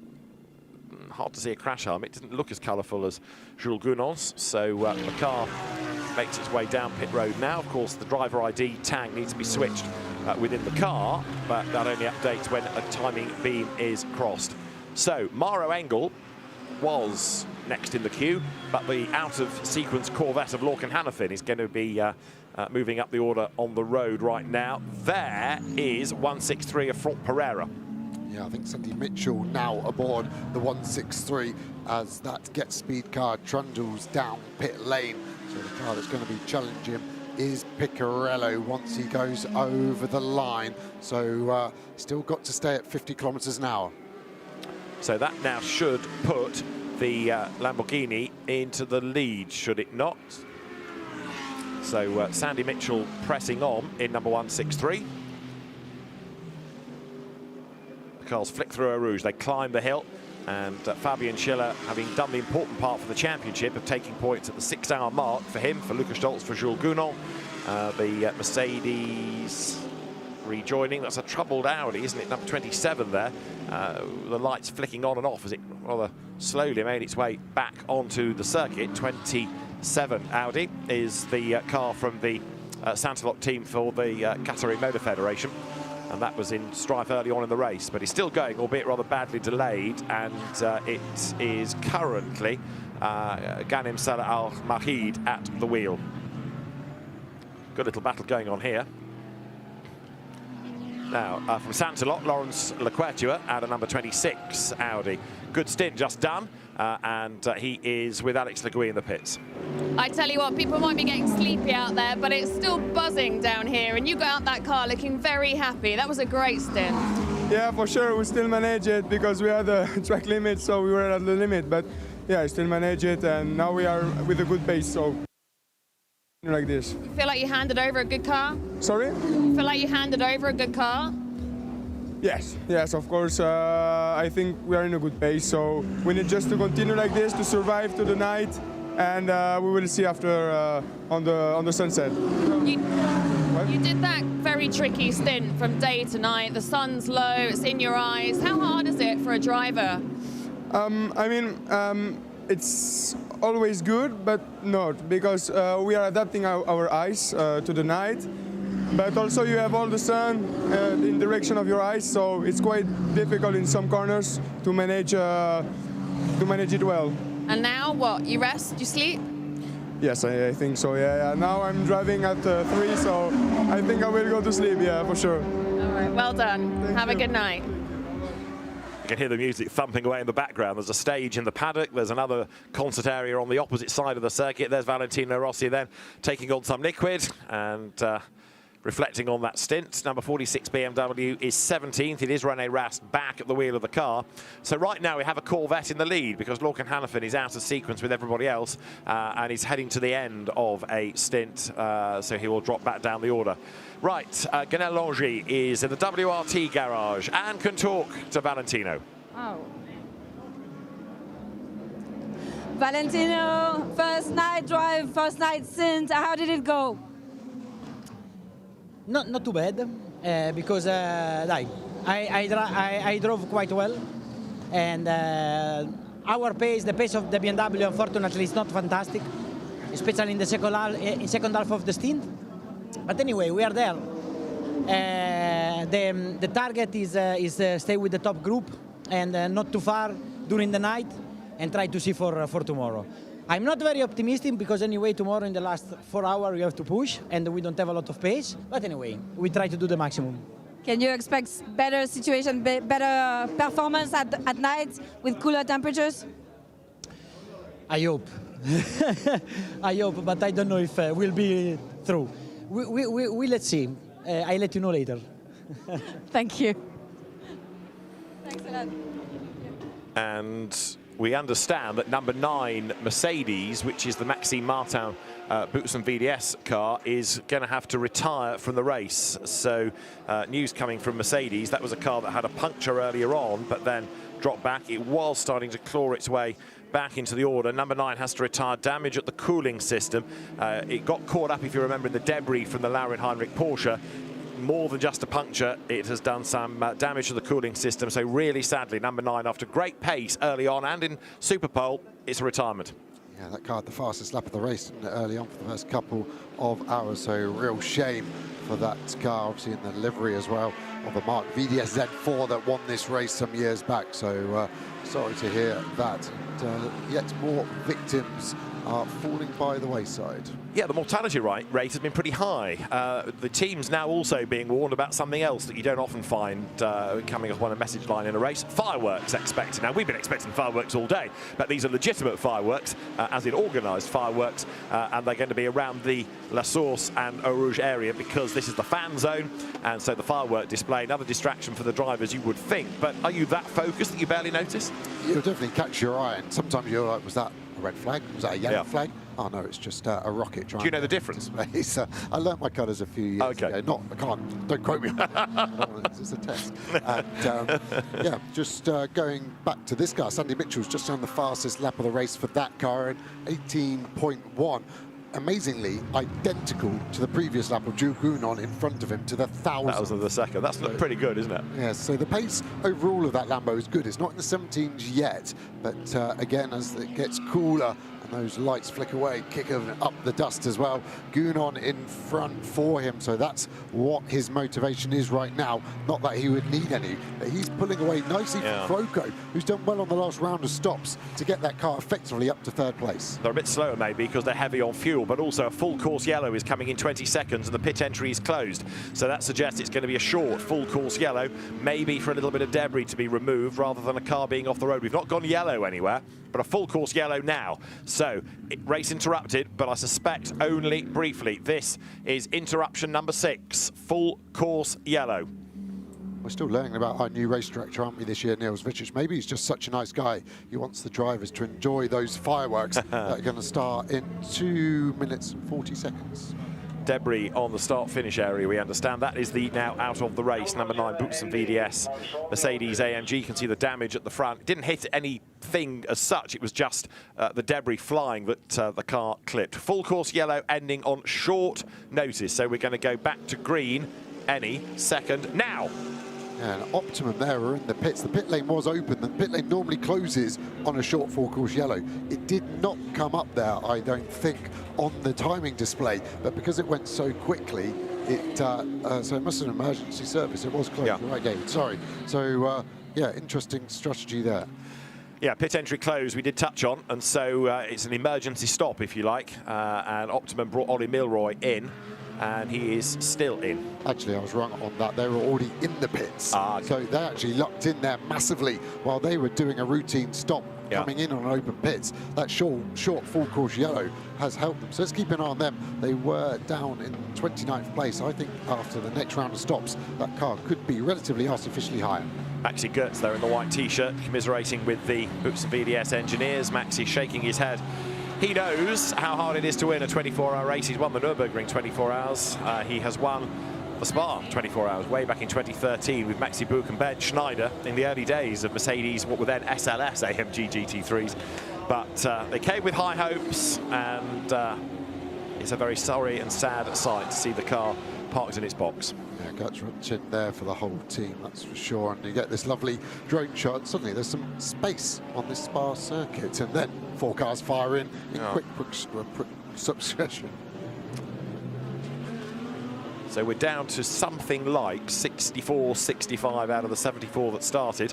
Seem to have lost quite a few in very quick succession right now, as Jules Gounon then hangs on to the race lead. 42 BMW goes through the shot. That's the silver class Century Motorsport run car. Max Janssen at the wheel of it. He's being chased by Alex Buncombe in the RJN number 23 McLaren. And Alex Buncombe, perhaps as you might anticipate, because he's always quick, doing personal best sectors in that car now.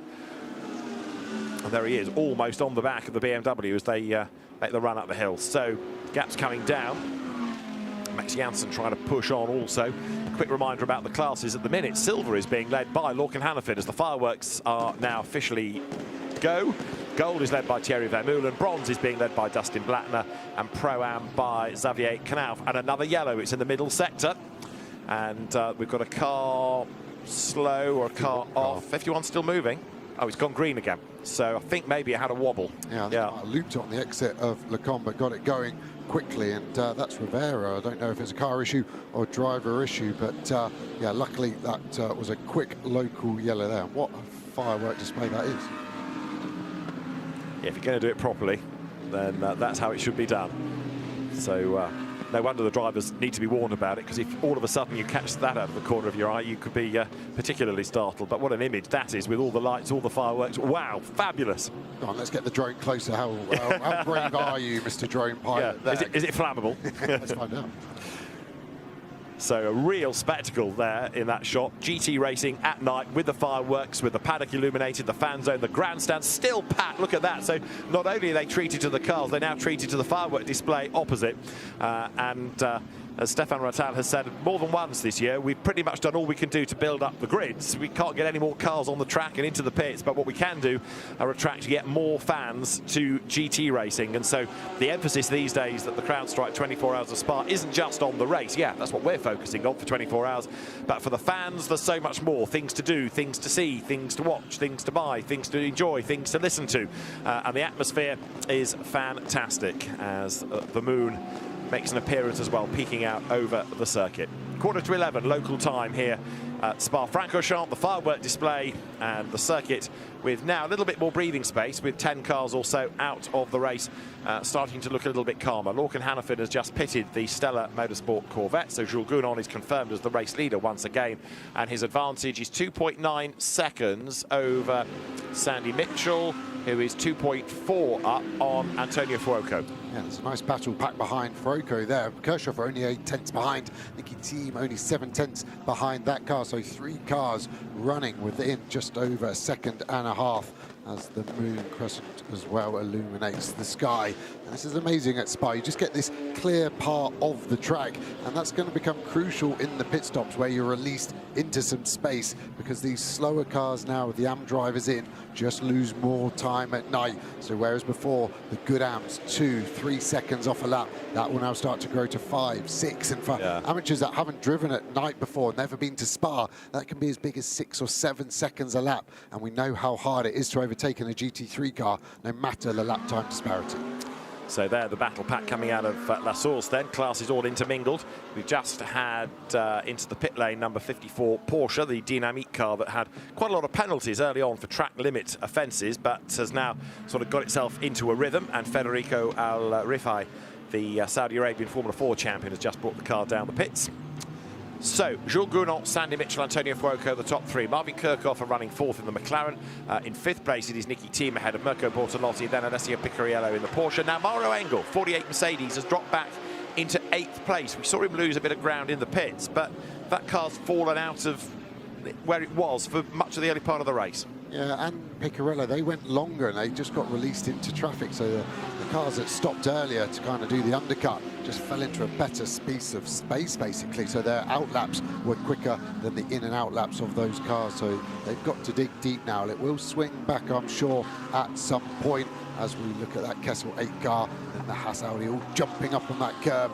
The energy going all the way through the suspension. Then that was Kirchhoff, followed by Nicky Thiem. So you can see how close those 2 cars are on track last time by 6 tenths of a second between them. So it is going to get starting to see if that Aston Martin coming alive. And it's the first time we've had Kirchhoff back in the car since his mighty start, where he led every single lap of his stint. And you can see him there flashing the headlights, trying to get the Haas RT Audi out of the way. And of course, at night, when you're in the car, you can see a car flashing the lights, but you don't know who it is. You have to rely on your team to tell you, is it from position or are you getting lapped?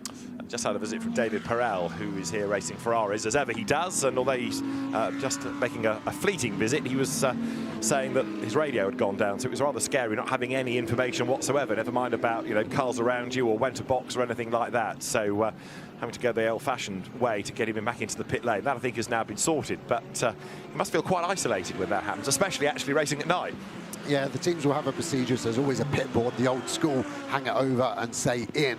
But sometimes you'll realise the radio's gone before they want you to come in, so they will put the radio signal on there, and you will go either a flash of the headlights or an indicator right to say you can see it and you understand, and then they will put 10, 9, and they'll count you in.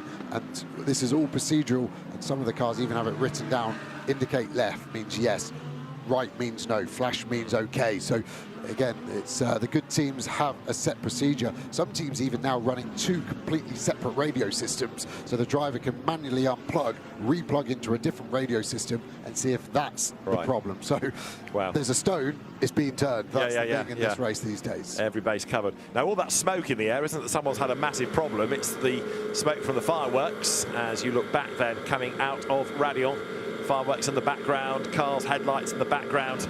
In the good old days, when this was a touring car race, you'd find all the cars with lots of black tape across the rear windscreen to stop some of the glare. Nowadays, there's no rear windscreen to talk about. What you see in the car isn't a mirror, it's a rear-facing camera. Yeah, a lot of the cars now are actually running like a tint on the side windows to stop it then reflecting into the mirror. But even that's got a tear off because the drivers complain they can't see in the daytime. So when it comes to morning, expect to see those ripped off as we see the 81 Mercedes there from Winward bouncing over that exit curb of Le Camp again. We went on board with Kirchhofer there. He's still getting held up by the 8 Kessel Ferrari at the moment. I think that's what's giving Nicky Thiem the chance here to stick on his rear bumper. There's Kirchhofer in the 59 McLaren. He is definitely getting held up, and he's losing time, isn't he, to cars in front. That's the sister car, the 188 car. That's the last car at the moment on the lead lap. So they will be fighting for everything they've got. That's Tom Fleming in 38th place at the moment. And at the moment, that Get Speed car, Jules Gounon, is hunting him. And Garage 59 will be telling Thomas Fleming, do not let that car by. We cannot lose the lead lap. Yeah, so important to stay on it, because although there is that wave-by facility after 3.5 hours since the previous one, you can't rely on it happening. It's a surprise at Le Mans 2 weeks ago to see only 1 safety car in the entire race. So you can have all these strategies, all these expectations, but there's no guarantee they're going to come true. There into the chicane is number 17, the lead car, Jules Gounon, back at the wheel of it, and the Andorra-based French driver looking for a 3rd win in the 24 hours of Spa. Over the line he goes. And Sandy Mitchell is closer. 1 second last time was the margin, and it's crept up a touch, 1.5 seconds this time around. Now Gounon really falling over the back of Fleming's McLaren, and at least does forget that the 4th place McLaren is the sister car, so there's maybe some added motivation for Fleming just to hold up the first 3 cars to let Marvin Kirchhofer in that sister 59, Garage 59 McLaren get ever closer to the top 3. Tom Callender's Mercedes confirmed as a retirement. Again, perhaps no surprise given all of the white smoke that blew out of the back of it, but the engine failure putting that out. So now 65 of 74 are still circulating. The retirement list is starting to get a little bit longer, and more cars being crossed off our spotter's guide on the wall of the booth as they start to fall by the wayside, either mechanically or with accidents. I think I actually just saw Gounon pass that McLaren, so that's fine. That McLaren of Kirchhofer is still stuck behind the 8 Kessel Ferrari. That's really starting to lose him some time, and Kirchhofer getting frustrated. David Fuminelli, very fast driver, of course, but down in 58th position. So Kirchhofer will be going, you've got no right to hold me up. And Fuminelli will go, I don't care, but in Italian. Oh, possibly. His English was good enough when he came up here to talk to us early on, wasn't it? And that Ferrari having had a tough race, number 8. I'll tell you what, this is a proper firework display. It's still going on as the cars pour their way again down through campus. That's the lead car at this point, and it's going to be the same for another 8-9 hours or so. A big round of applause to our camera crew and to our director and producer, who are able to spot the right car, the right headlights at any given time, because it is far from easy, especially when you've got so many cars out there. So the fact that we're able to follow the lead car around a lap, because actually the side illumination of that Get Speed car is not brilliant, it's a credit to all involved. It's really good at the last moment, isn't it? And Massive kudos to the whole. It's only one side that's got an illuminated number, isn't it? So the right-hand side you can see it, the left-hand side doesn't have an illuminated number. Yeah, because the time scorers are on this side, obviously, of the pit straight. That's all they do need to illuminate there. And yeah, the TV production, huge, but the whole SRO as well, facility, all the staff there. The smooth running of it, I have to say, the security at the circuit have been super friendly as well. And that isn't something you get at every motorsport track, as I well know. Well, people being friendly to you is something of a novelty per se, never mind security. That's because they don't know who I am. That's why they're being friendly at the moment. I hadn't actually realised we've got fireworks on the exit of Turn 1 and the exit. So, wow, dual fireworks display. We need a box of that, don't we, to take back to the Houses of Parliament. Thank you, Guy. So right now, Jules Gounon is on lap 139. Remember, the next bank raid of points doesn't come until 12 hours, so the teams don't have to worry too much about points yet. But what they do need to do is make sure that if they are chasing points, they're using their drivers strategically to get the most out of the 6 and 12-hour marks, a bit like Akkodis ASP did back in 22, when they kept Timo Bogoslawski out for the first 12 hours or so. Now, Marco Wittmann in 31 BMW has got ahead of the sister car of 32. So Wittmann in the Dries Van Voort car, if you like, has got ahead of Hugo de Wilde in number 32, the Charles Weerts car. And it's still a big BMW battle pack. Wittmann, de Wilde, Farfus, Eng, all running together now in that group. So as the cars are into the hairpin, again, so many always find traffic to run with. Number 27, Ghanem Al Mahid's Audi just went through La Source. 42 BMW, currently third in silver. Max Janssen at the wheel. We saw that car a couple of laps ago and it was in a big battle, and it still is, as the drivers pound underneath that CrowdStrike gantry down the compression at Eau Rouge up the other side. This is how it looks in the woods, if you like, up Radion, where it's far, far darker. So you go from the brightness and the fireworks, and then as the speed builds, the light goes. Yeah, amazingly, the hardest bit of a night stint around Spa when I've done the 24 Heroes is you just go down the hill into Brussels, turn 8. The photographers could stand very close behind the barrier on the inside, and they would be flashing their photography at you at night, and your eyes would take so long to adjust to it. That was almost the hardest part. You end up putting a tinted visor down just for one corner to try and save your eyes adjusting back into the darkness, but it is properly dark here. There is no light pollution from any town or village anywhere near here. So as the cars again swing out of the chicane, quick reminder of the class leaders. Silver is Alex Archer at the minute, number 99 Audi. In bronze, it's 74 of Dustin Blattner. In gold, still Thierry Vermeulen's Aston. It's dropped down a little bit overall into 13th place. Pro-Am is the Haas RT28 Audi of Xavier Knauf, and I'm bound to have missed one. But the other side of the hour, Ryan Marine and Bruce Jones will steer the ship, and they'll be able to keep tabs on all of those class battles. Jules Gounon then for Get Speed in the Mercedes that's looked so strong thus far is up front. And that car then with an increased advantage now, 3.9 seconds that gap has gone up to. Talking of gaps, the Bortolotti to Niki team one now down at under half a second. So Kirchhoff still struggling to get past that 8 Fuminelli car. And that's really dispersed the top 6 now, because Kirchhoff are 2.5 seconds behind the Ferrari of Fiorocco in 3rd place. And as I've said that, Kirchhoff just has got past Fuminelli. Will Fuminelli try and hold up team and Bortolotti as much as he did Kirchhoff, or is that going to be the tidal gates open? Right, let's find out then, because the gaps are coming down. And so right now, Gounon, Mitchell, Fuoco, Kirchhoff, team Bortolotti, the top 6. Alessio Picariello is in 7th place. Right, we are still working towards the end of the lap. Over the timing line here or over the old start line, I should say, goes the Kessel Ferrari. Now that is the bronze leading car. It's dropped back overall. Dustin Blattner currently at the wheel of it, and Dustin Blattner has proved to be a very shiny bronze in the last, what, 2 years? Not even that really of him racing. Done massive amount of mileage, and the car nudging up to, what, 260 plus kilometers an hour on the way into Les Combes.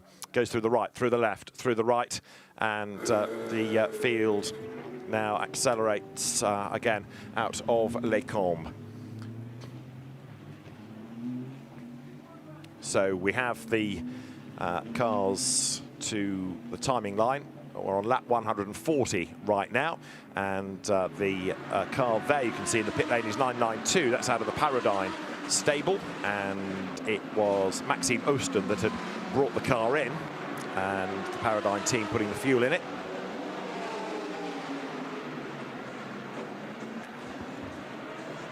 So the front of the car you can see just being swept of any rubber, any gravel, and then once all the fuel has gone in, then that car is going to be allowed back into the race. Right, let's just catch breath and remind ourselves what's been going on in the race thus far.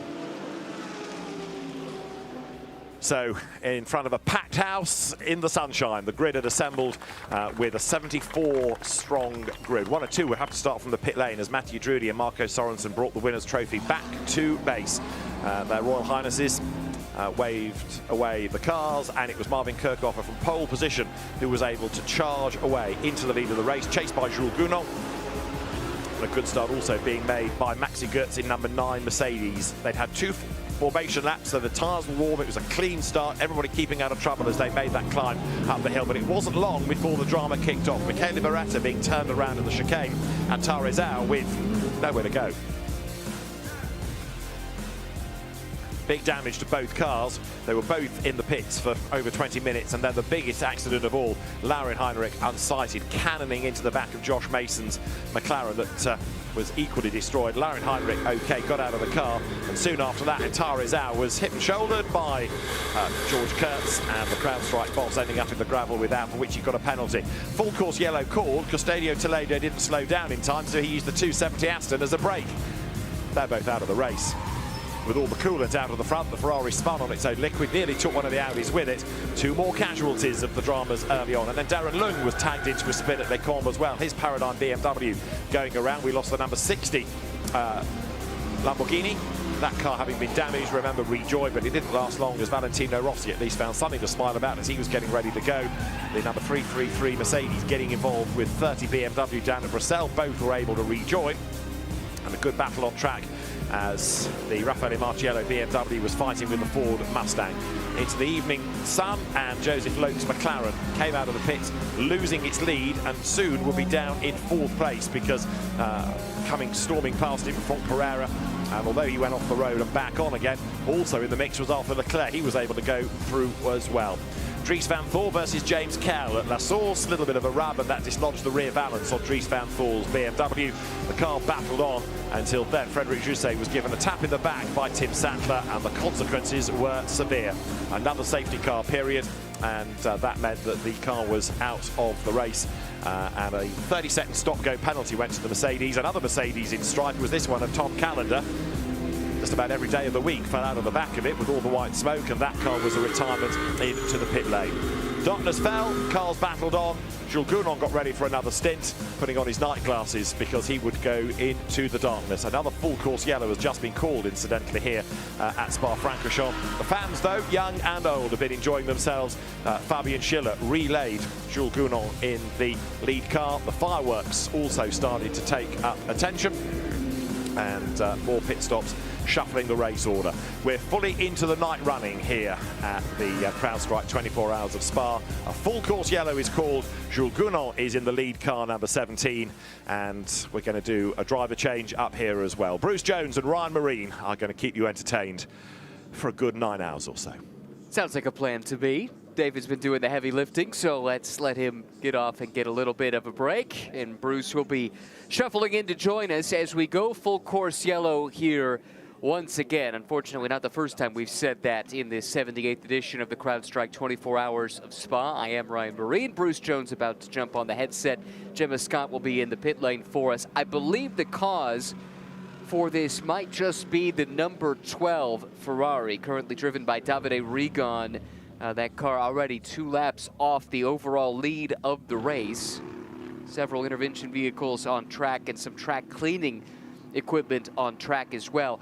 The initial report was a local yellow in Sector 2, and keeping an eye on Sector 2, it's the number 12 dot that's not moving around my map with the GPS sensors in all these cars, giving us a sense for where things are. So that leads me to believe, Bruce, that Davide Rigon is the one that's hit some strife, and indeed, there's confirmation. Car number 12 was indeed in the gravel. It's been pulled out, and shortly we'll be hopefully resuming the race. Well, it's not long since we actually had cover of full darkness. We had the fake illumination from all the amazing fireworks show. But still, at Spa-Francorchamps, at certain points on the circuit, is properly dark. Of course, the headlights on these cars, oh, Rigon's car is going, it seems to be steaming a little bit. And Davide, so much success in single-seaters, but right now, that number 12 Ferrari can't see if there's any damage, but of course he'll be doing that bit where you drop gravel on the track, which of course we don't really want to find, but hopefully that would have been knocked away for Rinaldi Racing by the time the rival crews come through. But certainly Davide Rigon haven't yet found out why he went for a rotation, and we'll wait for this full course yellow period to come to an end. But the good news is they're not having to recover a car, but as he drives around the circuit, his headlights at low speed picking up all the gravel that's sitting at various points around the track. And of course, again, looking at the screen at certain points, in fact, you see it's pretty much every corner has got gravel on the inside of it, so people have been cutting here and there, but you just don't want to find that on the restart, do you, when you're going offline? Because of course it will be offline, but if you just go out to overtake someone, then you're not online, and that's where your problems could be coming. Yeah, that's the challenge, definitely. Anytime you're going to overtake or anytime you're being overtaken, that means someone in that equation is not on the racing line. And as you'd expect over the course of a lengthy race, whether it's the tire rubber, the marbles, or it's the gravel that's been dragged back onto the track, increasingly that offline area will be polluted. So this is an important time for the track crews to have a chance to sweep some of the corners, if not all of the corners, of course, and that then opens up more possibilities for attack and defense when the race does get back underway. Well, good to see the blower is on the track at turn 11. If you want to know which that is, it's the second part of Pouhon, that double left-hander, double gauche, they sometimes call it. And it's a place where you really are on the edge of adhesion. You're trying to accelerate out of the corner down towards Pif Paf, but gravel there. There is quite a lot of runoff area, but you might as well clean it.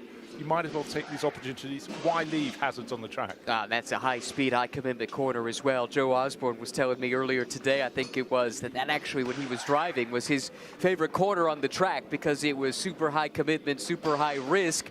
But at the end of that sentence, there was a big smile on his face. You know, it shows you that racing drivers are a different breed. The greater the challenge, the more the thrill, I think, for them. I think so. For years, people used to talk about this circuit, and of course, they'd naturally talk about Eau Rouge, maybe a little bit of Raidillon, sometimes Blanchimont, which was much scarier long ago when the barriers were much closer to the side of the circuit. And today, we've had good cause to thank the fact they're not, particularly with that moment for Lauren Heinrich when he clattered into Josh Mason's McLaren.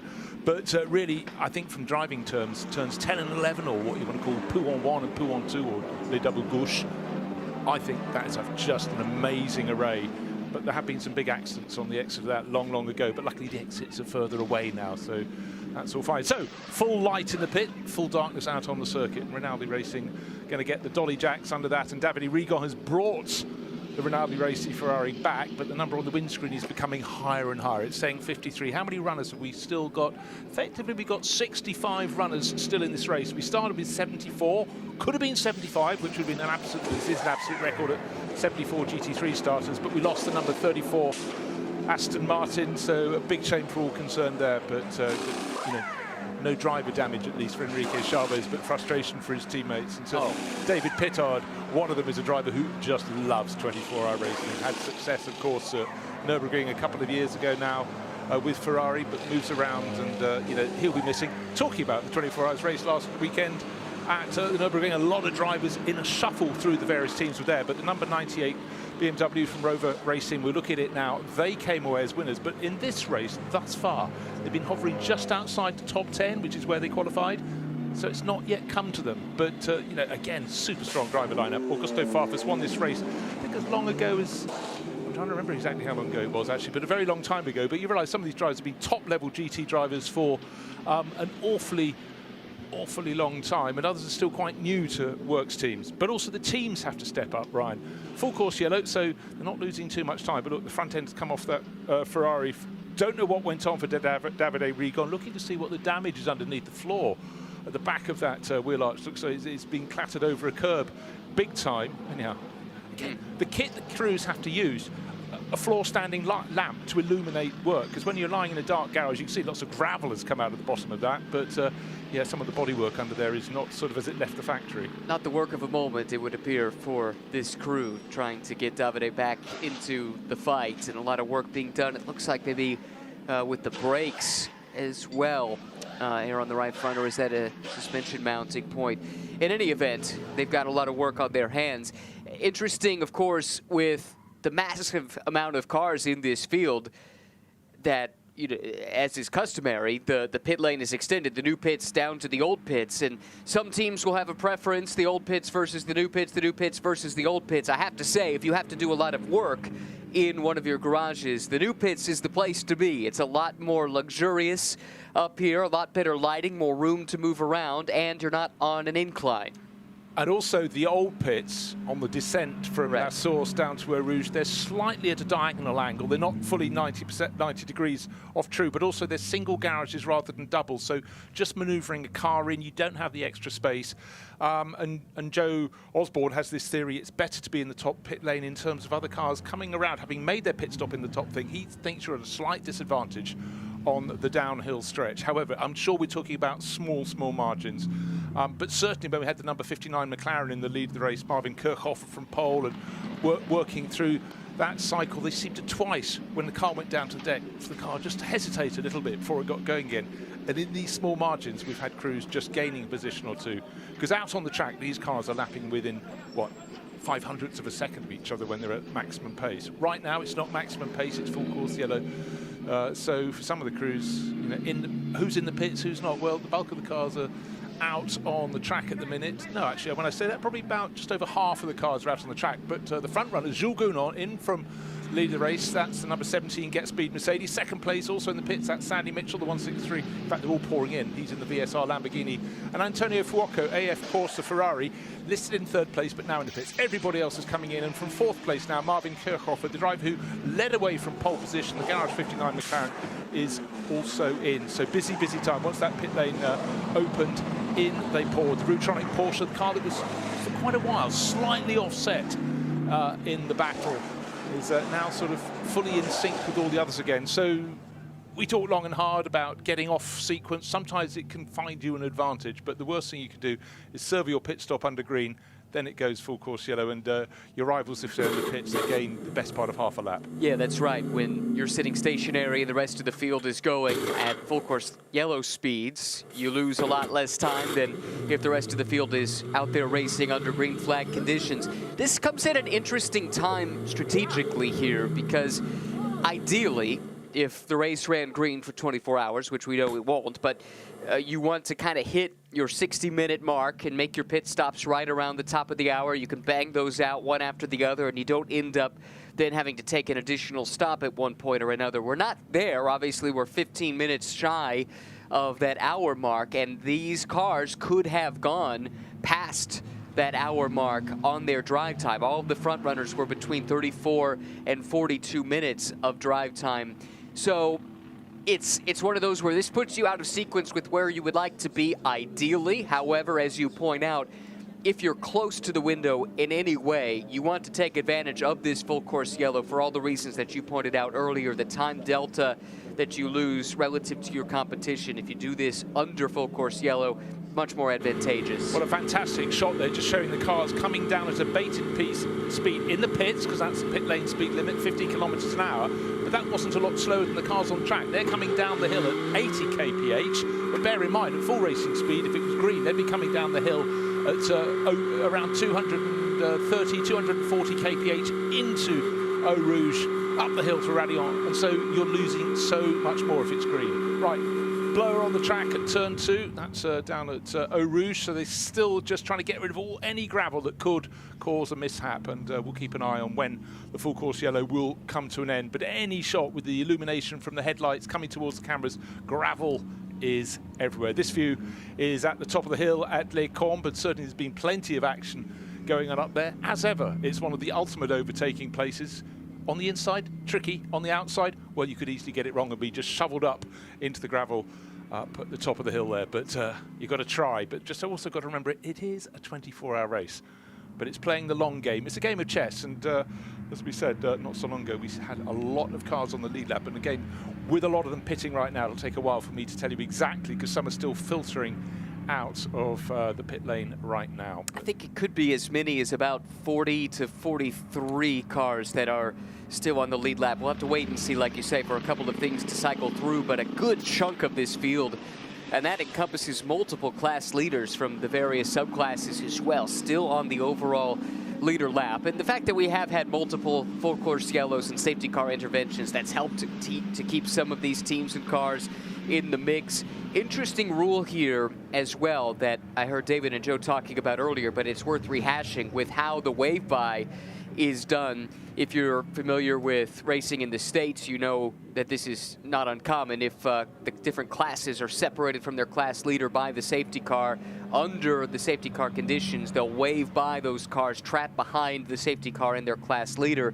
so that the safety car intervention doesn't artificially create a gap. That rule is here sort of in the CrowdStrike 24 Hours of Spa. If it happens, then there has to be a 3.5-hour moratorium before the next instance of the class wave by is employed. And so it makes it more difficult to claw back. The timing of it is everything. If you fall just on the right side or the wrong side of that 3.5 hours can make a huge difference. But there is that opportunity there, albeit sparingly, if you do drop off of your lap, especially in one of the subclasses, to claw back into the conversation. No, exactly that. I'm actually just remarkably pleased to see a car in the pits. That sounds a strange thing to say, but very early in the race, we had the QMMF Audi in all sorts of trouble. It was limping its way back. I can't remember who was driving it at the time, but we're going, please get off the track, because we'd already had the incident with Josh Mason being sort of on the outside of the line at Blanchimont, but then that one pulled over. We thought we were going to have a rerun.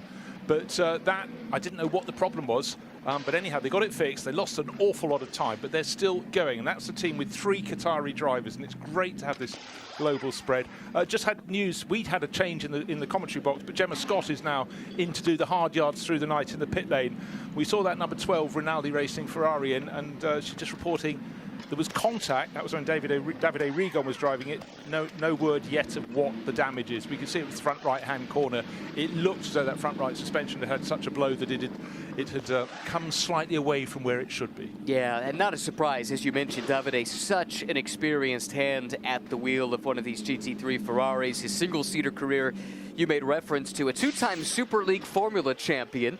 Don't get to reference Super League Formula very often, so I'm going to jump at the chance to do that. You explain it then. You explain what it was all about. The concept. This is, I mean, this is frankly left field. I think you could say that. It was about trying to create a racing series based roughly on football clubs or soccer clubs, as I would say, right?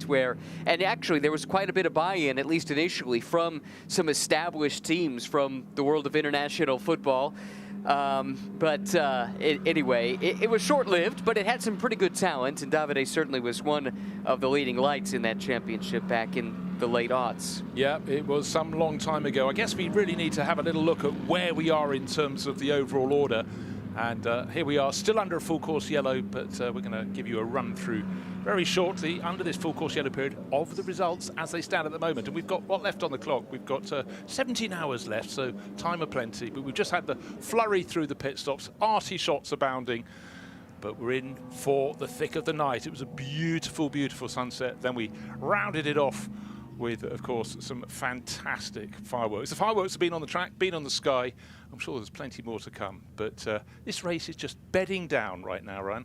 Yeah, it feels like we're building to a crescendo. Little pause here in the action for this full course yellow, but hopefully a resumption to come here soon. And as you've talked about a couple of times, the track maintenance crew out there clearing off some of the dirt and debris and gravel to hopefully open up the racing line for more opportunities. And this is a sign that we're getting closer to resumption of festivities. And the safety car is deployed, which happens at the end of any lengthy full course yellow. There are 2 different types of full course yellows. We can get into that at a later date, but this is in the long category, and consequently the safety car is deployed, bunches the field back up, and shouldn't be too much longer, and the action will resume. Right, so we're looking at our race leader, just moved to the top of the charts. Mauro Engel at number 48, Man Filter Mercedes.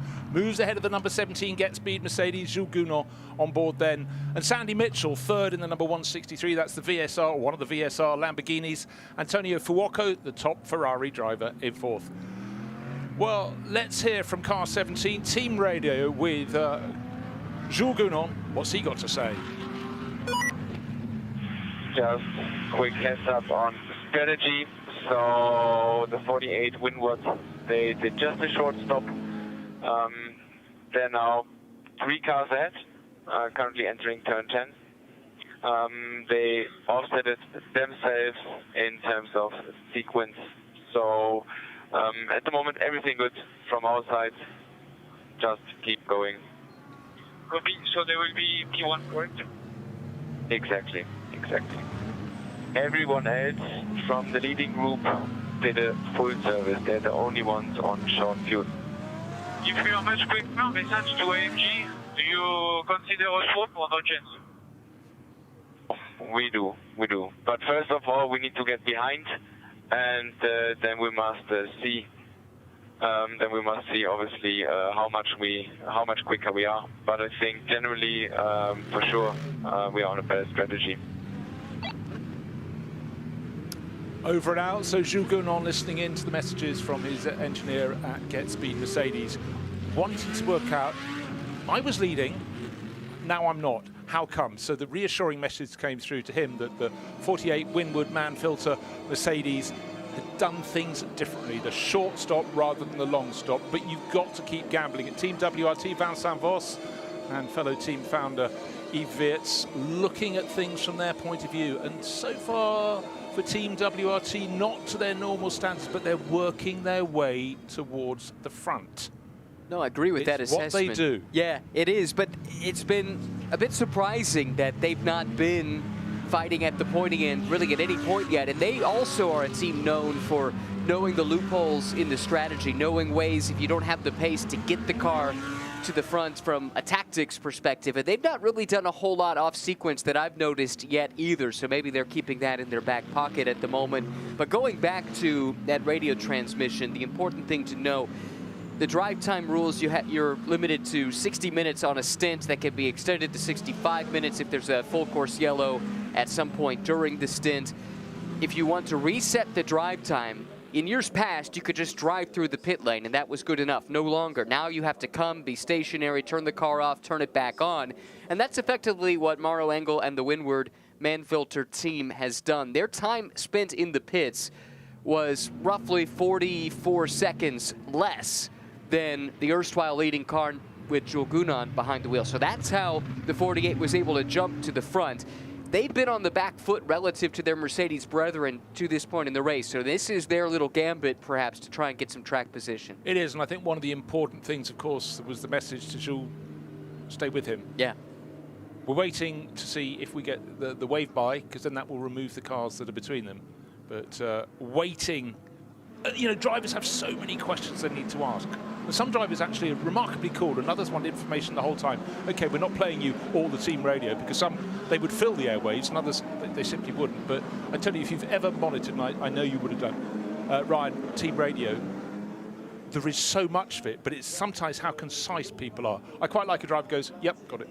Yeah, nice and simple. Good for the team as well to know that the message was received, but also that there's the faith from the driver's side to trust the team to make the right decisions. There are excellent racing drivers that can be involved in the strategy from the cockpit, but it's a rare thing, and typically speaking, the teams have a much better 30,000-foot view of what's happening from a strategic perspective. No, 100%. Actually, I tell you what, while we're still under safety car, let's just run you down the class leaders. The wave by is just starting now. We were just waiting for that, so Jules' problems won't be so great. He'll have the car in front of him, will be the race leader. Leading the gold class, and they've been leading it for a very long time, it's the Thierry Vermeulen-driven Aston Martin from Verstappen.com. They're Aston Martin in 12th place overall, 3 positions ahead of Adam Adelson for the Wright Motorsport Porsche crew. And 3rd place in class, James Kell in his McLaren from CSA. Their remaining McLaren, because of course the sister car, the 112, was really wiped out. But I tell you what, we won't go any further down the classes, because we're going to go down to join Gemma Scott in the pit, who's caught Maxime Martin, who unfortunately can pack his race suit away. I beg your pardon, it's Maxi Goertz. Let's go down and join him with Gemma Scott. We're down here now with Boots and VDS, and Maxi, the number 9 car, sadly retired. It doesn't look like a huge amount when we're looking at the front of the car, but can you explain what's happened? Yeah, so we had a very good start of the race, being P4, having a good pace, as I said, and then, there was the big incident between Laurin Heinrich and the McLaren, and we were directly behind, and we got all those parts from Laurin, which he lost during the crash in our front, in our radiators, and now we lost fluid.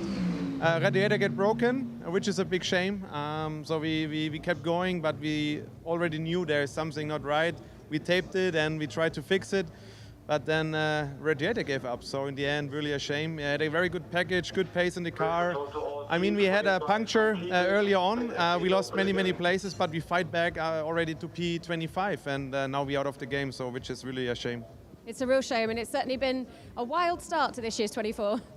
Yeah, it happened so much already. I didn't expect it, but it's a hot race. It's a sprint race, and everybody's fighting for every position, and the mix between Ms and pros and whatever, and longer stint tires and less. So it's in the end, it's always in Spa like that.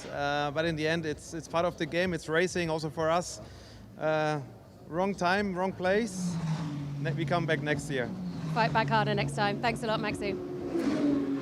So disappointing for Maxi Goertz there, and I give you Adelson, but it's really Adelson. We'll just correct things as we go along, but thank you very much to Ryan, who of course sees him racing in GT World Challenge America a lot. Just carrying on down, a little thought. We heard from Maxi Goertz there talking about after that early puncture, had to fight back on the lead lap. Short while ago, we saw that the team WRT Brains Trust up on the wall. I was looking at all their cars. You have to go to the second timing screen to see number 31, Marco Wittmann's car. That was the one that had the rear bodywork damage. Remember, it got given a thump up at La Source. But again, importantly, they are still on the lead lap. But as you pointed out a short while ago, 40 to 45 cars just waiting for the last few to come through on that lead lap. It's about staying through the night on the lead lap, but then picking off any potential advantage you can get in the pit stop. Has it been a master stroke for the 48 Mercedes with that splat effective short pit stop, everyone else making a full pit stop, meaning their pit stops were sort of 2 minutes 18 seconds, whereas 2 minutes and 2 minutes and 3 seconds versus 1 minute 18. So as you said, sort of 42, 43 second swing there. Will it be enough? But you've got to keep trying it. I was talking about this with Joe Osborne when we were commentating when it was still daylight. Do you remember that? But you have these teams, they could run at almost unabated pace through that. I mean, that is the strength of GT3 cars. They're not only getting faster year on year, but they are super, super strong. And so you've got to find something. You can't rely on someone just going too hard and braking. But the gaps in class, looking in the Gold Cup, it's only just under 4 seconds between first and second in the class, and the next car is another 2 seconds back. That's James Kell. 3 McLarens in the top 6 positions in the Gold Cup class. So plenty to fight for. We can spend a lot of our time talking about the overall leaders, but some of these all these class battles are really intense. But for now, Verstappen.com with their Aston Martin leading the way in that class. But all it takes is one little slip and these things can change. But right now, these teams have decided what they do. You know, when you get a full course yellow, you have to assess very, very quickly. Is it going to be a short one? Is it going to be a long one? How can we react to this? Anyhow, I'll tell you what, the wave by is now completed. There's really good work going out there. Under cover of darkness, admittedly, but the pit entry open, wave by completed. So fairly soon, as the field is coming up, at the moment, they've just got to the top of the Kemmel Straight. They're now just going down towards the Bruxelles hairpin, but the field is so long behind the safety car, just waiting for our race leader, the 48 Mercedes, Mauro Engel, to turn into that downhill hairpin, the right-hander, and the back of the pack, well, they're only just coming around La Source, but the whole of the Kemmel Straight is on a tracker map. It's a line of coloured dots. And if you go online, you can find the tracker maps on various websites, and I know the streaming figures are enormous around the world. And it's something that ever since, I'd say 10, 15 years ago, when streaming started to be a thing and you could go onto championship websites, you could watch racing 24 hours a day. The thought of me being a teenager, you know, giving up on sleep to cover things, but the fact you can call up timing screens, the graphics, and this year, the step forward in GT World Challenge for the CrowdStrike 24 Hours of Spa has been phenomenal in how much information you get. Okay, right now we're looking at the Silver Cup Championship, and Ford leading this one with young German racer Finn Wiebelhaus ahead of the Audi, and that's in what position overall? We're looking down in 16th place, 18th place. Did they take a short pit stop? They did take a short pit stop, so they gained quite a few places. Anyhow, got to the top for HRT. Trezo attempt to with their Audi, second place in class, just 2 positions further back on the track. Alex Arca and Cesar Gazzo in the number 10. That's the remaining Boots and VDS Mercedes third in class. But up front, it's Mauro Engel from Jules Gounon, Mercedes from Mercedes, and Sandy Mitchell, the Scottish racer, in the 163 BSR Lamborghini, waiting for the safety car to come in and then get to play all over again. But of course the field after the wave by is nose to tail, but they've got to react, but they cannot react until the lights go out on the safety car. And certainly Mauro Engel, he's done this many a time, will hang back, he'll hang back, and of course it's such a tricky final corner here, going through the bus stop, and then he can just floor the throttle, but nobody else can take a jump on him, so nobody else can try and react. When I say nobody else, I'm talking about Jules Gounon, who's tucked in by. They've both done this so many times, but also, you know, doing it in daylight is versus nighttime, it just has subtle differences as well.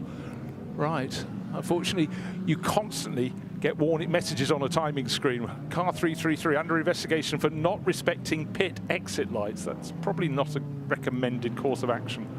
But one more time, minimum, we go up to that source behind the safety car, waiting for any signal, waiting for the lights to go out on the safety car's roof, and they don't have to do that until half a lap before they intend to come in. So at that reckoning, I think you'd be down around sort of the Piff Path as you go towards Campus Corner, maybe in Pouhon, but anyhow, the driver who'll see it first will be the one at the front of the crew, will be Mauro Engel. Race Control had said as well, coming into the event, they want to give the chance for those cars that took the wave around to get caught up to the end of the train. And so that's part of the reason I think we see this extended by one additional lap. The bulk of the field was there, but there were a few stragglers that needed to catch up, and they're going to have to hustle in order to do so now. And looking at that, to my reckoning, I think the last car on the leader lap will be the 992 of Max Osten right now. So that's the 39th place cars. We have had quite a few more drop off than I had initially anticipated, but still 39 cars still on the lead lap, still in the fight for the overall, and Osten right now trying to hustle his way back around to catch the tail end of this train with a restart, I believe, imminent if all things go according to plan. In fact, safety car in this lap, as you said, imminent, it flashed on the screen. So there we are.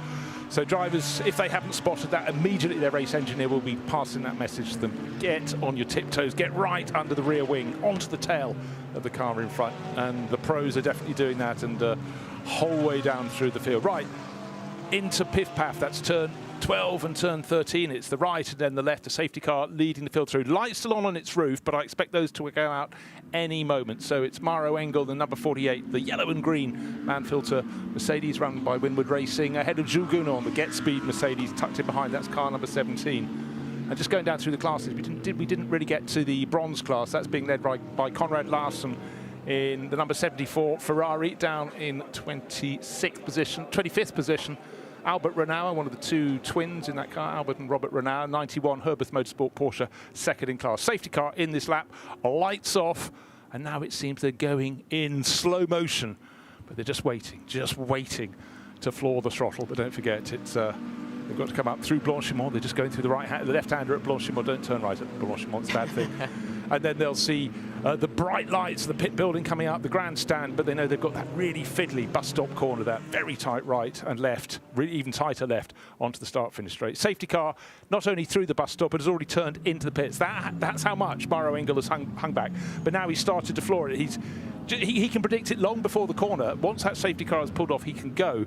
But it's up for Jules Gounon sticking underneath. Now, is anybody going to make a move up into La Source? I wouldn't think so among the top 10 or so, because they'll know absolutely what their performance is going to be. A few cars just diving. Actually, it looks like 5th place to 4th place. Is that Marvin Kirchhofer going up the Ferrari, up past the Ferrari for 4th place? That I didn't expect to move in the top 10, but it does look as though that McLaren from Garage 59 has made its way through.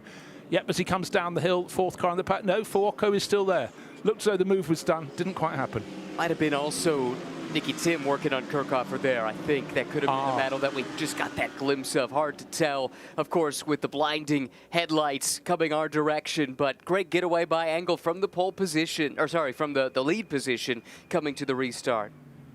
Yeah, I think you're quite right. It probably was the Aston Martin. Fuoco is all the number 50 Ferrari's right on the tail of Sandy Mitchell. Then a tiny bit of a gap back to 5th place. And the headlights so bright. Brilliant, brilliant shots. They go out over the curbing. That's at Les Combes at the top of the hill. And then now they start to drop down towards the Bruxelles hairpin. You can overtake there, but you find there's an awful lot of outside and you're losing returns on the exit. But certainly you see people trying. But nose-to-tail stuff. The drama of the Spa 24 Hours. It's something that's eternal, but this year with 74 GT3 cars, a record number of cars to start this race, it's a very, very high-speed game of chess, but it used to be, this event, it was largely about what the drivers did out on the track, but communications with the pits, of course, have got better and better and better, and the reaction speeds and knowing the rule book. What can I do under a full course yellow? What's the speed limit? There are so many elements to change, and don't forget, these drivers now in GT3, they race all around the world, and every championship seems to have a slightly different rule book. It's hard enough for us commentators, but the drivers in the heat of the battle, or more to the point, at 4 in the morning when they're completely exhausted, that's when you can just make a mistake and not understand. So always the race engineer has to be in their ear, talking to them, not as though they're fools, but simply just a reminder, clear reminder, coming in, put it down to this speed. But what all the engineers will be saying at the front is, what can we do about Mauro Engel? He's leading this race by under half a second, being chased by Jules Gounod, but they did have that shorter pit stop. It got that number 48 Mercedes into the lead of the race. But will that be enough? Or will it be an advantage that they can take? Or have they played their hand? And because of the wave-by, they've not gained an advantage. They gained position on track.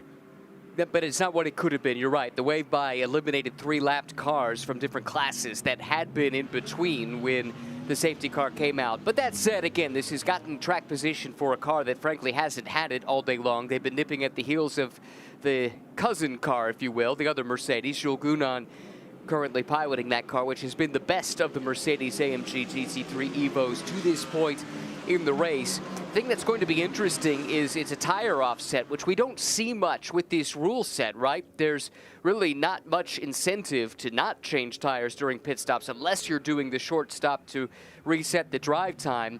So we do have a bit of a tire offset here where the trailing car, the second place car, should have an advantage on its Pirelli P0s. Excuse me. One thing that's very, very different, of course, some years at Spa 24 Hours, the temperatures are huge, but this year it's much more clement. At the start of the race, it was only 25 degrees air temperature, only really comfortable. It's fine in the commentary box, still hot inside the cars, but some years it's been baking, and you're not given the choice of doing many stints on your tyres. Effectively, that's removed. So this is a good thing. It gives the scope for people to do things differently, and it's how differently you can do it in this race. Not be interrupted, get yourself out in the gap in traffic, just these moments, and you could gain over a couple of laps. With no traffic, you gain a couple of seconds. And that is manner. We are dealing with tiny fractions of seconds in this race. What are we doing now? How many people left in the race? 911 is in the pits. That's the Pure Racing Alex Malikin driven Porsche. Another car in the pits, well, we know it's retired. Maxime Martin brought in, and we heard from teammate Maxi Goetz. So that means we've got 64 cars left in the race. Be interesting to see if that 911 goes back out again, but it's still sitting in the pits. A few others in the pits as well. That car's been in and out. Now, they lost 2 wheels at different stages, not simultaneously, but at different stages, and that caused them to spend some time in the garage. They did get back out and were running. They're shown as being in the pits now for over 10 minutes, and whether or not there's any life left in that machine at this stage, I can't say, but they're well down the order. They're now 21 laps off of the overall lead, and it's a long road to hoe at this stage in the race. Yeah, drivers do like to tend to know, why is our car shedding wheels? Not once but twice. We saw Richard Leitz off in the gravel, and he is just supreme in a Porsche 911, so you very much doubted he went there of his own accord, but anyhow, they've got it going, but again, a long time in the pit garage. Couple positional changes on that lap. Dan Harper and Augusto Farfus both were able to muscle their way by Hugo de Wilde. That is for 9th, 10th, and 11th. I think we had a good battle breaking out as well with the gold class leader Thierry Vermeulen and Jarn Martinborough were side by side, at least temporarily, but it looked like Vermeulen was able to hang on to that position. There they go again, though. It is Aston side by side with Mustang. The Mustangs had a lot of ponies, as you would expect, down the straightaways, and that has been typically enough for them to hold on to positions in the heat of battle. Well, it's great. Fireworks in the sky, fireworks on the track, but now the concert has started. This is something very, very special.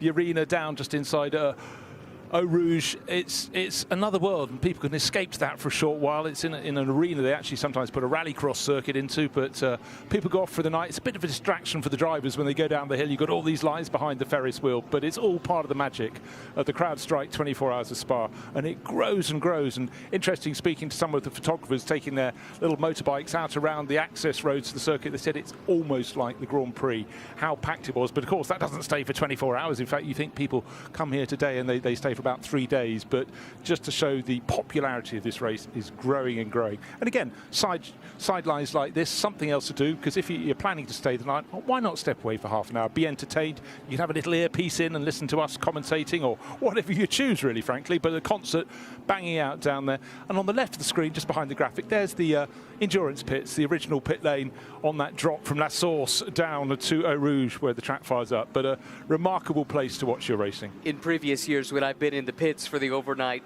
segments of the race, you talk about this being distracting for the drivers. It was a bit distracting for me too. You could hear the music, you could feel the bass coming out of the concert all the way across the racetrack, sometimes through or over the race cars as they thunder by on the run down to Eau Rouge. It really is something special. If you can get up high on one of these pit garages and kind of look over, peer over a little bit and take a look at that sea of humanity down in there, it's eye-opening and maybe best viewed at a distance. Well, frankly, the best view right down there would be to get one of those containers going around, one of the buckets on the Ferris wheel, and that view of the cars coming down in the background there into the compression at Eau Rouge, firing up to Radillon and disappearing. But so much more light down there than used to be. There's the light in the pit lane. It used to be very dark on the pit wall. Pit garage is not too bright, but the grandstand on the left, just coming into shot now, the new grandstand, well, fairly new, the last few years, looking down over Eau Rouge, that gives so much light. It's illuminated. People used to sit there in the dark in a pokey little grandstand. There used to be a grandstand down the bottom where you could see the cars going up. It used to be my favourite when you got here and the cars were sparking out in first practice on a sort of Thursday night. But Spa-Francorchamps is still, to me, one of the most remarkable stretches of tarmac in the world. It has a magic, and don't forget, in its early days, it didn't turn right at the top of the hill. It carried on, it went left and down into the next valley, along the valley floor, and eventually turned right again, and then came back. No barriers. Oh, don't have things like that. All the way up, one of the longest blasts, a couple of kinks, but basically you were flat out once you'd left the master kink halfway down the other valley.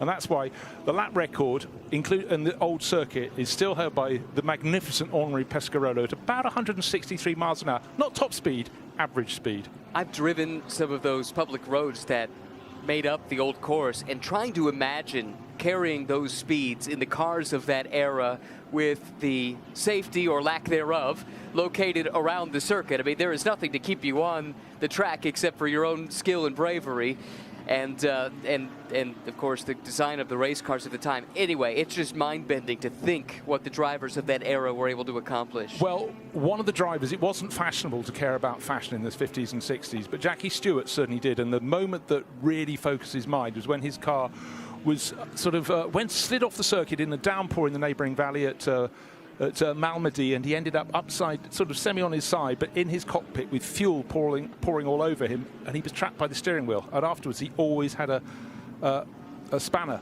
in the car so he could remove his wheels. He said he also did shock some nuns who came to help, and he was stripped to his underpants because he was trying to get out of his wet overalls. But these things, you know, the steps that went forward, so many things actually. Jackie Stewart, a lot of gratitude is owed for him. But different days, and look at it now.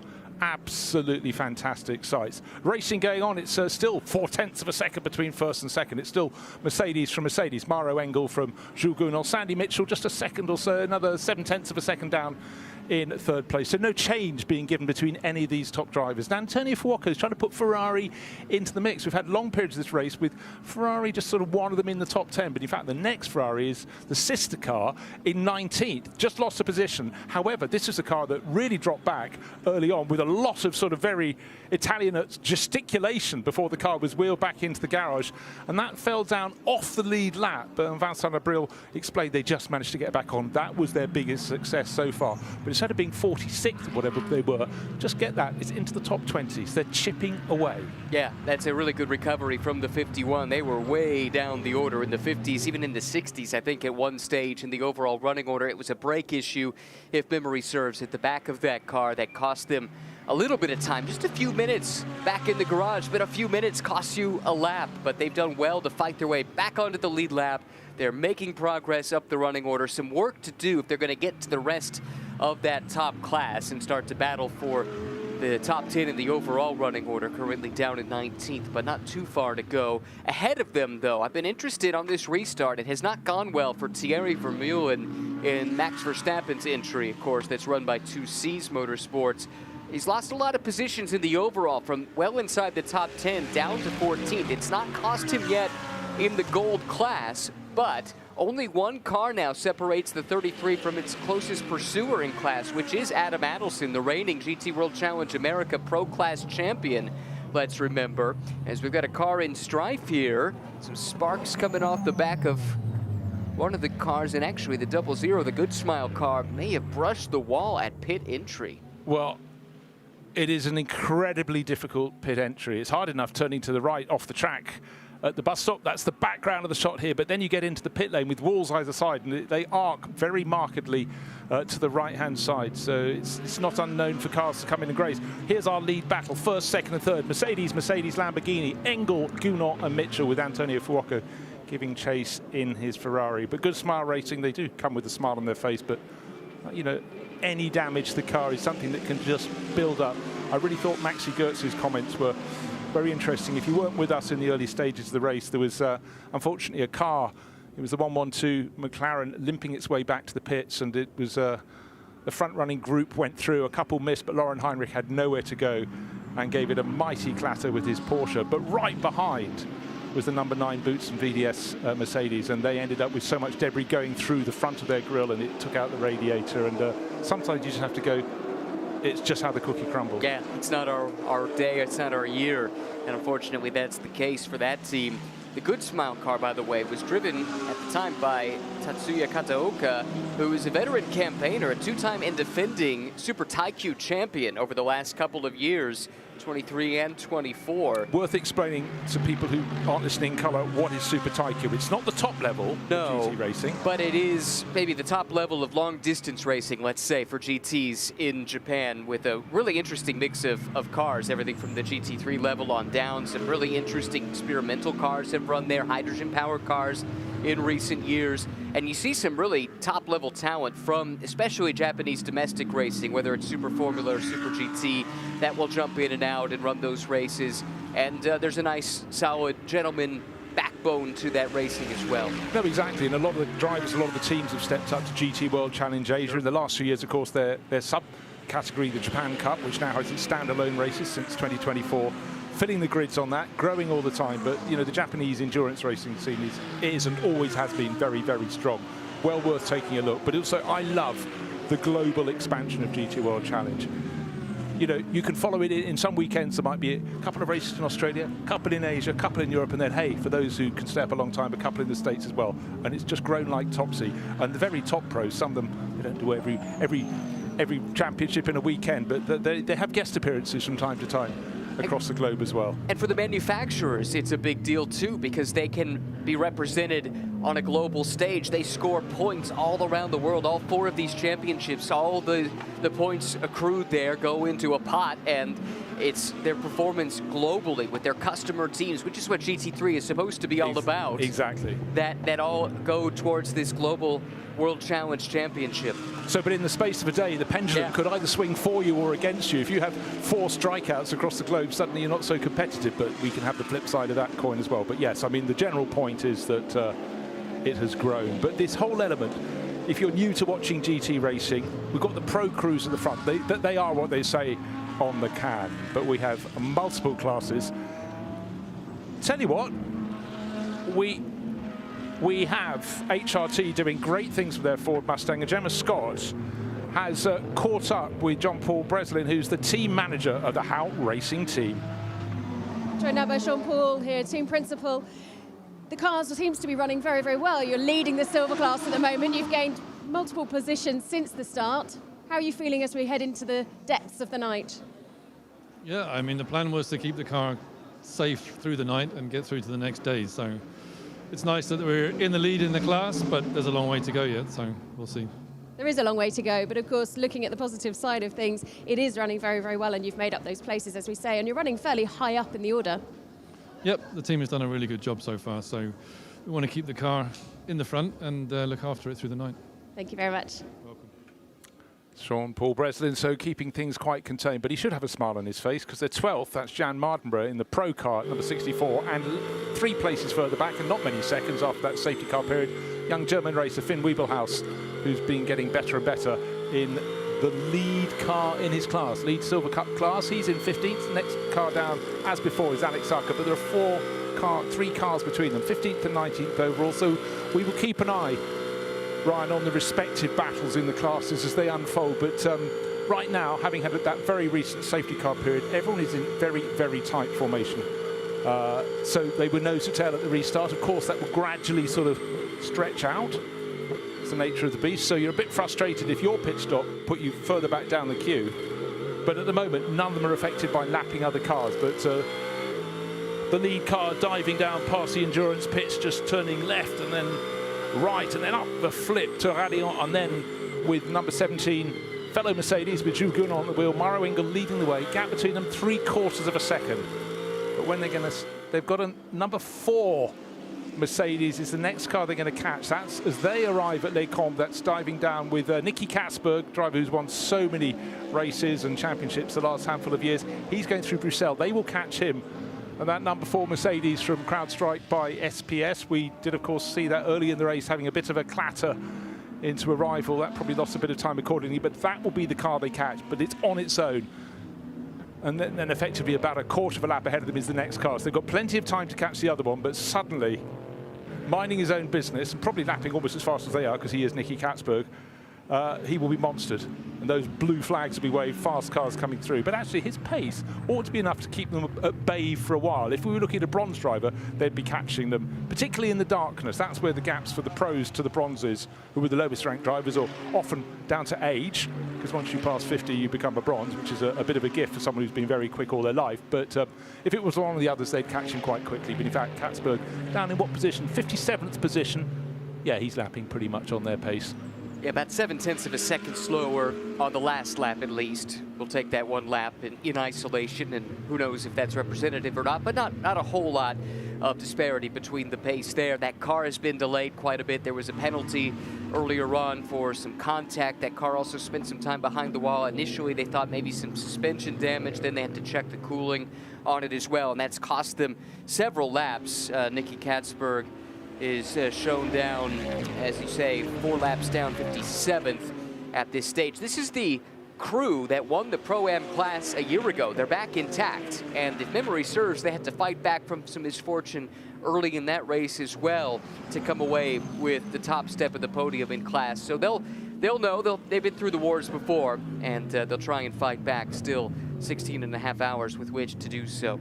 Now, one thing that's quite remarkable, when you look at the timing screens, after 6 hours, track limits warnings get wiped out. So they're now, a couple of drivers have got 1 or 2. Who have we got with 3 down there? Ricardo Pera has picked up 3.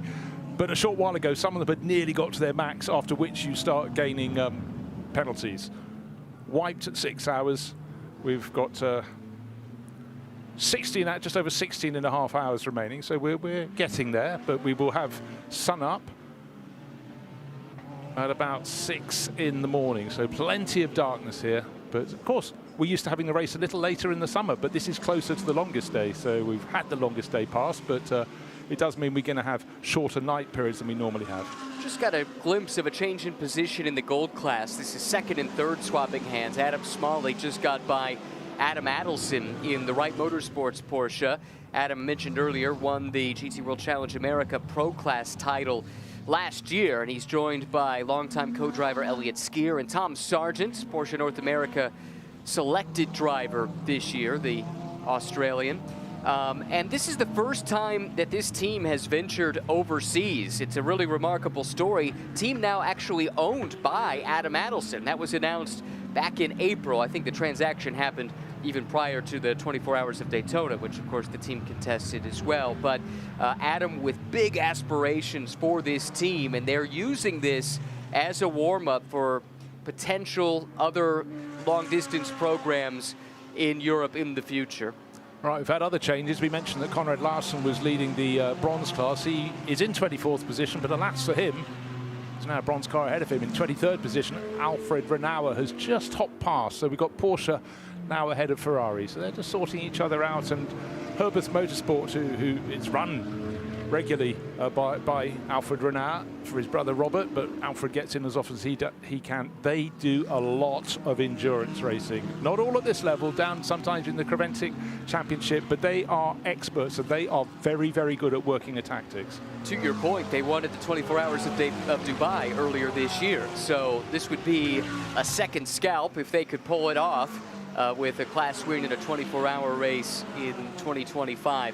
Really strong team, good driver lineup here once again with the two Renauers. Axel Jeffries jumping in as the fourth driver for this event, and then Ralph Bone as well, kind of anchoring the thing. Really strong lineup in that bronze class. It's one that you look at likely to be a contender when you just saw that entry on the entry list. Well, Bone and two Renauers have raced together for years and years. Their fourth partner in crime dropped out, but Axel Jeffries, who is just super renter driver, you know, he pops up all around the globe. He's Zimbabwean, but he's been living in the Middle East for a very, very long time, and he jumps in, does a lot of racing in the Nürburgring.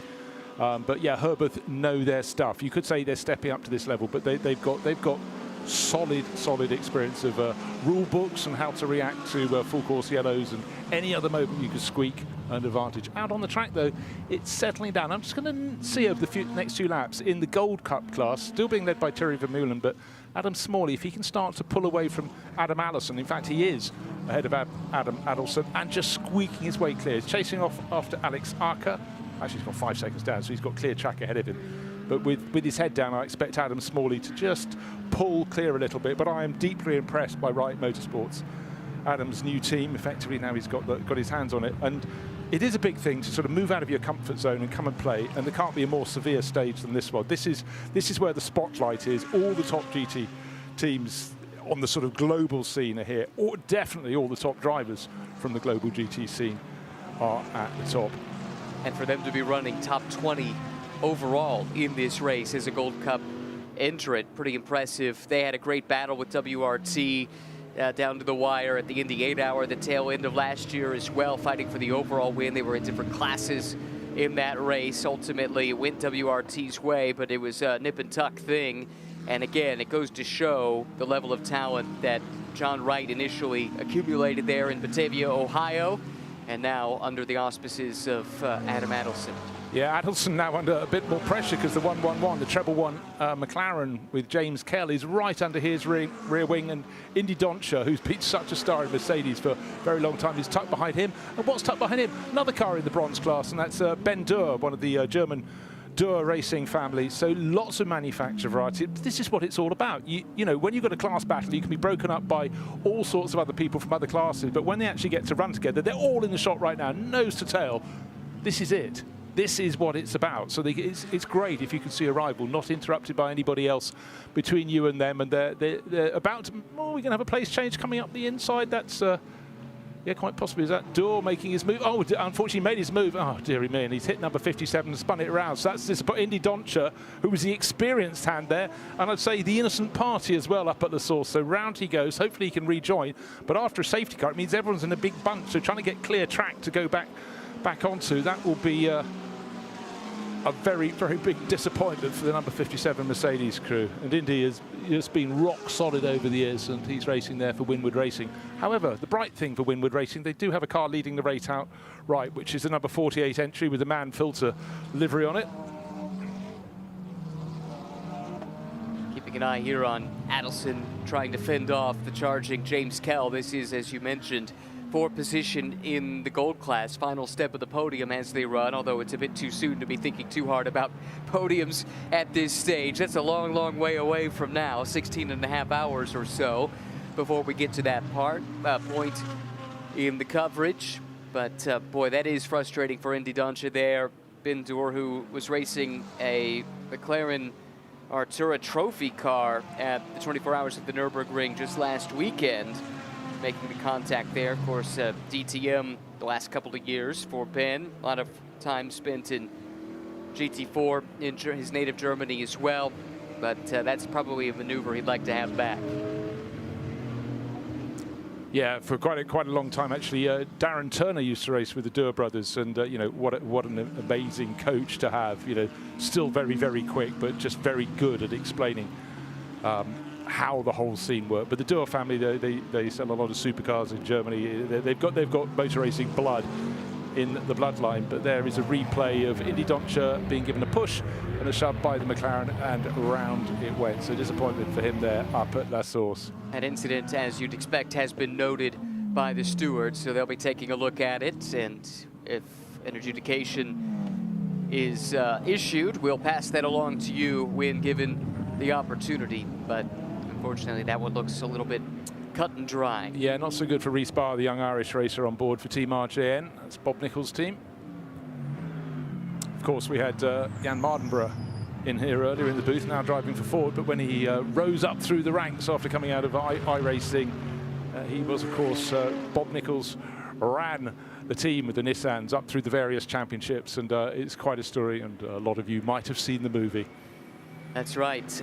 He was in here last year, was Jan. I remember having a little chat with him in the booth at one point or another, and of course that was fresh off of the movie about his life story being released, so there was a lot of attention on him, and great to see him get this next opportunity, and to do so with a manufacturer that seems to be really committed to sports car racing at the moment with Ford at all levels, all the way from the top in prototypes down to the GT4 level, and down actually to now Mustang Challenge.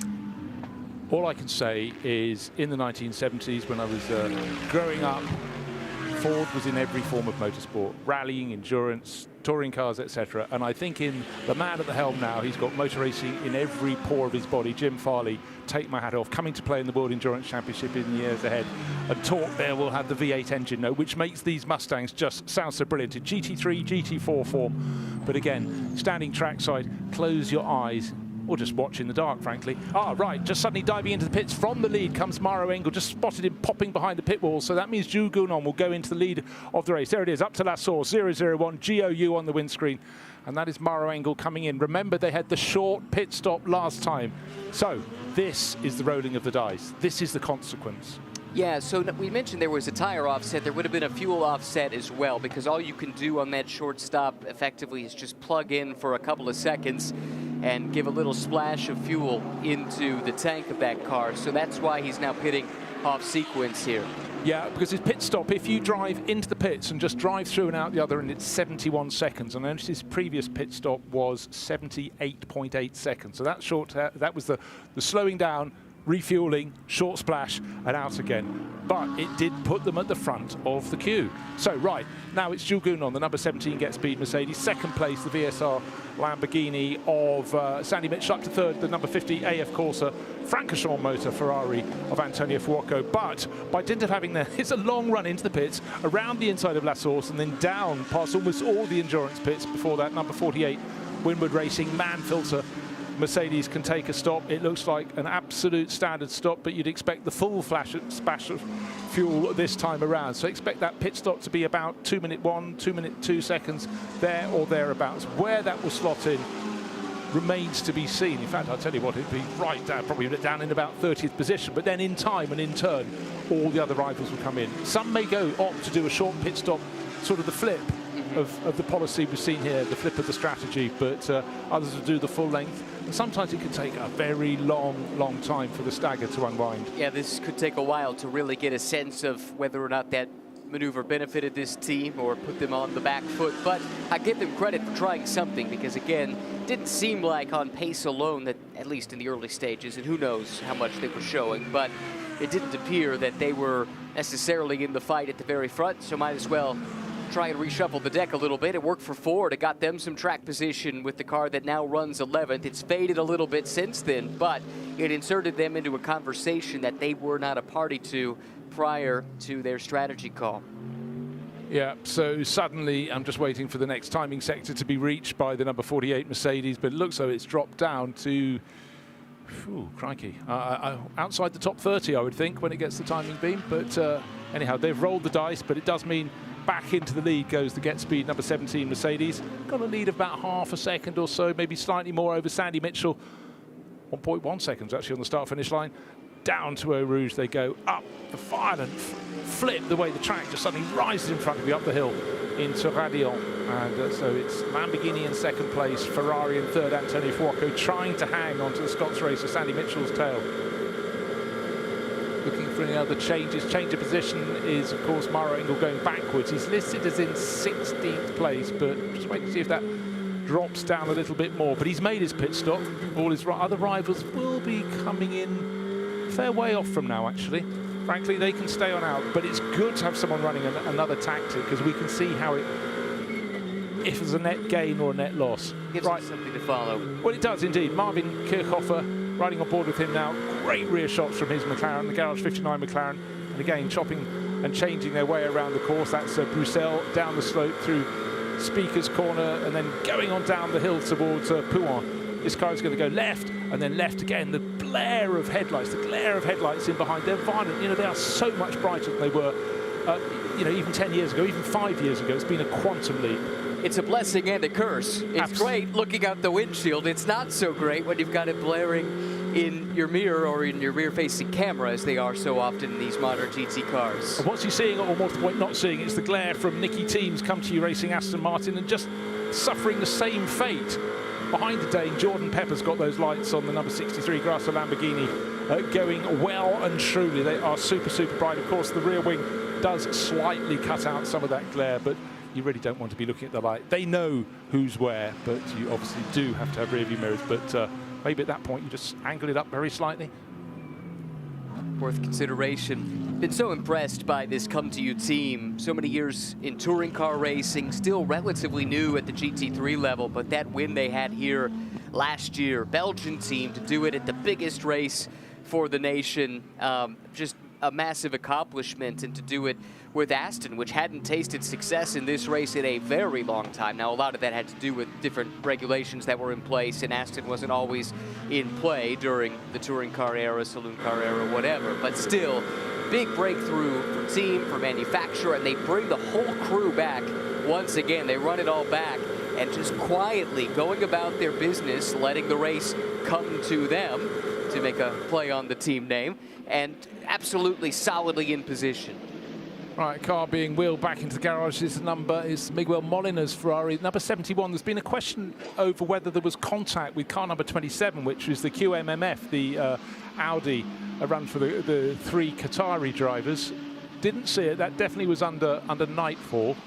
That's an Audi run by Santilot, but the car we're looking at now is the number 71 Ferrari. That the question mark: did they jump? Were they pushed? It's the AF Corsa Ferrari in the less AF Corsa livery, which is actually this year. It's extraordinary how many cars we have with a pale blue livery.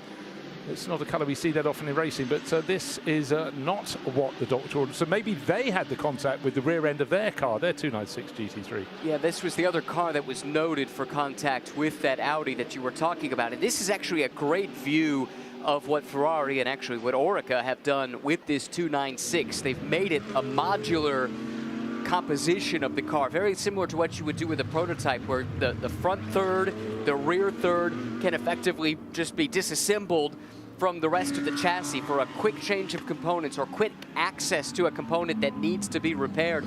It's been a game changer in the GT3 ranks with how quickly the repairs now can take place. It's almost a callback to what Audi was able to do with its prototypes back in the day, with a gearbox change in just a matter of minutes, things of that nature.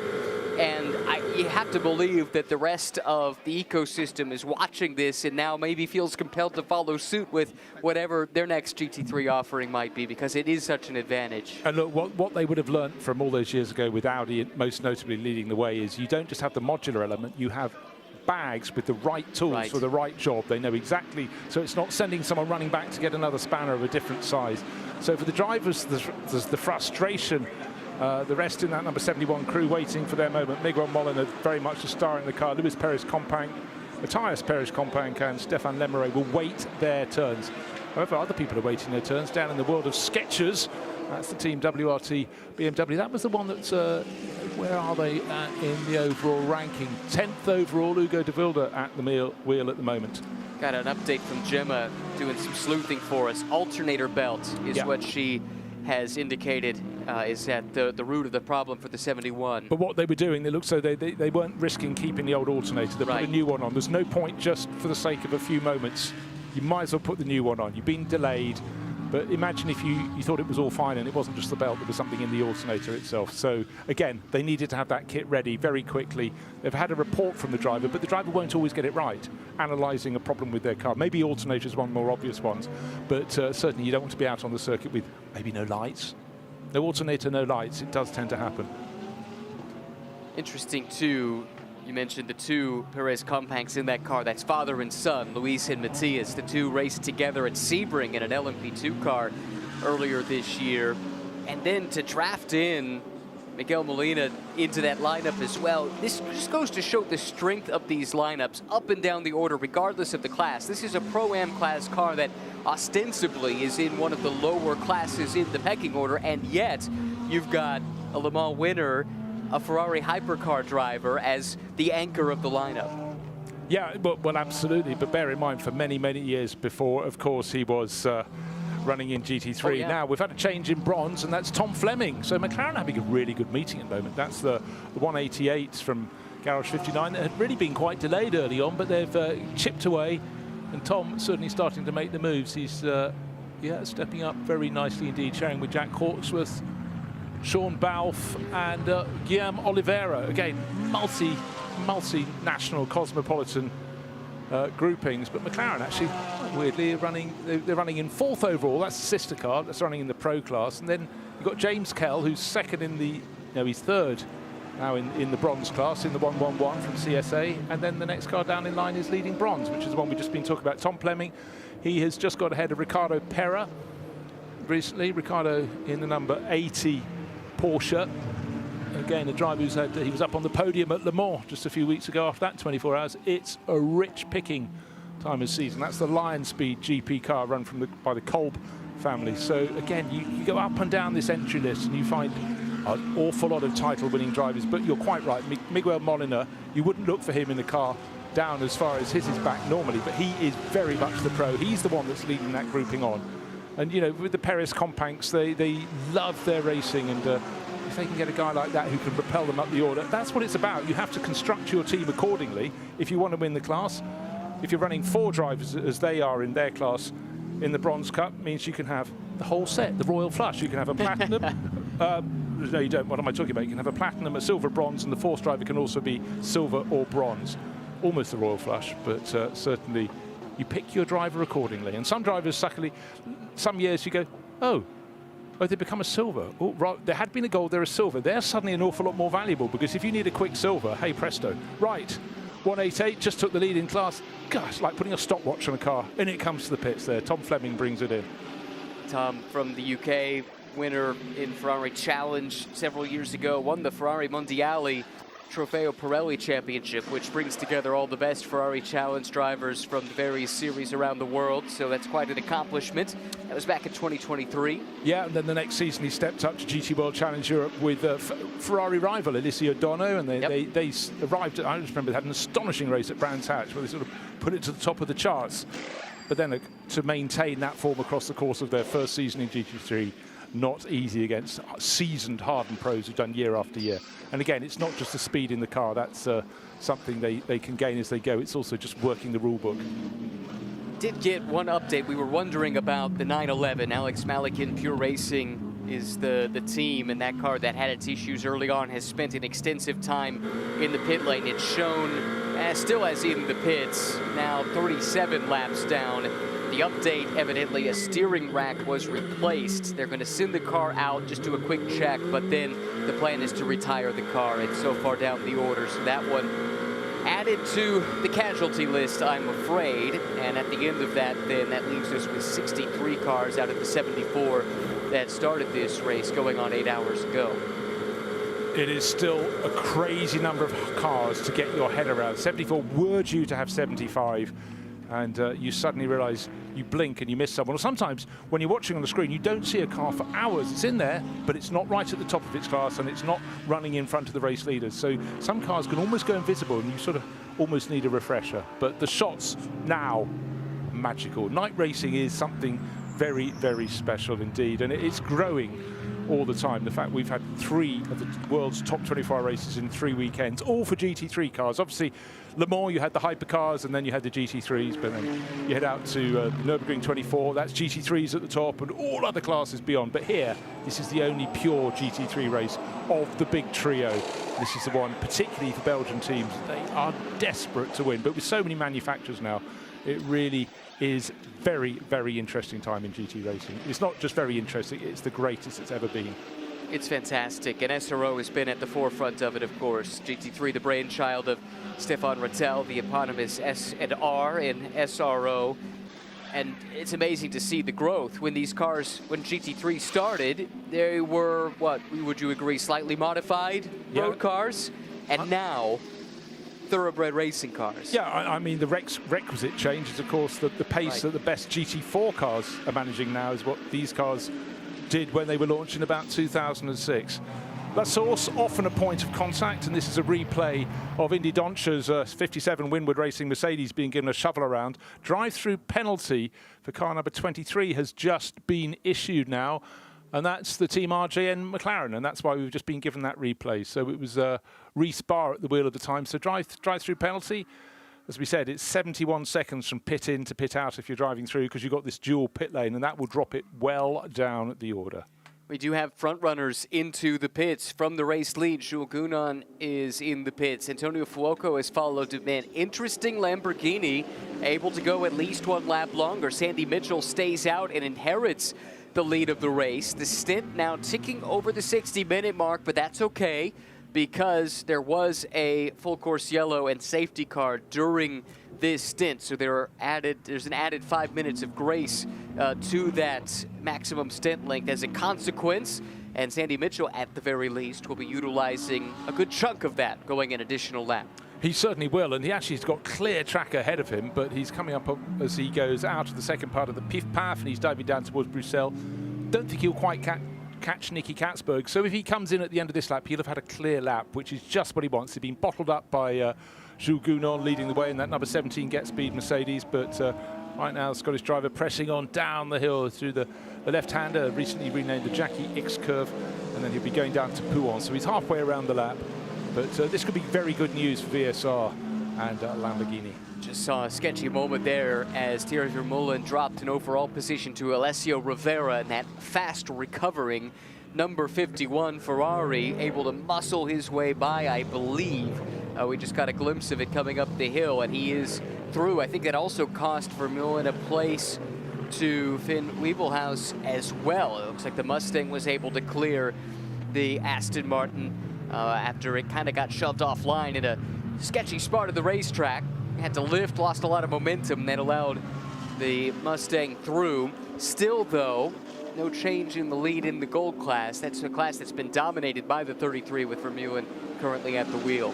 Yeah, so we've got the 17 Mercedes coming down to exit, Get Speed, puts the lights on, blasts out of the pit lane, but it looks so right behind. We've got Alicia Dono in the AF Corsa number 50 Ferrari. This is the one that hasn't had the setback yet, but I think the story of the nighttime hours will be the rise and rise of the sister car, the number 51 car. Bear in mind, as we pointed out, it had that problem with its brakes, got shoved back into the garage, lots of shouting. They got it back out. They went a lap down, but they're on the lead lap and they're climbing all the time. Yeah, so driver change in the 50 with Dono taking over. That's the car that Fuoco had been driving. Gounon stays aboard, and he was really aggressive, putting the power down when he went off that pit limiter. A late change. Sometimes it doesn't flip over immediately. I didn't think Gounon would have stayed on, but it's still saying Gounon on the screen, but our timing screen is now saying Lucas Stoltz. Sometimes it's not instantaneous. Often down to the driver.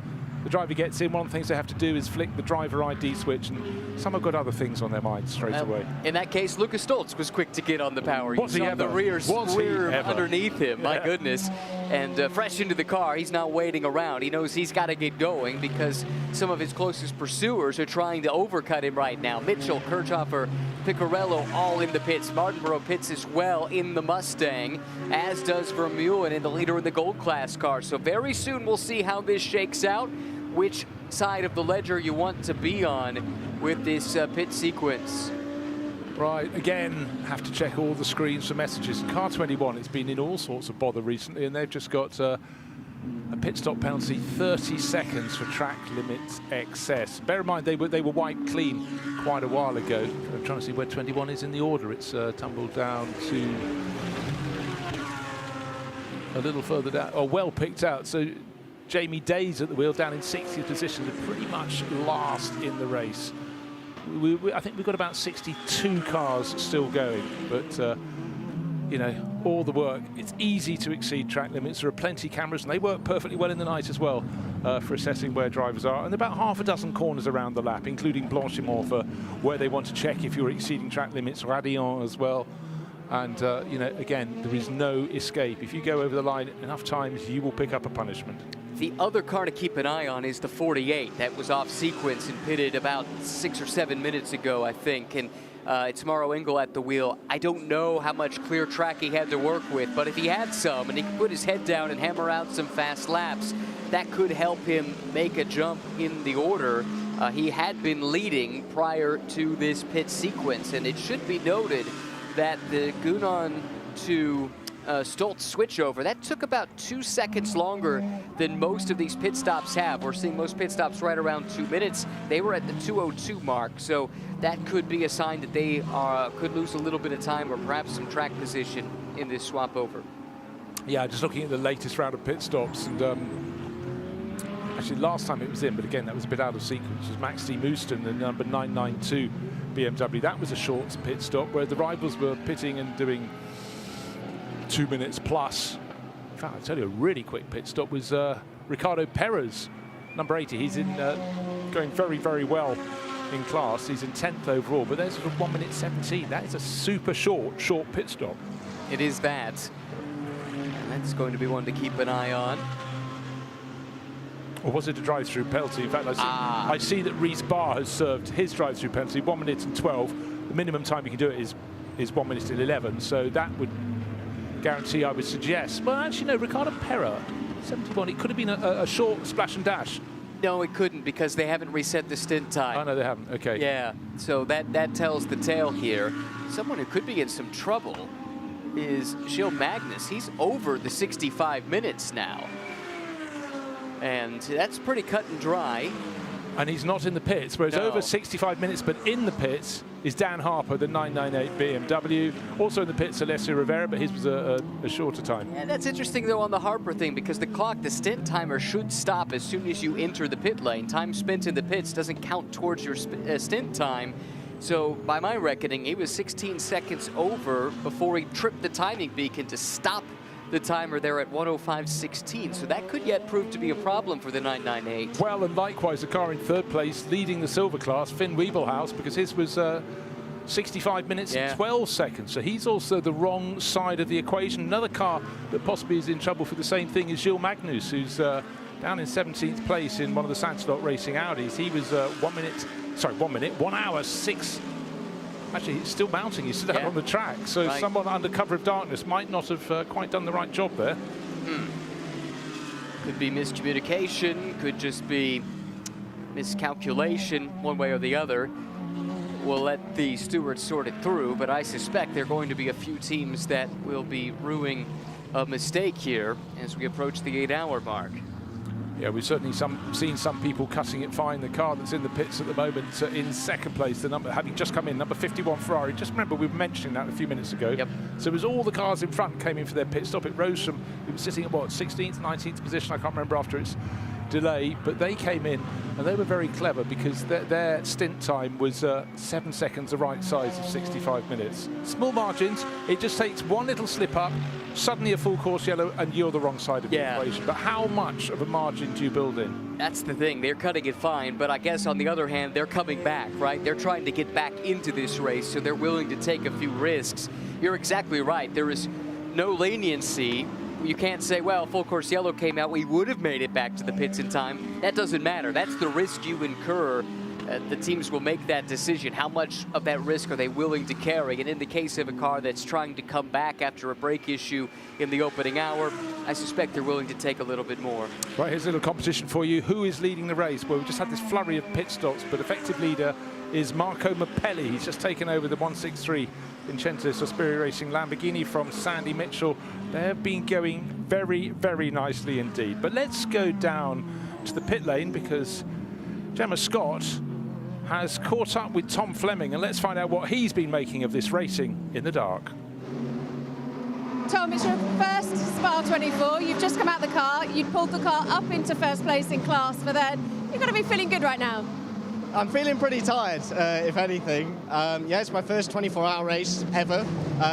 The second longest thing I've done is the Anglesey 12-hour, the race in remembrance, and even that split up into a couple of parts. So it's new territory for me, but the car's been feeling really good all weekend.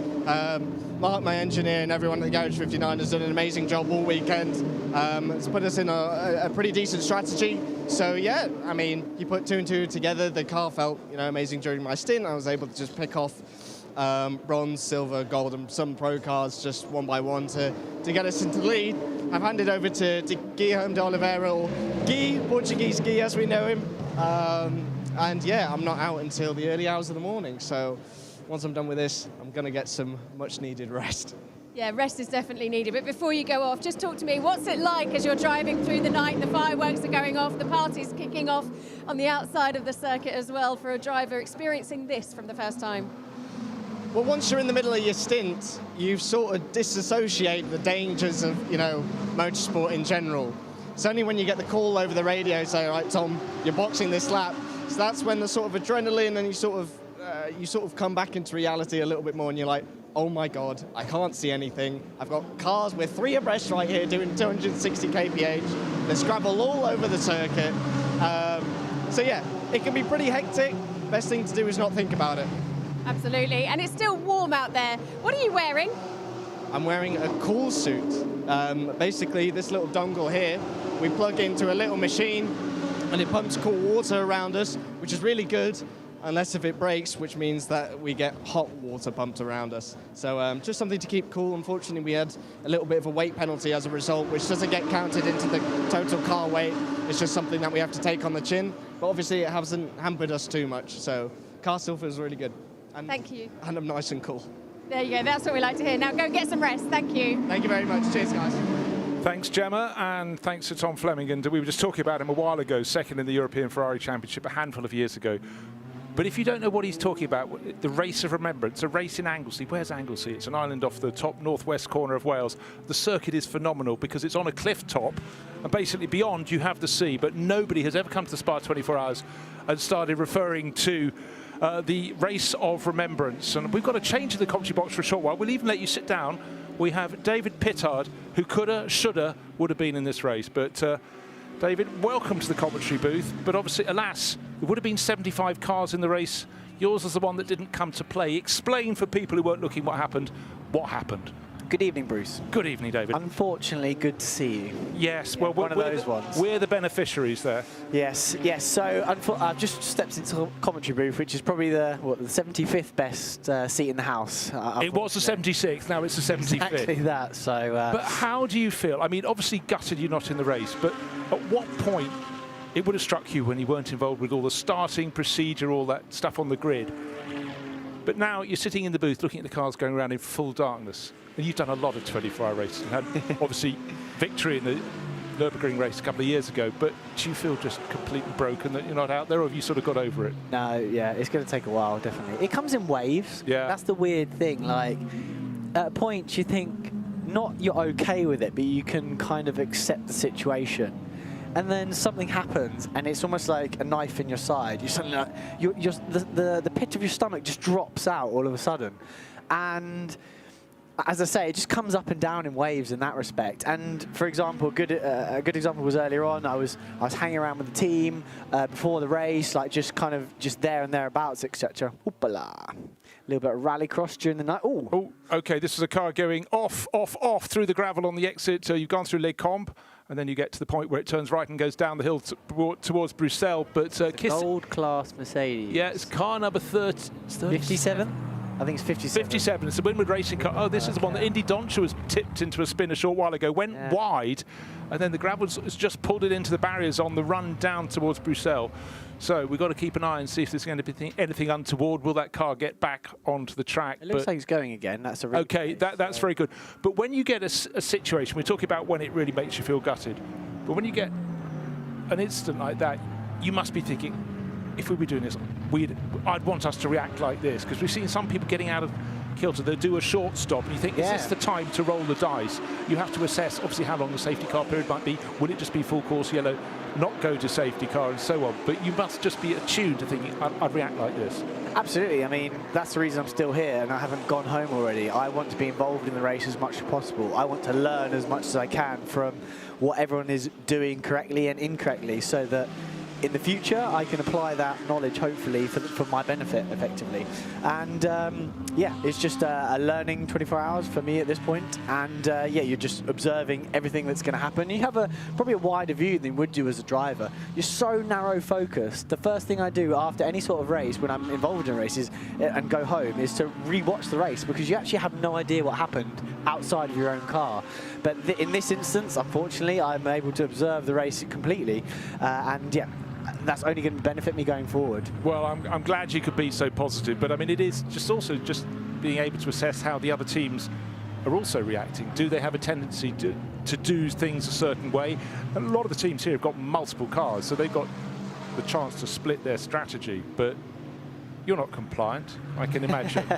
It's also interesting, there's a new race director this year from this time to last time next year, and they have a different perspective on how full course yellows works, how safety cars works. And you have to understand that theme, you have to understand that tendency. And there's a small adaptation period that's certainly happened at the beginning of this year in GT World Challenge Endurance that all the teams have to learn and then adapt to effectively. So this is the first time the 24 hours was run with this new race director, and we have to see how he reacts. Is it going to be a long full course yellow, a short full course yellow, and understanding what, again, going forward, how to then react accordingly. Yeah, and it's a bit like, you know, my other sporting passion is rugby, how the referee is refereeing the game. And I established when I was a young fellow, went out to play in New Zealand, they interpret things very differently. You'd have been arrested and thrown to prison in the UK if you'd done that. But over there, but you have to go, okay, we've now got to do that as well. And you have exactly the same. Yep. What is the degree of leniency? Correct. Absolutely. And I mean, at the end of the day, the drivers are not calling the strategy. So I'm not going to suddenly tell my engineer what we should or shouldn't do. But as a driver, you at least have to have that understanding so you can anticipate and react accordingly. Nothing's a surprise. The more you can prepare, the less the surprises are, the more you can just execute. And in a 24-hour race, you want to try and leave emotion at the door, at the gate of the circuit, and then just drive robotically for your 24 hours and do the best you can to execute the best result. Yeah, and your plans naturally will be we do pit stop on it the hour every hour, except that gets thrown immediately. You get the first full course yellow, and it's how you react accordingly. But yes, we've lost about 10 of the cars out of the field, down to a handful of incidents, but I mean, these cars are just rock solid now. What I love about this race is Aston Martin media department asked me, how would you describe Spa 24 in 3 words?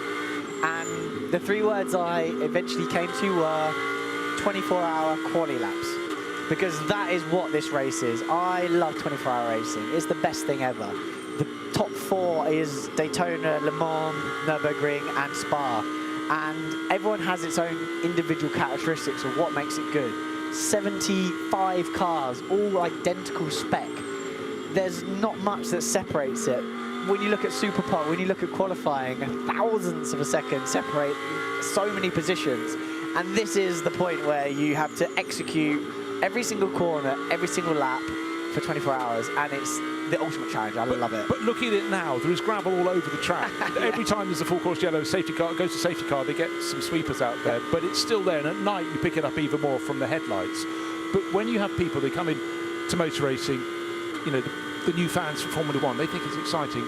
I challenged them to watch the start of this race, with the car starting about 10th and all the options going around La Source and down to Eau Rouge. The cars look brilliant and the racing is so amazing, but these shots at night, these are the beguiling ones, and then you realise this is a different game. I know what you mean. Like, you watch the race during the day, but these onboard shots at night, I think guys and girls at home, when they have it on the TV and they have that onboard shot, you just zone out in that darkness and you kind of surround yourself in that darkness.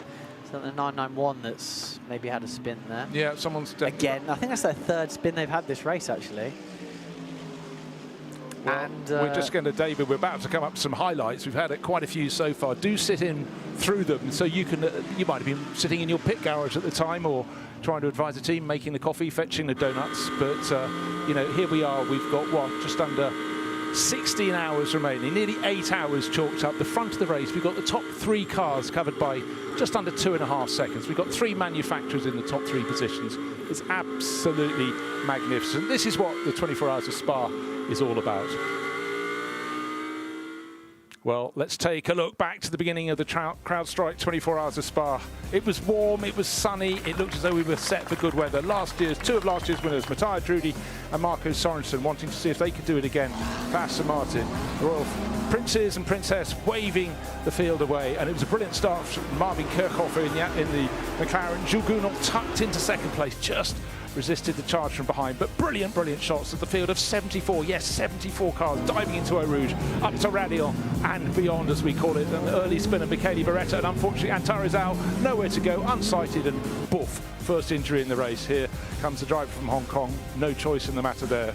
2 cars that actually went out onto the track and then in turn had further problems. Then unfortunately Josh Mason limping back slowly in one of the McLarens, was hit big time by Lauren Heinrich, had nowhere to go. And here is Antarizal, his second moment of the race. George Kurtz, unfortunately, pushing the 97 Porsche into the gravel at the top of the hill. Further problems just a few corners back, and unfortunately Custodio Toledo in the number 70 Ferrari clattering into the back of one of the other Aston Martins. Didn't like Aston Martin's day, but that was 2 more cars out of the race. The racing, of course, close, tight, furious, and the 991 Paradigm BMW tipped into a spin. Again, further incidents down the field. And sometimes innocent parties were shoveled wide. That was one of the many Team WRT BMWs. He got going again. And then so many intermark battles. Here we have BMW, last weekend's winner at Nürburgring, fighting super hard with Ford, and the Mustangs going ever further towards the front of the pack. But a car that was going increasingly well, just coming out of the pits there, the number 48 Mercedes, and certainly a stellar cast of stars in that. And the 163 Lamborghini from VSR going a little wide up at Les Comps, but rejoining the circuit. La Source, well, you're always in peril, and there is the tail end of Dries van Toor's BMW, not looking as though it's left the showroom. And there, really unfortunately, I said it wasn't Aston Martin's day, a shovel off poor Frederic Jousset, not his fault. I think Tim Sandler would take the rap for that, but they started turning tonight. Sunglasses turned to night driving glasses for Jules Gounod, and then the magic hour. The sun down behind the trees, the sunset past us, but even the youngest fans having the best of times. But a car that came closer and closer to the top of the charts, even before the fireworks went off, was the number 17 Get-Speed Mercedes. But under full darkness, there were periods of caution, periods in which, fortunately, the gravel was cleared up, and periods in which you had to get your pit stops absolutely on. The concert started down in the fan zone just outside Eau Rouge. And then more contact there, and that was Indy Doncher being shoveled around by Reece Barr's McLaren. That came in, and it was the 163 that went to the top of the charts. And just a few moments ago, there was the 57 Mercedes again in trouble up at Bruxelles. So back in the real time. That was a little vignette of the many things that have gone on so far. But now, David Pittard, we're properly into the night. But look how many fans are still here. This is something you have to explain to people. Some people who don't know motor racing. So how long does a 24-hour race go on? I mean, the simple answer is about 36 in reality, when people arrive to when they leave. But the fans are epic. I love it. I mean, I love endurance racing because you can almost like dip in and out of it. It's not like you have to hold your space for an hour and a half Grand Prix distance or whatever. You can see what the car's doing at Eau Rouge.